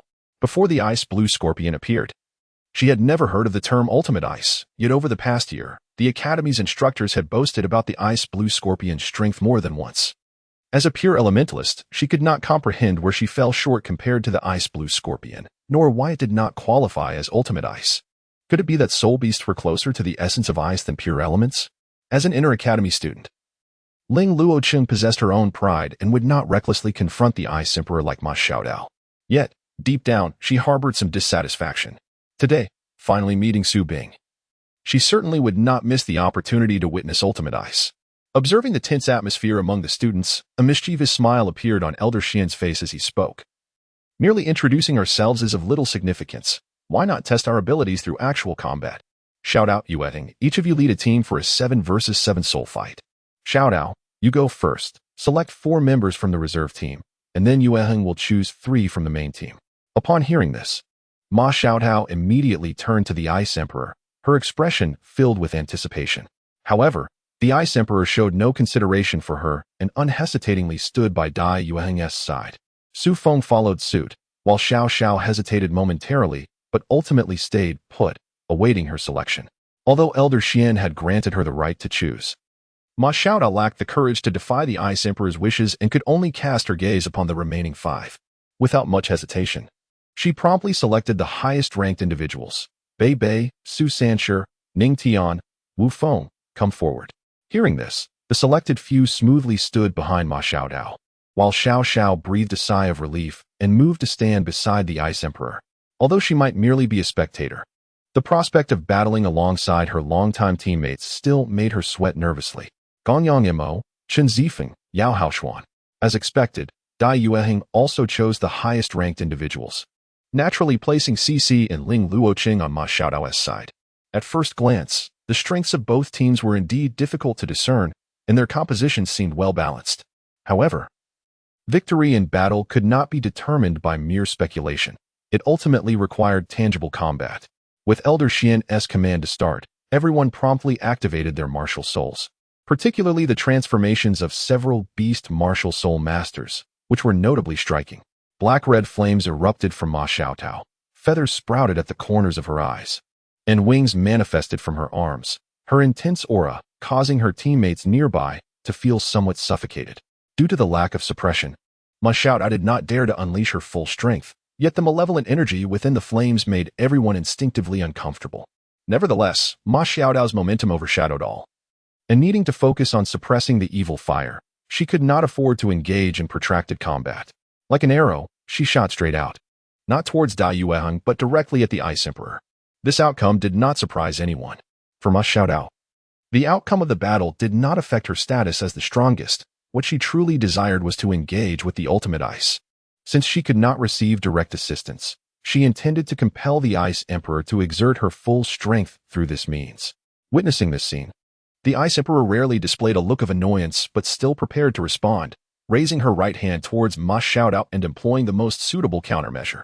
A wall of ice erupted from the ground, and Ma Xiaodao's expression brightened as she closed her eyes and surged forward, igniting all her flames. However, the anticipated relief did not materialize. The frigid soul power within the ice wall was swiftly depleted, offering no respite from the pain. When Ma Xiaodao reopened her eyes, the entire arena was shrouded in steam from the water she had melted, rendering everything invisible. Her swift movements left everyone unable to react in time, and visibility was lost. Although she could still locate her teammates, the situation on the other side was entirely obscured. Ling Luoqing scoffed dismissively at the Ice Emperor's little trick.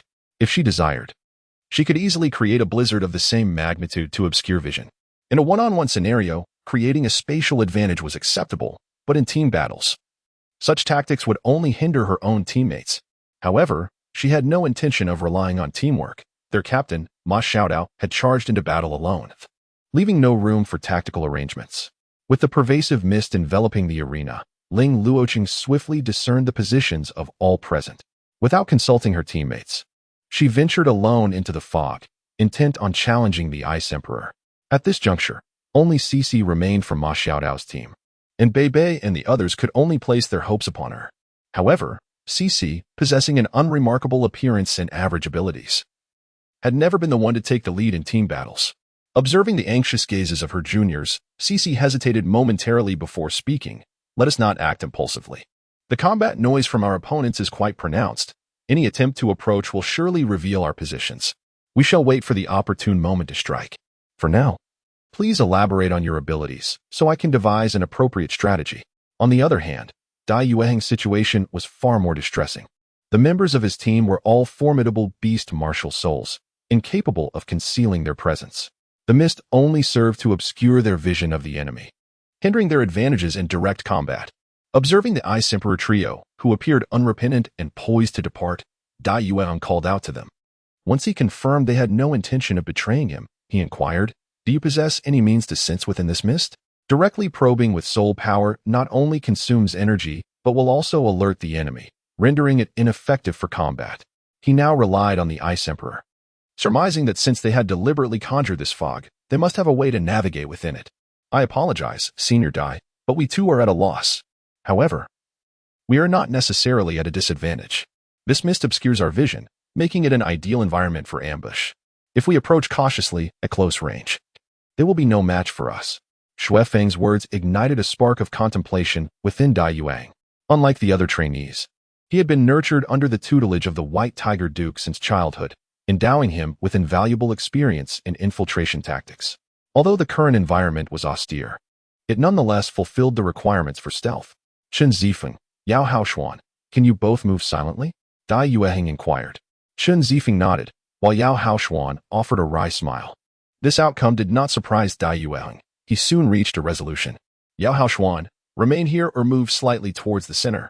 After we depart, I need you to unleash your martial spirit to draw everyone's attention."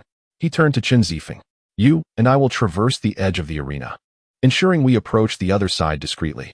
Gong Yang Mo, stay here. If they come searching, you must assist Yao Haoshuan." He refrained from assigning any tasks to Su Feng's trio. In his view, only Su Bing possessed true combat potential, and the others clearly had no desire to engage in battle. Rather than compel her into action, it was preferable to allow them the freedom to operate. As long as Su Bing remained present, Ma Xiaotao would not venture this way, strategically neutralizing the strongest opponent. Having conveyed his instructions, Dai Yueheng withdrew from the state of martial spirit augmentation, retaining only the enhancement of his physical capabilities through soul power, and departed with Chen Zifeng. Gong Yang Ima watched their departing figures, sighing, "Why must I team up with this guy?" However, no one could answer his query.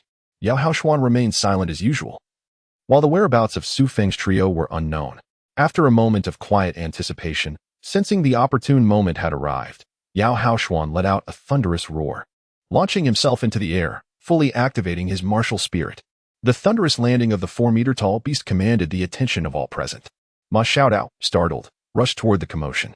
Previously unable to discern anyone in the center of the arena, Yao Haoshuan's actions now unequivocally revealed their location, likely implicating Su Bing as well. In truth, Ma Xiaotao had contemplated a resolution upon realizing she had fallen into a trap, yet the nature of the mist rendered her flames utterly ineffective. Ascending into the heights would indeed allow her to escape the fog, yet it would also expose her position, making it easier for Su Bing to evade her.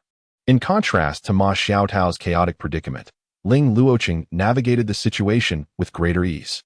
The pervasive mist served not only as the Ice Emperor's eyes and ears, but also enabled her to harness her soul power for enhanced visibility. At this moment, she had approached the Ice Emperor, obstructing the path of the trio. Ling Luoqing's movements did not elude the perception of the Ice Emperor and Su Feng, yet they made no effort to evade her. Observing Ling Luoqing's battle-ready demeanor, the Ice Emperor yawned in impatience, merely biding time for her next move.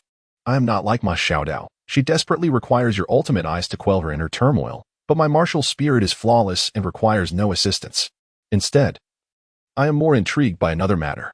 Summoning an ice staff, Ling Luoqing pointed it directly at the Ice Emperor, unabashedly demanding, "What constitutes a martial spirit worthy of being called the ultimate ice?" When met with silence, she chose not to elaborate further, opting to trust her own conclusions. With a swift motion of her ice staff, dozens of ice spikes coalesced within the surrounding mist, spinning rapidly on either side of her. Despite the Ice Emperor's unperturbed expression, Ling Luoqing felt an inexplicable surge of frustration. Yet, this was merely a test. Directing the ice spikes forward, 3 of them shot out, aimed squarely at the shoulders of the trio. To her astonishment, she felt no resistance at all, as the spikes abruptly ceased midair, shattering into particles. The pride on Ling Luoqing's face gradually faded, replaced by a serious demeanor, regardless of whether the power of the ultimate ice matched her instructor's claims. The mere act of seizing her control over the ice was sufficient to demonstrate the opponent's inherent talent. Recognizing that the Ice Emperor had yet to unleash her martial spirit, Ling Luoqing relinquished her ice staff. She scorned the notion of overwhelming her adversary through sheer soul power, determined instead to surpass her in control over the ice element. As her soul power rapidly waned, an ice likeness, identical to her own, began to take shape. Yet, to the astonishment of all three, the moment the ice figure materialized, it sprang to life, exhibiting none of the stiffness of inanimate objects. With moving eyes and animated limbs, it resembled a living being. At this juncture, the Ice Emperor finally displayed a flicker of interest, a serious expression crossing her features. Feng sighed, pulling Xiao Xiao back. As they silently awaited the outcome of their duel. Chapter 63. Choice. Upon hearing the distant thunderous sound, Cici immediately recognized that the battle had commenced, with the ensuing flames signifying Ma Xiaodao's choice. As a fast-attacking assassin, Cici typically shadowed the main offensive player in team battles, seeking opportunities to exploit the enemy's vulnerabilities and deliver a decisive blow. The current situation presented an opportune moment for her to strike, without hesitation. She swiftly halted Su Sanchi's attempt to unleash his martial spirit, signaling for everyone to focus. The battle has begun. We must hasten to assist Captain Ma Xiaodao. Ning Tian. Wu Feng, follow me closely. Bei Bei, Su Sanshi, stay behind us and remain vigilant for potential ambushes. With a wave of her hand, Cici led the group stealthily toward the direction of the flames. Contrary to their expectations, the distant skirmish was not particularly fierce. Yao Haoshuan refrained from deploying widespread sonic waves for disruption, and Ma Xiaodao did not exert her full strength, as if they had tacitly agreed to contain the conflict within certain bounds. Cici, engrossed in her thoughts, attributed the subdued nature of the battle to the haste of the day and Ma Xiaodao's evident distraction, thus justifying their reluctance to unleash their full potential. However, accustomed to the illuminated arena battles, she failed to recognize the critical issue. Yao Haoshuan should not be the one engaging Ma Xiaodao. Despite his imposing appearance, Yao Haoshuan was ultimately a control-type soul master, not a powerhouse, rendering the confrontation with Ma Xiaodao fundamentally inequitable. It was precisely because she overlooked this flaw that danger loomed quietly in the shadows. Before they had traversed far, Cici heard a familiar roar from behind. As the temporary leader of the group, she finally grasped the oversight she had made and quickly turned to investigate. At that moment, Dai Yueheng had approached them closely, launching an assault on Bei Bei. Bei Bei struggled against the power of the evil-eyed white tiger, but even disregarding the disparity in cultivation levels, how could one hope to match the momentum of a well-prepared attack? Despite his muscles bulging with strength and lightning crackling as he struck at Dai Yueheng, he could not free himself from the tiger's claws. The others were equally in dire straits. Ning Tian lay on the ground, breath weak, evidently the first to be neutralized. Wu Feng knelt beside her, momentarily unsure of what to do. Su Sanshi raised his Xianming turtle shell shield, while Chun Zifeng's soul pursuit sword relentlessly clashed against the shield, the speed so rapid that it etched sword shapes in the mist, offering no respite. Witnessing the chaos within her team, Cici's expression darkened.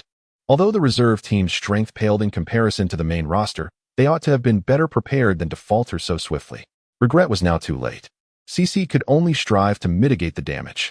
Observing the unfolding battles on either side, she quickly reached a decision. With a flash of lightning, Cici propelled herself directly toward Chun Zifeng, forcing him to raise his sword in defense. The lightning strike was fleeting, lacking in raw power. Yet Chun Zifeng had no regrets about his choice. Once he chose to continue attacking Su Sanshi, Cici would unleash all her strength to eliminate him. After finally securing a moment of respite, Su Sanshi hastily retracted his martial soul and retreated several steps, maintaining a safe distance from Chun Zifeng. At this moment, Cici also approached him, her gaze still fixed on Chun Zifeng. Before he could catch his breath, he heard his senior beside him say, "Get ready, we must move." Su Sanshi looked at her in surprise, his question escaping his lips. "What about Bei Bei? There is no choice. Even if we wanted to help, Chun Zifeng would not grant me that opportunity. Instead, we would find ourselves in a passive position. The only way to turn the tide is to swiftly defeat Yao Haoshuan in coordination with Ma Xiaodao, thus tilting the balance back in our favor." Without receiving a definitive answer, Cici glanced at Su Sanshi, noting his expression of resistance. He harbored no fondness for Ma Xiaodao and did not believe abandoning Bei Bei was the correct course of action. Though reason urged him that they were no match for Dai Yueheng and Chun Zifeng, he worried about how long Bei Bei could hold out if they left. Could the others not return in time to support Yao Haoshuan? Cece had no time to explain her supportive attack capabilities to Su Sanshur. Even if she did, he might not believe her. The situation had already become dire, and if they continued to delay, it would truly come to an end. With this thought, Cece felt a surge of indignation. The opposing team, while not perfectly synchronized, at least executed ambush tactics under Dai Yueheng's leadership, indicating a basic sense of teamwork. In contrast, her own side was scattered, Ma Xiaotao was distracted, and Ling Luocheng had gone off on his own, leaving her to lead the team alone. Now, even the reserve team members no longer heeded her commands. Determined not to waste any more time, Cece decided to leave everyone behind, no longer concealing her aura. She transformed into a flash of lightning and sped away towards Ma Xiaodao. As she departed, Chen Zifeng immediately charged forward, his blood-red sword light aimed directly at Su Sanshur. Seeing this, Su Sanshur gritted his teeth and suddenly activated the Xianming swap, transferring the bewildered Wu Feng from afar. Observing the altered opponent, Chen Zifeng instinctively reduced his strength. After all, this was not a life-or-death battle, and he could not afford any mishaps. Yet, even with a deliberate restraint, Wu Feng, caught off guard, was unable to withstand the attack. As the sword light struck her, she flew backward, trailing a line of blood in the air. Despite her instinctive soul power protection, she still lost her combat capability. Seizing the hard-won opportunity, Su Sanshur immediately summoned his shield and charged towards Dai Yueheng. In a matter of moments, he had closed the gap and collided with Dai Yueheng, the immense force forcing him to divert his attention. It was in this instant that Su Sanshur reached out and grasped Bei Bei, the two of them finally breaking free from Dai Yueheng's control. Looking at Su Sanshur, who had narrowly succeeded, Bei Bei wore a wry smile. If victory were the goal, rescuing him was certainly not the right choice. After all, this was an internal competition within the academy. No one could truly fight to the death, meaning he could delay much longer than in an actual battle. However, since he had been rescued at the cost of Wu Feng's combat ability, he could no longer dwell on what-ifs. Rising from his half-kneeling position, Bei Bei assumed a combat stance, his eyes once again fixed on Dai Yueheng, clearly intent on keeping him occupied. Dai Yueheng's face revealed an expression of approval. As a scion of a military family, he naturally respected those with strong will and obedience to orders. Had it not been for the academy setting, he would have eagerly recruited Bei Bei to his side. But the battle was far from over, and he quickly resumed the fight. The arena, neither too large nor too small, allowed Cece to reach Ma Xiaotao in mere seconds. Soon, Yao Haoshuan's imposing figure came into her view. Without hesitation, she charged forward, her body crackling with arcs of electricity that shrieked through the air. A blinding flash illuminated the scene, and when Cece returned to the ground, Yao Haoshuan was already clutching his right cheek, clearly injured. Had he not transformed into his robust form, he would likely have been eliminated by now. Seeing Yao Haoshuan withdraw, Ma Xiaodao also retreated from the battle, landing on the ground some distance away. However, to Cece's confusion, Ma Xiaodao showed no intention of communicating with her and simply began to leave. Cece wanted to rush over, but Yao Haoshuan blocked her path, his intentions unmistakable. With teammates scattered and no advantage gained, Cece felt an overwhelming urge to explode with frustration, wishing she were a sole master from another department, where her situation would not be so dire. As an agile assassin of the sensitive attack type, Cece found herself hamstrung in a solo battle. And even when she sought to maneuver, there was no one to coordinate with her. Ultimately, as Ma Xiaotao's figure vanished completely, Cece abandoned her thoughts. She no longer wished to consider the outcome of the team battle. At this moment, she simply needed to vent the pent-up frustration within her. Lightning coursed over Yao Haoshuan's massive frame as she unleashed her attacks without reservation. Though Gong Yangma stood nearby, she did not calculate the consequences, merely expressing her strength in an unrestrained manner.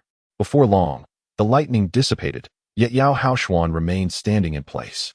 Chapter 64. An unexpected visitor. The commotion elsewhere did not disturb Su Feng and the others at that moment. The Ice Emperor was engaged in a peculiar duel with Ling Luocheng. They continuously crafted various objects from ice, utilizing them as pieces in their clash. Ling Luocheng's pieces were led by her own ice statue, interspersed with creations like ice leopards and ice phoenixes, evidently inspired by her teammates.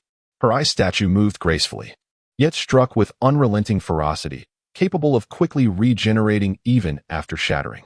In contrast, the Ice Emperor's creations were straightforward, also reflecting her own image. The diamond-like scales, glimmering pincers, and tail hooks of the ice scorpion signified its inherent danger.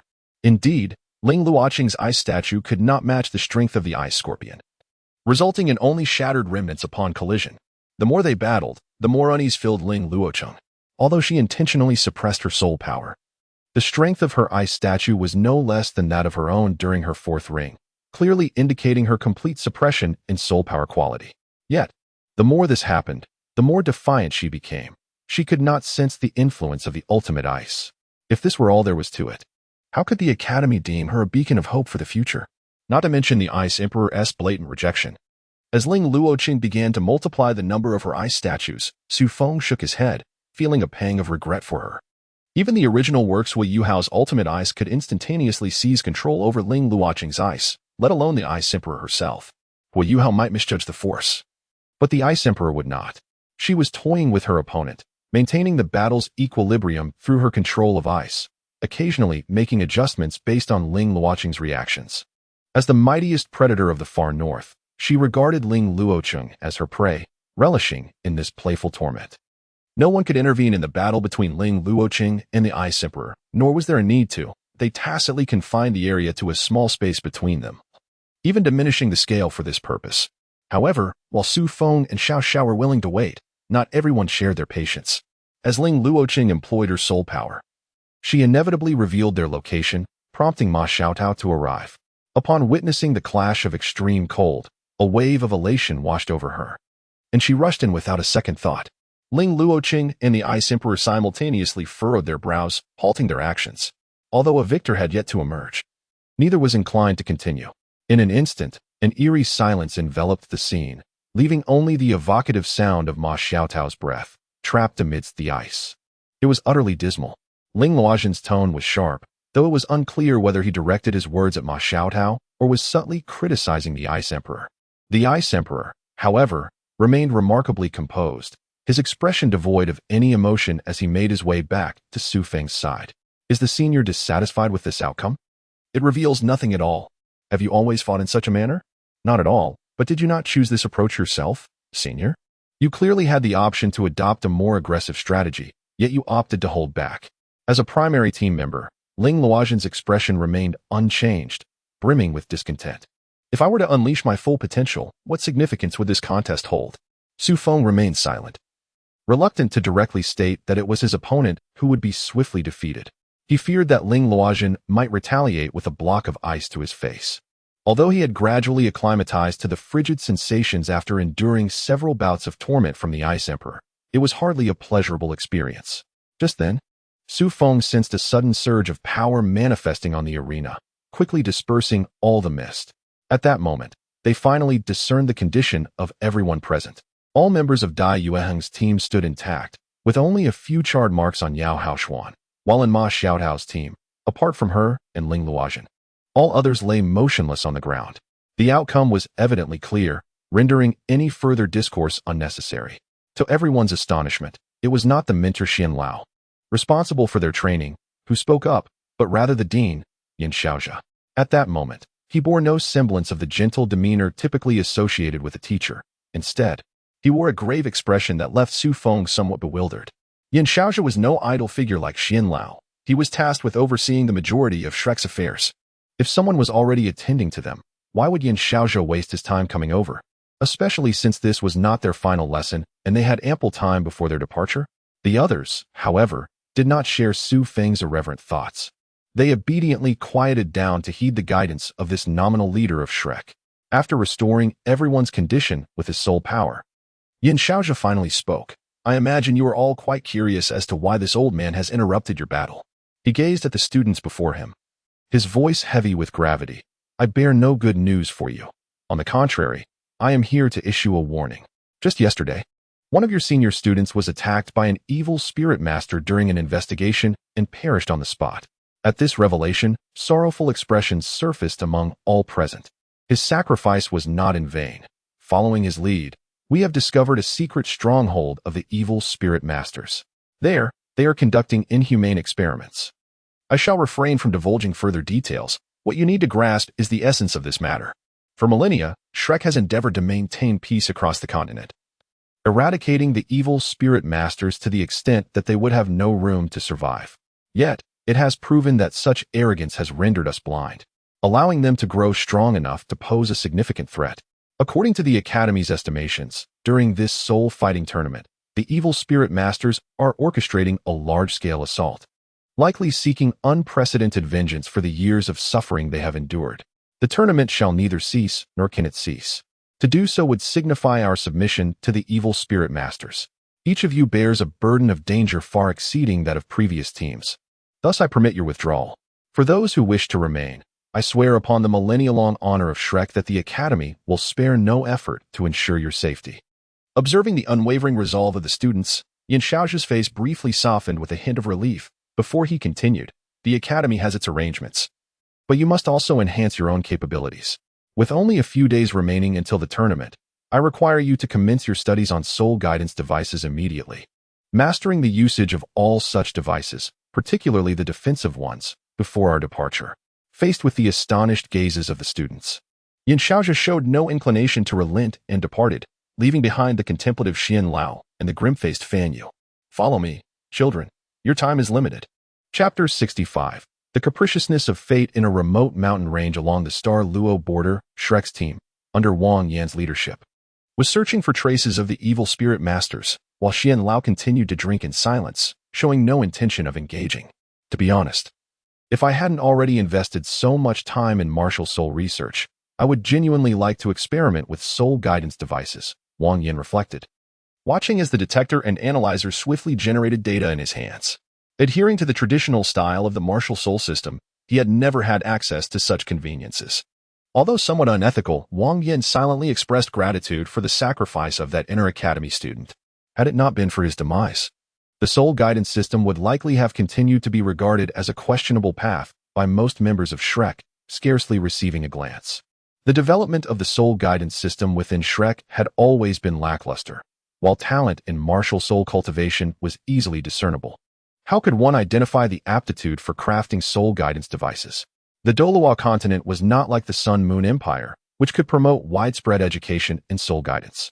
Often, it could be said that the soul guidance system recruited talent from the martial soul system rather than cultivating its own, as exemplified by Hui Yuao. Consequently, the overall talent of soul guidance students lagged significantly behind that of their martial soul counterparts, with very few able to enter the inner academy. On this mission, there was only one student from the soul guidance system.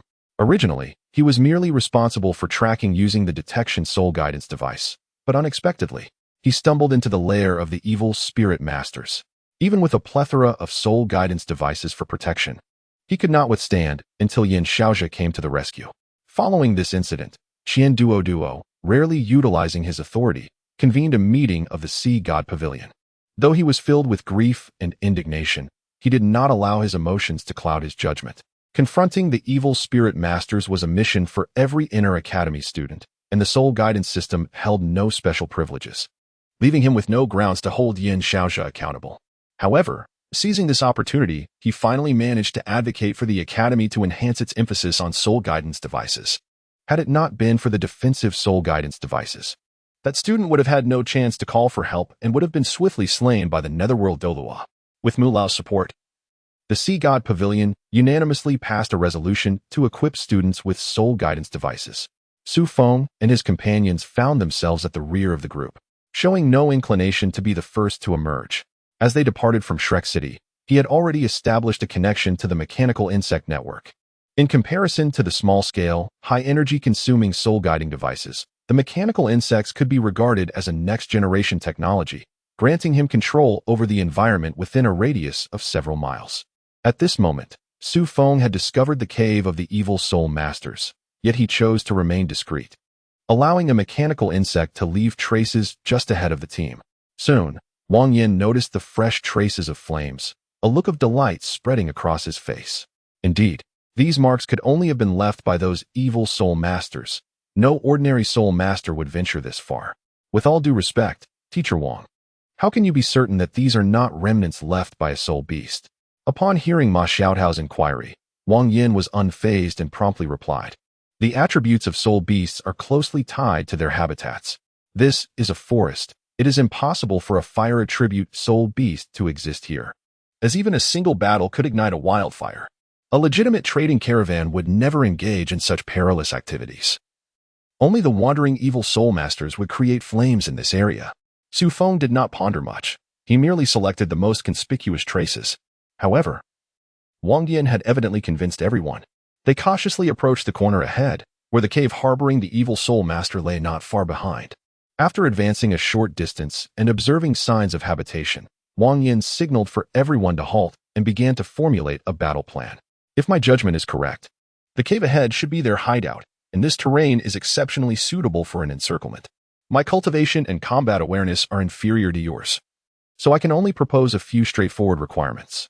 First, prioritize your own safety. With Elder Xian present, you need not worry about the evil soul master escaping.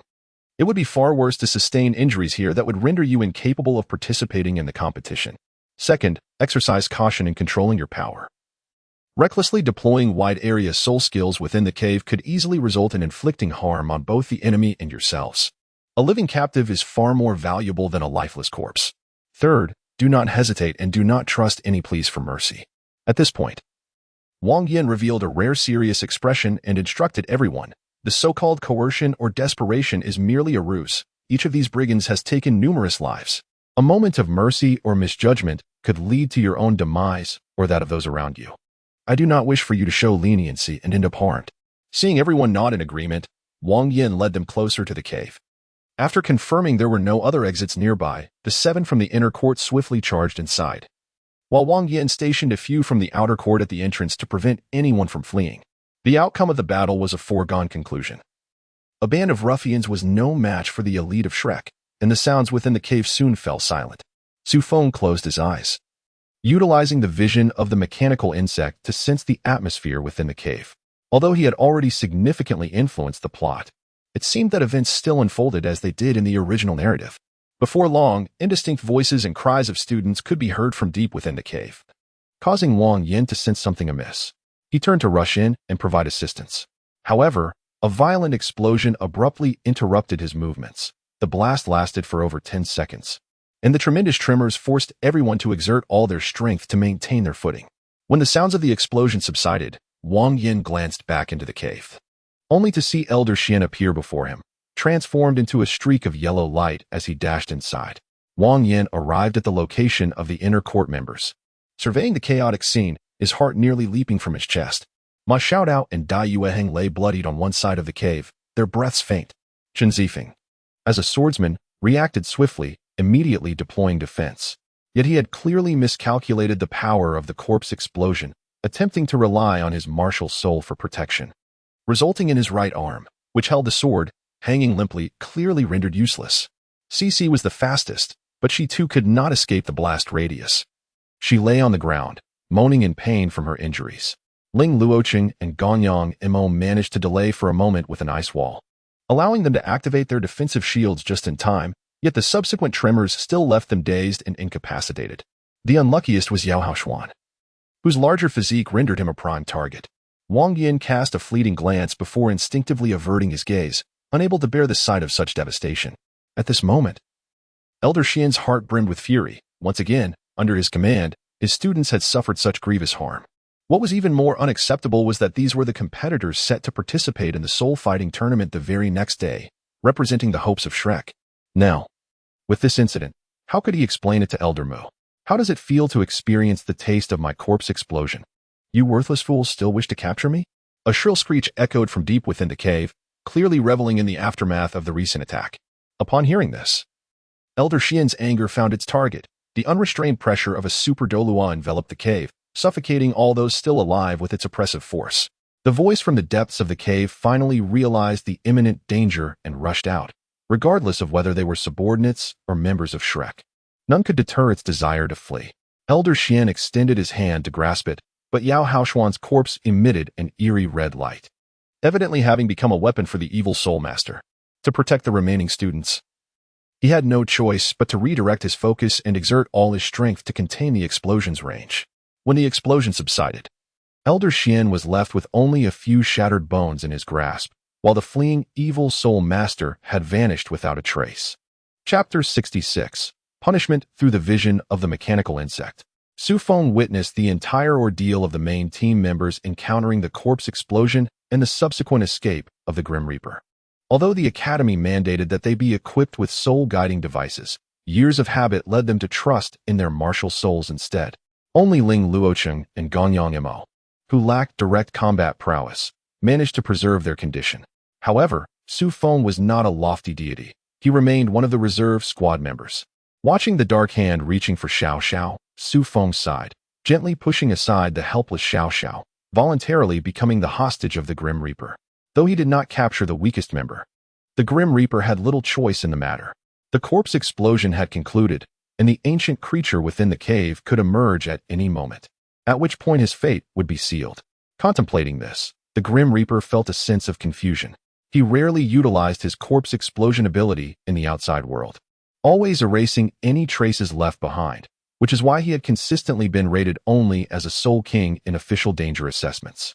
Many sought to claim his head, yet they would invariably misjudge his strength and become part of his collection of corpses. However, that ancient creature clearly did not belong to the category of those who would strike recklessly. The pressure he had just experienced was something he had felt only once during his initiation, when an elder titled Douluo had led them. With his actions, how could he possibly warrant a personal visit from a titled Douluo? As the Grim Reaper flew while pondering, he failed to notice that his hostage exhibited no signs of fear, even stifling a yawn. Just as he intended to dive into a tunnel he had prepared, a hand seized his wrist, forcibly halting him. In a certain sense, I am also your accomplice. After all, I possess the capability to stop you, at least preventing Yao Haoshuan's demise. The Grim Reaper gazed at Su Feng with bewilderment, exerting all his strength to break free, yet he could not budge an inch. At this moment, he realized something was amiss and immediately summoned his soul power, intending to use corpse poison to compel Su Feng to release him. In the eyes of the terrified Grim Reaper, the corpse poison vanished inexplicably upon mere contact with Su Feng's skin, along with his soul power. Observing the streak of yellow light approaching from afar, the Grim Reaper could no longer contain himself. Release me, you accursed monster. I am the first genius of the Holy Spirit cult. How can I fall here? Su Feng sighed, releasing his grip on the Reaper's messenger, causing his body to plummet into the tunnel below. The Reaper's messenger, having finally escaped, dared not linger and frantically advanced through the passage, soon vanishing from Su Feng's sight. When Elder Xian arrived, he beheld Su Feng's face reflecting the relief of having survived and the unfathomable depths of the tunnel. The remnants of rationality compelled him to halt his pursuit. Standing before Su Feng, what of the one who claimed to be the Reaper's messenger? He inquired. He has entered the tunnel. Moments ago, he attempted to implant a peculiar toxin within me using soul power, but I successfully severed its infiltration, and it has since been expelled. As he spoke, Su Feng pointed to a pool of poisonous blood on the ground, with the corroded grass serving as testament to his words. Poisonous blood? Damn it. Did he intend to use you as a material for a corpse explosion as well? Under Su Feng's misdirection, Elder Xian quickly attributed another crime to the Reaper's messenger. Perhaps Elder Xian would soon track down the Reaper's messenger, but he found himself unable to defend his own actions. In the depths of the tunnel, the Reaper's messenger stared in disbelief at the blade that had pierced his heart. This tunnel was a secret he had never divulged to anyone, leaving him entirely unprepared.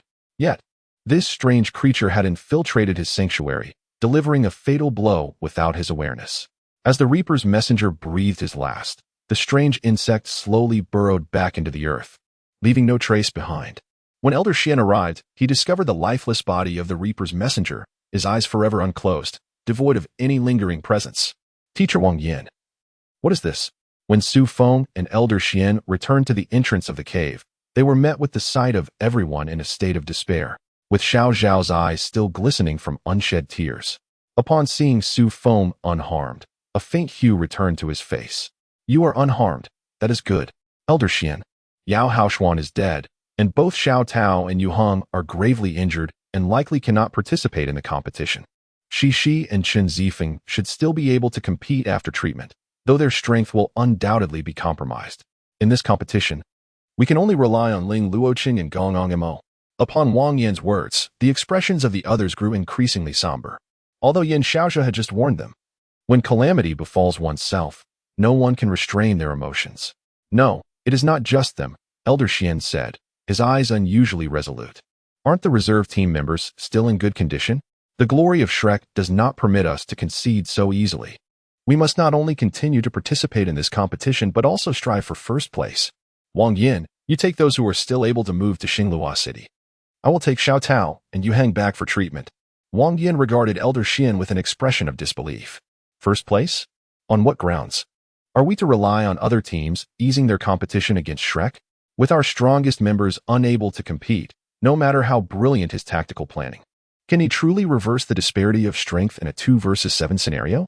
However, Elder Xian offered no time for complaints. He grasped one person in each hand and, with Xiao Tao and Dai Yuang, transformed into a shooting star, vanishing into the horizon. No sooner had he departed than Xiao Xiao flung herself into Su Feng's embrace, weeping loudly. I thought you wouldn't return either. With a trembling voice, Xiao Xiao expressed her fear that had Su Feng not acted to protect himself, he would never have been captured, facing an evil spirit master whom even the senior students of the inner academy could not contend with. The mere thought of it nearly sent her into a faint. All is well now. Su Feng gently patted Xiao Xiao's back, offering words of comfort. Perhaps it mattered little to him, but in the eyes of others, he must have appeared as if he had just been sentenced to death. Casting his gaze to the side, he noticed Ning Tian and Wu Feng, their expressions filled with disbelief, while the Ice Emperor's gaze remained frigid, leaving one to ponder whether it was due to his inaction or his deceit. Such is the situation. Please punish me, Master Mo. I have committed far too many errors and possess no face to remain here any longer. Upon hearing the news brought by Elder Xian, Yin Xiaozhe felt as though he might faint from rage. Having navigated the perilous terrain of the evil soul master, yet still encountering issues before the grand competition, especially concerning the most crucial participants, was infuriating. Were it not for his inferior strength, he would have longed to incinerate Elder Xian with phoenix flames, allowing the old man to personally experience the tribulations faced by the students. Yet, what purpose would such actions serve now? Muin, rarely expressing sorrow, lamented. As a cornerstone of Shrek, it had been ages since he had felt such profound anguish. Since the students had been injured, they should all return. The renown of Shrek offered no solace, only burdens. That cannot be, Master Mo. Surprisingly, the dissenting voice came not from Elder Xian, but from Yin Xiaozhe, who had just been glaring at him. The evil soul masters are rampant. If we call back the students now, we would merely be yielding to their desires. Has Shrek ever been in such a passive position in a millennium? We can no longer concede. We must ensure that everyone knows Shrek remains the bastion of righteousness on the continent, unwavering in the face of evil soul master threats. Muin remained silent, his aged visage behind the veil growing increasingly sorrowful. The prestige of Shrek had constrained too many, yet the students bore the cost. Most troubling for him was that, even as the steward of Shrek, and despite his disciples having paid the price, Yin Xiaozhe still could not discern the gravity of life versus reputation. Elder Xian, at last, a voice emerged from behind the veil. Go to Star Luo City. Do not return until the evil soul masters there have been eradicated. In any case, this was the least Muin could offer the students as a final act of atonement. Chapter 1. The opening. Remember what I told you. Do not show any signs of fear. We must not allow other forces to discover our troubles. As Su Feng awaited in the entrance area, he recalled Wang Yan's admonitions from the previous night and could not help but shake his head. No matter how confidently they presented themselves, one could not disguise their cultivation. After so many years of the grand competition, who among them was unaware of Shrek's strength? Even a few soul sovereigns among them would make the issue glaringly obvious. Su Feng could discern that Wang Yin was at a loss, as the only solution was for him to masquerade as a team member. Otherwise, how could a soul emperor support Shrek? The Elder Xian, upon returning from the academy, merely stated that there would be no additional team members, leaving him no room for negotiation. The Shrek team felt a sense of insecurity, forcing smiles to mask their apprehension, which appeared even more peculiar to onlookers, such as those from the Sun Moon Royal Soul Engineer Academy. Among them was a girl with red hair and blue eyes, around 14 or 15, who unabashedly scrutinized the members of Shrek. Although Meng Hanshen was a reserve member, she had already attained the rank of Soul King, which gave her the confidence to compete. However, what was Shrek's group of youngsters up to? The incident involving the evil soul masters was known only to the upper echelons of Shrek and Star Luo, and would certainly not be disclosed to their opponents from the Sun Moon. Consequently, Shrek's actions appeared to carry an air of disdain and provocation to their rivals. As the teams finally took their positions, Su Jiawei rose from his seat to announce the entrance of the competing teams. Upon observing Su Feng in the Shrek team, he wore a countenance devoid of satisfaction, replaced by an expression of concern. It seemed that, unbeknownst to him, his younger brother had been involved in significant matters, regardless of his doubts. Addressing these issues now would only result in ridicule directed at Star Luo Empire, not Shrek. Although Elder Xian had informed him of the primary team's severe injuries, Su Jiawei was still taken aback by the sight of team members who were not even at the soul ancestor level. In his understanding, it was unfathomable how Shrek could maintain such a semblance of strength, compelling reserve members to take the field. The opening ceremony was brief, after all. The audience had not paid a handsome price merely to witness posturing. Thus, once the parade concluded, they swiftly transitioned into the elimination rounds. The first match was still Shrek against the Celestial Spirit Advanced Soul Master Academy, although they could not employ the intimidation strategy in the absence of Hui Yuao. Due to the primary team conserving their strength, Wang Yin no longer needed to feign encouragement to soothe the reserve members. There were no second chances in the elimination rounds. Victory was imperative, and it had to be decisive. Ling Luochan and Gong Yangma, you two will lead the team. Bei, Su Sanshi, Xiao Xiao, Su Feng, Su Bing. You will take the stage. Teacher Wang Yin, are you serious? Su Sanshi could not help but question. If we must ensure victory, why not let all the primary team members participate? There is no necessity. Wang Yin shook his head. The opponent is not a formidable team. With Ling Luochan and Gong Yangma, that suffices. Furthermore, given Cici and Qin Zifeng's current conditions, their presence would only reveal our vulnerabilities. Despite Su Sanshi's desire to retort, he could only retract his words upon seeing the tacit agreement among the primary team members. Su Bing, I have reviewed some materials. Wang Yin suddenly spoke again just as they were about to depart. The power of an ultimate martial soul does not merely manifest within oneself. It can also amplify those of the same attribute. Though it may seem presumptuous, I earnestly request that you set aside past grievances and fully support Ling Luochan.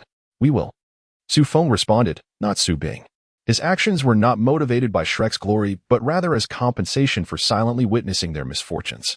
Akin to how he had discreetly dealt with the Grim Reaper's emissary, he too sought to restore Shrek's lost combat strength. Before stepping onto the competition stage, Ling Luochan halted, turning to gaze at the Ice Emperor. Her expression was neither one of sorrow nor joy. She merely fixed her gaze upon her. I hope Teacher Wang Yin has not misjudged. With that, she resolutely ascended the steps, followed closely by the others. Once they positioned themselves in a corner of the arena, all spectators, including their opponents, were taken aback. A cohort of youthful participants, with only two appearing nearly 20. Did Shrek truly possess the confidence to secure victory with such a lineup? Nonetheless, the Celestial Spirit Academy dared not underestimate them. As the referee's command rang out, they swiftly arranged their formation and launched an offensive towards Shrek. Ling Luochan regarded these opponents with a cold gaze. Not only she, but many members from the outer academies were significantly stronger than them. However, lacking allies now necessitated a cautious approach. As soul rings manifested around her, an ice element staff materialized in her hand. To fulfill Wang Yin's request, she had already devised a strategy. Taking a deep breath, Ling Luochan closed her eyes. Soon, she felt Gong Yangma's soul skill activate, significantly boosting her soul power. Wasting no time, she immersed herself in the manipulation of ice elements. Before the Celestial Spirit Academy's members could reach them, the arena's environment abruptly changed. Ice crystals began to coalesce from the air, multiplying rapidly and swirling across the stage. Under Ling Luochan's control, the ice crystals surged towards the Celestial Spirit Academy's team like blades. However, the plan did not unfold as she had anticipated. Aware of Shrek's formidable reputation, the Celestial Spirit Academy dared not make any mistakes. The moment the ice crystals formed, they activated their soul power defenses. With two defensive soul masters erecting shields, disregarding their energy consumption, fearing elimination.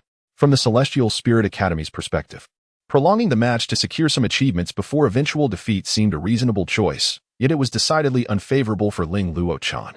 After all, the ice crystals were not powerful attacks. Breaking through the opponent's defenses would be a futile endeavor. However, having expended considerable soul power to conjure this blizzard, halting now might not be the wisest choice. Just as Ling Luochan hesitated, a hand grasped her ice staff. In her perception, a domineering force of soul power swiftly seized control of her manipulation over the ice elements, forcibly drawing her soul power back within. Observing Shrek's lack of a follow-up, the Celestial Spirit Academy's members began to harbor doubts. advancing their formation further. Yet, unbeknownst to them, the ice crystals had changed masters. The power of ultimate ice rapidly depleted the soul power enveloping the surface of their bodies. By the time the Academy's captain realized, his team members were already completely encased in ice upon the arena, still maintaining their forward stances. We concede. Witnessing his team rendered incapable of combat, the captain's heart sank into despair. The most disheartening aspect was not the disparity in strength, but the inability to perceive that disparity. Akin to being utterly unaware of why they had been frozen despite their layers of protection. The match concluded with astonishing swiftness, leaving everyone astounded. The audience, bewildered, offered only sparse applause, while the other team's members and teachers wore expressions of disbelief. The individuals of the Celestial Spirit Academy had evidently lowered their defenses, initially yielding some effect. Yet the situation took an unexpected turn that left them perplexed, unable to decipher the underlying principles.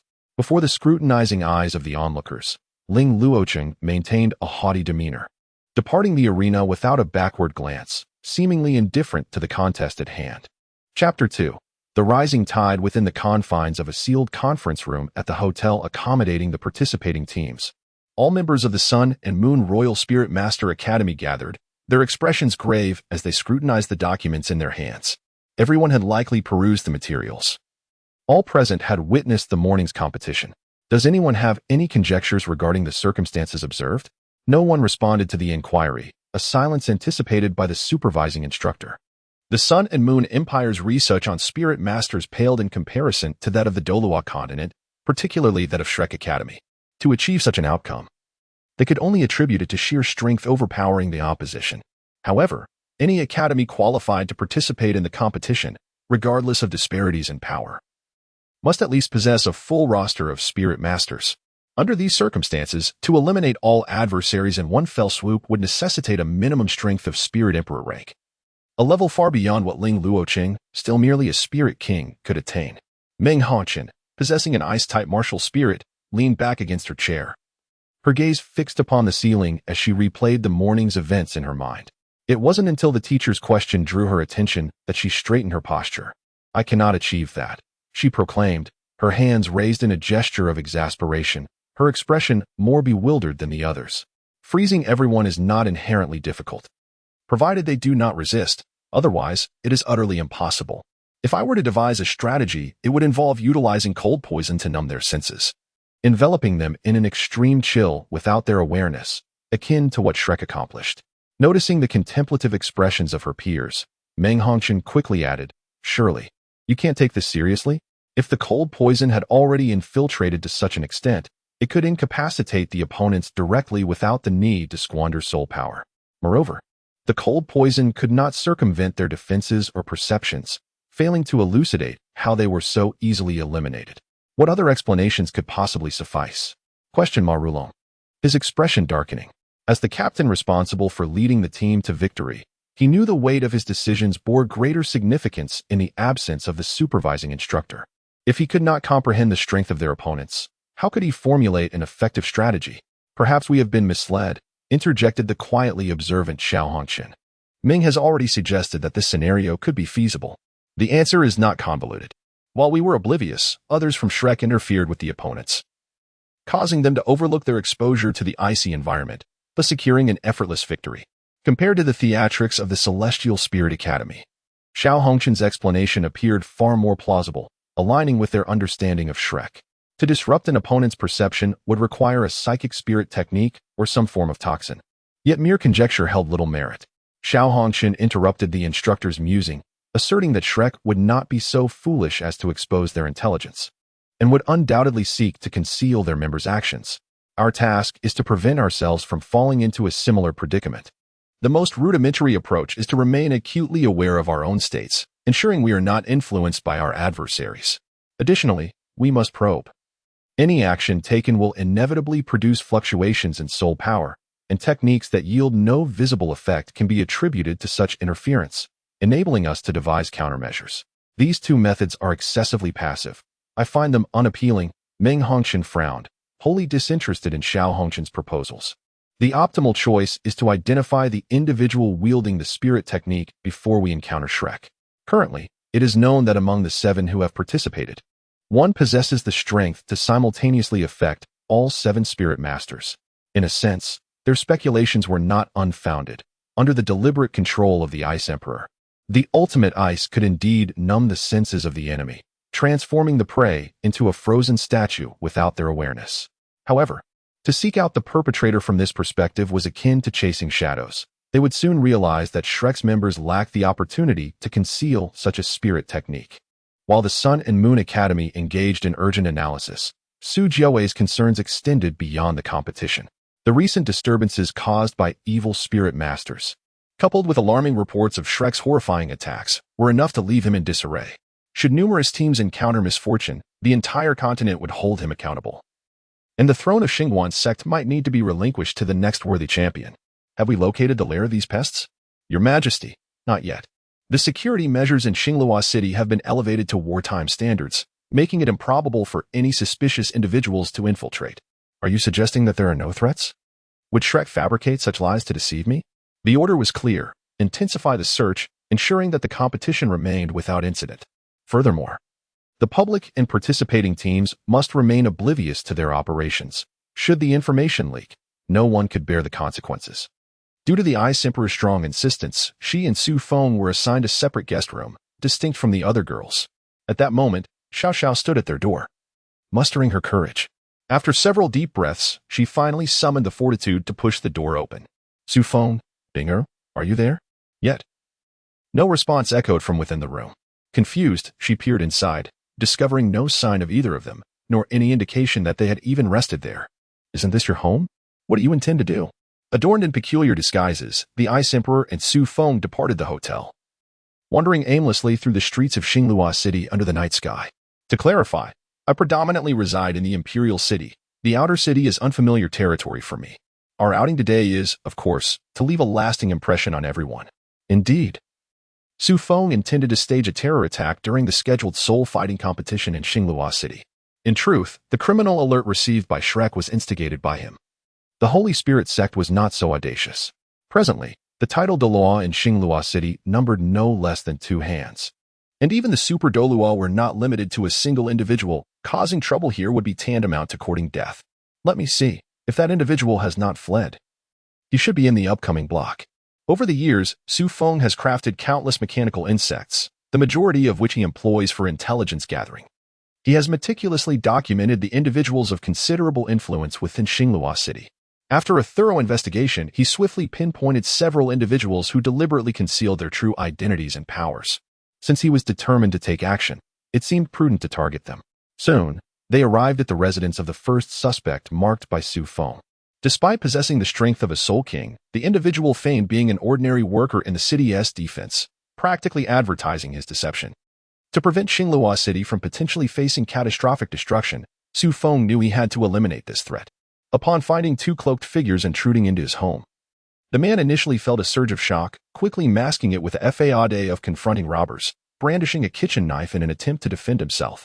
However, he had already prepared his soul techniques, poised to make these reckless intruders pay with their lives. How do you find my script? He mused, as he listened to the mocking words of his adversary. The man's expression darkened, perplexed as to where he had exposed himself. To ensure his safety while in hiding, he had even forsaken opportunities for promotion, fearing that any scrutiny might reveal his true identity. Speak. Which faction sent you? What are your intentions in infiltrating Star City? Su Feng leisurely pulled up a chair and sat down, observing the man's expression change multiple times. Ultimately, a fierce look emerged on the man's face as he raised a sharp knife high and plunged it into his own heart. Beneath the hood, Su Feng and the Ice Emperor coldly watched the man take his own life, showing no intention of intervening. Chapter 3. Invitation. By the time Su Feng and the Ice Emperor returned to the hotel, dawn was approaching. Seizing the moment while the world still slumbered, they stealthily made their way back to their respective rooms. Where have you been? An unexpected voice pierced the silence. Su Feng looked up to find Xiao Xiao seated on the sofa, her eyes heavy with dark circles and fixed intently upon him. A sense of impending crisis washed over Su Feng. He realized that failing to satisfy her inquiry would lead to dire consequences. Glancing at the seemingly indifferent Ice Emperor, Su Feng's mind raced. Given Xiao Xiao's state, it was highly likely that she had been waiting for them all night, perhaps even without a wink of sleep. Using morning exercise as a pretext would not suffice. With no other option, he decided to gamble on the hope that Xiao Xiao would not press further. We went home for a bit. Home. Indeed, Su Feng replied, maintaining a calm demeanor as he locked eyes with Xiao Xiao. Our home is located within Luo City. And since we are already here, we thought it prudent to pay a visit. Is that so? Upon hearing Su Feng's response, Xiao Xiao's tone shifted from accusatory to somewhat uncertain. After all, this was their room, and she was the one who had intruded. Then why didn't you inform everyone? Despite her exhaustion from a sleepless night, Xiao Xiao quickly identified a loophole, even if they did not wish to invite her. They should have at least reported their outing to teacher Wang Yan. Given the atmosphere within the team, Su Feng felt no anxiety. He swiftly devised a response. Everyone was already in a foul mood, and introducing the topic of going home could easily exacerbate tensions. Xiao Xiao, you actually wish to withdraw from the competition, don't you? No, Xiao Xiao instinctively retorted, but the weight of Su Feng's gaze caused her voice to shrink and fade. After a brief silence, she murmured, I don't know. However, she firmly stated, but you cannot leave without a word again. I am truly frightened. Xiao Xiao's mind finally grasped the issue at hand, addressing their absence throughout the night rather than the uncertain future of the competition. I am genuinely worried that something might happen to you. Even the senior students from the inner courtyard are no match for the evil soul masters. What if the two of you were caught while acting alone? Su Feng, you have already been captured once. Watching Xiao Xiao's mounting agitation, Su Feng felt compelled to discreetly employ the star artifact to soothe her emotions. Rest assured, we are in Luo City, not the wilderness. Even if there are evil soul masters, they would not dare to act. We are locals. How could we possibly encounter trouble on such a short journey? By the way, what brings you to find us?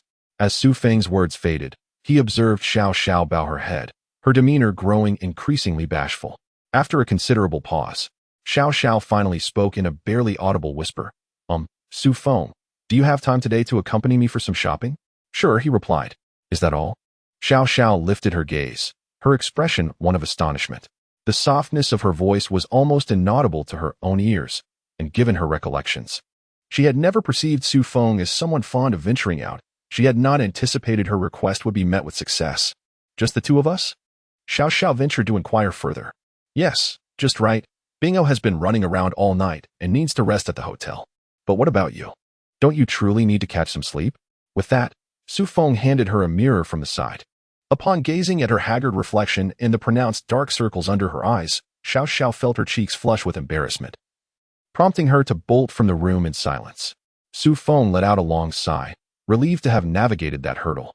So what shall I do? Follow you clandestinely? Bing Di remarked with a touch of sarcasm. No, let's not jest at this moment, Su Feng replied, rubbing his temples. Although his physical constitution was far superior to that of his peers, he had maintained a mental connection with the monstrous insects throughout the night. And the vast influx of information had left him with a slight headache. Starfall City is, after all, my home. Nothing untoward can occur here. During this month of the competition, you are free to move about, as long as you do not compromise our identities. Bing Di chose not to press further. Settling onto the bed by the window, evidently devoid of any intention to engage in outside activities, Su Feng was also pleased to see that Bing Di wasn't causing trouble. So he didn't press the matter further. Instead, he sat quietly on the sofa, waiting for Xiao Xiao to return. When Xiao Xiao rushed back to her room, she was met with the strange gazes of Ning Tian and Wu Feng. Ning Tian quickly averted her eyes, but Wu Feng made no effort to hide her teasing expression. How was your first time? My first time? Xiao Xiao, exhausted from staying up all night, didn't immediately grasp Wu Feng's implication and looked at her blankly. You know, your first time, with Su Feng. At this, Xiao Xiao finally understood and flushed crimson. What nonsense. Nothing happened. Still shy after spending the night? Wu Feng scoffed. Unless Su Feng has some unusual preferences? I didn't even see them, okay? Xiao Xiao retorted loudly. If Wu Feng kept this up, she'd never be able to explain herself. What do you mean, you didn't see them? Ning Tian finally interjected. If only to prevent Wu Feng from further provoking Xiao Xiao. Exactly what I said. From the moment I went to their room last night, they weren't there. They only just returned to the hotel. Xiao Xiao sighed in frustration. They went out. Yeah, Su Feng and Bing went back home for a bit, so I just ended up waiting for them all night for nothing. Come to think of it, those two are from Star Luo, aren't they? Wu Feng's expression shifted to one of realization, and her mocking gaze softened. Yeah, Su Feng was worried it might affect everyone's mood. So he didn't want anyone to know. Is that so? Ning Tian didn't buy Su Feng's explanation for a second. Given the current state of the Shrek team, could their morale really sink any lower? And if they were going home, why choose the night? Leaving during the day wouldn't have raised any suspicions. Whatever happened last night, Su Feng was definitely hiding something. Still, Ning Tian had no intention of exposing him. Everyone had their secrets. As long as Su Feng was planning to plaster Shrek's misfortunes across Star Luo City, it didn't concern her. So, what about your invitation? Ning Tian steered the conversation away from last night and back to Xiao Xiao. Xiao Xiao's expression turned panicked. There is no time. You two have to help me. How am I supposed to go out looking like this? I doubt Su Feng would care about such details, Ning Tian murmured under her breath. But she still rose and guided Xiao Xiao to the vanity. If it's a date, you'd better prepare properly. It's not a date. Right? Ning Tian continued smoothly. It's just to thank him for saving your life, so you're inviting him out. That is all. Yeah. Xiao Xiao's face burned as she nodded. Chapter 4. A date? Struggling to maintain a neutral expression, Su Feng did his best not to laugh at Xiao Xiao's heavily made-up face, though naturally pretty for her age. The excessive makeup robbed her of any charm, an impressive feat in its own way. So, where are we going? Since leaving the hotel, Xiao Xiao had kept her head down, too embarrassed to meet Su Feng's eyes. They had been wandering aimlessly for half an hour before he finally broke the silence. Only then did Xiao Xiao realize her critical oversight. She had never been to Star Luo City. Last night, she had planned to arrange things based on Su Feng's response, but after the delay, she'd completely forgotten. In her haste, she hadn't even consulted Ning Tian or Wu Feng. I should be known, Su Feng sighed. Fine, I'll handle the plans. Su Feng let out a long sigh. He knew that one could not reasonably expect a teenage girl to devise a flawless plan. Ultimately, it would fall upon him to take matters into his own hands. However, the transformations in Luo City have been quite significant as well. Su Feng's lamentations are not unfounded. Due to the competition, the influx of travelers to Luo City has surpassed a staggering 1 million, prompting significant developments within the city. For instance, the hotels accommodating all participating teams, as Su Feng is aware, have been newly constructed, boasting the most advanced standards in their decor and amenities. If that is the case, I have found it. Su Feng grasped Xiao Xiao's hand tightly and swiftly made his way towards a shop he had spotted. Entirely oblivious to the blush that adorned Xiao Xiao's face beneath her makeup, the two found themselves in a private chamber, devoid of any need for assistance. The ticket attendant nodded, skillfully accepting the golden soul coin from Su Feng and handing them 2 admission tickets. Under the guidance of the staff, Su Feng and Xiao Xiao traversed a long corridor, entering a pitch-black chamber. As the staff closed the door behind them, Xiao Xiao's heart nearly leapt from her chest. Where are we?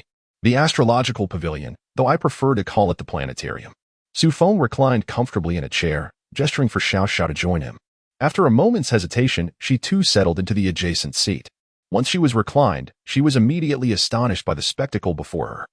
Above them was not the anticipated ceiling, but a dazzling expanse of starry sky. Isn't it beautiful? This is a rarity exclusive to Luo City. Su Feng beamed at Xiao Xiao's astonished expression, unable to contain his smile. Due to the cultivation needs of the Star-Crowned sect, the royal family had commissioned research into celestial phenomena. With the continuous advancement of soul-guiding technology, someone eventually conceived the idea of capturing these celestial images and projecting them using light and shadow soul-guiding devices.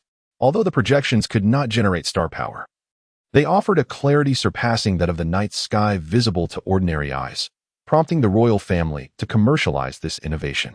If one were to speak of the unique charm of Luo City, this would undoubtedly be it. Su Feng's voice was remarkably soft, yet Xiao Xiao remained oblivious, utterly captivated by the enchanting allure of the starry sky, leaving her no room to attend to other matters. Su Feng fell into a profound silence, surrendering both body and mind to tranquility. As a chosen hero of the star artifact, he felt an innate connection to every star. And even if this bond was merely an illusion, it provided him with a sense of relaxation. In this serene atmosphere, Su Feng inexplicably experienced a revelation from the star artifact. This time, it was not a visual image but rather a haunting melody. The music, at times fervent and at others melancholic, resonated in his ears, subtly unveiling the echoes of a grand and valiant battle. Su Feng silently immersed himself in the emotions conveyed by the music, The inspiration from the star artifact invariably contains significant messages, even if it were merely a piece of music. The familiar sensation led him to realize that the performer of this melody must be connected to the star artifact, or perhaps to himself. Self-composed sacred music, Feng murmured. When it came to music, that was the only thought that arose in his mind. It represented a warrior's defiance against fate and a brother's eternal love for his sister, guiding the creation of this ensemble. They were machines, instruments, and soldiers, standing resolutely against the injustices of fate on behalf of their master. However, Feng did not comprehend. He had no intention of creating a self-composed sacred music legion, nor would he entrust this technology to anyone. In contrast, the power of the mechanical insects was far more controllable and formidable, sufficient to sustain any large-scale conflict. Once he ascended to the status of a star god, all battles and wars would merely be insignificant trifles, rendering any creation even less warranted. What are you singing? A voice interrupted Feng's contemplation. Unbeknownst to him, the screening had concluded, and Xiao Xiao sat up, regarding him with a puzzled expression. A melody suddenly echoed in his mind, and he instinctively began to hum. Apologies. I too occasionally find myself inexplicably recalling songs I have heard. Xiao Xiao readily accepted this explanation. After such a long time spent stargazing, her mood had considerably calmed, allowing her to converse with Feng normally. Do you have any other places in mind to visit? Xiao Xiao pondered, resting a hand thoughtfully on her mouth. I wonder if we should check out some souvenirs? Souvenirs? Yes, after all, it is my first time in Luo City. Xiao Xiao's bright eyes sparkled like stars in the dark room, her smile concealing her little secret. I'm not quite familiar with that. I truly can't think of anything in Luo City that would serve as a keepsake. That's all right. I saw some yesterday. There are plenty in the shops outside the arena. Feng nodded and followed Xiao Xiao as they departed from the astrological pavilion, with a clear objective in mind. They swiftly arrived at the street adjacent to the grand competition arena. Upon witnessing the throngs of people before them, Xiao Xiao began to feel a sense of hesitation. Why are there so many individuals? Most of the intense matches took place yesterday. It seems many are here today simply to browse. Feng was not the slightest bit surprised. In the world of Douluo continent, there were few entertainment activities, and the Soul Master Tournament was the only grand event. Thus, Xiao Xiao would not comprehend this, while he, with the experience of a past life, fully understood why things had come to be this way. The flow of people was uncontrollable. Even with the most meticulous plans, issues would not diminish in execution, not even by a fraction. Perhaps we should return when the crowd thins, he suggested. For now, let us explore another area. No, the only time the crowd thins is when the shops close, she replied. Since we are already here, there will surely be a way. With that, Feng produced 2 cloaks and swiftly donned them over himself and Xiao Xiao. In her astonished gaze, the two transformed instantly, their figures obscured from view, and they appeared considerably taller. Feng's methods yielded immediate results. His appearance, far from that of a benevolent figure, caused all to keep their distance, coupled with their peculiar insignias. Many soul masters found themselves at a loss and chose to steer clear. Unimpeded, the two navigated through the throng and entered the souvenir shop. Upon beholding the dazzling array of merchandise, Xiao Xiao was momentarily taken aback. Welcome, esteemed guests. What may I assist you with? The shop assistant's nervous demeanor prompted Feng and Xiao Xiao to remove their hoods, instantly alleviating her concerns with their youthful countenances. Realizing they were not there to cause trouble, she felt relieved and a radiant smile graced her face as she began to introduce the various wares available. Chapter 5.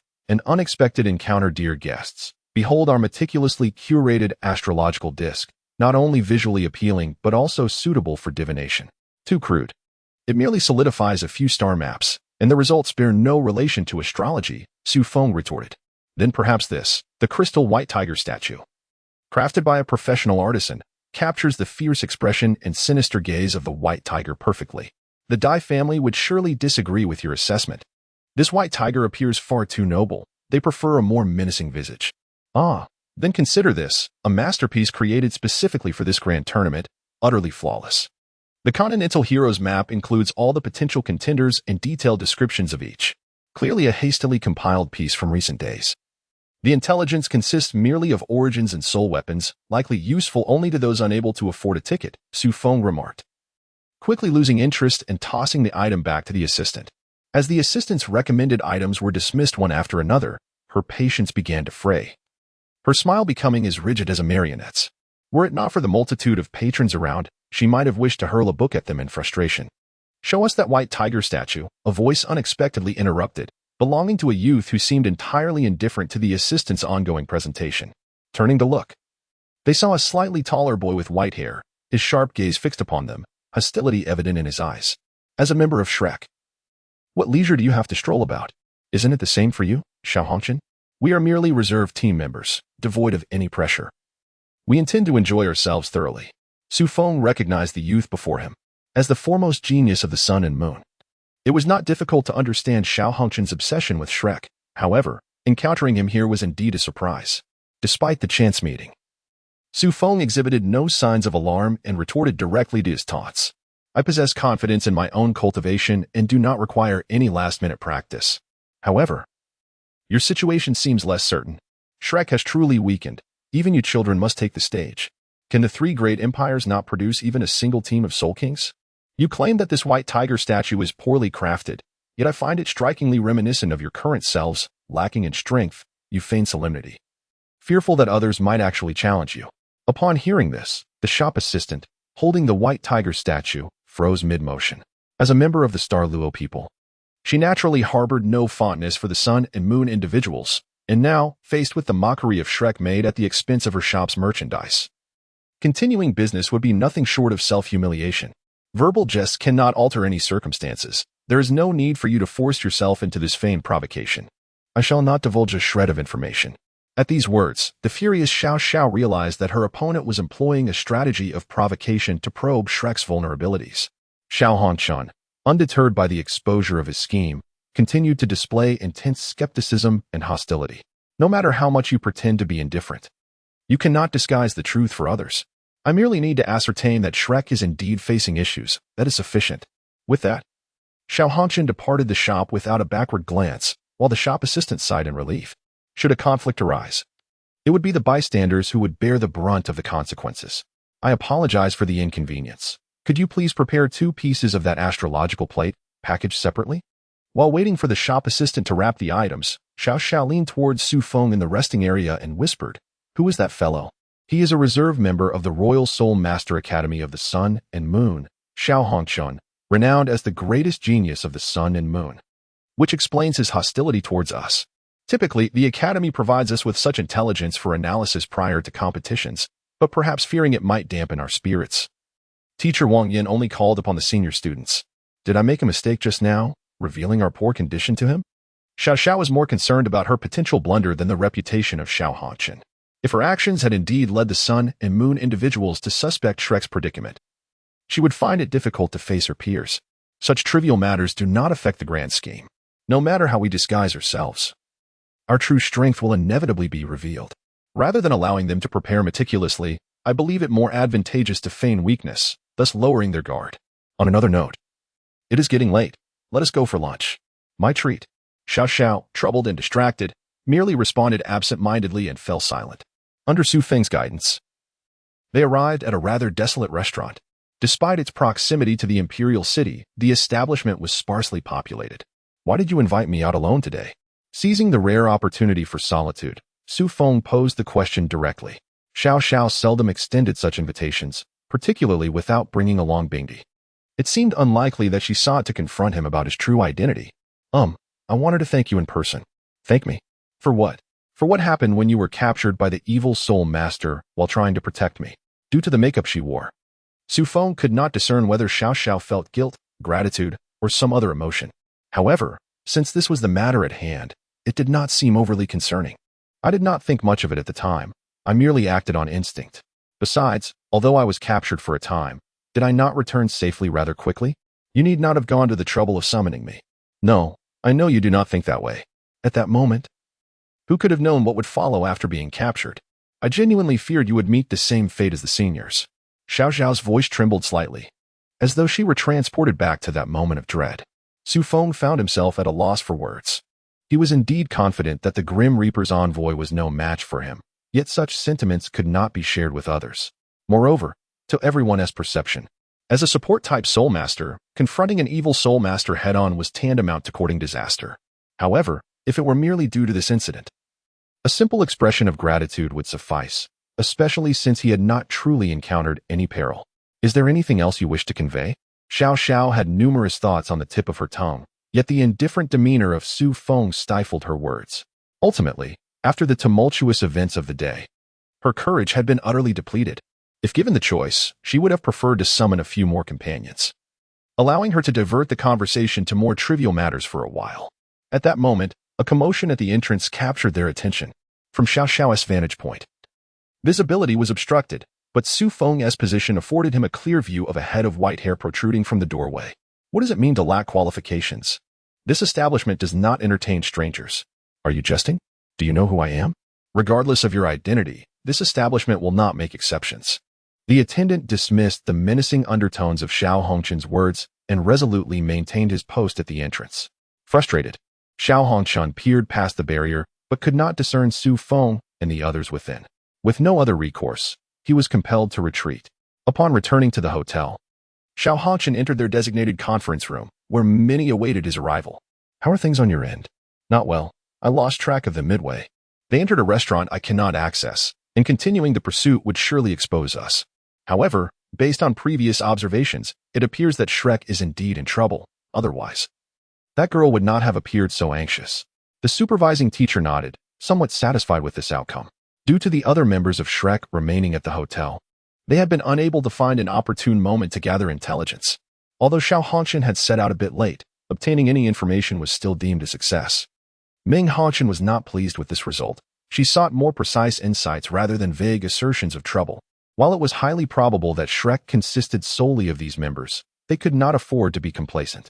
Since the Sun-Moon Empire's participation in the competition, they had never triumphed over Shrek, and no one could guarantee what surprises they might still have up their sleeves.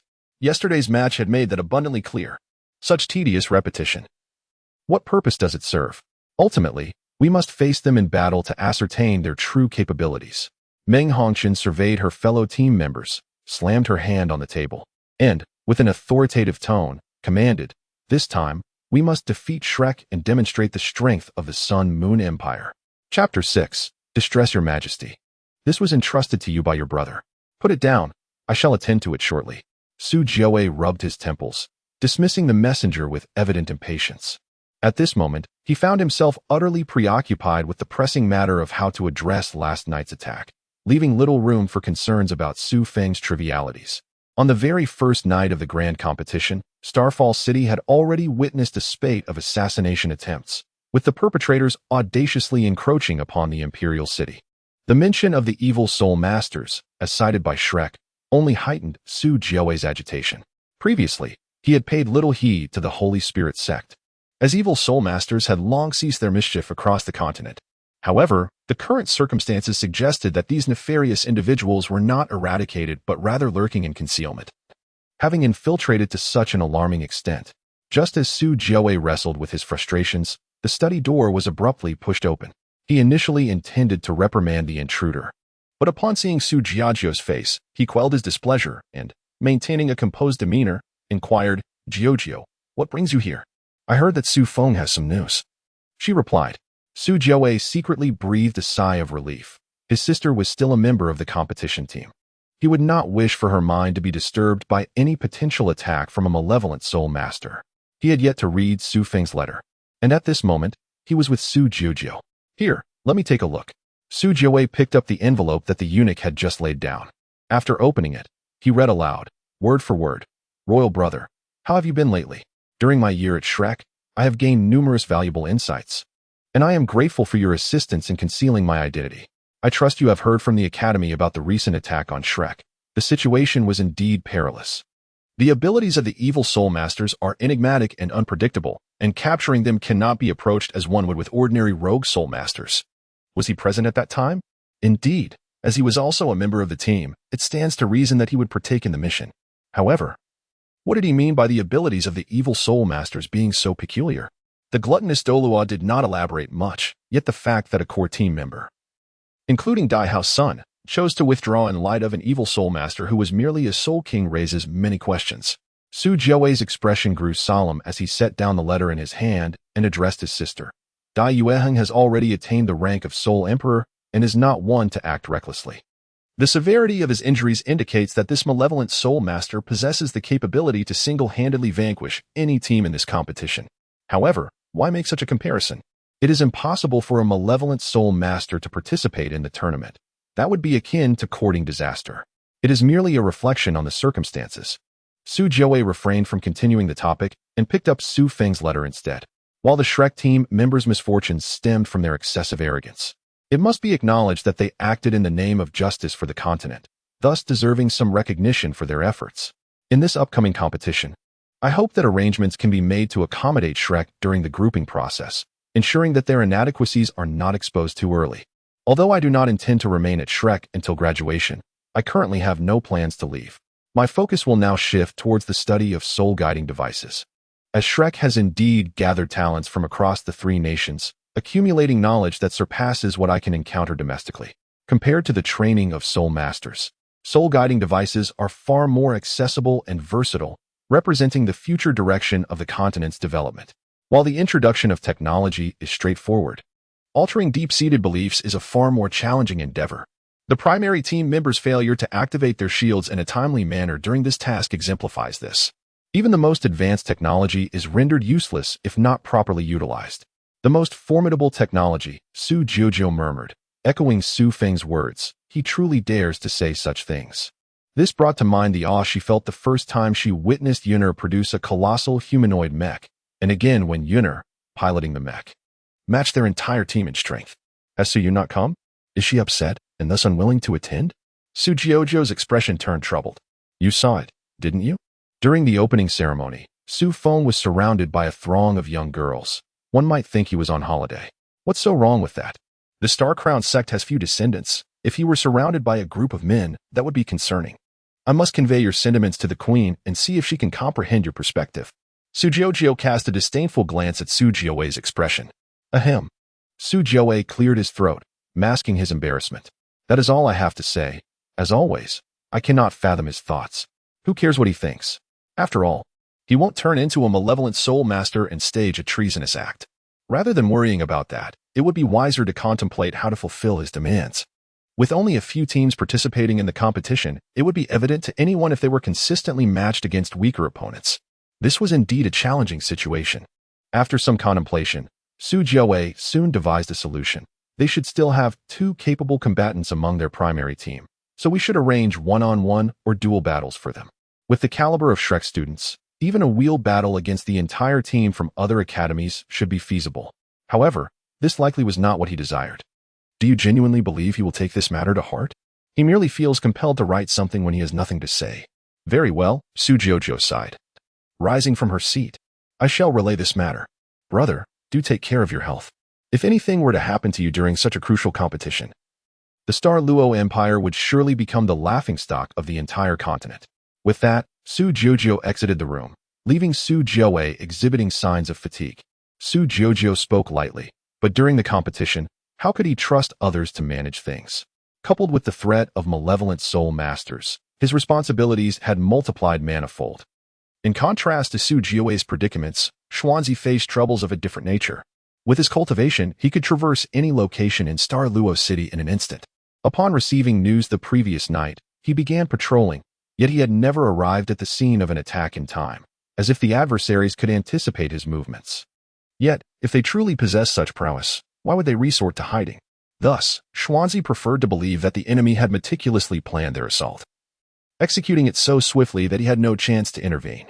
Xuanzi was not adept at strategic thinking. In truth, he struggled with matters beyond cultivation. However, as the eradication of malevolent soul masters was Mulin's directive, he had no choice but to face this daunting task head-on. After much contemplation, he ultimately decided to seek outside assistance. Distrusting the people of the Star Luo Empire, he turned to the few remaining personnel from Shrek for help. The situation is as such. The Academy will not condone malevolent soul masters wreaking havoc, yet I cannot manage the entire city alone. Wang Yin regarded the elder Xian before him, rendered speechless. None among them possessed even a single soul saint. How could they possibly deal with the malevolent soul masters that Xian was unable to handle? Were they to scatter throughout Star Luo City, becoming mere targets for others?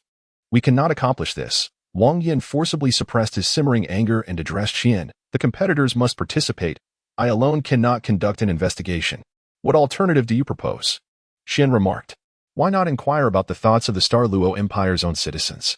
Since the malevolent soul masters are causing chaos in Star Luo City, shouldn't they be the most concerned? Xuanzi fell silent for a moment, observing Wang Yan's clenched fists before ultimately saying nothing and departing. Chapter 7. Uncrossable boundaries, I ask you. Just how long do you intend to persist in this manner? The Ice Emperor, exasperated, led Su Feng through the streets. Although there was a noticeable increase in patrolling troops that night, it was still rather effortless to evade detection by these individuals, whose average cultivation was nowhere near that of a soul venerable.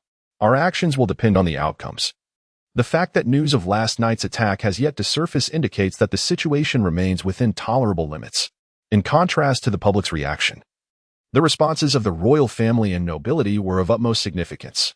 In a world characterized by vast disparities in power, no matter how much commotion they stirred, as long as the lives of the nobility were not threatened, it would not garner their attention.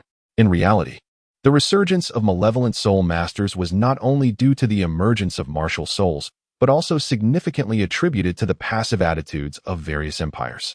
Given their stamina, they could continue their onslaught until the competition's conclusion without issue. However, setting aside the possibility of numerous spies lurking within Star Luo City, an excessively rapid approach could prompt the nobility to prioritize their survival, opting for a retreat rather than aiding their cause. Let me see, the Ice Emperor mused. This individual appears to be a mere fugitive, lacking any profession and seldom interacting with others. Based on the occasional accent when he speaks, he seems to be from the Heavenly Soul clan. Despite the option to escape to a remote town, he still opted for Star Luo City, suggesting he cannot resist the allure of various pleasures. I have no interest in such trivialities. Simply state how you intend to handle this. Su Feng waved his hand to indicate that the Ice Emperor need not intervene, and then he entered the man's dwelling, entirely indifferent to the alarm system he had triggered. From Su Feng's perspective, the individual had already detected his presence, yet did not act recklessly. Instead, he quietly rose and concealed himself, preparing to strike at Su Feng. Su Feng was indifferent to the ambush laid by the man. For him, evading an attack from a Soul King was a trivial matter. In contrast, the formidable auras approaching in the distance instilled in him a sense of patience, prompting him to linger a while longer. At last, the fugitive could no longer contain himself. He emerged from his chamber, brandishing a dagger with silent intent to sever Su Feng's head from his body. However, the dagger fell midway, striking the ground with a sharp, resonant sound. The man struggled to pry away the hands that constricted his throat, but to no avail, and soon he succumbed to asphyxiation. Su Feng cast aside the ne'er-do-well he had been dealing with and resumed his seat, awaiting the arrival of his first guest for the evening. A yellow glow surged forward at an alarming speed, halting before the door. Xuanzi, with a gaze brimming with fury, fixed his eyes upon Su Feng and the two cloaked figures, exclaiming, "You wretched rats from the sewers, how dare you wreak havoc in plain sight?" From Xuanzi's perspective, he noticed the guards outside shift, seemingly incensed by his words. Another soul master remained seated, exhibiting no fear towards this super Douluo. "Care to venture a guess?" Su Feng spoke, his voice a curious blend, neither distinctly male nor female, good nor evil, exuding a mechanical monotony. "I have no interest in indulging your jesting. Once it is in the hands of Shrek, your tricks will be rendered futile." With that, Xuanzi launched an attack, earthy soul power enveloping his form, causing him to swell in size, two curved horns sprouting from his head. Before Su Feng could utter another word, a massive hoof descended upon the door, intent on subduing them. Yet, Xuanzi's assault abruptly ceased, halted by an imposing ice wall that clashed with his hoof, the sound reverberating through the dark night, echoing throughout the entire block. Xuanzi stared, dumbfounded, at the spectacle before him, taken aback by the presence of a soul master capable of withstanding his full might. I have often heard the saying that harmony brings wealth. Combat yields no value. Such a simple truth should not elude you, Xian Lao. Who are you truly? The Knights of the Sacred Icon, inheritors of the divine will. Foolish pretenders. Once Xuanzi regained his composure, he disregarded Su Feng's words, launching one powerful strike after another against the ice wall, soon causing signs of fracture to appear. At this moment, Su Feng finally rose and approached the Ice Emperor. The night has only just begun. Why must Xian Lao persist in this futile struggle? The Knights of the Sacred Icon seek to purge evil and resurrect the great deity. We have no conflict with Shrek, do we? Shrek would never condescend to associate with vile scoundrels like you. Today, I shall not allow you to escape. Seeing the two attempting to flee, Xuanzi hastened his movements, yet the Ice Emperor's prowess far surpassed his own, unless he revealed his true form. His soul power alone could not match the Ice Emperor's ability to mend the damage. Farewell, Xian Lao. Do take a moment to admire our handiwork. We shall soon meet again. With that, Su Feng grasped the Ice Emperor's hand and activated his teleportation device. A blinding white light enveloped them, and they found themselves in their hotel room. Look outside. What on earth is happening? Gasps erupted from outside the room. Within this hotel, designated for participating teams to recuperate, security was abundant, yet even they now stood in shock. An ice wall rapidly expanded, surrounding the hotel within a mere 10 meters. Some foolish souls attempted to challenge the wall's fortitude, but their assaults left no mark upon the icy surface. Even some close combat soul masters found themselves completely encased in ice upon contact. Witnessing this, even the most arrogant dared not approach, as night had only just begun. Most teams remained awake, and even those who had begun to rest were roused by their comrades. Aside from Su Feng and the Ice Emperor, no one understood the unfolding events. If this were an assault, the ice wall remained only at the hotel as perimeter, exhibiting no response except towards those who attacked. Yet to consider it mere entertainment seemed implausible. Could the Starfall Empire truly be so reckless? Soon, a streak of earthy yellow meteor descended from the heavens, crashing violently against the ice coffin. However, what alarmed Xuanzi was that no matter the force he exerted this time, the ice remained unblemished. How could this be? How can a soul master possess such formidable strength? Cease your actions, Lord Douluo. In mere moments, Su Jiawei's figure appeared. Through the ice, he could clearly observe the terrified expressions of the participants, his own visage paling. The previous night's silent assassination had now escalated into a significant uproar, leaving him unable to conceal the situation. Rest assured, the Starfall Empire shall ensure the safety of all. No villainous scoundrel shall cause turmoil here. Su Jiawei's words provided a sense of reassurance to everyone, yet only he was aware of the turmoil within his heart. The most formidable individual in the Xinghua Empire pales in comparison to Elder Xian. How could they possibly breach the ice wall that even he cannot dismantle? For beings of such caliber, numbers hold no significance. Even a mere display of their might could result in countless casualties among the townsfolk. Elder Xian, in your esteemed opinion, who is the architect of this ice wall? Is it possible to shatter it? Naturally, it is the work of the malevolent soul master. Could it be me? Xuanzi cast Su Jiawei a disdainful glance, clearly unwilling to engage with the inquiry.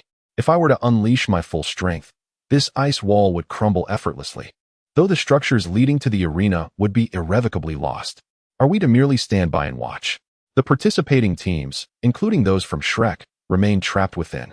Prolonged confinement could lead to dire consequences. If you are amenable, I am prepared to act immediately. Su Jiawei fell into silence.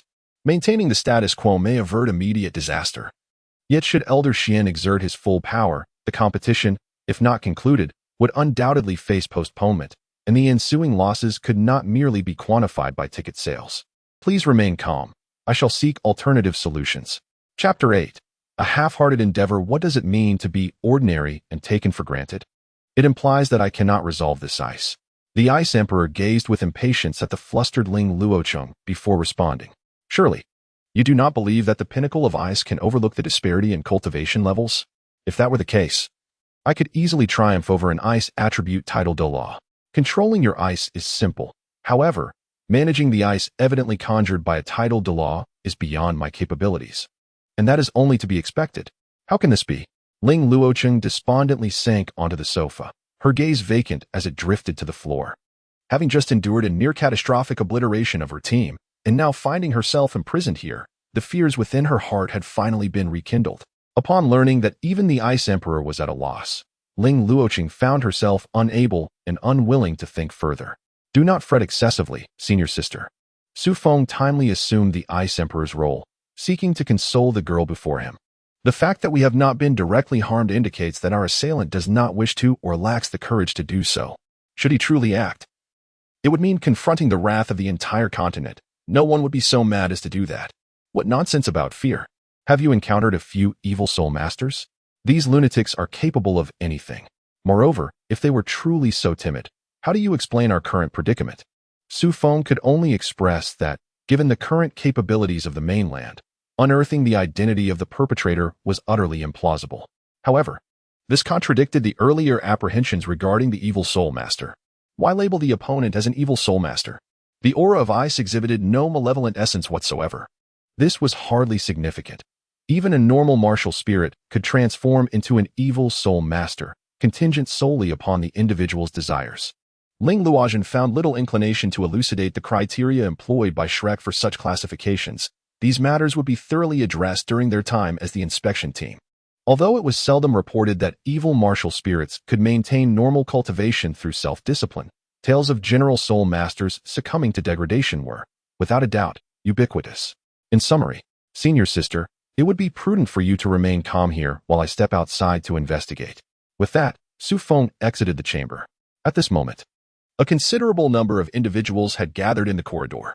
This floor was exclusively occupied by Shrek and members from the foremost academies of various nations, thus maintaining a semblance of composure. However, the palpable tension between them was undeniable. I say, it is undoubtedly you who conspired with the evil soul masters, intending to ensnare everyone in your trap. Meng Hanshan retorted sharply at the accusatory female voice. On what grounds do you assume it was us? Do the people of the three great empires solely indulge in such insidious schemes? Setting aside our motives, do you truly believe I am here to accompany you to your demise? Who knows if you've harbored resentment all this time? The Shrek inspection team has yet to investigate the Sun-Moon Empire. Perhaps it is you who have colluded with the evil soul masters. In comparison, wasn't the organizing entity, the Star Luo Empire, more suspect? Their participants need not reside in this hotel, thus rendering them immune to any ensuing chaos. The accusatory female hesitated, beginning to entertain a measure of agreement with Meng Hanshan's words. If anyone could instigate such a significant disturbance in Star Luo City, it would undoubtedly be the Star Luo Empire itself. Silence. Such discussions resolve nothing. Just as they were about to continue their argument, a middle-aged man's voice emanated from the staircase, interrupting their dialogue. Following the sound, the recently returned team leaders bore expressions laden with tension, and Feng even noticed beads of sweat on Wang Yan's brow that had yet to be wiped away. Everyone, return to your rooms. The captains will convene with us. Observing the countenances of their instructors, all present comprehended the gravity of the situation and obediently retreated to their respective quarters. Following the footsteps of the teachers, Feng and several other captains entered the largest conference room. However, upon his entrance, he was immediately met with skepticism. How is there a soul master? The captain of Shrek? Present? Senior Ling cannot step out for the time being, so I will assume her position. Wang Yan frowned slightly, but ultimately acquiesced to Feng's participation. And what brings you two here? Is it customary for the Sun-Moon Empire to have 3 captains? Feng gazed at Meng Hanshan and Xiao Hanshan, unhesitatingly retorting, you are far less qualified to discuss this than I am. Silence. This is not the time for your quarrels, interrupted the teacher from the Heavenly Soul Academy. Everyone trapped here had no time to waste. What are your thoughts, Shrek? I am as uninformed as you, he replied. In my opinion, it is best to patiently await rescue. Elder Xian is outside. No evil soul master would dare confront him here. His words were pleasantly reassuring, as though the ice wall outside were mere decoration. But what if that barrier begins to shrink? Would you still feel at ease? The man slammed his hand on the table, unable to contain his frustration. Typically, in such situations, Shrek, as the leader of the 3 kingdoms, would have the support of the Sun-Moon Empire, which would refrain from dissent. However, this time, Wang Yan, Shrek's leading teacher, seemed disinclined to voice any opinions, causing the discussion to falter. Meng Hanshan scoffed, yet she fell silent. With the arguments ceased, an awkward silence enveloped the conference room, leaving everyone unsure of what to say. The utmost priority now was to ascertain what had transpired. It appeared that teacher Wang Yan from Shrek was not entirely oblivious. Under the weight of everyone's gazes, Wang Yan, feeling helpless, finally spoke. Shrek did indeed receive a warning of an impending attack by evil soul masters, but the Academy concealed this information to prevent disruption of the competition. Why was this news not communicated to the other nations? Even if you had informed us, what would you have us do? Dispatch our armies? This is Star Luo, not Sun Moon. At the very least, we would not be trapped here alongside you. Meng Hanshan's tone was unwavering, though she did not possess the confidence she outwardly projected. She had also attempted to breach the external ice, but her soul power could not penetrate it. Even her own cold poison was affected. Nevertheless, she was astonished to find that under the influence of this strange soul power, the cold poison that had long plagued her seemed to be somewhat suppressed. In contrast to the Douluo continent, the Sun-Moon Empire, having faced little disturbance from powerful evil soul masters, held no significant prejudice against them. Were it not for their current confinement, she would be inclined to converse with the soul master responsible for this situation. Prior to her participation in the competition, her grandfather had warned her that while this tournament might not pose severe risks, the next one could very well present grave issues. Though no conclusions were drawn, everyone remained, seemingly putting forth efforts to escape, barely managing to suppress their inner turmoil. As they continued to wait, both those inside and outside the hotel began to wane. Until the sun rose. A gasp erupted from outside, prompting everyone to instinctively glance out the window. The ice wall, which had remained impervious to attack, silently melted under the sunlight, cascading down the streets to form a small river, which quickly vanished into the ground. Chapter 9. Overwhelming force. The actions of Feng and his companions resulted in no casualties, which afforded the Luo Empire considerable latitude in their response. Following the unsealing of the ice wall, Jiawei promptly declared that their efforts had borne fruit, successfully thwarting the assault of the malevolent soul masters. Consequently, despite the myriad doubts that lingered in their hearts, the majority of the academies and citizens of Luo City chose to dismiss the incident from their minds. In the ensuing days, Feng refrained from provoking Jiawei's nerves further through the Ice Emperor's actions, yet he continued with the purging operations. Through investigations conducted by the Royal Shadow Guards, Jiawei soon discerned a commonality among the victims. Their origins were shrouded in mystery, which began to sow seeds of suspicion regarding the assailants' motives. However, the continent was simply too small, and Jiawei could not fathom which faction might possess a motive to act thus. Even the mention of the Knights of the Sacred Image by Xian Lao left him perplexed. Unable to ascertain their origins, Jiawei could only maintain his belief that the malevolent soul masters were to blame, a conclusion tacitly accepted by the various powerful factions. As someone had to be held accountable, the grand tournament progressed in an orderly fashion. Thanks to the judges' clandestine manipulations, Shrek Academy drew almost all one-on-one matches in the lottery, with Ling Luoqing securing numerous victories single-handedly, swiftly advancing from the group stage into the top 8. However, the underhanded tactics ceased there, as the minor academies were essentially eliminated, rendering further concealment of strength futile. The representatives from the 4 nations and Shrek claimed 5 spots, inevitably leading to a confrontation between 2 seeded teams. Though Ling Luoqing endeavored to maintain composure, unease filled her heart. The strength of the representatives from the 4 nations was no less formidable than her own, and attempting to play a lone warrior against 7 would only lead to a swifter defeat. Yet, to everyone's astonishment, the final matchup turned out to be between the hosting Luo Royal Soul Master Academy and the Doling Royal Soul Master Academy. What is happening? Wang Yan pondered, bewildered by the outcome. Facing other strong teams in the semifinals meant exposing numerous hidden cards, making them targets in the upcoming semifinals and finals. Did the Luo Empire truly care so little about the results, adopting a completely random draw? This question was not solely on Wang Yan's mind. Representatives from other nations shared the same confusion. The Doling Empire's representatives were particularly incensed, believing that the Luo Empire regarded them as easy prey. Fueled by this anger, the main team members from the Doling Royal Soul Master Academy took to the stage, determined to make the Luo representatives pay for their contempt. However, upon stepping onto the arena, they were met not by Su Jiujiu leading the team, but rather by a small girl they had never seen before.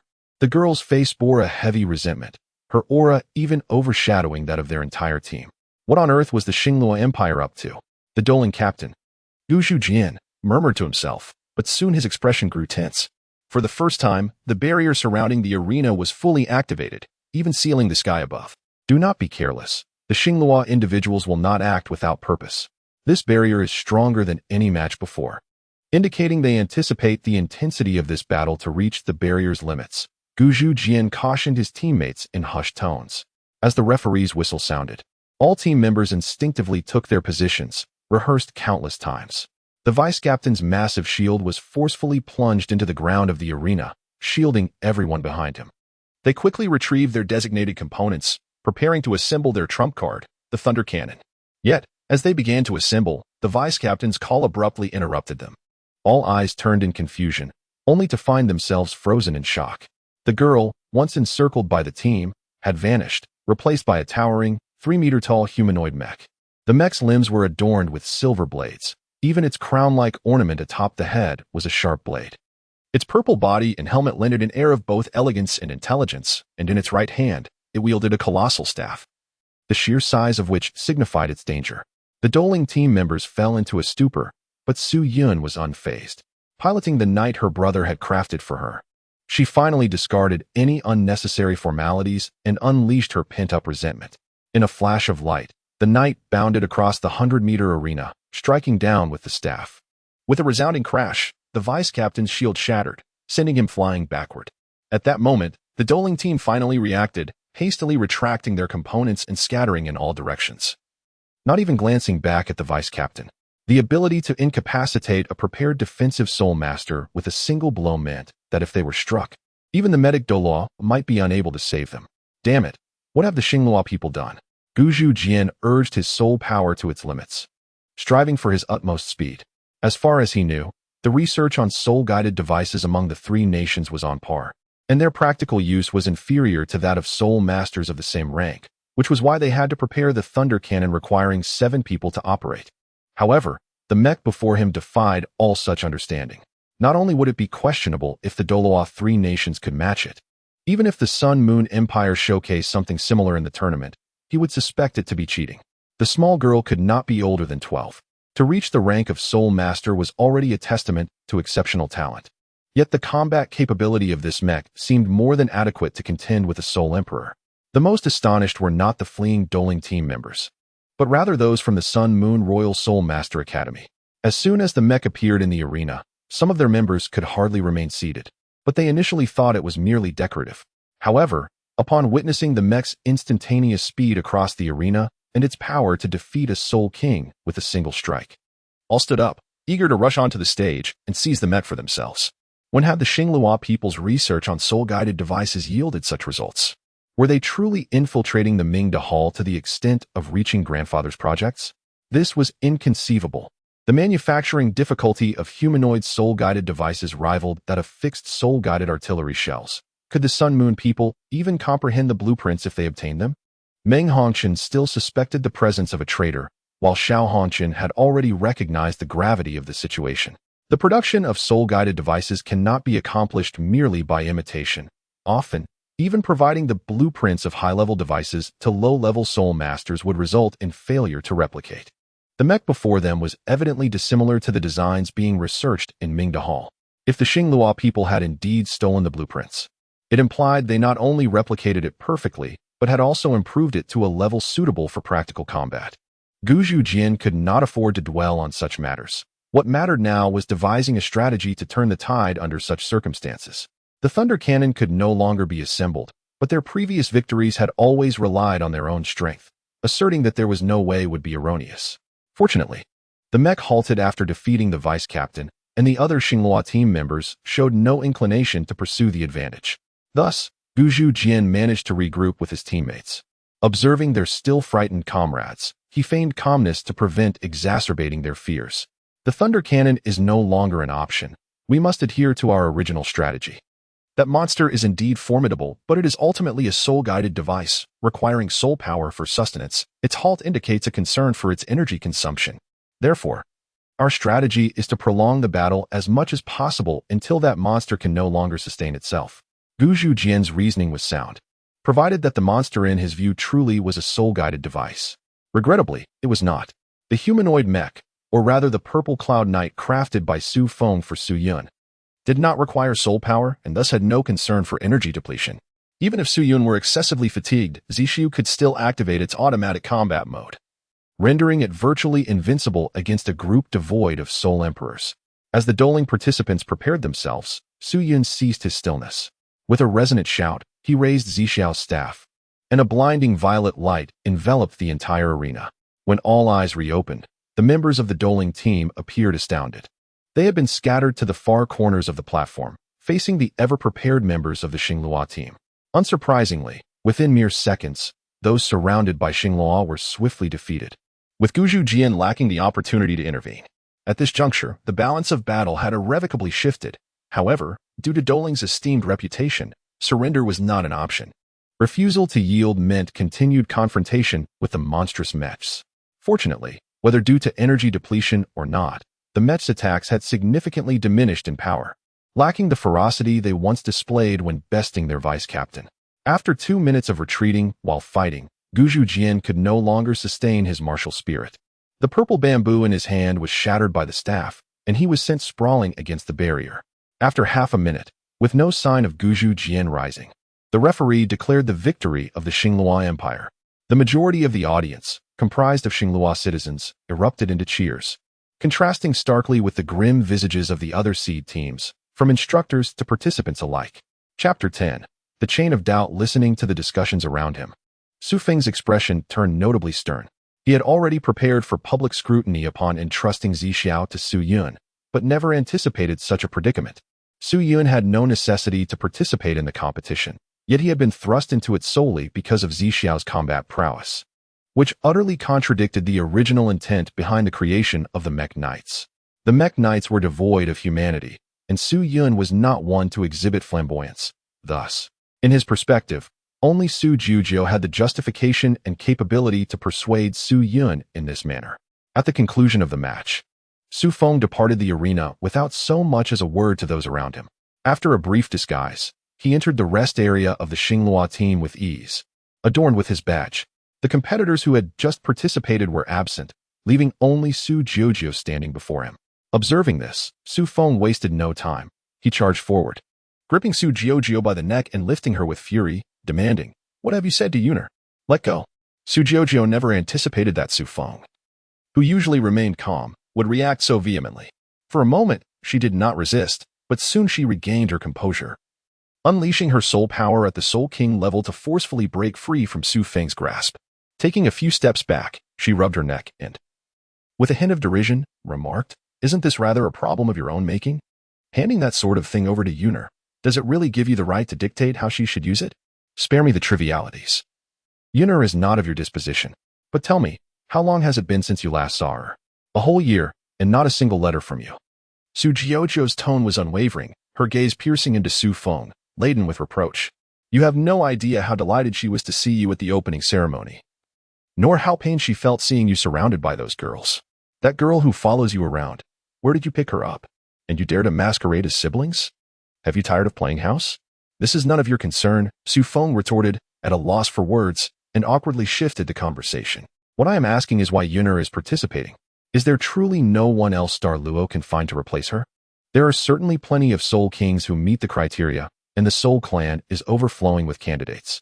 Yet, I still permitted her to participate, for it was her own request." "Her own request?" Su Feng was taken aback. "Of course. Do you think I am the kind of person who would resort to any means necessary for victory? If that were the case, I would have saved this trump card for the finals. But why? Who knows?" Su Juzhou scoffed. "Surely it isn't because she is upset that her brother, after a year apart, doesn't even bother to greet her." Su Feng fell into silence, then left without looking back. He acknowledged his mistakes but had no intention of rectifying them at this moment, although he could choose to conceal his identity and simply return home to see Su Yun. The underlying issue would persist as long as his mission remained unfulfilled. Rather than seeking temporary companionship, he preferred to wait until all matters settled before offering his apology. "We hope to meet the member of the Xinglua team who utilized the humanoid soul guide. I'm afraid Princess Su Yun has no intention of meeting you all." "Princess?" Xiao Hanshun was taken aback. He had surmised that the one capable of wielding the humanoid soul guide was of significant status, but he never imagined it to be a member of the Xinglua royal family, akin to Su Juzhou. While it might be plausible for ordinary nobles to be tempted to defect for a high price, how could a princess betray her nation? The pressing concern was that the only breakthrough they had was the user, as none of the spies deployed by Ryu had reported any information, and the confidentiality surrounding the technology of humanoid soul guides in Xinglua was likely as stringent as that of the Mingdatang. Indeed, therefore, we ask you to return. Ryu has its own competition to attend to. Do the Xinglua people truly possess the technology for humanoid soul guides? We have yet to develop it ourselves. How could you achieve such a feat? I demand that you hand over the humanoid soul guide for our inspection to verify that you have not engaged in any cheating." The Xinglua team's supervising teacher stared at Meng Hanshin in silence, unable to discern whether he was genuinely concerned or merely employing a provocation tactic. Such a precious item could not be entrusted to an enemy for examination. "We have already submitted it to the organizers for inspection, and there were no violations of regulations. So please rest assured, Miss Hanshin, The organizers of the competition are none other than yourselves. Ask other nations if they can trust your word. The competition is hosted in rotation by various nations, a consensus among them, and the Xingluo team has absolutely not engaged in any fraudulent activities. Ultimately, how could a machine cheat? You should understand the requirements for utilizing a soul guide. A child cannot wield a giant axe. Princess Su Yun possesses only the cultivation of a soul master, which is far below the competition's requirements. If you still cannot trust us, you may choose to conduct an inspection during the next competition when you have hosting rights. In 5 years, do you think we are as foolish as soul beasts? There is no point in directing your anger at me. I am merely the temporary supervising teacher. Observing the obstinate man, Ma Rulong sighed deeply, pulling Xiao Hongqian and Meng Hongqian away from the scene and back to their accommodation. At that moment, the meeting room was once again filled with people, all the team members unable to conceal their astonishment, whispering amongst themselves. Due to Ryu's unique national circumstances, their status was not particularly high. They were merely the strongest fighters, far inferior to the students specializing in soul guides. Consequently, this had led to more outrageous speculations, even suggesting the involvement of title Douluo-level assassins. Upon seeing Meng Hongqian and Xiao Hongqian enter, everyone immediately fell silent. In this team, they were the highest-ranking students. Even the supervising teacher had to heed their opinions. There was no resolution, and the only useful piece of information was that the user of the humanoid soul guide was Princess Su Yun of Xingluo. Never heard of her. That is to be expected. She is merely a child, likely never having ventured far from the palace. Since the path in Xingluo is blocked, we must rely on ourselves. Do we have any relevant information from the spies we have placed here? The supervising teacher shook his head, clearly having obtained nothing. Our spies have not infiltrated the palace, and there are no leads about such matters outside the palace. The expressions of Meng Hongqian and Xiao Hongqian remained grim, clearly dissatisfied with this response. I have already arranged for someone to relay this back to our country. Master Hongqian should soon initiate an investigation. But to be honest, I do not believe the Xingluo people acquired this technology by stealing it from us. Had you not informed me, I would not have even known that Master Hongqian was undertaking such a project. Could it be that they developed it themselves? Teacher, have you lost your mind? With the capabilities of the Xingluo people, how could they complete a project that even my grandfather could not finish? You yourself mentioned that Master Hongqian has yet to complete it. How could the people of Ryu replicate a semi-finished product into a finished one? Perhaps they sacrificed many functions. Or they possessed sufficiently powerful soul masters willing to push the experiment forward at any cost. The supervising teacher looked at the obstinate Xiao Hongqian and shook his head once more. The issue still returns to the original question. Where did the Xingluo people find soul masters of such caliber? You yourself study soul guides, so you must know how difficult it is to research others' methodologies. Unless Master Hongqian betrays us, I cannot fathom who would meet the criteria. Xiao Hongqian found himself at a loss for words, unable to retort. After a long while, as no one else seemed inclined to speak, the supervising teacher stated, "Finding an insider is not our task. We are here to represent our nation in the competition. Now, let us concentrate our collective intellect. I want you to devise a method to counter that humanoid soul guide." Chapter 11. The singular opportunity for victory. The discussions at the Royal Soul Master Academy of Ryu ultimately yielded no conclusions.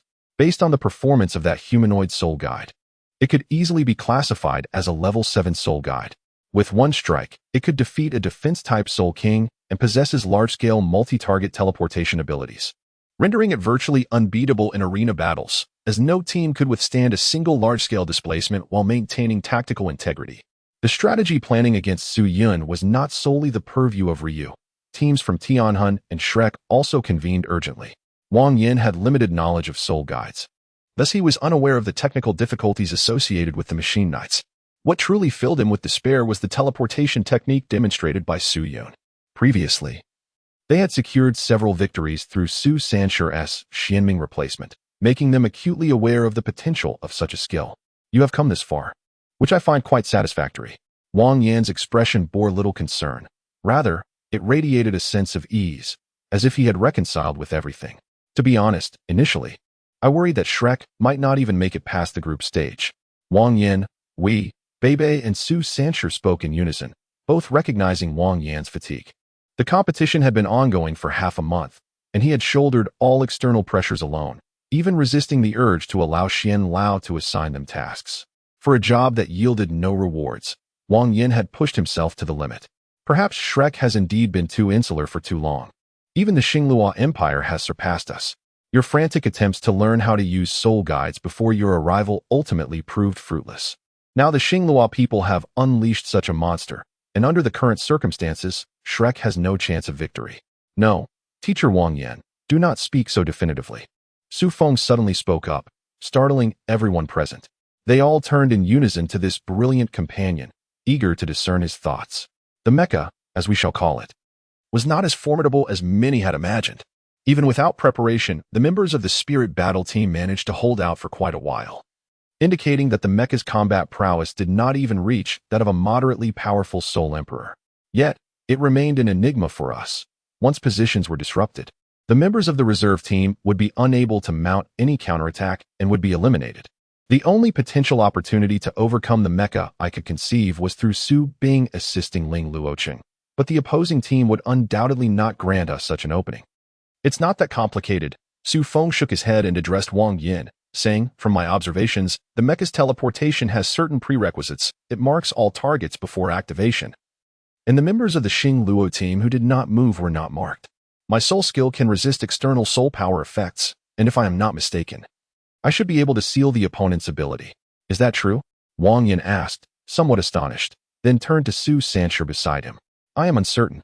The Xianming exchange requires no markings. As long as I can see the target, I can execute it. Su Sancher hesitated briefly before adding, however, that individual skill is clearly not the Xianming exchange. There may indeed be such limitations. I observed that its activation speed was noticeably slower than mine. Wang Yin rarely displayed contemplation. As a theoretical teacher, studying the characteristics and applications of soul skills was part of his expertise, and Su Feng's words had indeed opened his mind. You are correct. Such a powerful ability must have restrictions. Moreover, it was only used once throughout the entire battle, which surely indicates a compelling reason for that choice. Is it a limitation of soul power, or merely the cooldown of a formation? Damn it, the information is still too scarce. The ideal scenario would be that Su Feng could indeed seal this ability. If he could isolate the soul power marking, it might hold, but its effectiveness remained uncertain. Should Su Feng's ability fail and the team become completely scattered, resolving the situation would become exceedingly difficult, relying solely on Su Sancher's Xianming exchange for a chance. Su Sancher, how many times can your Xianming exchange be activated in a short period? Wang Yin inquired, raising his head swiftly. If no other soul skills are employed, perhaps 10 times. That is sufficient, Wang Yin exclaimed, startling everyone. Facing the bewildered gazes of the students, he cleared his throat to mask his embarrassment but continued excitedly. Listen. This is our only opportunity against the mecha of the Luo team. Everyone must carry a stand-in item to serve as nodes for Su Sancher's exchanges. Should Su Feng's skill fail, Su Sancher will first return to Ling Luoqing and then swap positions with any team member. The person who is swapped will immediately produce the stand-in item, allowing Su Sancher to reposition. But, teacher, the efficiency of teleporting one by one is far too low. You are correct. Wang Yin did not refute Ling Luoqing's skepticism. Moreover, Su Sancher would almost entirely lose his utility, having to exit after helping everyone regroup. But that is the nature of tactics. We are not speculating on how events will unfold, but rather deducing how we should respond if such a situation arises. We do not have Ma Xiaodao, nor Dai Yueheng, and often lack the luxury of maneuvering. If they were present, we could rely on Xiaodao to forcibly drag the mecha into a one-on-one confrontation, mitigating its impact on other team members. If we were still the original chosen team before departure, we would not even need to concern ourselves with this skill. For I am confident that any one of you could stall for teammate support, but reality holds no ifs. What you can rely upon is the unity of those gathered here at this moment. Perhaps my talent is not exceptional, and I cannot, like Elder Xian, single-handedly overcome myriad loss. Yet, I possess my own convictions. My diligent study is aimed precisely at making a difference in such circumstances. All present were moved by Wang Yan's fervor, some even with glistening eyes. After enduring numerous battles in the tournament, Wang Yan finally opened his heart to everyone, no longer concealing his inner fragility. Rest assured, Teacher Wang Yan, even if defeat is our ultimate fate, we shall never tarnish the honor of Shrek. Bei Bei's eyes sparkled, and his declaration received unanimous agreement from all. After leaving the conference room, Ning Tian unusually called Su Feng to a halt, leading him to the hotel rooftop. Do you not find this tournament rather peculiar? Which aspect do you mean? Su Feng feigned ignorance in response to Ning Tian's inquiry. Every aspect, Ning Tian replied, gazing at Su Feng, unperturbed by Xiao Xiao and Wu Feng eavesdropping from a distance. From the outset, Shrek received the criminal warning from the evil soul masters. And then we truly encountered trouble while on the mission to hunt them down. Setting aside the seniors' mistakes for now, when did evil soul masters become so courteous? Are they not afraid of Shrek lying in wait for them? Who knows? The minds of evil soul masters are rather unhinged. Perhaps they merely seek to make a spectacle of themselves. Moreover, the Academy is indeed powerless against them. Elder Xian has yet to capture any of them, has he? That is a failure of the Academy, including previous missions. Yet that is mere hindsight. How could the evil soul masters have known their plans would inevitably succeed? Speaking of attacks, they had ample opportunity to eliminate everyone in the hotel, yet they merely surrounded us for a night, as though they intended to deliver a warning. You should understand Elder Xian's strength better than I. The situation simply was not urgent enough. If anyone in the hotel had been in danger, Elder Xian would undoubtedly have intervened. It would be fanciful to believe they could kill everyone. But there is no reason not to act, is there? Ning Tian fixed his gaze on Su Feng, searching for some revelation, but he found no emotional shifts. What are you trying to convey? Perhaps those who issued the criminal warning to the students, as well as those who attacked on the second day of the tournament, were not the evil soul masters, but another faction altogether. Their intent was not to attack, hence no harm was inflicted upon anyone. What does that imply? A form of performance art? You did not summon me merely to discuss this, did you? Of course not. I am also deeply concerned about the mecha presented by the Star Luo Empire. Ning Tian recalled the enormous humanoid soul-guiding device he had seen earlier, still unable to suppress his astonishment. The soul-guiding technology of the Star Luo Empire pales in comparison to that of the Sun Moon Empire. Even Shrek surpasses them. The Academy is still open to interested soul masters for research, yet the nobility within the empire remains staunchly opposed to soul-guiding devices, even after suffering for millennia. How could they suddenly relent? What intrigues me most is that the mecha evokes a striking resemblance to your martial soul. My martial soul? Su Feng felt a twinge of surprise, yet he kept his composure. Ning Tian's intuition was indeed keen, but as long as he refrained from revealing too much, it would remain merely a suspicion. Yes, it is your martial spirit. Ultimately, you are the most perplexing aspect in my eyes. Your sister's brilliance has always been so dazzling that many have instinctively overlooked your own issues. What right does a child without any background have to decline the Academy's invitation? And how could one possibly survive the clutches of an evil soul master? You remain remarkably calm, whether faced with the Academy or the evil soul masters. Additionally, coincidentally, the evil soul master who attacked us possesses the same ice abilities as your sister. Coupled with your connection to the mecha, I am compelled to formulate a hypothesis. Ning Tian regarded Su Feng, who showed no signs of wavering, and finally voiced his thoughts. Ever since we were chosen, you have been aware of everything that has transpired. Haven to you? Chapter 12. Illusion and Reality. I do not comprehend your meaning. You believe me to be the mastermind behind all this, a 12-year-old soul master devoid of any combat prowess? That is precisely the issue. You are being deceitful. Su Feng's demeanor did little to dispel Ning Tian's suspicions. Rather, it only served to reinforce her convictions. In the final round of the selection tournament, it was you alone who managed to subdue Hui Yuao. Although others were preoccupied, would a typical support-type soul master not seize the opportunity to take action? Moreover, Hui Yuao is no mere decoration. As a member of Tang's sect, his close combat prowess is undoubtedly formidable, yet you subdued him in nearly an instant. One might attribute this to a physical advantage, along with my own modest understanding of martial arts. However, how do you account for your miraculous escape from the clutches of the evil soul master? You claim that the corpse poison of the evil soul master was thwarted by your defenses, yet your opponent is a soul king, capable of dispatching you with a mere flick of the wrist, rendering you a lifeless husk, with the poison's infiltration facing no hindrance. I cannot fathom his thoughts. Perhaps it was the imminent arrival of Elder Xian that compelled him to flee without ascertaining my situation. Seeing that Su Feng remained obstinate in his denial, Ning Tian was left with no choice but to unveil her final piece of evidence. She produced a note bearing the name of the restaurant where Su Feng had rendezvoused with Xiao Xiao. That day, upon Xiao Xiao's return, she had mentioned it to me, rekindling certain memories. Upon further investigation, I discovered I had not erred. This establishment is not one that ordinary individuals can access.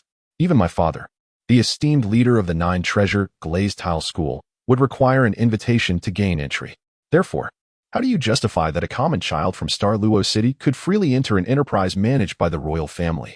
Feng fell into silence, taken aback by Xiao Zhao's revelation of their rendezvous details, and even more astonished that Ning Tian would go to such lengths to investigate. At that moment, he had indeed given it little thought. He simply needed to correspond with Su Jiawei while evading the watchful eyes of Xiao Hongqian, which led him to select this particular restaurant. The rooftop was enveloped in an eerie stillness, interrupted only by the occasional howl of the cold wind. Ning Tian remained unhurried, as it was evident from Su Feng's demeanor that he had struck a chord. "What do you intend to do?" Su Feng inquired. "I wish to uncover everything, including your true identity and the truth behind the attack by the malevolent spirit master." Su Feng pondered the implications of revealing the truth to Ning Tian. Although Ning Tian was not exactly a naive idealist, even Su Yun, who was familiar with many matters, did not grasp the entire truth, let alone disclose it to an outsider. "Allow me to introduce myself.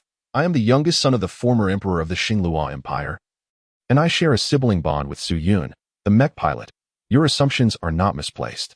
However, what about Su Bing?" Ning Tian discerned a gap in her understanding. While it was comprehensible that the martial spirit of the Xingguan sect could mutate into the Star Cup, the transformation into an ice-blue scorpion seemed utterly illogical. If Su Feng belonged to the royal lineage, then who exactly was Su Bing? "You previously mentioned that the assailant's abilities were aligned with ice, correct?" Su Feng redirected the inquiry back to Ning Tian. "Are you suggesting that she is the evil soul master who attacked us?" One could interpret it that way.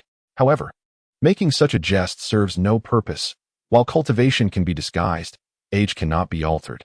No ability exists that could reverse a titled Douluo back to childhood. Therefore, does this imply that the assailant is indeed her kin? Su Feng did not respond to the question, but instead shifted to another topic. "What you might find most intriguing is the motive behind the attack. I can reveal that it was merely a warning." As he spoke, Su Feng turned his gaze towards the still restless Starfall City beyond the fence. Ning Tian followed his line of sight, but discerned nothing unusual. Everyone believed the continent was presently very tranquil, with the only looming threat being the actions of the Sun and Moon people. Even if they were to launch an offensive, the three nations could easily repel them as they did a millennium ago. Yet, true peril often lies unseen, and the overt conflicts that surface are rarely the actual issues. While no one was paying attention, the evil soul masters had already developed to a point capable of unsettling the balance of the continent. Evil soul masters? But you just mentioned that the attack a few days ago was orchestrated by your own people. This is the very purpose of the attack. The Holy Spirit sect will not reveal its true strength, leading everyone to perceive them as mere street rats, easily manipulated and trifling. Approaching the Holy Spirit sect with such an attitude would only result in the tragic repetition of the experiences faced by the seniors. Has the Starfall Empire discovered something? It is pointless to tell you. You only need to understand these facts. No, you have yet to address the issue of the mecha. That is indeed not a complete soul-guiding device. You may regard it as a form of armor. Directly crafting a humanoid soul-guiding device is challenging, but it is significantly simpler to have a person execute certain functions. That mecha and ordinary armor are akin to the relationship between swords and mere iron plates. Ning Tian's intuition suggested that Su Feng was not being entirely truthful, yet it was evident that this matter involved confidential information in the Nine Treasure Glaze sect. Being a sect of the Heavenly Soul had reasonable grounds for withholding certain details. If you were already aware of all this, why then did you assist the Academy in opposing Starfall's forces? Because this situation exceeded my expectations. Su Feng, with a hand on his forehead, replied helplessly, "Originally, only Yuner possessed that mecha, and she was not among the participants. However, for reasons unknown, she has now exposed the mecha. The Starfall Empire cannot withstand suspicion from other nations at this time. So I must prove that the mecha has flaws, at least for now. It does not pose a threat to the continental situation. Having said so much, regardless of your satisfaction, I do not intend to further indulge your curiosity. As a friend, allow me to remind you that the current standing of the Nine Treasure Glaze sect does not support such perilous explorations. If I wish to eliminate you, your family would uncover nothing. Is this a threat to ensure my silence? No, I trust your character. With the competition nearing its conclusion, I prefer to avoid unnecessary complications. Very well. In return for your candor, I shall keep your secret." Su Feng did not respond and walked straight toward the stairway. He had long since detected the presence of the two individuals concealed here, thus discreetly muffling their conversation. Although he heard nothing, Xiao Xiao remained deeply concerned, her gaze oscillating between Su Feng and Ning Tian, eager to discern the nature of their discussion. It was merely matters related to the competition. There was no cause for alarm. Ning Tian reassured Xiao Xiao as she approached. She understood Xiao Xiao's thoughts well, and upon realizing Su Feng's true identity, her scheme to win him over had already unraveled, leading her to willingly assist Xiao Xiao. If there were genuine worries, why not inquire directly? There were unspoken words from their previous rendezvous, were there not? Xiao Xiao hesitated, recalling how Su Feng often spoke of peculiar matters, with the semifinals and finals looming. Such conversations felt like tempting fate. After a moment's hesitation, Su Feng's figure vanished down the corridor. Chapter 13. Simple and effective. The results of the top 4 matches were swiftly revealed. Aside from the audience's dissatisfaction with Shrek's continued secrecy, all developments remained within expectations. There were no dark horses, nor any unexpected failures. The teams of Tianhan, Ryu, Shrek, and the organizing Star Luo Empire advanced to the semifinals. In this round of draws, the Star Luo Empire once again opted for the strongest opponent, the fully prepared Royal Soul Engineer Academy of Ryu. This grouping brought a sigh of relief to the members of Shrek and Tianhan, yet it sparked curiosity among the people of Ryu. Everyone could discern Shrek's struggles during the competition, yet Star Luo still chose them as their final adversaries. Were they truly unconcerned about the spectacle? Eliminating the Tianhan team in the semifinals, followed by a clash with the strongest opponents in the finals, would indeed maximize their interests, though slightly deviating from expectations. Xiao Hongqian and Meng Hongqian were eager to witness the humanoid soul tools of the Star Luo Empire at the earliest opportunity. Thus, nearly all personnel were mobilized, equipped with everything that could prove useful, even if it risked revealing intelligence. Unlike the tense atmosphere of the Ryu team, the Star Luo individuals exuded a sense of timidity. This time, Su Juzhou also took the stage, standing beside Su Yun. "You need not be here. Your brother would not wish for you to take such risks," he remarked. "It has nothing to do with him." Su Yun was seething with suppressed anger, and Su Jiuzhou's attempts at persuasion offered her no solace. Instead, they only intensified her resentment. The previous day's battle had failed to provide her with adequate release, and upon returning to the academy, she had summoned her teammates to educate them, resulting in everyone, except Su Jiuzhou, avoiding her presence. As she observed the assembled participants, a whistle from the referee signaled the commencement of the match, and her figure vanished in the center of the arena. In an instant, Su Yun found herself enveloped in the ethereal realm of Zixiao. The knight's visor gleamed with light, and his body began to levitate as he surveyed the entire scene from above. Laughing Red Dust exhibited no surprise at this spectacle, with a wave of his hands. Numerous metallic spheres materialized in the air before him. Under the manipulation of his soul power, they swiftly morphed and reassembled into a series of soul-guided beam rifles, a miraculous feat achievable only by a soulmenter possessing the 3-legged golden toad martial spirit. Su Yun had yet to make her move when the assault led by Xiao Hongqian commenced. All the soul-guided devices activated simultaneously, unleashing a torrent of luminous beams that enveloped the position of the Xingluo team. This was their initial strategy, aimed at completely suppressing the movements of the Xingluo team, preventing them from utilizing their shifting abilities. Despite limited training, Su Yun instinctively activated the power of Zixiao. A flash of white light illuminated the area, leaving countless craters where they had once stood, while Su Yun and her teammates materialized at the opposite corner of the arena. Something felt amiss. Yesterday, her use of teleportation required a moment of charging, yet this time it was instantaneous. Observing from the sidelines, one could hardly discern all the nuances of the opposing team's capabilities, yet even so, they had achieved their objective, had they not? Next, Xiao would maintain firepower suppression while they advanced. As she conversed with Xiao Hongqian, Meng Hongqian activated her martial spirit, her hair gradually transforming into a silvery hue as a chilling mist began to swirl around her. Unlike Ling Luoqing, Meng Hongqian's ice did not spread outward but instead coalesced around her, manifesting as a pair of gauntlets. Seizing the opportunity while Xiao Hongqian charged, Meng Hongqian surged toward the Xingluo team's direction. The other team members were still reeling from the aftermath of their escape when Su Yun noticed the movements of the Sun and Moon team. This time, she offered no chances, activating her teleportation once more. By the time Meng Hongqian regained her bearings, the barrier of the arena loomed closely. She exerted all her strength to avert a collision with it. Upon turning around, she found that everyone's positions had been disrupted, including those of the Xingluo team. The worst part was that Su Yun had not allowed them any opportunity to retaliate. all the soul-guided devices they had deployed lay discarded in a corner, including the hundreds of soul-guided ray guns next to Xiao Hongqin. Interrupted mid-charge, Xiao Hongqin not only squandered a significant amount of soul power, but also suffered considerable backlash, dropping to one knee and gasping for breath. However, they had anticipated such a scenario and devised countermeasures. All team members promptly retrieved their spare soul-guided devices, and Xiao Hongqin produced more metallic spheres, ready to employ their previous tactics once again. Enough. A youthful voice, still tinged with naivety, emanated from the helmet of the mechanite, leaving everyone momentarily stunned. Su Jiawei in the audience was equally perplexed, unable to fathom what Su Yun intended to convey. But soon, they would understand. Amidst the astonished gazes, Zixiao ascended into the sky, halting at the apex of the barrier.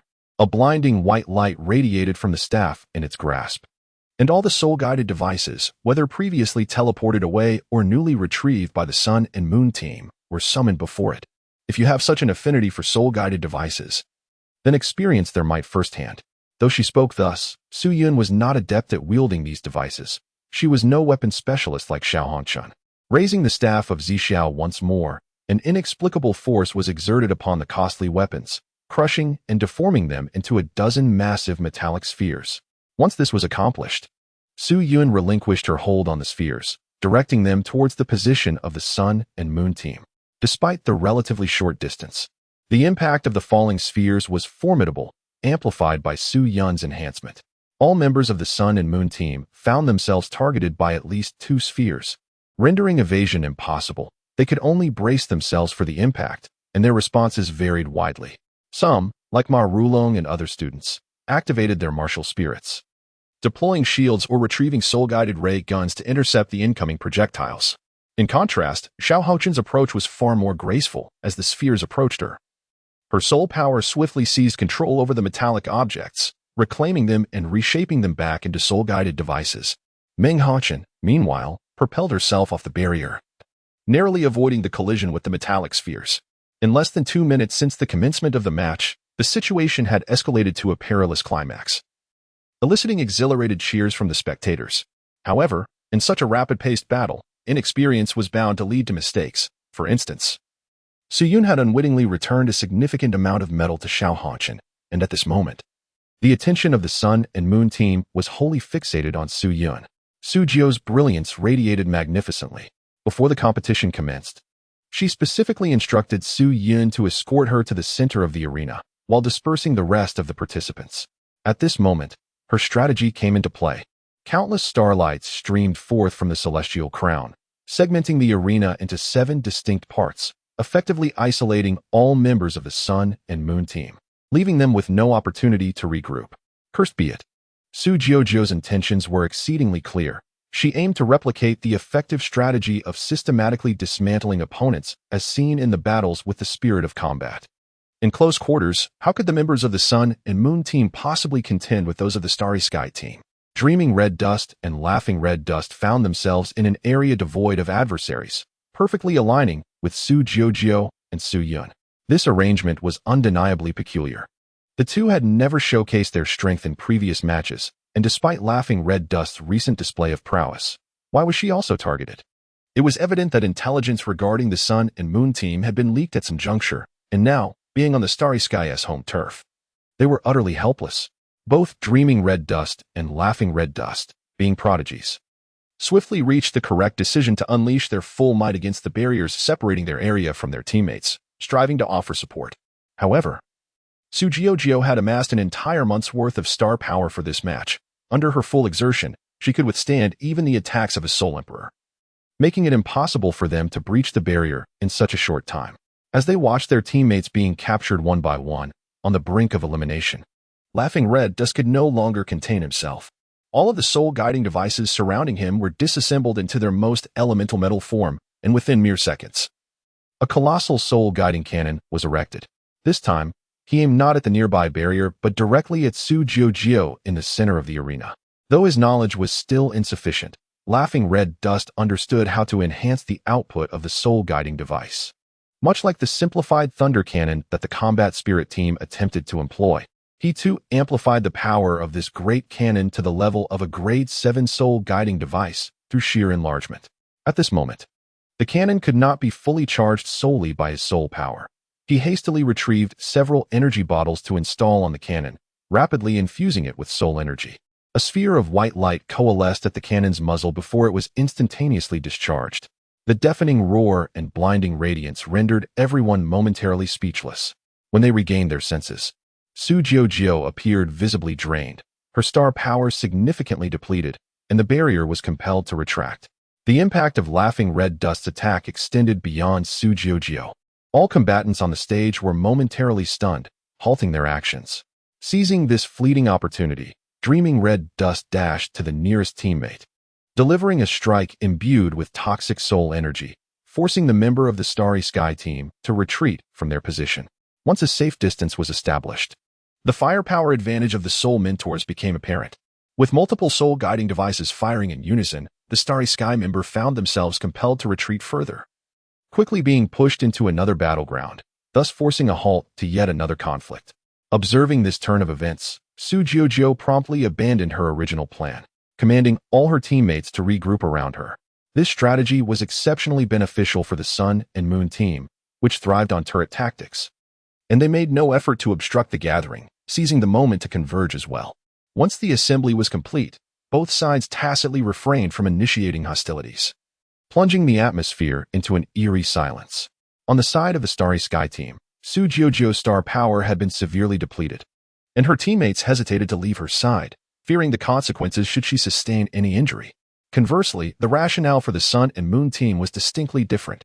Suyun remained aloft, observing all, and if they chose to attack, evading the assault would be one thing, but inadvertently bringing them into the line of fire would spell disaster.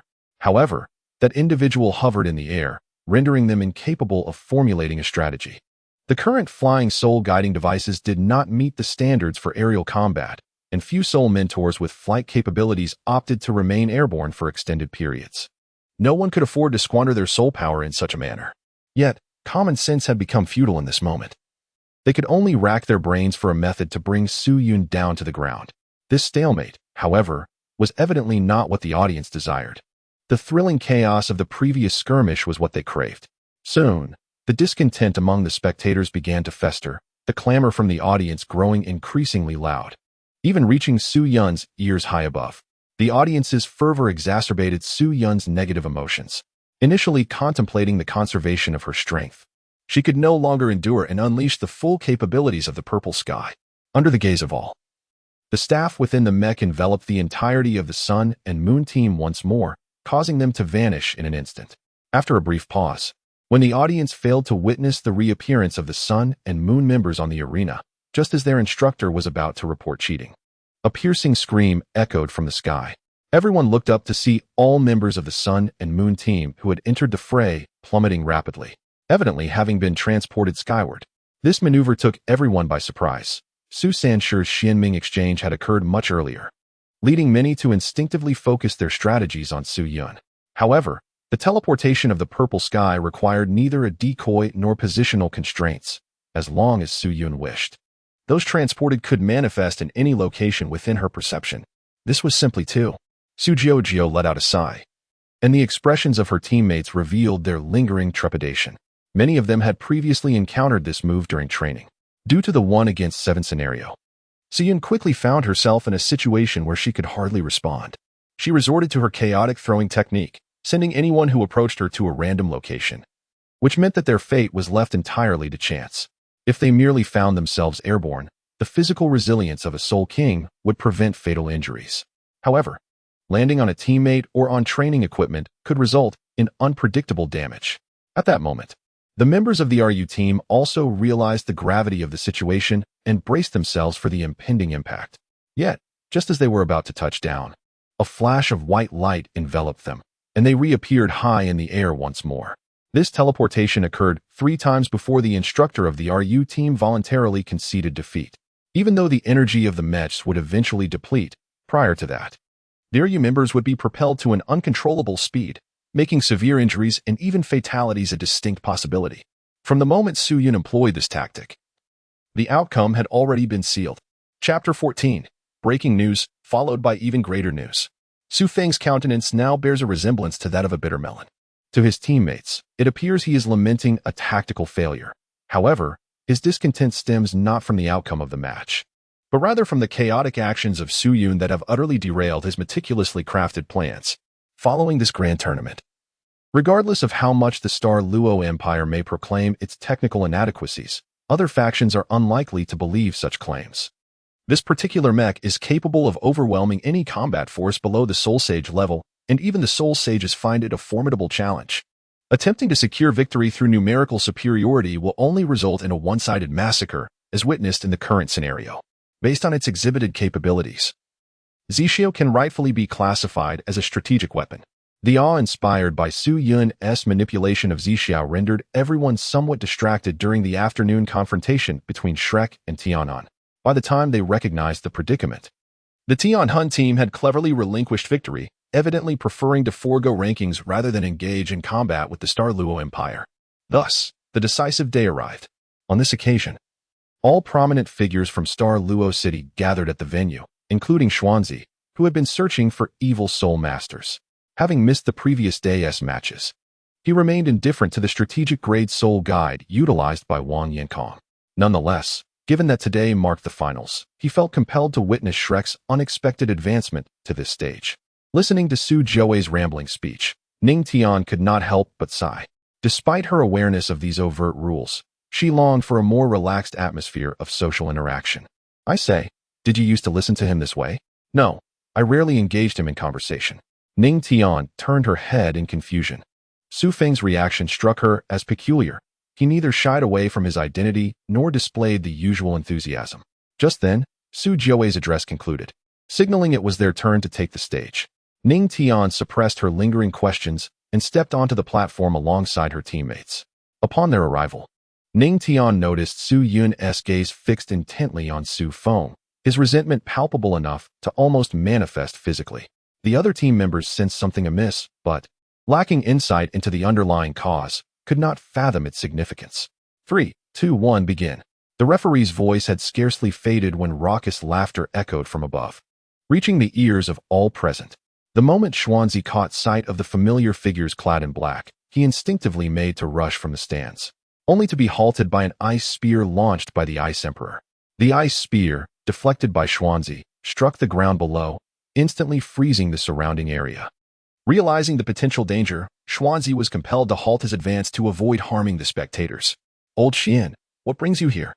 What do you shadowy evil soul masters intend to accomplish? Xuanzi's words incited a wave of astonishment among the audience. In everyone's perception, evil soul masters were akin to pariahs. How could they brazenly appear at a tournament attended by numerous titled Douluos? Do not be hasty, old Xian, Su Feng replied with a calm demeanor, exuding the air of a truly arrogant evil soul master. We have yet to take any action, even when we confined you to your hotel. Did it not result in any casualties? You twist the facts. Since the tournament began, the city has witnessed numerous atrocities. And now you wish to claim innocence amidst the chaos of the finals. Listening to Xuanzi's inquiries, Su Zhou's face turned ashen. Thanks to Su Feng's discretion and his relentless efforts to suppress information, until now, few were aware of the attack. Yet now, it had all been laid bare. As a member of Shrek, Xuanzi boldly raised the banner of justice. But to all observers, the Star Luo Empire appeared utterly incompetent. You have misunderstood me. I harbor no interest in slaughter. It is those individuals who have chosen their own demise. Humph. One cannot trust a word from a malevolent soul master. With so many formidable beings present today, you shall not escape. Indeed, not only Elder Xian, but many have gathered from the Star Luo Temple as well. Su Feng glanced towards the VIP section beside Su Zhou and recognized several familiar figures. I am a proponent of fairness, given your immense strength. I believe I should be permitted to employ a few minor tactics, should I not? As Su Feng's words echoed, a tremor akin to an earthquake reverberated from beneath the arena, felt even by Su Zhou seated in the Imperial City. Following a brief moment of stillness, a sweeping mental shockwave enveloped the venue, and a colossal creature erupted from the ground beneath the arena, revealing itself before all present. The fabricated insect deity meticulously crafted by Su Feng has finally emerged into the realm of the continent, revealing itself with its bizarre disc-shaped core and countless thrashing tentacles, instantly categorizing it as a creature of malevolence. The insect god's appearance lasted but a fleeting moment before its tentacles began to lash outwards, targeting the nearest humans. Although the form of the fabricated insect deity lacks the colossal stature of its authentic counterpart, it still towers at several meters high, its tentacles undulating like great serpents. The competitors on the arena, being the closest, swiftly became its prime targets, seemingly on the verge of being ensnared. At this critical juncture, a flash of white light erupted, as Su Yun transported everyone to the spectator seats atop the royal city. Surely, none of you have laid eyes upon the sacred beast before, have you? The power of the Holy Church entirely relies on its bestowal. Today, the Holy Church opens its gates wide, allowing all who wish to join to receive the blessings of the sacred beast. What say you? Such bewitching words. The voice that spoke was not that of Xuanzi, but rather Su Jiawei.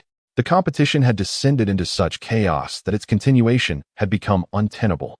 Should we allow our adversary to continue speaking, the dignity of the Xingluo Empire would be utterly compromised. Elder Xian, I beseech you to lend Shrek a hand, aiding us in vanquishing this monstrosity. What audacity! The Emperor exudes great authority, yet a mere assembly of mortals dares to provoke the divine. With that, Su Feng promptly lifted all restrictions imposed upon the fabricated insect deity, releasing its mental interference. The brief mental impact that had momentarily affected all present was now fully unleashed, casting a shadow over half of Xingluo City. Some individuals of lesser cultivation within the audience were directly overwhelmed and fainted, while those who remained conscious endured an even greater agony. What is happening? Su Yun shook her head, refraining from answering Su Jiaojiao's inquiry. She too had sensed the recent surge of energy, yet it was not discomforting. Rather, it bestowed upon her an inexplicable feeling of familiarity, as if she had encountered it before. Monster, allow me to deal with you. Upon witnessing someone fall, Xuanzi, unable to contain his fury, took action. The earthy-hued soul power swiftly enveloped his form, and enormous, twisted ram's horns sprouted from the back of his head, transforming into sharp spikes that lunged towards the simulated insect god. However, to everyone's astonishment, as he neared the arena, the soul power surrounding Xian Lao dissipated, leaving his unprotected body to fall helplessly among the writhing tentacles, uncertain of his fate. Indeed, the majesty of the divine cannot tolerate the insolence of mortals. No soul power can approach the sacred beast. You insects dare to resist the Holy Church? How naive. Chapter 15. A gentleman values talent. How could this be? The titled Douluos present were all struck with shock. Xian Lao had already reached level 98, merely a step away from the ultimate Douluo. It would be no exaggeration to say that the combined strength of everyone present could scarcely equal his own. If Xian Lao himself could not contend with this monster, it implied that these evil soul masters were entirely invincible. The Taodai Douluo, being relatively obscure, led most students to misinterpret the situation, believing it to be a mere lapse due to insufficient intelligence. Yet for Ning Tian, the scenario was spiraling far beyond control, the excruciating mental assault afflicting all, coupled with Xian Lao's perilous predicament, had transcended mere theatrics. Hey, what are you doing? This creature clearly resembles the essence of an evil soul master. Ning Tian pulled Su Feng aside into a corner and questioned in a hushed tone only they could hear. Wu Feng and Xiao Xiao were not part of the competing team, thus her actions went unnoticed by the others, who were intently focused on the unfolding events below. Only Su Yun, observing from the side, recognized her and hurried over after retracting her Zixiao. What are you doing? Upon seeing Su Yun's furious expression, Ning Tian found herself at a loss for words. She was uncertain how much Su Yun knew of the plan. After all, according to the intelligence she had previously received from Su Feng, Su Yun should not have been present here at all. What are you trying to accomplish, Princess Su Yun? This is an internal matter of Shrek Academy. While I am grateful for your timely rescue, it does not warrant your interruption of our discussion. With her mind racing, Ning Tian quickly devised the optimal strategy to feign ignorance, thereby leaving Su Yun without grounds to press her further. Su Yun's face visibly reddened, clearly taken aback by Ning Tian's retort. Yet at that moment, Su Yun's expression shifted abruptly, her gaze fixed in confusion upon Su Feng beside Ning Tian, murmuring, "Wait, this is..." Only then did Ning Tian realize a troubling fact. Since being tugged over, Su Feng had not uttered a single word. This was entirely out of character, and it was suspicious that Su Yun had not accompanied him. Realizing this, she swiftly turned to look again. Su Feng had now closed his eyes, his body merely pulsating with the remnants of soul power, devoid of any semblance of life. Something was amiss. Even Ning Tian, usually laid back, was now alert. Su Feng's plan was far from what he had initially confided to her. He had merely procured a stand-in, leaving her in the dark regarding his true intentions. Princess Su Yun, I am aware of your connection with him, so I shall be brief. Now I wish to know, to what extent must the Star Luo Empire go before it is willing to relent? Su Yun was utterly bewildered by a statement from Ning Tian, completely unable to comprehend her words. After a prolonged pause, she hesitantly inquired, what is your relationship with your brother? We are classmates and can barely be considered friends. This matter is of little significance now. He is not here. Although she was in a hurry, Ning Tian still addressed Su Yun's question. For if anyone were to emerge unscathed from this upheaval, it would undoubtedly be the sister of Su Feng. He has never disclosed anything to me. And Sister Juju has also refrained from discussing such matters. However, I believe she is likely unaware of the current situation just before taking the stage. She advised me to temper my demeanor and focus on completing the competition normally. Ning Tian furrowed her brow, taken aback by the answer she had gleaned from Su Yun. There was no reason for Su Yun to deceive her. Could it be that Su Feng was indeed an undercover evil soul master, poised to assist in the destruction of his own nation's capital? Such a notion seemed utterly absurd. Just as the two were at a loss, Su Yun's wristband suddenly began to emit a radiant glow. Astonished, she watched as the power of the wristband swiftly enveloped them both, only to vanish in an instant. How are you all contemplating this? By joining the holy sect now, you too can attain a power that rivals that of Elder Xian. Why not give it a try? After the insect deity consumed Elder Xian, all the titled Douluo present dared not act recklessly, merely standing atop the city walls and launching distant attacks, which all vanished without a trace as they approached the arena. Such an uncanny spectacle left them too fearful to even take to the skies, lest their powers dissipate into the maw of the beast. Just as the situation stagnated, the insect deity suddenly reacted. All its tentacles ceased their flailing and instead retracted inward, the disc-shaped core swaying as if under internal assault. Finally, before the watchful eyes of the crowd, Elder Xian emerged from the mass of tentacles. Upon escaping, he dashed towards the city wall without a backward glance, disregarding his own appearance. Only when he sensed his soul power detaching did he soar into the sky, returning to the VIP area. Elder Xian, what exactly is happening? This monster can seal away detached soul power, and I was caught off guard and ensnared. However, I quickly realized that its abilities could not target me directly, and its attacks were ineffective against my soul power-enhanced physique. Relying on this, I soon broke free from its grasp. Though Elder Xian spoke with ease, none among the titled Douluo were fools. They had all witnessed his distress. To be fair, relying solely on the ability to seal soul power, this creature was not something they could easily overcome. If it were in a soul beast gathering place or some remote town, it might be manageable. But here in Star Luo City, they had to eliminate the monster to ensure the safety of the populace and participants. With this thought, a shadow of gloom settled over their hearts. If this monster could not harm Elder Xian, did it imply that its physical strength was not formidable? Su Jiawei gazed at the silent offerings and was compelled to voice a hypothesis. No, it must possess the strength of at least 40 to 50,000 years. However, this creature appears devoid of intelligence, relying solely on brute force, which is why I have remained unharmed. Xuanzi swiftly responded, let alone 50,000 years. Even the physical strength of a typical 10,000-year soul beast is beyond the capacity of humans to contend with, capable of effortlessly shattering iron and stone. To find a weapon capable of breaching its defenses in a short span of time, one would likely need to deploy a specialized soul-guided artillery shell from the military. Su Jiawei was nearly compelled to force the acolytes to engage in battle. If this continued, their morale would undoubtedly evaporate entirely. At that moment, however, the cloaked figure in the sky suddenly spoke. Since you are unwilling to make sacrifices, my holy sect shall have to rely on itself. I hope that Elder Xian and His Majesty the Emperor will not be too displeased. Su Jiawei, realizing the gravity of Su Feng's words, immediately turned to the participating contestants and shouted, everyone, leave your positions at once and seek the protection of your mentors.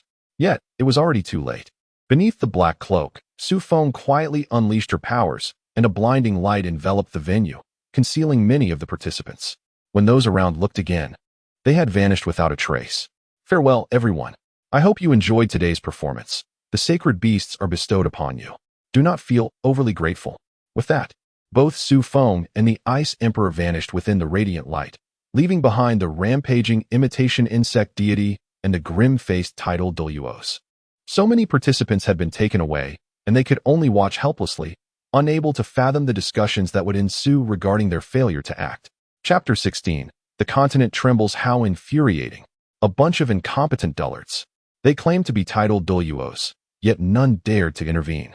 And now they are reluctant even to pursue. Your Majesty, please remain calm. The warrant has already been drafted and will soon spread throughout the Star Luo Empire. News has also been dispatched to other nations to join in the search for this thief. Humph, a warrant. An enemy so fearsome that even titled Douluos dare not confront him. Isn't that a mockery? And as for other nations, do you think they will seek out that evil soul master first, or will they come for me? Such matters were beyond the purview of the attendants, and thus the eunuchs surrounding Su Jiawei remained silent, allowing him to vent his frustrations. During yesterday's finals, that evil soul master, wielding a monster of unknown origin, left all present soul masters too intimidated to act. It was only after the soul master departed that the military of the Star Luo Empire arrived, belatedly using siege soul tools to eliminate the creature.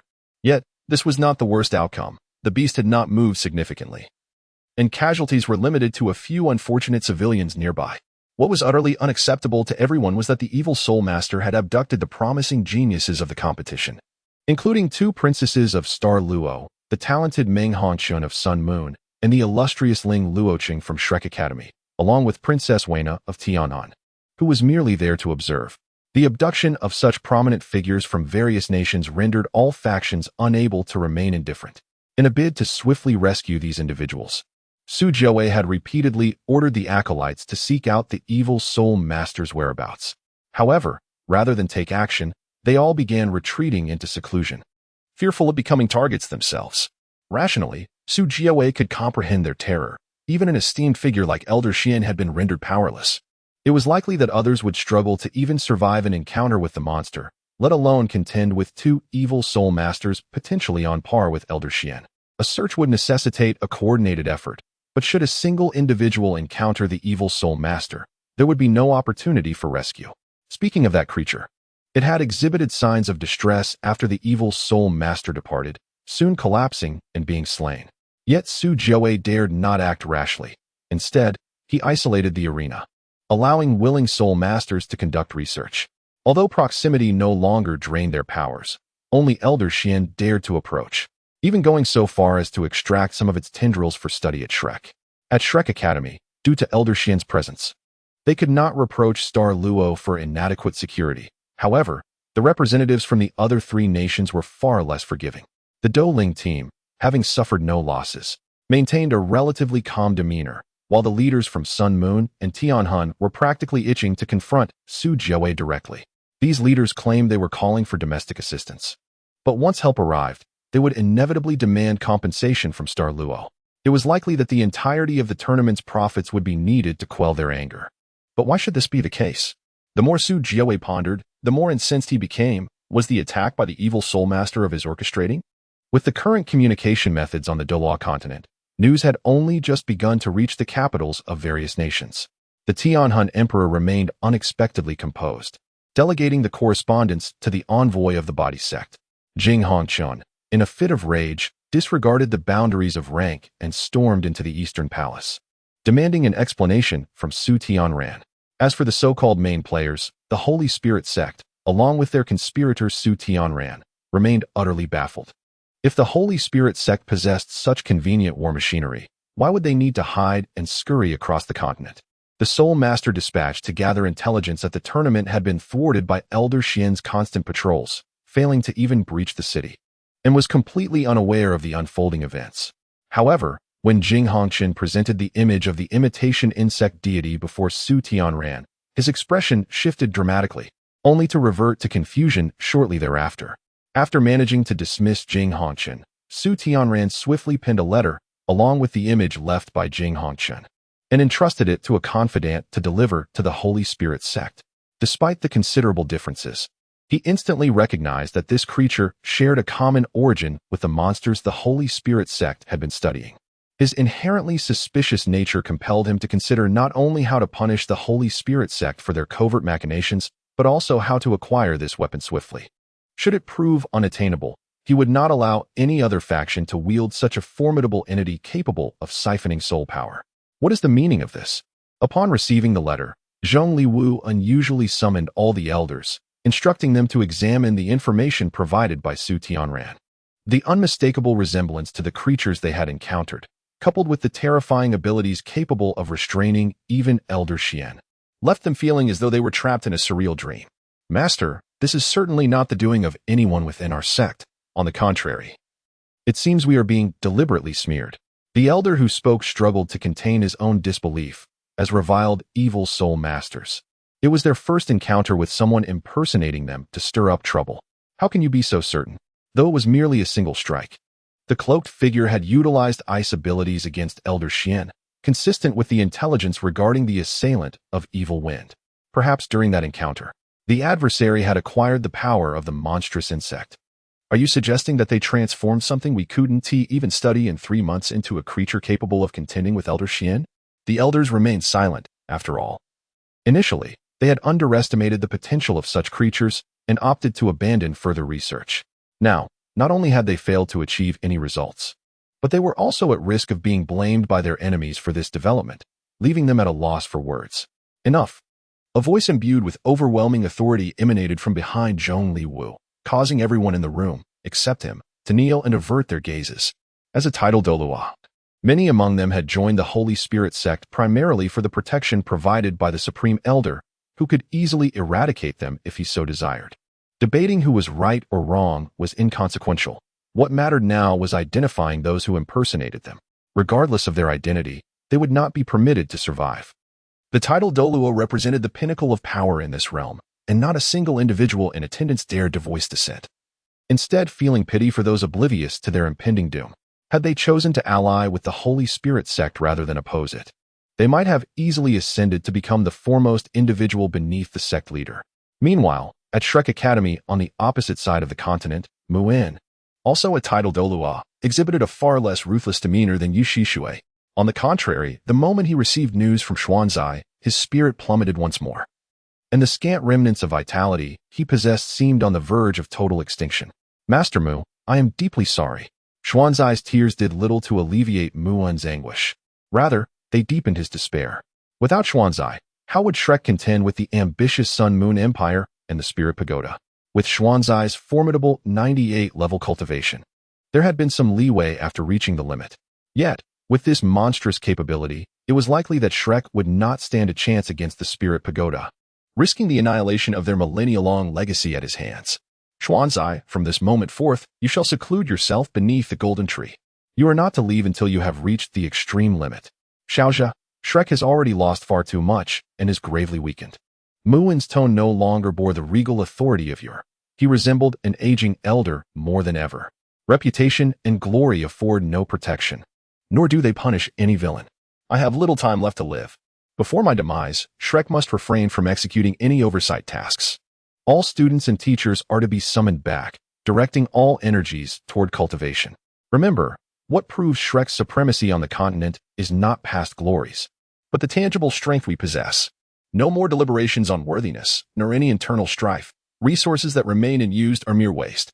All capable students must contribute to the Academy's resources, ensuring that everyone can swiftly enhance their strength to counter the impending assaults of evil soul masters. I recall a child in the Outer Academy who awakened a bright martial soul. You shall personally instruct him henceforth. Having spoken, Muin withdrew his gaze, staring contemplatively at the ceiling. Old friends, do you still refuse to forgive me? Chapter 17. Siblings. As the nations on the continent were thrown into chaos by Su Feng's attacks, the mastermind behind the scenes, Su Feng, journeyed to the extreme northern lands with his captives. His own base was still within the confines of the Star Luo Empire, where certain specialized soul skills could potentially locate these hostages. However, the extreme north was a different matter altogether. Even if Muin were to come personally, he would remain at a loss, due to the connection established with the Purple Sky Machine Knights. Su Feng was no longer bound to travel at the behest of the Ice Emperor, but could instead utilize a more convenient means of teleportation. Although Su Yun could also activate the Purple Sky, its power was far beyond what Su Yun could fully harness. In the realm of the Star Relics, nearly 7 Machine Knights sufficed to oversee the entire planet, exemplifying their maneuverability. Upon reaching the extreme north, leveraging the power of the Ice Emperor, Su Feng swiftly constructed a sanctuary, releasing all hostages. At that moment, the students remained in a state of unconsciousness, and Su Feng made some rudimentary arrangements to prevent their escape before departing the sanctuary. Upon exiting, he encountered the Snow Emperor, who was joyously conversing with the Ice Emperor, inquiring about the latter's condition. Though they had been apart for merely over a year, to the Snow Emperor, it felt far longer than the 100 years they had spent in seclusion. Upon seeing Su Feng emerge, the Snow Emperor ceased her warm inquiries and turned to regard this transformed human being. Your strength has increased once more. Indeed, I have acquired a portion of the legacy, but to claim divinity is still a distant goal. At present, I require your assistance with a matter. Could you seal off the extreme north, prohibiting human entry and exit? That is feasible, but the extreme north has always seen few human visitors. What is your intention? The Snow Emperor's demeanor shifted to one of caution. Her impression of Su Feng was still rooted in his mysterious and formidable nature. Now, with his sudden request to seal off the extreme north, an ominous premonition arose within her. He has caused trouble outside and wishes to seek refuge here. In essence, he is a man who dares to act, yet lacks the courage to face the consequences. You are welcome to interpret it as such. In any case, I implore you. Su Feng had no desire to argue with the Ice Emperor.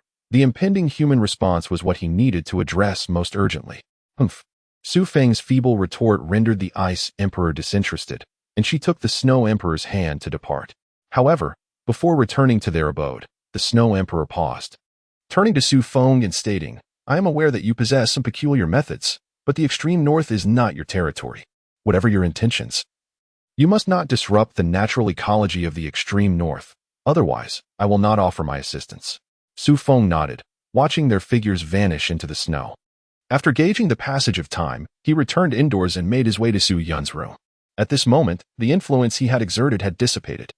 With a gentle clap of his hands, his sister on the bed stirred awake. Su Yun slowly rose, but upon seeing Su Feng, her awareness immediately sharpened. She curled her legs to her chest and turned towards the wall, openly displaying her unwillingness to engage. Yunner, turn around and look at me. Su Yun remained utterly still, seemingly oblivious to her brother's words. Su Feng let out a long sigh and continued to address Su Yun's back. I understand you have many questions for me, yet my answers remain unchanged. You need not concern yourself with such matters. In contrast, your inquiries are far graver. Are you aware of the magnitude of the trouble you have caused? I entrusted you with Zishu to ensure your safety, not for you to recklessly provoke conflict. If it were merely for our own people to witness, it might be excusable, but with the multitude of spectators and competing teams from other nations at the tournament, your actions are excessively bold. How will others perceive Xinghua? Who would believe that we would refrain from using Zixiao to instigate war, were it not for my intervention? I fear that your royal brother would have to assign constant surveillance from the worship hall to ensure your protection. There is no need for you to worry. Su Yun murmured in a barely discernible voice, yet Su Feng still caught her words. I understand what you are upset about, but this time I disguised my identity when I went as Shrek. It was impossible for me to meet you openly. Su Feng was acutely aware of his sister's issues. As she aged, Su Yun's character had not evolved towards greater independence. Rather, she had grown increasingly reliant on him. He was uncertain whether this was a consequence of the stellar artifact's influence or if Su Yun was inherently predisposed to such a disposition. Nonetheless, this trajectory was undoubtedly detrimental to her development. When heading to Shrek, he chose not to bring Su Yun along, partly with the intention of fostering her independence. However, it now appeared to have the opposite effect. Despite having lived alone for a year, his sister's emotional burden had intensified, as if she were prepared to tear him apart should he dare to leave again. I am not the entirety of your existence. You should have made some friends at the academy, shouldn't you? Even in my absence, you could still lead a joyful life, couldn't you? Is that not why you have summoned so many girls to orbit around you? What? Su Feng did not immediately grasp his sister's implication. I mean, you were quite happy living at Shrek, correct? Xian finally turned around, shouting at Su Feng, her eyes tinged with red, on the verge of tears. No. I don't know what you perceive, but my existence at Shrek has been utterly mundane, incomparable to those who are surrounded by numerous friends. Then who is your sister? What is your relationship with Ning Tian? Did you not claim to have concealed your identity? Why then did she inform me that she knows you are my brother? Su Feng was rendered speechless by his suddenly agitated sister. He pondered numerous reasons, yet he never anticipated that Su Yun would be upset due to his fabricated sister. Perhaps it was the association with their relationship that instilled in Su Yun a sense of crisis, fearing that her love might be divided. Su Bing, she is unlike you, Su Feng said with a bitter smile. In what way is she different? Is she more likable than I? No, it has nothing to do with that. Between the two of us, she is the one who protects me. You might think she is merely a substitute for you, but she is not even human. How could she possibly replace you? Human? If you wish to know, I can reveal her true identity to you, but you must not disclose it. You are still deceiving me. Su Yun's voice gradually faded. As the person who understood him best, she keenly sensed that Su Feng was merely going through the motions, utterly avoiding the crux of the matter, such as his reasons for departing from Xingluo and his motives for having Su Bing masquerade as his sibling. Su Feng fell silent. And after a moment, he rose to his feet, opened the door, and stepped outside. The misunderstanding was not one that could be resolved. Rather, it was one that could not be unraveled. He deemed it far more prudent to avoid revealing the truth to Su Yun than to let her continue in her anger. The more she knew, the more likely she was to be swept into the fate of the continent. And this sudden participation in the competition might very well be destiny's hand at play. Upon exiting, Su Feng spotted Ning Tian at the end of the corridor, fiddling with the door leading to the outside world, attempting to leave the premises. Upon noticing Su Feng's emergence, she nonchalantly set down the various tools in her hands and inquired, "Have you finished talking with your sister? This is not a matter you should concern yourself with." "Indeed. But I suspect that the information I wish to know will not be divulged by you. So let us discuss something more lighthearted." Ning Tian's tone bore no trace of anxiety from her previous predicament. Instead, it felt as natural as their past conversations during breaks. "Regrettably, you are mistaken. Have you confirmed the conditions of the others? They should be waking up soon. Please help me call everyone out. I have something to discuss with you all." Ning Tian did not refuse. She left her position by the exit and moved from room to room, summoning the captured individuals. Although none of them recognized her aside from Ling Luoqing, the appearance of the 7 treasures glazed pagoda lent Ning Tian's words an air of credibility, making it easy to persuade them to leave their rooms. The one most terrified of the current situation was undoubtedly Ling Luoqing, as the series of attacks from the evil spirit masters had left her on edge. Rather than being coaxed out by Ning Tian, she seemed to comply out of fear of the unknown evil spirit masters. However, upon exiting her room, she was met by the sight of Su Feng seated at one end of the long table, which somewhat calmed her nerves. Once everyone had gathered, Su Feng cleared his throat, ensuring all eyes were on him before speaking. "You all undoubtedly have many questions for me, and I shall address them one by one. First and foremost, I must inform you of your situation. To the outside world, you have been kidnapped by evil spirit masters, and your fates remain uncertain. Who are you?" The question came not from someone of another nation, but from Su Jiujio. Though she understood that Su Feng harbored many secrets, she could not reconcile this with the notion that he could orchestrate such a mad scheme. She would rather believe her brother was under the control of evil spirit masters. "Regrettably, sister, I am indeed Su Feng," unequivocally. "If you doubt me, my martial soul should be beyond disguise, no?" With that, Su Feng summoned the star artifact to float above the long table. "Sister?" The others echoed in unison, turning their gazes towards Su Jiujio. Ling Luoqing appeared shocked, while the rest were filled with rage. If Su Feng spoke the truth, it implied they were imprisoned by the Star Luo Empire. Do not look to Jiujio for answers. She knows nothing. I always suspected something was amiss with you. Have you truly fallen to become an evil spirit master?" Meng Hongqian accused bluntly. Perhaps due to Su Feng's age, she felt a slight easing of her tension, seeking to take control of the dialogue. "I do not appreciate your loud manner of speaking," Su Feng replied, shaking his head. He pointed a hand toward Meng Hongqian, and a terrifying force of gravity suddenly pinned her to the table, rendering her immobile. "This is a warning. I hope everyone can maintain a calm demeanor and refrain from acting like highborn princesses." Seeing Meng Hongqian's plight, everyone tensed immediately. They had not sensed Su Feng's use of soul power. Meng Hongqian's power was second only to Su Jiujio's in this place. And due to Su Jiujio's depletion of star power, they were practically equal. This meant that if Su Feng intended to deal with them, they would be utterly defenseless. "Su Feng, have you truly joined the evil spirit masters?" No one wished to be the first to speak up, yet ultimately, it was Su Jiujio who asked the question. From certain nuances in his speech, she sensed that the boy before her was still the precocious and enigmatic brother she once knew. "Evil spirit masters? No. I am sworn enemies with the Holy Spirit cult. While what I do may appear similar to their actions from your perspective, I neither kill indiscriminately nor wield any malevolent powers. Then what are you doing now? Is kidnapping us part of your plan for the peace of the continent? This is merely to raise awareness among the nations regarding the actions of the evil spirit masters. The intent is not to coerce them. You are all unharmed. Are you not? Are you not staging a play?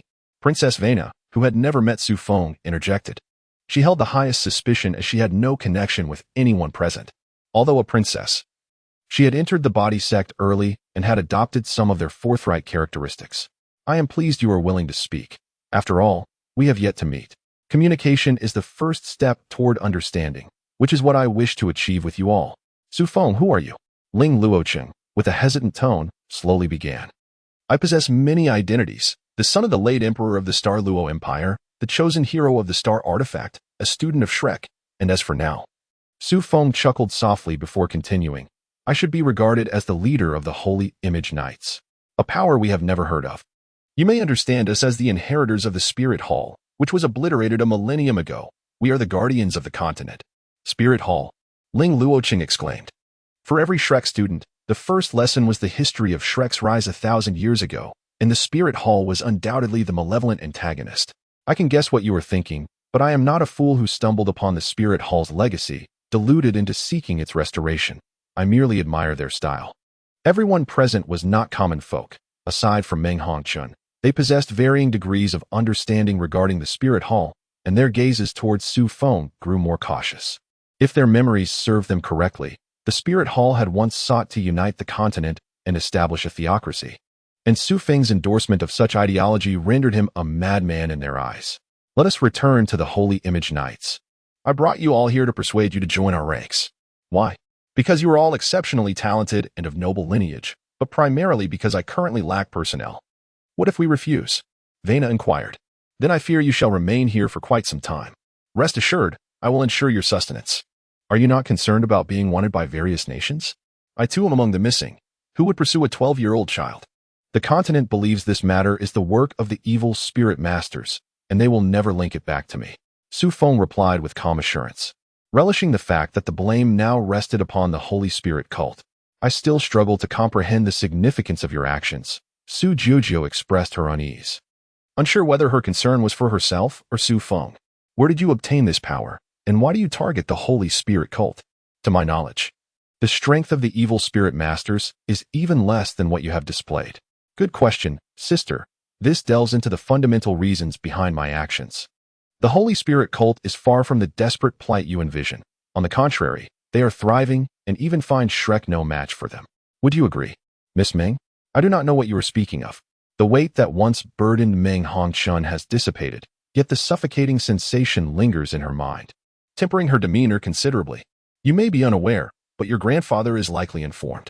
Su Feng refrained from exposing Meng Hongchun's deception and continued with the conversation. As far as I am aware, the Sun and Moon Empire is currently collaborating with the Holy Spirit sect, all in pursuit of the advanced soul master powers that you have long yearned for. What? As Su Feng's words echoed in the air, the others turned their gazes toward Meng Hongchun, their eyes reflecting disbelief. If Su Feng's assertion held any truth, the delicate balance of the continent would soon be shattered, heralding the onset of war, a scenario unwelcome to all. Meng Hongchun lowered her head, remaining silent, which others interpreted as tacit agreement. In an instant, the minds of those present began to whirl, contemplating the implications of this matter for their respective nations. However, your motives remain elusive. Ning Tian, the quickest to react, voiced his skepticism. The evil soul masters have always been a challenge for Shrek. As long as you can prove that the Sun Moon Empire is indeed colluding with them, the nations of the continent will take action. The nations of the continent? No, merely pressuring the Sun Moon Empire to abandon its collaboration is insufficient. It is imperative to eradicate the evil soul masters entirely. This endeavor necessitates the wholehearted cooperation of all nations, rather than each acting in isolation. Are you familiar with the names Yishishui and Long Xiaoao? Observing the bewilderment in their eyes, Su Feng shook his head in resignation and began to recount the tale from a century ago. In summary, both Yishishui and Long Xiaoyao were limit Douluos, with Yishishui even possessing the rare dual spirit abilities. With their presence, even Shrek would find it impossible to obliterate the Holy Spirit cult. The truth spoken by Su Feng was so terrifying that the initial reaction of the few was disbelief. However, gazing at Su Feng's earnest expression, They could not help but contemplate the possibility that it might indeed be true. What makes you think you can resolve the issues with the Holy Spirit sect? Thus, I shall seek assistance and also aid each of you in enhancing your strength. Yet, I assume you are unlikely to believe this. Perhaps I should demonstrate it to you now. With that said, amidst the astonished gazes of the others, Feng grasped the hand of Ning Tian, and in an instant, the radiance of the stellar artifact enveloped the two of them. Chapter 19. Fusion. The incandescent light surrounded Feng and Ning Tian, blocking all forms of scrutiny. Although the others were not deprived of their soul power, they chose to remain obediently in place, wary of Feng's potential trickery. Seizing the opportunity while Feng modified Ning Tian, they began to observe their surroundings. They appeared to be situated in the grand hall of the building. The room where they had awakened was located on the right side of the second floor. On the first floor, several tightly closed doors remained, their destinations unknown. The decor of this room was quite peculiar, not belonging to any nation of the continent, resembling instead a simplistic laboratory style. A glance around revealed no windows through which they could discern their location. This immediately apparent information was of little utility to them. They desired a deeper understanding of the details of their surroundings. However, the only one who had explored, Ning Tian, was now subjected to Feng's uncharted power, leaving them to exchange glances, deliberating on further discussion later. As they silently communicated, the brilliance of the stellar artifact began to wane, and Feng and Ning Tian's figures gradually became visible. Feng's expression remained unfazed, while Ning Tian gazed incredulously at her arm, still reeling from the recent transformation. Just as they were engulfed in confusion, Ning Tian suddenly raised her right hand towards the light fixture on the ceiling. Under the illumination, her arm gradually morphed, elongating until it transformed into a crystalline spike. The light filtered through Ning Tian's arm, casting a spectrum of colors onto the table. "What have you done?" Feng approached the table, his gaze sweeping across all present before he spoke. "As you can see, I have transformed your body." Everyone was rendered speechless by the astonishing sight before them. They could scarcely fathom how a living, breathing human could be transformed into crystal. Most perplexing of all was that Ning Tian appeared utterly unperturbed. Was this the effect of the soul bone? Su Jiujiu slowly began to speak, seeking answers that she could comprehend. "It is not about that. One must learn to accept the truth, dear sister. For instance, as a disciple of the body sect, you ought to be aware that the awakening of the body martial soul brings about certain changes in one's physical form, just as it is with Ning Tian at present." "Are you investigating me?" Vina's expression shifted. The news of her joining the body sect was known to only a select few, and even many of her peers were unaware of her true identity. Think as you wish. In any case, Ning Tian's current condition is analogous to the awakening of the body martial soul. Her transformation into a crystal-like form as the seven treasures glazed pagoda is entirely natural.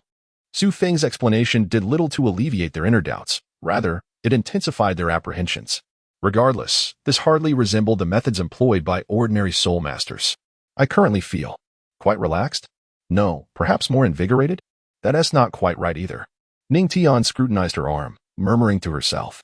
Feng's transformation essentially facilitated a profound integration between her and her martial soul, enhancing her adaptability to it. For soul masters with beast martial souls, this concept is not particularly difficult to grasp. Each time they employ their martial souls, they undergo subtle transformations. However, for those with weapon martial souls, it presents a rather novel experience. As long as everyone consents to join the Knights of the Holy Image, I shall offer my assistance without charge. What sort of help does that entail? Miss Ming may wish to experience it firsthand. After all, you would hardly believe anything I say, would you? Observing the silence of the others, Feng rose from his seat, smiling as he spoke. "I hope you all take this matter seriously. For the time being, at least until the Holy Spirit sect's next course of action, I must trouble you to remain here." With that, Feng's figure vanished into a luminous white light. What do you think of his words?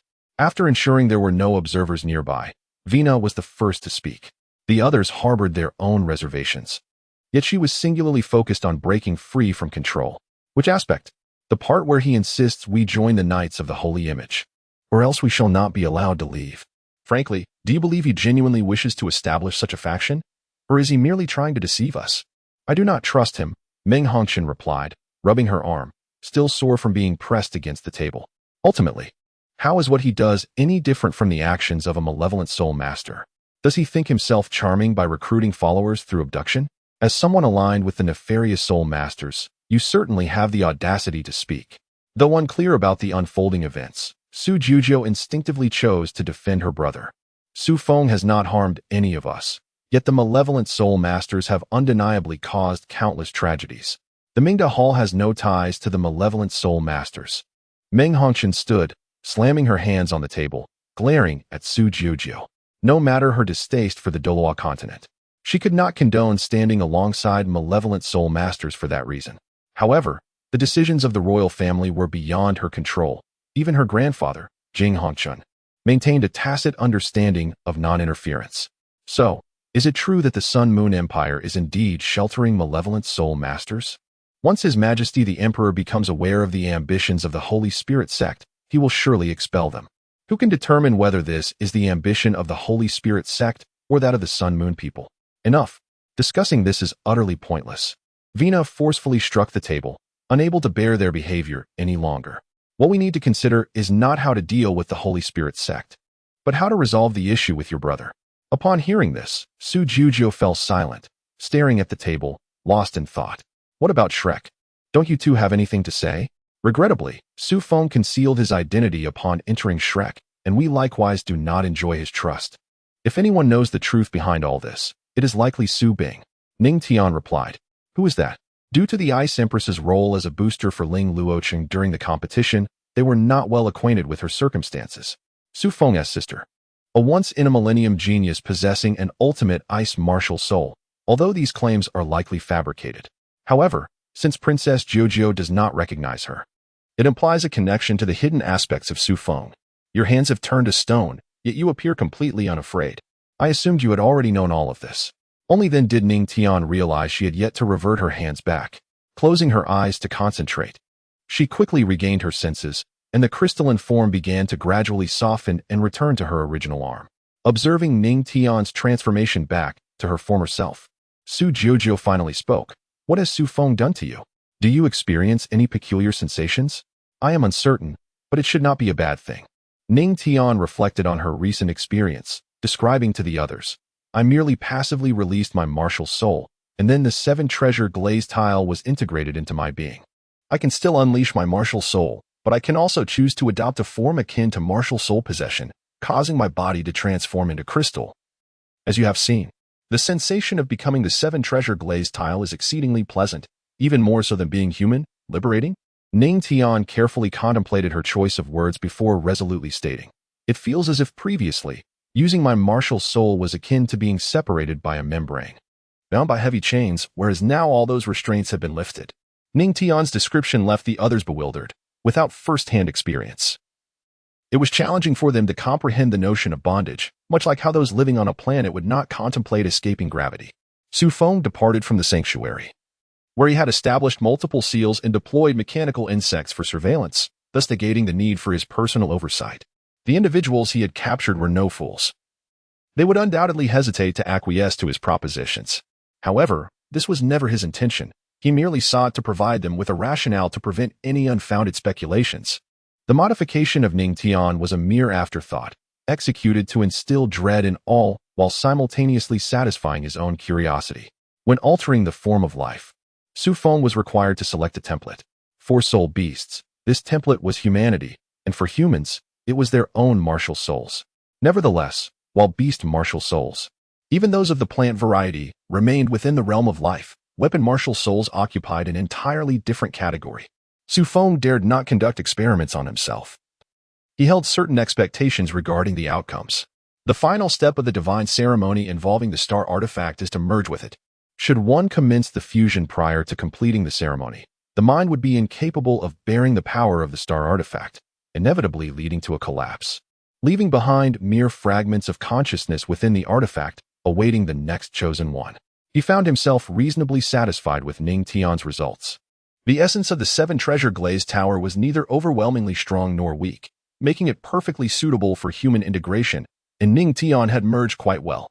What surprised him was that Ning Tian did not exhibit any distinct characteristics of the 7-treasure glazed tower, merely transforming into a crystal human. which contradicted his understanding that such a fusion would yield significant changes. Feng harbored two hypotheses regarding this situation, the first being that the form of the seven-treasure glazed tower held little importance, with the crystal itself embodying the true special abilities. Thus, transforming into the seven-treasure glazed lamp would yield similar results. However, Ning Rongrong's martial soul evolution from 7 treasures to 9 treasures suggested that the form was indeed intrinsically linked to the quality of the glazed tower. The second hypothesis was simpler. Ning Tian had not completed the full transformation, and she herself could not entirely alter her form, resulting in many of her abilities remaining dormant. The Ice Empress could wield the full power of the Ice Blue Scorpion because she inherently possessed those capabilities, while Ning Tian, being only a 3-ringed soul master, could not manifest a complete transformation. Until Ning Tian's cultivation improved, Su Feng's conjectures would remain unverified. Should he manage to locate the Chilua tulip, perhaps it would provide answers to this dilemma. However, the yin-yang twin eyes currently lay under the watchful gaze of Tang San, and he had no intention of testing the disparity between himself and the God King, though situated in the far north. Su Feng did not lose his grasp on the continent's dynamics. He had deployed mechanical insects around Shrek City and Xinglua City for surveillance. Any movements of tidal Douluos would be immediately reported to him. Yet, to his surprise, no tidal Douluos had taken action thus far, as if he had abducted individuals of no consequence. It is understandable that Su Jiawei refrained from taking action, for indeed, the most formidable figure in the Star Luo Empire is the healing immortal Douluo, a soul master of the healing type. Confronting them is essentially akin to delivering oneself to the slaughter. However, it is rather peculiar that Shrek did not intervene. Setting aside Nguyen, even Xuanzi could have easily dealt with the mimetic insect god given a little more time, rendering any sense of trepidation completely unnecessary. Su Feng's misjudgment stemmed from his cognitive bias regarding Nguyen, as the sole extreme Douluo publicly acknowledged on the mainland. Nguyen's psyche is not as formidable as one might presume. On the contrary, he harbors feelings of guilt and even fear towards Yi Shishui and Long Xiaoyao. Had Nguyen's lifespan been prolonged, this camaraderie would not have hindered his efforts to eradicate the evil soul masters. However, he is acutely aware of his impending demise. Any action taken would not resolve the crisis plaguing the continent, but would rather intensify Yu Shishui's animosity, leading to a more frenzied retaliation from Shrek after his passing. Shrek's conservative approach has also influenced the maneuvers of other factions across the mainland. Consequently, all nations have begun to retract their forces, preparing for the impending war. Yi Shishui, however, is unencumbered by such reservations, having long discarded Su Tianran's demands. The foremost task at hand is to unearth the identities of the two individuals audacious enough to impersonate the Holy Spirit sect. Despite this, Yi Shishui finds herself at a loss. The only traces left by Su Feng and the Ice Emperor are the extermination of the aberrant insects and the events in Xinglua City. She has already scoured the towns within the Heaven Soul Realm, finding no evidence, and reluctantly makes her way to Xinglua City. Although there is no force within the city capable of obstructing her, Yi Shishui opts to conceal her presence as she enters, facing minimal scrutiny. The competition concluded amid turmoil, leaving the townsfolk in a state of trepidation, with travelers hastily fleeing the area. Even Su Jiawei refrains from imposing a lockdown, fearing it would incite greater panic. Is this the abomination birthed by those individuals? Yu Shishui stealthily infiltrates the arena, observing the corpse of the fabricated insect deity. Though lifeless, she can still glean much information from it, particularly the fragment of meteorite embedded in its core. For reasons unknown, Xuanzi had not taken this fragment, inadvertently granting Yi Shishui an opportunity. Utilizing her soul power to part the insect deity's tendrils, she swiftly arrives at the core. Here, the biological form is no longer discernible, replaced by bizarre mechanical conduits and energy circuits, unmistakably artificial in nature. After meticulously assessing the area and confirming the absence of any beacons, she summons her martial soul, Blood Soul Demon Puppet. Merely departing with the meteorite fragment does not suffice. She intends to transmute this creature into her own puppet. Although puppets typically possess lesser strength than their original forms, and she detects neither blood nor soul within the creature, achieving even a fraction of its capabilities would render her efforts worthwhile. The absence of resistance facilitates a remarkably smooth crafting process for Yi Shishui. Within a mere 2 hours, her soul power assumes control over the entirety of the insect deity's limbs. Strangely, even after such control, she still senses no trace of a soul, as if this creature were a lifeless automaton from the very beginning. Despite the multitude of questions swirling in her mind, Yushi Shui brushes them aside. Given that Xuanzi managed to escape unscathed, the likelihood of this corpse posing any threat to her is virtually non-existent. What gratifies her further is that upon gaining dominion over this creature, she perceives numerous life forces akin to it distributed throughout various regions of the continent, all devoid of any soul power fluctuations. Previously, her means of probing such entities were limited to forcibly scanning with her mental strength. Now, she possesses a far more convenient method. Let me see, this is how it should be activated? Although no one dares to approach, a contingent of soldiers remains vigilant, monitoring the movements of the fabricated insect deity. At this moment, under the fearful gazes of all present, the shattered limbs of the insect deity begin to reassemble autonomously. The disc-shaped core, previously cast aside, rises into the air, supported by its tendrils, swiftly ascending to a height of over 10 meters. Clad in black, Yushi Shui manifests above the creature's head, briefly gauging her surroundings. Indifferent to the approaching tidal Douluos, she levitates the insect deity, transforming it into a streak of light that vanishes into the northern horizon in the blink of an eye. Chapter 21. An uninvited guest at Shrek Academy. Within a training ground on Sea God Island. Teacher, why have you forbidden us from leaving the academy? After being summoned to the inner courtyard for several days of private instruction by Yin Xiaozhe, Hui Yuao finally posed this question. Although he found himself within the inner courtyard, Wang Dong was granted permission to visit Sea God Island to see him, thereby becoming privy to some unusual activities within the academy. While Hui Yuao wished to focus solely on his cultivation, the two souls residing in his spiritual sea sensed that significant events were unfolding on the continent, urging him to acquire more internal information. Due to his recent training in the power of light, Hui Yuao's demeanor had become more approachable. Yin Xiaozhe, observing Hui Yuao's curiosity, found it difficult to deceive him with falsehoods.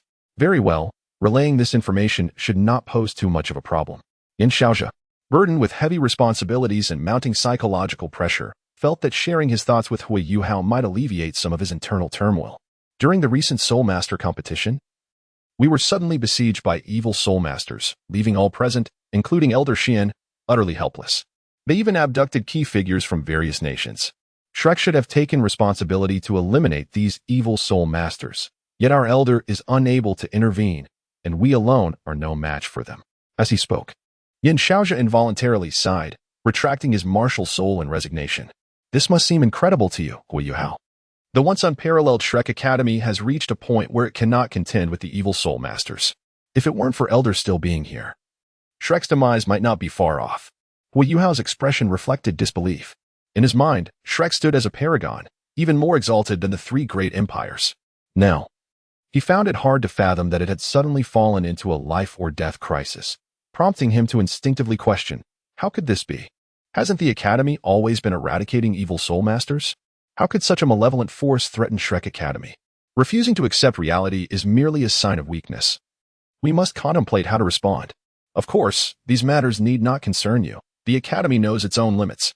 If you wish to assist the Academy, focus on your cultivation. Your strength will become a vital asset in the fight against the evil Soul Masters. Hui Yuao yearned to inquire further about the details, but Yin Xiaozhe's expression suddenly shifted to one of astonishment, and he instructed Hui Yuao sternly. Yuao, you should return now. Today's lessons are cancelled. Without waiting for Hui Yuao's response, Yin Xiaozhe vanished before him.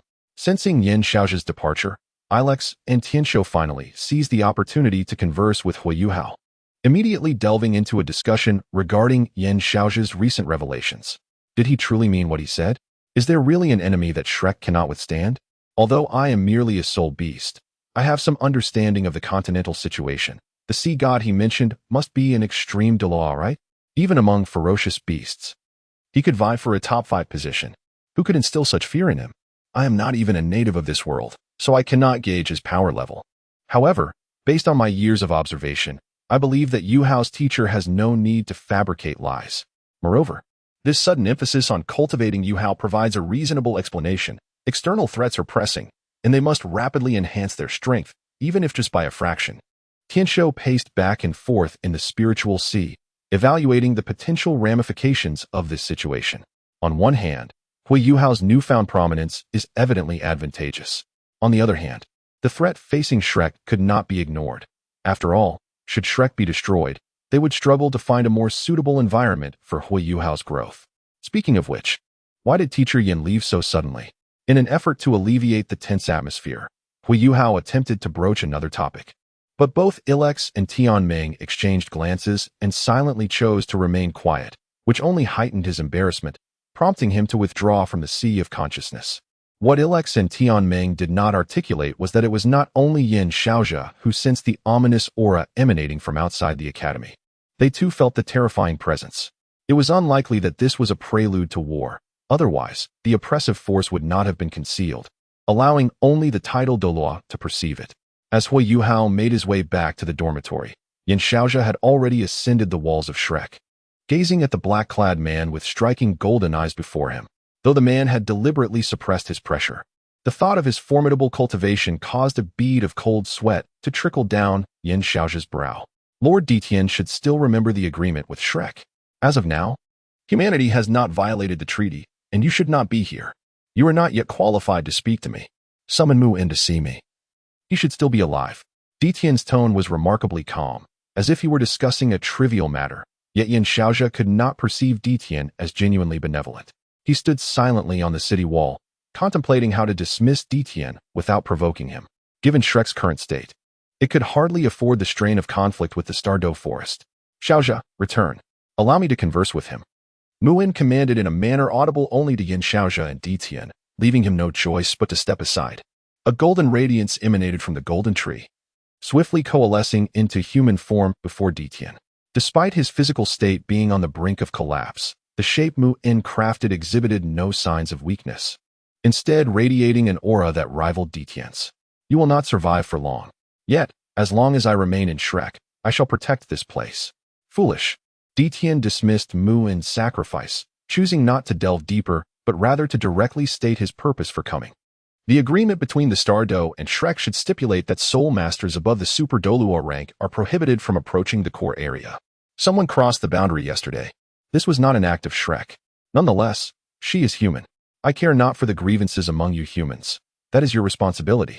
Should she merely have skirted past, I would have said nothing more, but the puppet she carried piques my interest. I need to know from whence she acquired that corpse. What is its true essence? The news of Yi Shishui taking the corpse of the imitation insect god had not yet reached Shrek, and Yi Shishui had chosen to avoid the Shrek route, leaving Muin unaware of Detian's inquiry.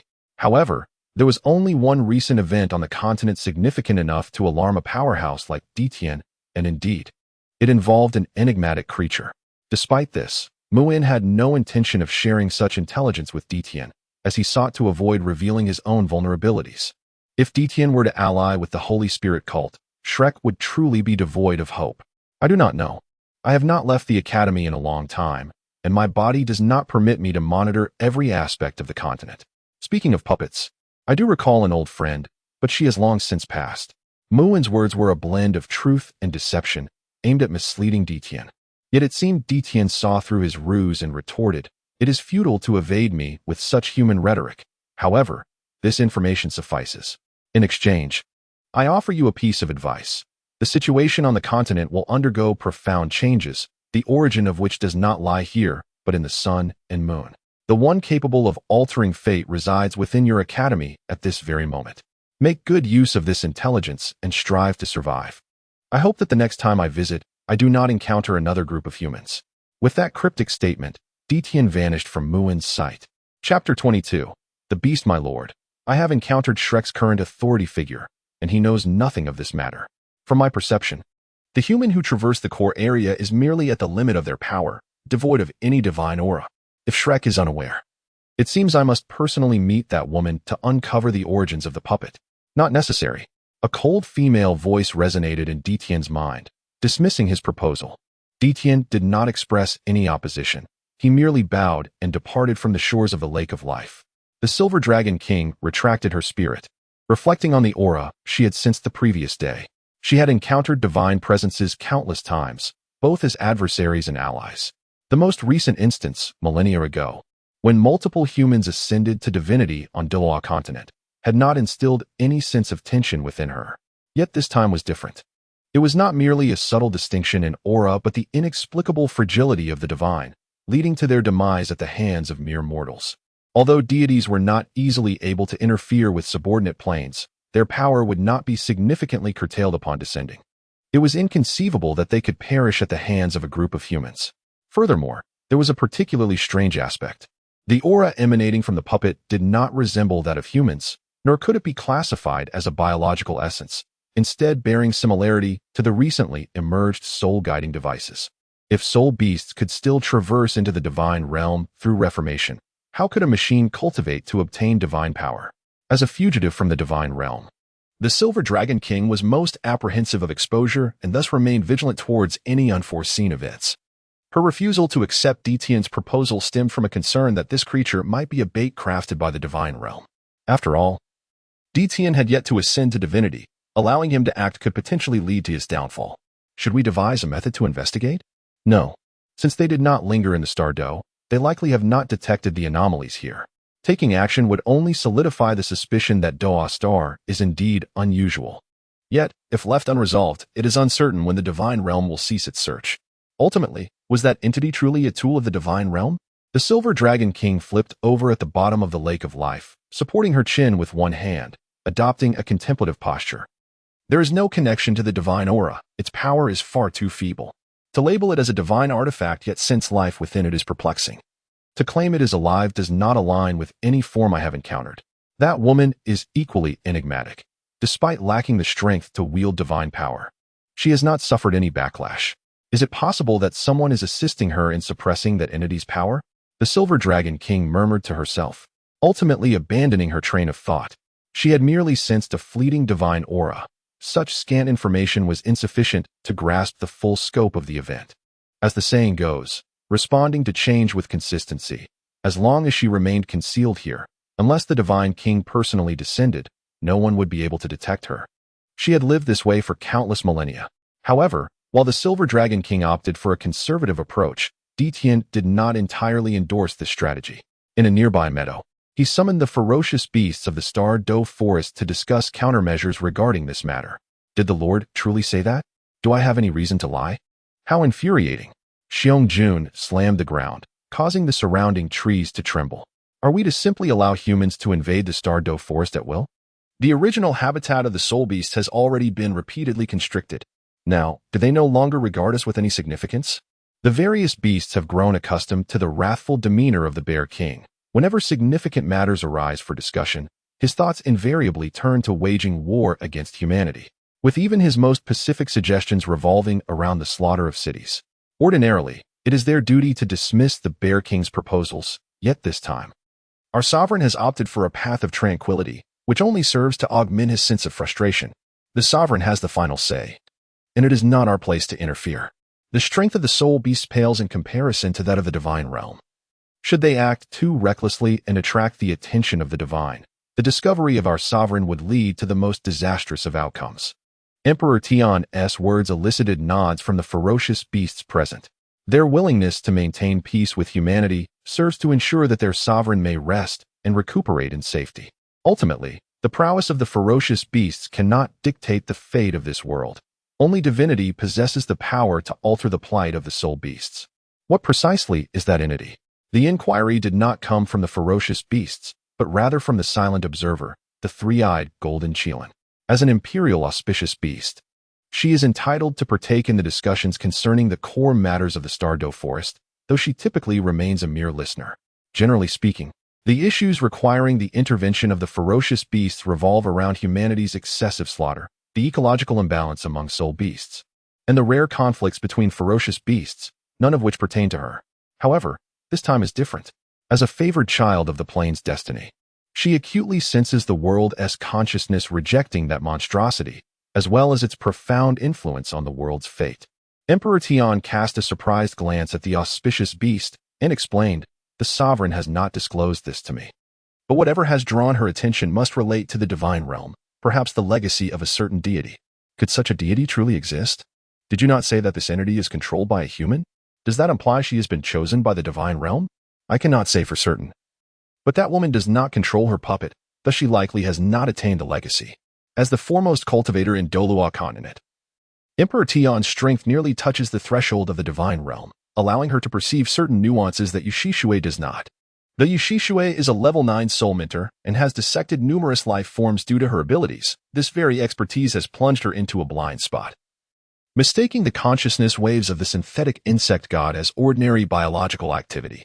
The Silver Dragon King also recognized this anomaly, however. She interpreted Yushishui's incomplete control as an indication of divine intervention, and she paid little heed to this irregularity. Yet, Emperor Tian held a different perspective. Yushishui's lack of complete control suggests that the monster's master is someone else entirely, and merely eliminating Yushishui would be of no avail. Our sovereign cannot act freely. Alleviating her burdens is the very purpose of our existence. Although we cannot act impulsively, investigation remains imperative. I cannot leave the Star Luo. Thus I require you to trace the whereabouts of that woman. Upon Emperor Tian's conclusion, the ferocious beast remained silent. Departing from the territory of the soul beasts is contrary to their nature, and concealing themselves to investigate a human exceeds their limits of tolerance. Even the gentle Biji displayed a hint of discomfort. I shall go. At the moment when all the ferocious beasts held their tongues, the three-eyed golden Qilin suddenly spoke, her beautiful golden eyes brimming with anticipation. Having been comprehensively protected by Emperor Tian since birth, the auspicious beast harbors little disdain or fear towards humanity. Instead, she is filled with curiosity. Seizing the rare opportunity to leave the Star Luo, she immediately volunteered to undertake this task. Chapter 23, The Limit with Yushishui's Strength. She could traverse from Star Luo City to the extreme north in less than a day. However, due to an issue with the monster's body, she was unable to store it within the God of Death Tower and was thus compelled to carry it with her. Even so, Yushishui only took an additional day to reach the boundary of the extreme north. Is it hiding here? Yushishui had tracked the entity by means of the connection between the synthetic insect god and the mechanical insects. Thus, she only obtained a vague direction. It was not until she arrived here that she confirmed the entity indeed concealed itself among the gathering of soul beasts, akin to the Holy Spirit cult. Recalling the intelligence regarding the ice-wielding Super Douluo, Yushishui halted her flight. Although the strength of a Super Douluo cannot compare to that of a Limit Douluo, the fact that the opponent can contend evenly with Xuanzai indicates that they are nearly equivalent. Attempting to easily subdue them on familiar ground would be futile. Furthermore, their willingness to hide here suggests an accord with the Snow Empress.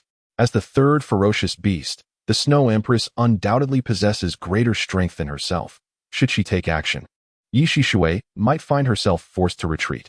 Yet, simply choosing to abandon the pursuit contradicts Yushishui's character. After some contemplation, she resolved to delve deeper into the extreme north. She had not engaged in combat on the continent for quite some time, and the likelihood that her opponent had devised a countermeasure against her was slim. Even if she could not overcome the adversary, escaping would not pose a problem. However, as she ventured several hundred miles inward, the wind and snow before her suddenly intensified, blocking her path. Yushishui remained unperturbed, halting before the tempest and awaiting the arrival of the figure within. Leave, human. The extreme north is not a place for you. Yet the Snow Empress is present. Might I request an audience? There is no need. I have no business with humanity, since the Snow Empress harbors no fondness for humans. Allow me to conveniently eliminate some of the sneaky individuals hiding here. I assure you, I will not disrupt the peace of the extreme north. I believe I have made myself abundantly clear. Depart from here. There is no room for negotiation. Yushishui fell silent. Just as the Snow Empress believed she would comply and leave, Yushishui suddenly smiled, her earlier humble demeanor vanishing as she spoke without reserve. It seems my conjectures were correct. The Snow Empress indeed has ties with them. It is impossible for me to simply depart. A mere projection cannot obstruct me. If you wish to avoid future troubles, do not meddle in our human affairs.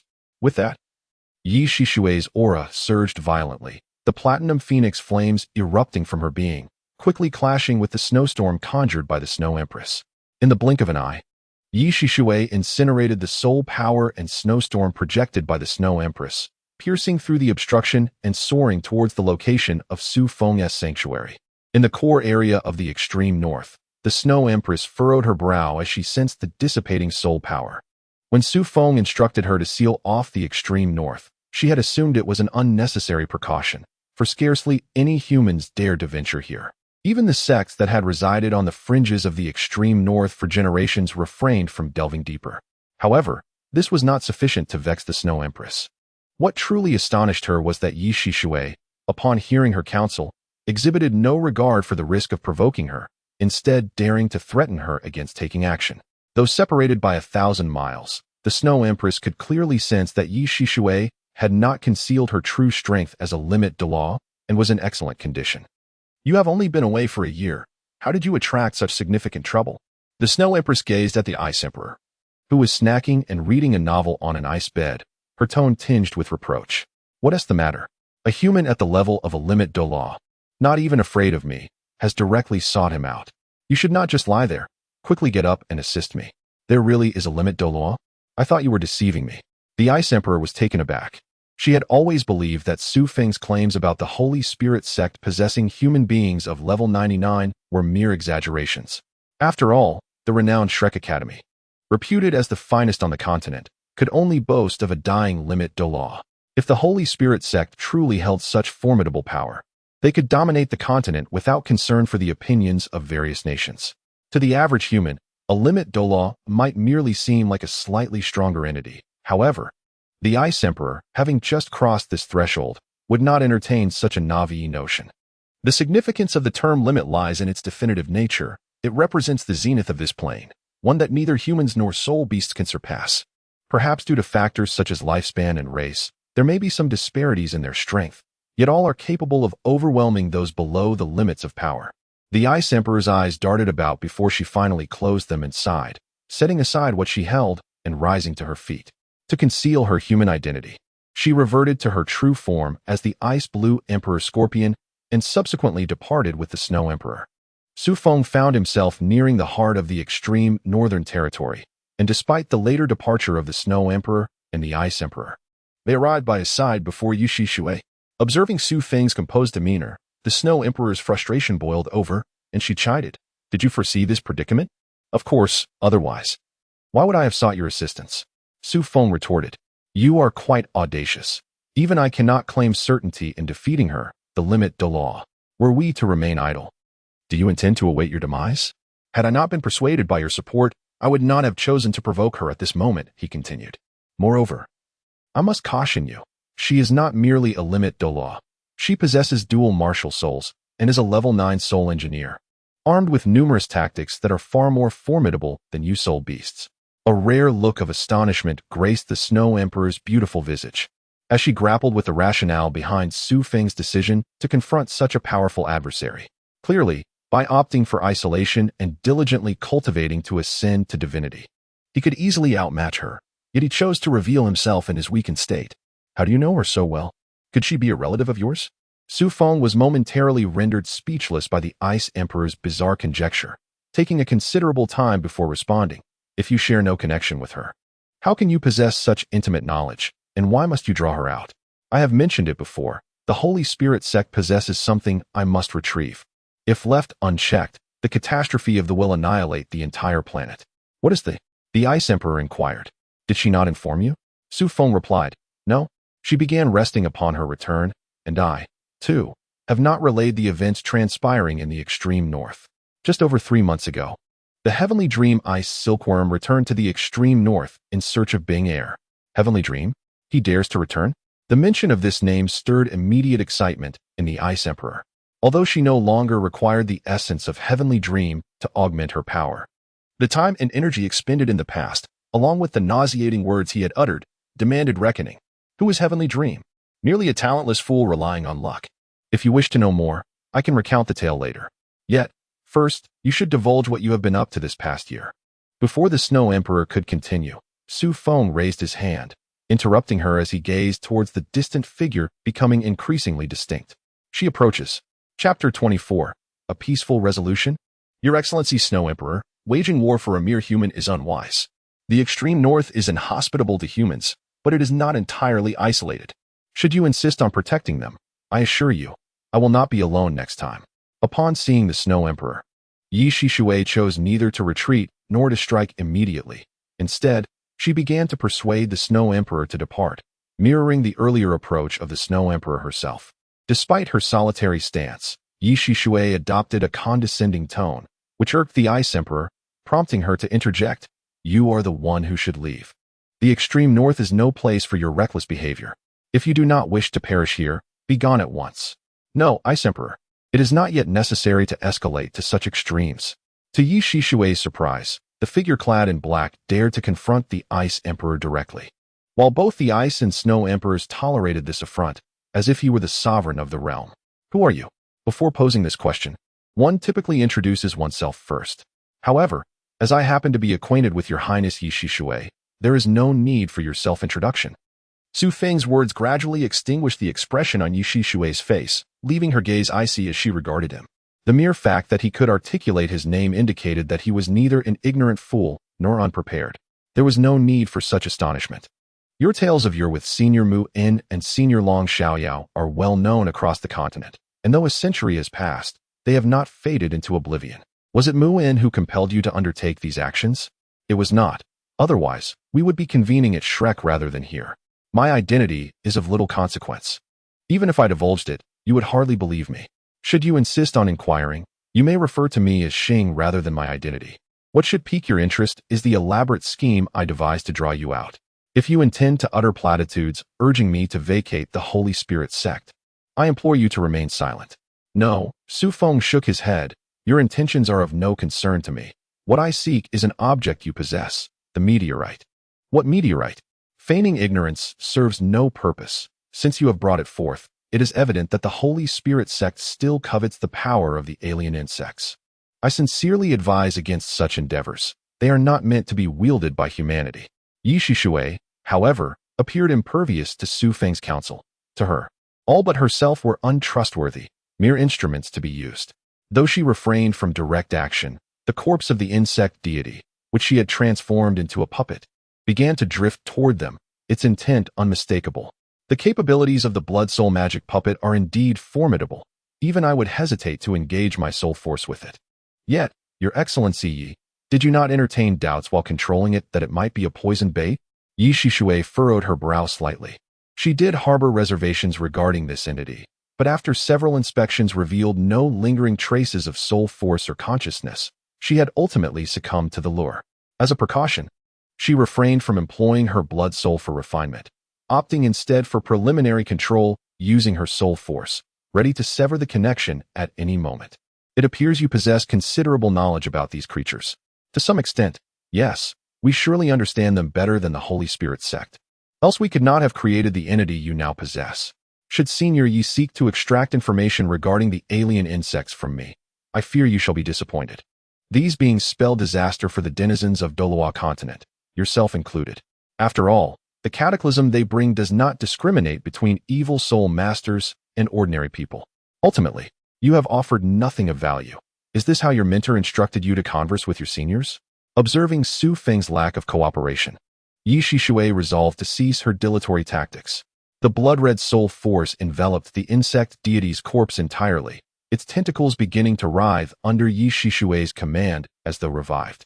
Meanwhile, golden flames erupted from her form, and a pair of resplendent wings sprouted from her back, the oppressive aura of a limit radiating without reservation. Regrettably, I lack a mentor. I possess only friends, and my companions are not inclined to venerate authority. If it were feasible, I would wish for this matter to reach a peaceful resolution, for we are all human. You are hardly standing with humanity now, Yi Shishui taunted. The humanity I refer to is in contrast to the alien insects. In this world, all life cohabiting with them are but different races destined for extermination. I shall ask once more, are you truly unwilling to relinquish the meteorite?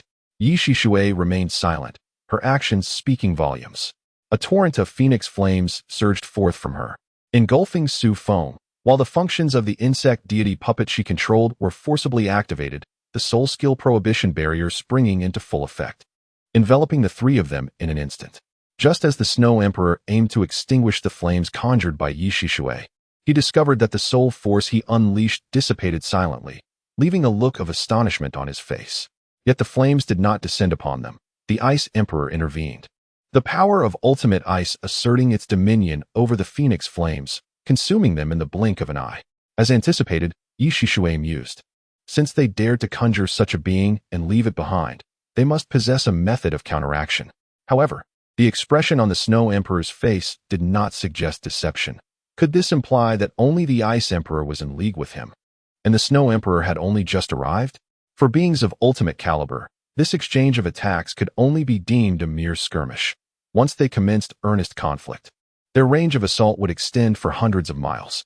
Yet, Yi Shishui felt discomfort, for fire is still fire, and as they approached the extreme northern core region, any flame would naturally face suppression. She would expend far more soul force than usual to wield any ability. Nevertheless, this would not deter Yi Shishui. From their earlier discourse, she keenly sensed that Feng, whose strength remained ambiguous and likely not of titled rank, was the one most knowledgeable about the alien insects. There was no need for her to engage in a protracted struggle with the Ice Emperor and Snow Emperor. Capturing the adversary swiftly was her priority. Resolving this, Yi Shishui restrained her flames and summoned another of her martial souls. The soul force of the blood soul magic puppet stained her hair and eyes crimson. She raised her hand, directing the insect deity puppet toward the Ice Emperor, hundreds of tentacles raised, poised to ensnare him. However, just as she intended to exploit the puppet's cover to employ other means, an unusual mental wave abruptly invaded her mental sea, causing her consciousness to blur momentarily. As a sinister soul master skilled in manipulating puppets, she quickly discerned that someone was tampering with her psyche, without a hint of hesitation. She relinquished her control over the external world and devoted her efforts to expelling this mental intrusion. When she finally reopened her eyes, the insect deity puppet had broken free from her control and was instead drifting toward her. Yi Shishui's expression turned to one of shock. On what should have been a lifeless corpse, she sensed signs of life once more, identical to the waves that had invaded her mind. Senior Yi, one must not dawdle during battle. Su Feng's voice resonated from behind Yi Shishui, causing a sense of foreboding to wash over her. Without hesitation, she summoned her spirit power, and in an instant, a pair of wings materialized behind her, propelling her skyward. However, her actions were belated. The icy prison had fully enveloped the surrounding space, leaving no escape routes. No matter where she attempted to flee, the Ice Emperor would thwart her efforts. Confronting both the Ice Emperor and the Snow Emperor in such a confined space proved overwhelming, even for one of her dual-born extremes. The intensity of their conflict escalated immediately due to their opposing stances. Within mere minutes, Yi Shishui exhibited signs of fatigue. After yet another failed attempt to escape, she willingly retracted her spirit power, descending to the ground with her hands raised high, signaling her surrender. Is this how it concludes? Human, were you not just brimming with arrogance? If you now agree to the terms proposed earlier and kneel to express your contrition, I might consider sparing your life. Have you truly come to believe you are invincible after living just a couple of centuries? Perhaps we could resolve this matter through peaceful means. No, Su Feng interjected. Her fate was sealed. She must be eliminated. Chapter 25. The illusory and the real Su Feng's words startled both Yi Shishui and the Ice Emperors, leaving them perplexed by his sudden escalation of fervor. Although Yi Shishui had found herself at a disadvantage during the recent skirmish, she had yet to unleash one of her martial souls, and her soul power had not been depleted to its limits, rendering her far from the brink of a desperate fight. Her decision to concede was largely influenced by the dissonance of her abilities in this particular confrontation. The strength of the blood soul demon puppet heavily relied on the prowess of the puppet itself. Yet, no matter how meticulously it was refined, it could not reach its utmost potential, easily countered by the Ice Emperors. Furthermore, her target had prudently concealed himself behind that monstrous figure, and the image of the Ice Emperor's recently depleted soul power lingered vividly in her mind. She dared not squander the accumulation of her efforts over the past century. Why?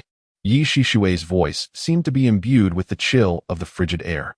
If the adversary truly understood her, they would not have chosen to provoke a limit Douluo evil soul master without certainty. Although she could not vanquish the Ice Emperors, her capabilities were sufficient to bring devastation to the extreme north. Unless these two ferocious beasts had lost their sanity, they would not heed his words. I am a rather selfish individual, often opting to observe matters with detached indifference. Su Feng emerged from behind the insect god, nonchalantly uttering irrelevant remarks. The evil soul master had been eradicated by Shrek, and the ambitions of the Sun Moon Empire faced resistance from the Three Kingdoms. Should I intervene to assist them? Perhaps the situation on the continent would swiftly return to a state of peace, but that is of no concern to me. The only thing I cannot tolerate is the presence of foreign beings like the strange insects. In truth, even if Yi Shishui were to surrender the meteorite, I would remain unconvinced, for it had already fragmented. It is only natural for the Holy Spirit Church to conceal a few shards. Those of you who have witnessed the insect god could never relinquish such power. It is in human nature. And what of you? The outcomes derived from the research of the Holy Spirit Church pale in comparison to your own. Yi Shishui unabashedly pointed out the flaws in Su Feng's reasoning. Those who raise doubts become difficult to trust themselves.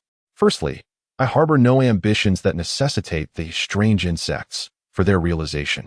And I am acutely aware that these cannot be controlled. Perhaps you could utilize your martial soul to forge them into puppets, but as long as the meteorite remains, the original will continue to manifest. Would you accept the destruction of the meteorite? Yi Shishui did not respond, yet her stance was unmistakable. As an evil soul master, they could hardly concern themselves with whether such power was evil or harmful. They merely valued its might and its utility. Secondly, I wish to clarify that I do not require the strength of the to accomplish my desires. I can achieve everything I wish without resorting to such inferior assistance. There is a rather unfortunate truth I must disclose to you. The lack the ability to seal soul power, and the insect god was not crafted from. I merely infused a hint of genes to entice you into the trap. In fact, upon achieving this goal, I eliminated the part of the within him, which ironically facilitated my control over him. This is the true manifestation of a deity evolved purely from mechanical insects, a weapon that obeys my commands without question. Su Feng extended his hand, and a peculiar sword resembling a key materialized within his grasp. The mechanical insect deity was no ordinary creation. Even with the star artifact in possession, controlling it necessitated the power of the star key. Gripping the hilt with both hands, he plunged the sword forcefully into the core of the mechanical insect deity. The star key was merely a simulation conjured by Su Feng's martial soul, lacking any physical form. However, the moment it made contact with the deity, a torrent of information surged into its core, instilling order into the previously mindless mechanical creature. A terrifying wave of alien mental force swept through the icy barrier, prompting even the Snow Emperor to clutch his forehead, contemplating retreat. Is this your trump card? Despite being in such an unfavorable position, Yi Shishui chose not to submit. Instead, she posed a cryptic question. At this moment, bereft of the protection offered by her soul power and relying solely on her aging body, Yi Shishui found it challenging to withstand the extreme cold, and her deteriorating condition was evident to all. Perhaps it is not. Even if you feign such a state, no one is deceived. Why subject yourself to this discomfort? Upon hearing Su Feng's words, Yi Shishui ceased her display of agony and stood upright, gazing towards his position. Although the mechanical insect deity's abilities had affected her, a limit Douluo was not so easily subdued. If she wished, she could forcibly unleash her soul techniques, let alone protect herself. Despite your earlier declaration to kill me, now that the opportunity lies before you, you hesitate to act. Yi Shishui narrowed her eyes, attempting to pierce through the shroud of Su Feng's dark attire to discern his visage, but it proved futile, as though she was aware that any attempt to strike would likely culminate in failure. I have